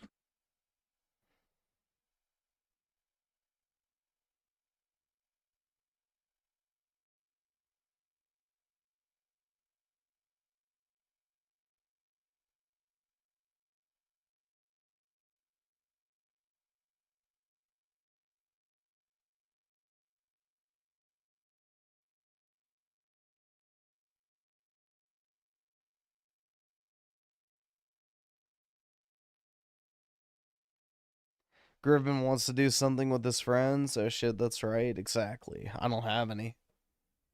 But it's the truth, bro. Like, most of the time in fucking high school and shit, people would just sit in, like, the PlayStation party and talk. You know, a lot of times they wouldn't even play anything, so.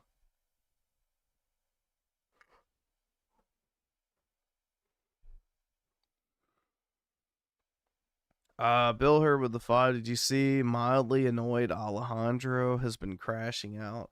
I have not seen perturbed Pedro. But no, I mean, We know that Joe is a massive, you know, TDS, you know, shit lib, so it's not surprising. Kino Casino's getting to him. That's good. Hopefully they turn him into a lolcow. That'd be ideal.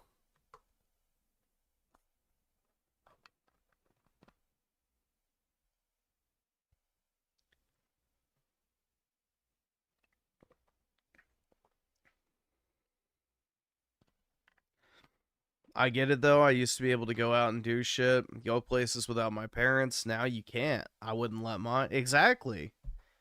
Exactly. So, it's the times we live in, man. We had to maximize shekels per goyim at all costs.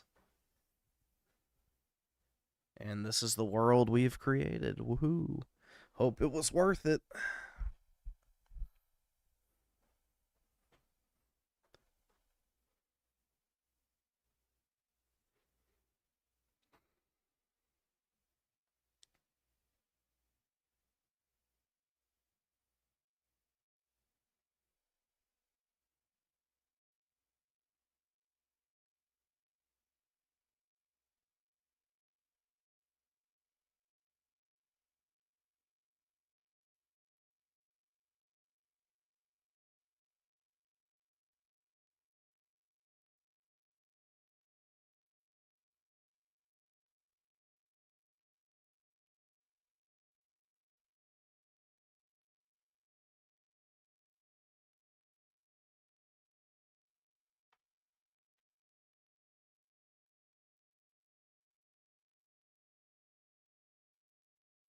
Unfortunately, more rare and expensive games you'll never own. Let's see. It's been a while, and unfortunately, retro video gaming is... I just want to see what I will never own, because I highly doubt it. Here's a side-scrolling platform game packed with amazing graphics and non-stop action. Demon's Crest. What an undersell. Let's try the Japanese ad. Yeah, way better. And Demon's Blazon is such a good name. Capcom's Demon's Crest has got to be one of the most underappreciated video games of all time. You might recognize our main character, Firebrand, as an enemy from Ghosts and Goblins or Ultimate NPC 3 and I. Quite the pedigree. Mami, ¿qué estás haciendo aquí? Ah, vine con Max. Whoa, and that's not even touching on Pokemon. The Pokemon craze has reached ridiculous heights in recent years, with scalpers really going out of their way to make things miserable for everyone. See the massive lines outside big box retail stores ready to flip sealed TCG products on the weekend to kids and families. Videos of people fighting over vending machines, leading them to being removed from stores. It's wild out there. Unfortunately, these premiums have also affected the whole commercial flop. Turns out the kiddos weren't too interested in hanging out with a fire-breathing demon from hell, despite reviews singing its praises. However, it seems like it's gained some notoriety in retrospect. Capcom's ported it to the Virtual Console, the 3DS, and the Switch, so you can play it today. And all of this has led to Demon's Crest becoming more highly sought after, with physical copies reaching nearly 200 loose and almost half a...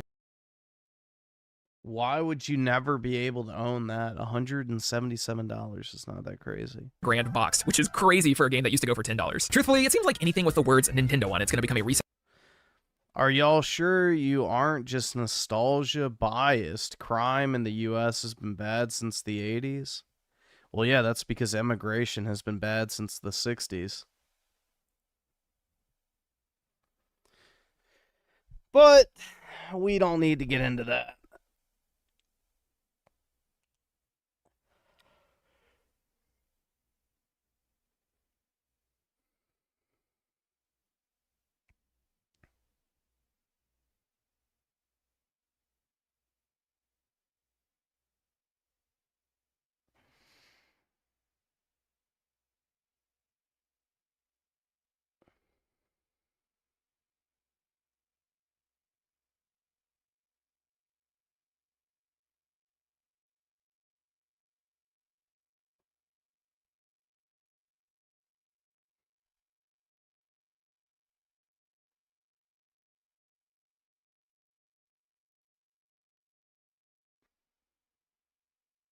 Who the fuck is funding Asmongold? Asmongold is propped up because, you know, he keeps people from shifting too far to the right, essentially. Which, to be fair, he's been getting progressively more and more based on certain issues. So... you know, he's basically calling for what I believe should happen, which is the purging of society, of all the troublemakers and such. So, I do appreciate that sentiment being pushed by Asmongold. You know, we should just remove certain people from society. So I'm, you know, if we can normalize that type of mentality, I think that's a net positive.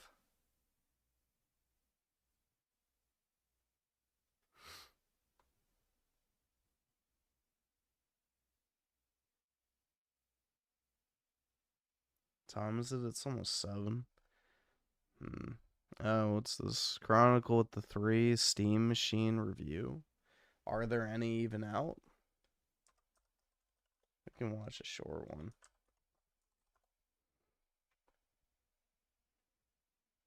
Here, we'll watch IGN's, I guess. Actually, we'll watch Linus. Why not? Valve's Steam Machine is probably the most anticipated gaming PC of all time. I would argue, alongside the Steam Deck, one of the most important. But that doesn't mean that our last 2 weeks with it have been all good. There are the highlights, like the unbelievably polished experience of SteamOS, not to mention perfect integration with your home media setup. But there's also been the lower lights, performance in the latest titles being a big one, alongside some hard truths. It costs more than we hoped, and Valve confirmed they feel the same way. But if you can stomach the upfront investment, Valve's GameCube is yet another massive step on their now decade-plus journey of saving gamers from the closed ecosystems that demand pricey subscriptions. And it is hands down the best solution that I've ever seen to solving the inconvenience of PC gaming on the couch. It's not the biggest or the baddest, but that 1-2 punch is why the Steam Machine is so damn exciting. It combines the strengths of PC gaming with the conveniences of console gaming, and all in a nearly silent cube that's about half the size of a real console. But with this kind of hype, can Valve possibly hope to live up to gamers' expectations? If we're being realistic, nope. Probably not. But I still love the Steam Machine for what it is today, and I'm really excited about what it means for the future of gaming. And I'm also excited, okay, but actually this time, to tell you about this companion product from our sponsor, Dbrand. Their robot sent over this companion cube case for the Steam Machine. We'll look at it in a bit more detail later, but pre-orders are live now, so go to shortlinus.com to reserve yours. I mean, even if you don't want a Steam Machine, this thing would look so good on your shelf. Back to the Steam Machine, though. I need this for B-roll. We're on a tight schedule, baby. Okay, that makes sense. We unboxed and explored the setup of the Steam Machine over on Short Circuit this morning, and we gave our in-depth thoughts on the controller last month. So we're going to be laser focused on the experience of the Steam Machine itself. Right out of the gate, if you're a Steam Deck or Final Fantasy spotted. big picture user, you're going to feel right at home. The Steam Machine comes with SteamOS pre-installed, Valve's Linux-based operating system that they've spent over 10 years optimizing for gaming. Why did it take so long? Well, because most games still don't support Linux natively. But thanks to Proton, a translation layer that allows Windows games to run on Linux, we found that almost... Dude, I will never get over how bad Expedition 33 looks. Most games still don't support Linux natively. But thanks to Proton... Look at this. Watch the running animation. A translation layer. It looks like he's trying to hold in a fucking liquid shit while waddling across that bridge. I'm sorry, bro. This has got to be one of the most ugly games from a graphics standpoint ever. Like, it's foggy, blurry. All the edges look super fucking, like, distorted. Like... genuinely hideous game to look at, but dude, it's so good. It's like literally the greatest game ever made. That allows Windows games to run on Linux. We found that almost any game made for Windows runs surprisingly well. It does look like it's made by an AI prompt. Yup.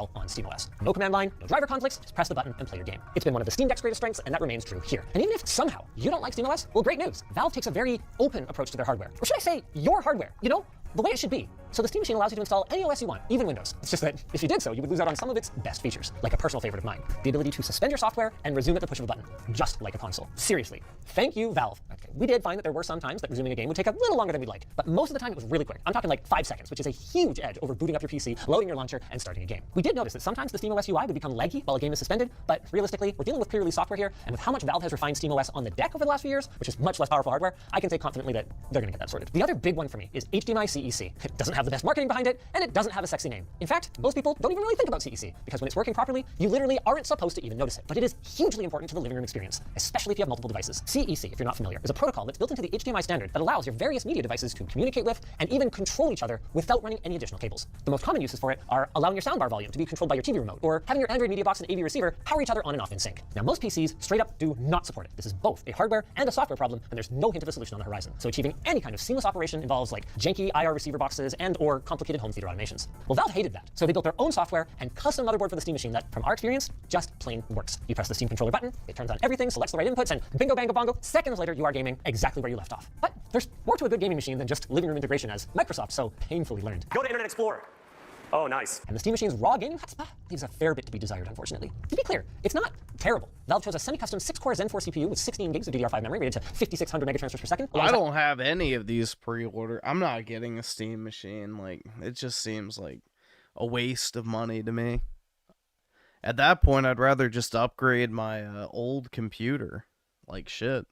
At a semi-custom GPU with 8 gigs of dedicated VRAM, so that's more CPU performance and a lot more RAM than the current crop of mainstream gaming consoles. But the current crop of gaming consoles is 6 years old now, and if we look closely at the specs for these chips, they look more semi than custom, with a strong resemblance to laptop chips from 2023. Now, according to Valve, that's not a problem for most buyers. The Steam Machine should outperform approximately 70% of the gaming PCs that are out there in the wild, and which is why it's funny whenever a lot of people bitch about performance on Steam.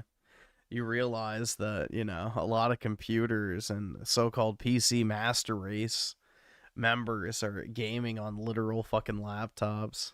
if the Steam Deck is anything to go by, developers will squeeze blood from a stone, optimizing for a popular hardware config like this one. But with all of that said, I still feel pretty strongly that these are not the kinds of parts that I would expect in a 4K gaming machine, even with the asterisk of FSR upscaling. But I could be wrong, right? So let's take a look at the numbers. Right out of the gate, the Linux port of Shadow of the Tomb Raider absolutely crushed Valve's target, hitting over 120 FPS at 4K. Not bad, but that is an 8-year-old game, and sadly, the rest of our suite ended up sitting with average frame rates between 40 to 50 FPS. In fairness to Valve, some of these games were probably running at settings that are a little ambitious for the humble Steam machine, and you could absolutely turn Cyberpunk, for instance, down a little bit and get a more fluid experience, but that wasn't the case for all of them. Doom the Dark Ages, for instance, was already cranked nearly as low as it could go. This whole situation feels like a completely self-inflicted wound. Like if Valve had never said 4K gaming at 60 FPS, and had they instead offered a more nuanced, 1080p on medium details, maybe high or ultra for older titles, and in some cases, you know what, 4K upscaling looked pretty darn good. I wouldn't even have to be talking about this. But now I have to go spelunking for what the heck Valve was talking about. And it seems like, for newer titles, what they meant was low settings with FSR set as low as ultra performance, which means we are upscaling from a mere 720p base resolution all the way to 4K Ultra HD. At these settings, all right, sure, all 5 of our games did hit averages that are comfortably above 60 FPS, but at these settings,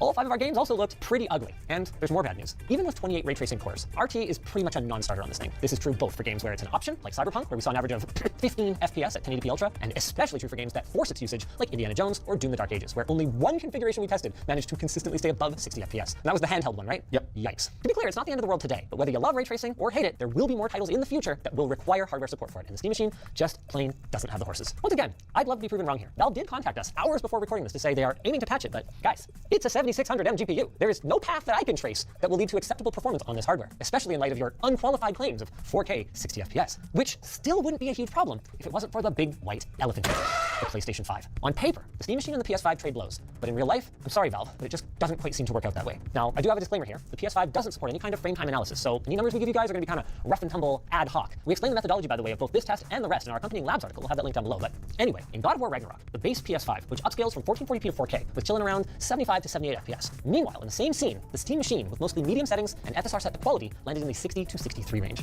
This isn't the end of the world. We actually found that... Yeah, and there's no optimization for Steam games, so that'll be the Achilles heel, is, you know, most PC ports now are absolute fucking dog shit when it comes to optimization. So in a console-like device, you need optimization in order to squeeze all you can out of the hardware. And with PC, like, that's not how it works.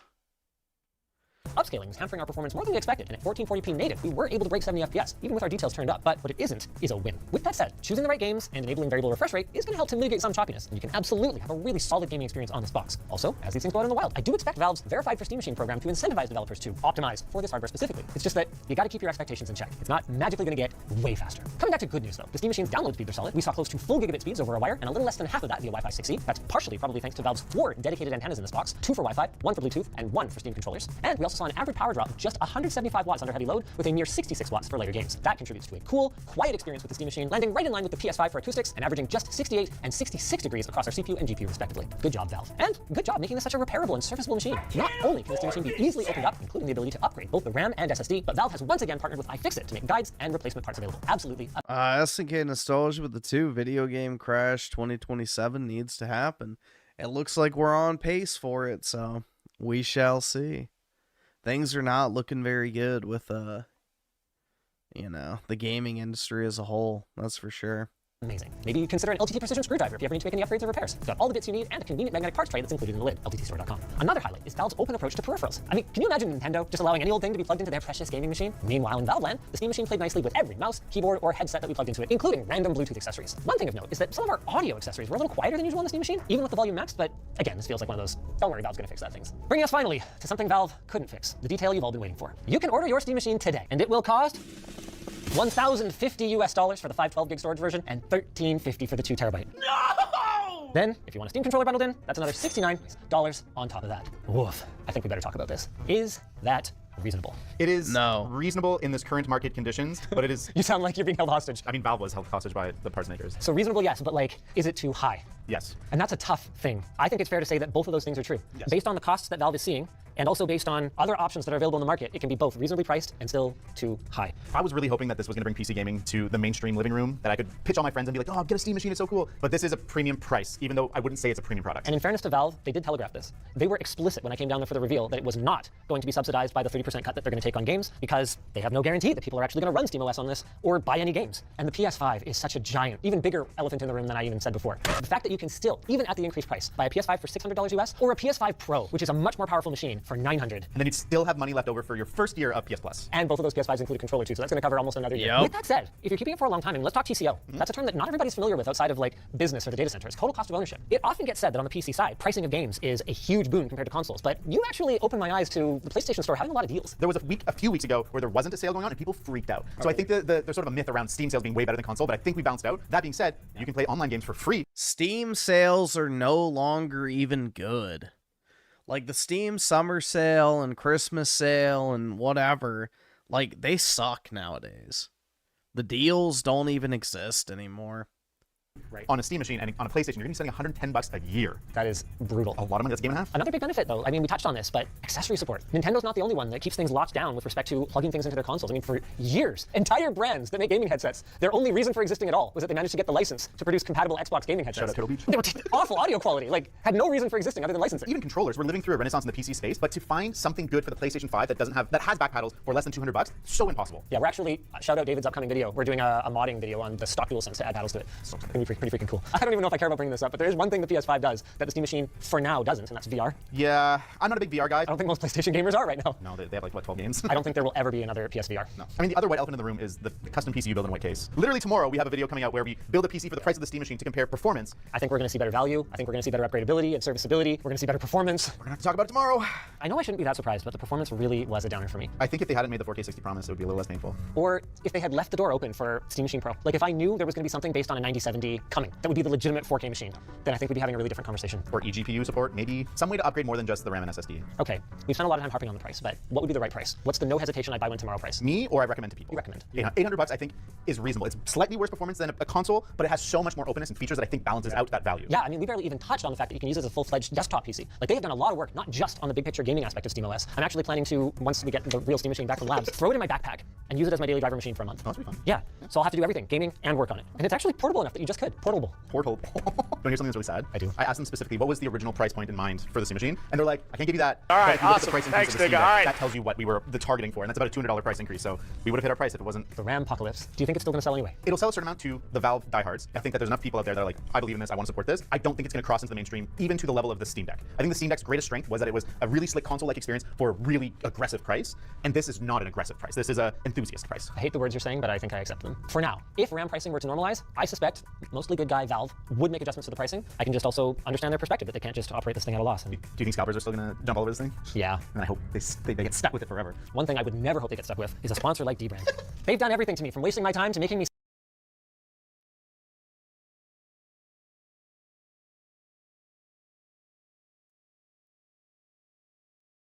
Let's see, so Bill Hurt with the 10. Appreciate it, man. I just Googled London's temperature next Sunday to Tuesday is how hot it's been where I live in Australia for the past week. And week to come, our winter is so warm at the moment. It's a UK summer. Yeah, dude. The British especially do not do well with heat. Like, they have more deaths due to, you know, people getting hot and dying than, you know, the US does from, like, you know, school shootings and shit. It's pretty funny. You know, at least we not getting shot in maths or whatever mentality falls apart pretty quickly when you realize that a lack of air conditioner kills more people in the UK than, you know, school shootings do in the US. Brutal, man.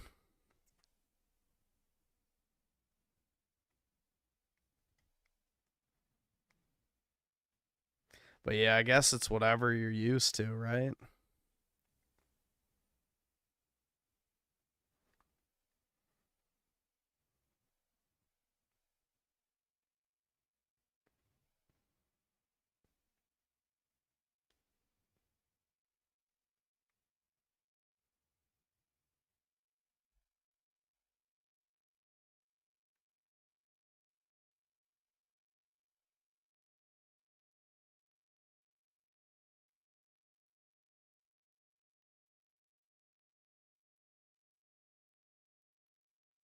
Wish 5090s didn't have shit 600-watt cable because I keep seeing videos of people's wires melting. Well, luckily I haven't had that problem, but who knows? Maybe when I get my computer back, if I do, you know, maybe mine will melt next. Who knows? It's always something, right? But anyway, I'm probably going to go ahead and hop off, guys. I'm going to probably go ahead and sign in to work because I got some shit I have to do from last night that I did not. So anyway, I hope y'all have a great Tuesday, everybody. Appreciate everyone hanging out. And yeah, I'll talk to everyone later. Peace out, guys.